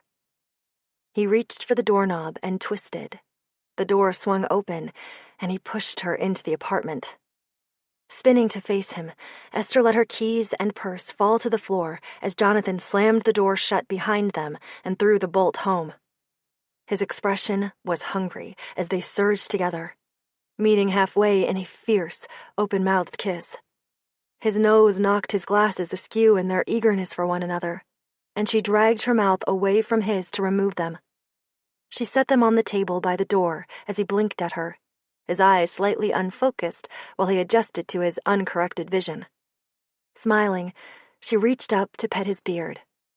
He leaned into her touch and made a purring sound in his throat, not all that different than the sound Sally made when Esther scratched her in the same spot. Note to self, he likes to have his beard petted. He brushed her hair back from her face and gazed at her with heavy-lidded eyes. I've been thinking about kissing you all night. Her mouth fell open in surprise. You have? His thumb dragged along her lower lip, his expression dark and smoldering. I couldn't think about anything else. Every time I looked at you, all I could focus on was your mouth and how much I wanted to taste it again. Esther's stomach did a pleasant swoop as he bent to kiss her. His long fingers caressed her jaw, and he tilted her head for a better angle, savoring her like an expensive delicacy. She was struck all over again by how gentle he was, how careful. She wondered if it was because he was afraid of hurting her, or because he was afraid of being hurt. A rush of guilt pooled in her stomach. Her hands tightened on his arms, pulling him closer. There was too much fabric between them. Craving connection, she went to work on the buttons of his shirt. Heat radiated from his skin as her hands smoothed over his torso. She found the steady thud of his heartbeat and pressed her lips to it. As she breathed in the familiar scent of him, affection welled up inside her, burning the back of her throat. She squeezed her eyes shut, wound her arms around his waist, and rested her cheek against his bare chest. Her breath hitched traitorously as she hugged him tight. Hey. Gentle hands slid across her back in soothing circles. What's wrong? I missed you, she said, her voice coming out rough. Sometimes it felt like I couldn't breathe. I missed you so much. She clung to him like gravity didn't exist, like he was the only thing keeping her from flying into the empty vacuum of space. Shh. He pressed a kiss to the top of her head. I'm here now. She clutched him harder. I thought I'd lost you. You didn't lose me. I'm not going anywhere. He gently loosened her grip, turning her a little in his arms. Look at me. He put a finger under her chin to tilt her face up. She blinked at him, overwhelmed by what she read in his expression, but also ashamed of her sudden outburst of emotion, and embarrassed she'd thrown a wet blanket on what had been heading toward being a very hot night. He bent down and kissed her on the lips, with so much tenderness she thought her heart would burst. You have me, if you want me. Unwinding her arms from his waist, she reached up with both hands to cradle his face. I want you, she said, solemn as an oath. His pulse jumped under her fingertips. He blinked at her through those incredible, glossy lashes, and his lips betrayed the minutest hint of a tremble.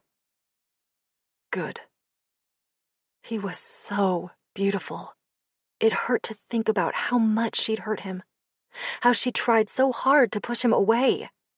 She threaded her fingers into his hair and pulled his face down to hers so they were nose to nose, forehead to forehead.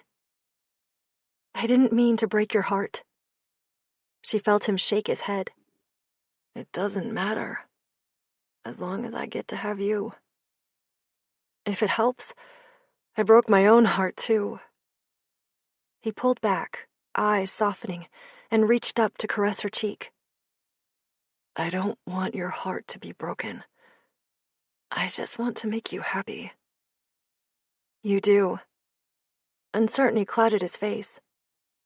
Really? She pressed her fingers to his brow, smoothing out the creases. No one's ever made me this happy before. She watched the skin around his eyes crinkle before she kissed him, slow and deep, trying to pour everything in her heart into it. I care about you, her lips whispered silently. I need you. I love you. They spent a few dreamy minutes just kissing, enjoying the feel of each other and the taste. Her hands found their way back to his shirt, and she eased it off his shoulders. His bare arms wrapped around her, radiating warmth and security. She sighed happily at the sensation. His hands roamed over her back until his fingers found the zipper of her dress. She arched against him as he tugged it down. Breathing heavily, he eased her dress off one shoulder and then the other. She could feel him holding himself back, his urgency evinced by his strained, jerky motions as he worked her dress down her body. When he got it down to her waist, he paused and exhaled a long breath, his eyes burning brighter as they devoured her. She helped him out by shoving her dress down her hips, letting it pool on the floor at her feet. Her hands moved to his pants, enjoying the way his stomach muscles flexed at her touch. Working quickly, she unfastened his belt and pants, shoving them down his legs. He towed off his shoes and socks, stepped out of the jumble of fabric at his feet, and grabbed her, pulling her against him. Their bodies sparked with heat everywhere their bare skin came together. Tender hands caressed her. His palms moved over her breasts, then glided down and around, cupping her backside. Her breath caught as she was lifted off the floor. She twined her arms and legs around him, and he carried her into the bedroom. Jonathan halted at the foot of her bed, frowning at something over her shoulder. "Move, Cat. I need the bed."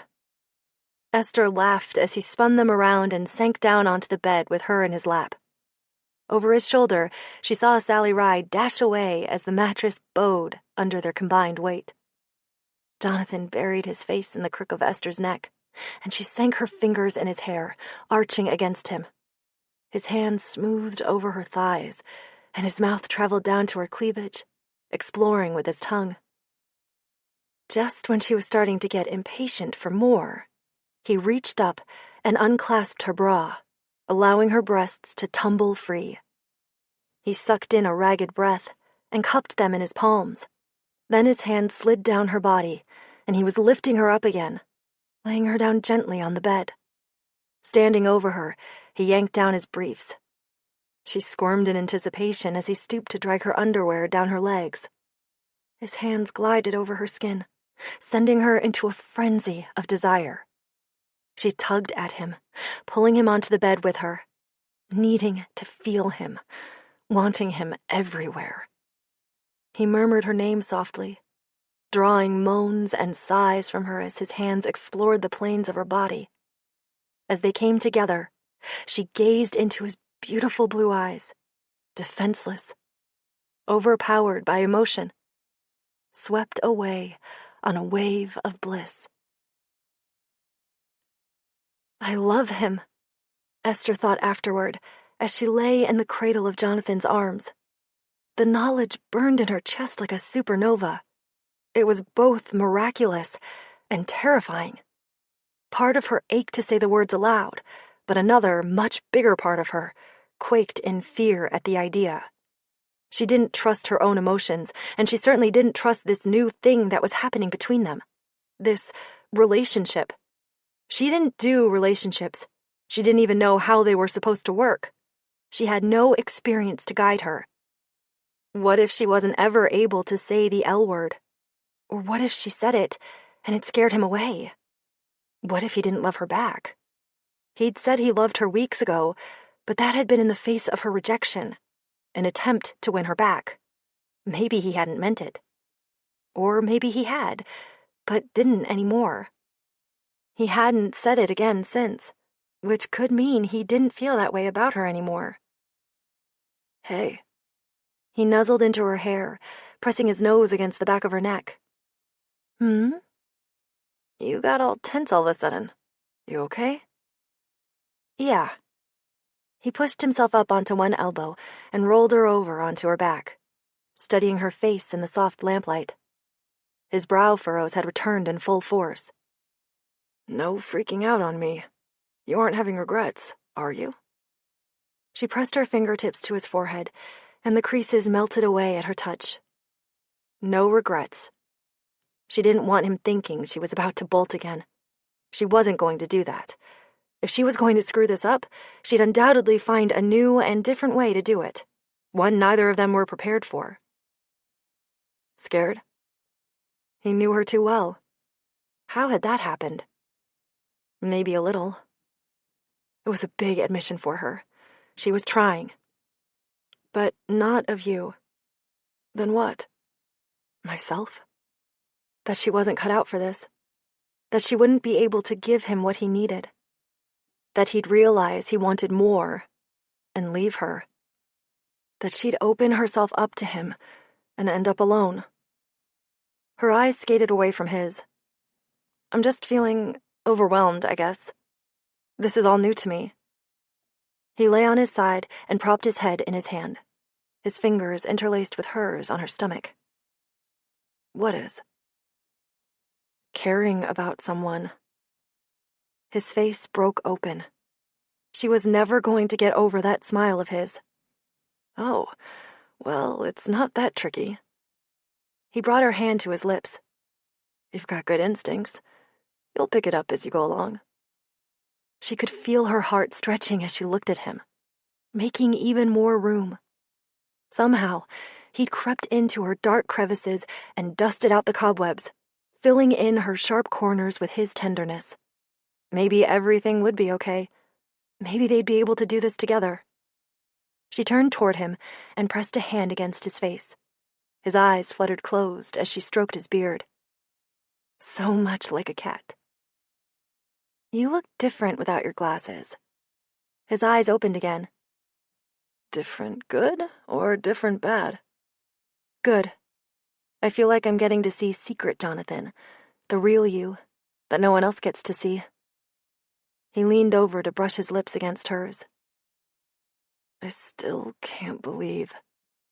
He broke off, smiling and shaking his head. What?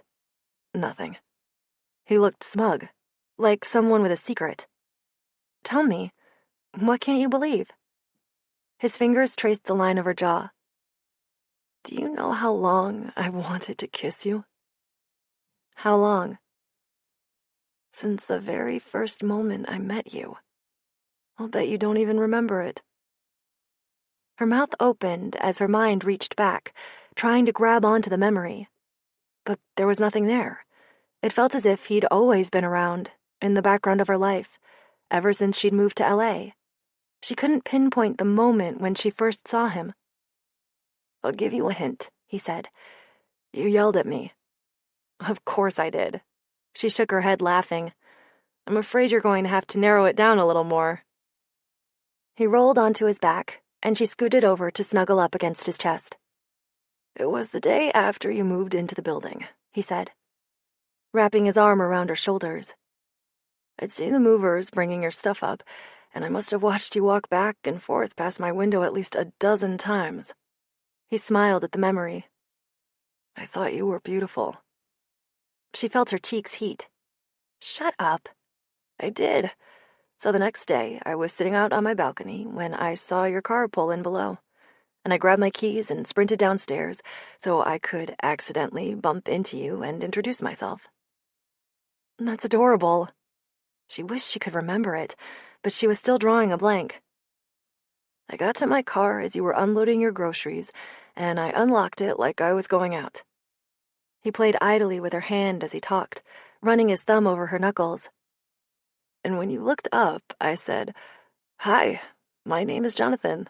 I live next door to you in 6. And you said, You're supposed to park your car between the lines, not on them. Esther burst out laughing. Oh my God, I didn't. She buried her face in his chest, mortified. You did. I'm the worst. How could you possibly like me after that? He laid a hand on her hair and kissed the top of her head. I couldn't help myself. I think it actually made me like you more. She lifted her head to look at him. That's twisted. You know that, right? He shrugged. I remember thinking, well, I blew it. She hates me now. She'll never agree to go out with me. And look how wrong you were. She kissed his chest and laid her head back down. His heartbeat fluttered against her cheek. I didn't hate you, though. Liar. I know you did. You didn't even try to hide it. Her fingers played with the light trail of hair leading down his abdomen. That's because, and you may know this about me already, I can sometimes be Too blunt. Aggressive, even. He chuckled, pulling her closer and nuzzling his nose against her head. I didn't hate you, she said, smiling into his skin. I just disliked you. Oh, okay. That's so much better. He rolled her onto her back so he could kiss her. I didn't know you. Once I got to know you, you were irresistible. Yeah, right. He dipped his head to kiss her neck. It's true. Her fingers curled into his hair. She loved his hair. She loved that she could run her fingers through it whenever she pleased. I didn't want to like you, but I couldn't help myself. You make me helpless. He tilted his head, gazing up at her through his long lashes. I can't imagine you ever being helpless about anything. I am when it comes to you. You wouldn't believe how I pined over you. Me. I don't pine ever. But I did over you. His mouth curled into a smirk. That infuriating, sexy, irresistible smirk. God, she loved it. Seriously? Yeah, it was pathetic. He kissed the tip of her nose and flopped onto his back again, tugging her into his arms. Is it wrong that I like the idea of you pining for me? She rested her head in the perfect cradle of his shoulder. No, I don't think it's wrong. His arms tightened around her. I was pining for you too, you know. We were both pathetic. What are we now? Her fingertips found his heartbeat. Happy. I like the sound of that, he said, yawning. She snuggled closer, soaking up the sense of contentment. She wanted to exist here forever in the protective circle of his arms, listening to the gradual slowing of his breathing as he drifted off to sleep, counting every beat of his heart. This was where she belonged. It was everything she'd ever wanted. It wasn't a disaster. It was a miracle. Chapter 34. When Esther woke, she was alone. Dust motes danced in the grayish-yellow light stealing in through the blinds. It was morning.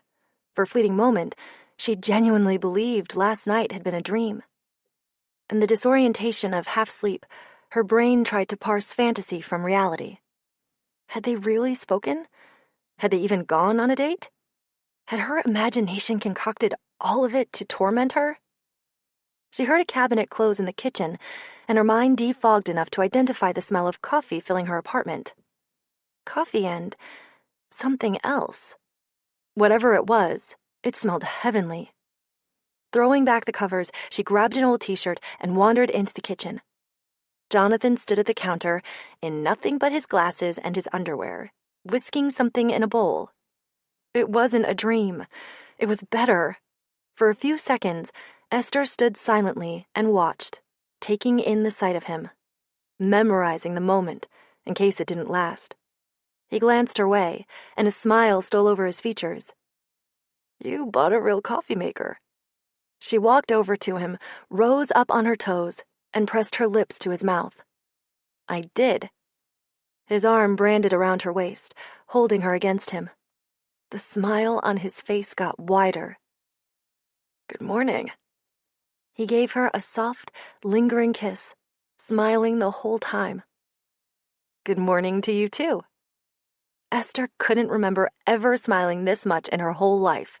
Her cheeks ached as muscles that had atrophied with disuse came to life. His smile shifted into a smirk. It's not as good as my Chemex, of course. Of course. But it's pretty good for a beginner. I'm glad it has your seal of approval. I'll let that beginner comment go unremarked. Still smirking, he let go of her and turned back to the bowl. It was full of thick batter. Butter sizzled in a nonstick pan preheating on the stove. You made awkward pancakes, she said, delighted. Bemused furrows sprouted across his forehead. Awkward pancakes? That's what I used to call it when a guy I'd slept with tried to get me to have breakfast with him the next morning. Jonathan's eyebrows lifted. Is that so? Yeah, but these aren't authentic awkward pancakes, because I actually want to be here. eating your pancakes. His mouth quirked. Is that a euphemism? No, but it definitely should be. Oh, wait, she said, suddenly remembering the hat she'd knit him weeks ago. I have something for you. She dashed back into the bedroom and dug through her dresser. When she came back into the kitchen, Jonathan had his head stuck in her refrigerator. Do you have syrup? Pantry. He emerged from the fridge, and his eyes alighted on the knit hat in her hand. What's that? I knit you a hat, she said, holding it out to him. You made this? Admiration glowed on his face as he turned it over in his hands. She took the hat from him and pulled it down over his head, tucking his hair back, off his forehead. She was right. The gray yarn did look good with his eyes. He bent down and kissed her. Thank you for making me a hat. You don't have to wear it if you don't like it. Are you kidding? I love it. I'm going to wear it every day. You definitely don't have to wear it every day. Nope. My girlfriend made me a hat. I'm never taking it off. The word girlfriend caused her stomach to drop as he turned back to his bowl of batter. How many pancakes do you want? She recovered quickly. Will you think poorly of me if I say 4? He grinned at her as he poured a scoop of batter into the pan. Nope. Then I want 5. Laughing, he reached for the spatula. Coming right up. It was almost too much to bear. How much she loved him. How she'd never stood a chance without him. The words spilled out of her before she'd made a conscious choice to say them. I love you. The hand holding the spatula stilled. Because I made you pancakes? No, I mean, I also love that you made me pancakes. But no, I love you, with or without pancakes. The eyes he turned toward her were bright and shining. You love me? I do, Esther said, feeling a weight lift off her shoulders. I love you. I've loved you for a while, but I was too scared to say it. Jonathan set down the spatula and pulled her into his arms. You shouldn't have to be scared to tell someone you love them. Yes, but you see, the thing you don't know about me is that I'm pretty broken. His nose rubbed against hers. Believe it or not, I'd actually figured that out already. To be honest, you may want to reconsider getting involved with me. You don't know me all that well yet, and I'm not sure you realize exactly how. I love you too, he said. A starburst of affection exploded in her chest, and her face split into a grin. Well, you're screwed now. God, I hope so. His hands tightened on her ass, and he hiked her up onto his hips. She laughed, feeling dizzy as he spun her around and plopped her onto the counter, sending measuring cups flying. I love all your broken places, he said. I love everything about you. I even love the way you argue with me. You realize telling me that is going to backfire on you big time, right? He locked eyes with her, running his hands up the outside of her thighs. I love how opinionated you are, and that you act like you're not afraid of anything, when on the inside, you're afraid of everything. I love the frowny face you make when you're bossing me around. I love how much you care about your friends, and the way you try to take care of them. I love you, Esther Abbott, every bonkers bit of you, and I want to take care of you the way you take care of everyone else. What had she ever done to deserve him? She reached for his face, holding it in her hands like it was something precious and fragile. I love you, Jonathan Brinkerhoff. He captured her lips in a kiss that was impossibly sweet and tender. He tasted like coffee and security, like unconditional love. Goosebumps shimmered over her skin as his mouth traveled to her pulse point. She tipped her head back, exposing her throat to him. The smell of smoke intruded on her happy moment. I think the pancake's burning. I don't care about the pancake, he muttered into her cleavage. What if I do? He lifted his head enough to raise an eyebrow at her as his fingers moved up the inside of her thigh. Do you care about the pancake right now? Nope, definitely not, she said, shuddering with pleasure. As long as you promise to make me more pancakes later. Without letting go of her, he reached a long arm out to turn off the stove. I will make you all the pancakes you want. I will make you pancakes every single morning.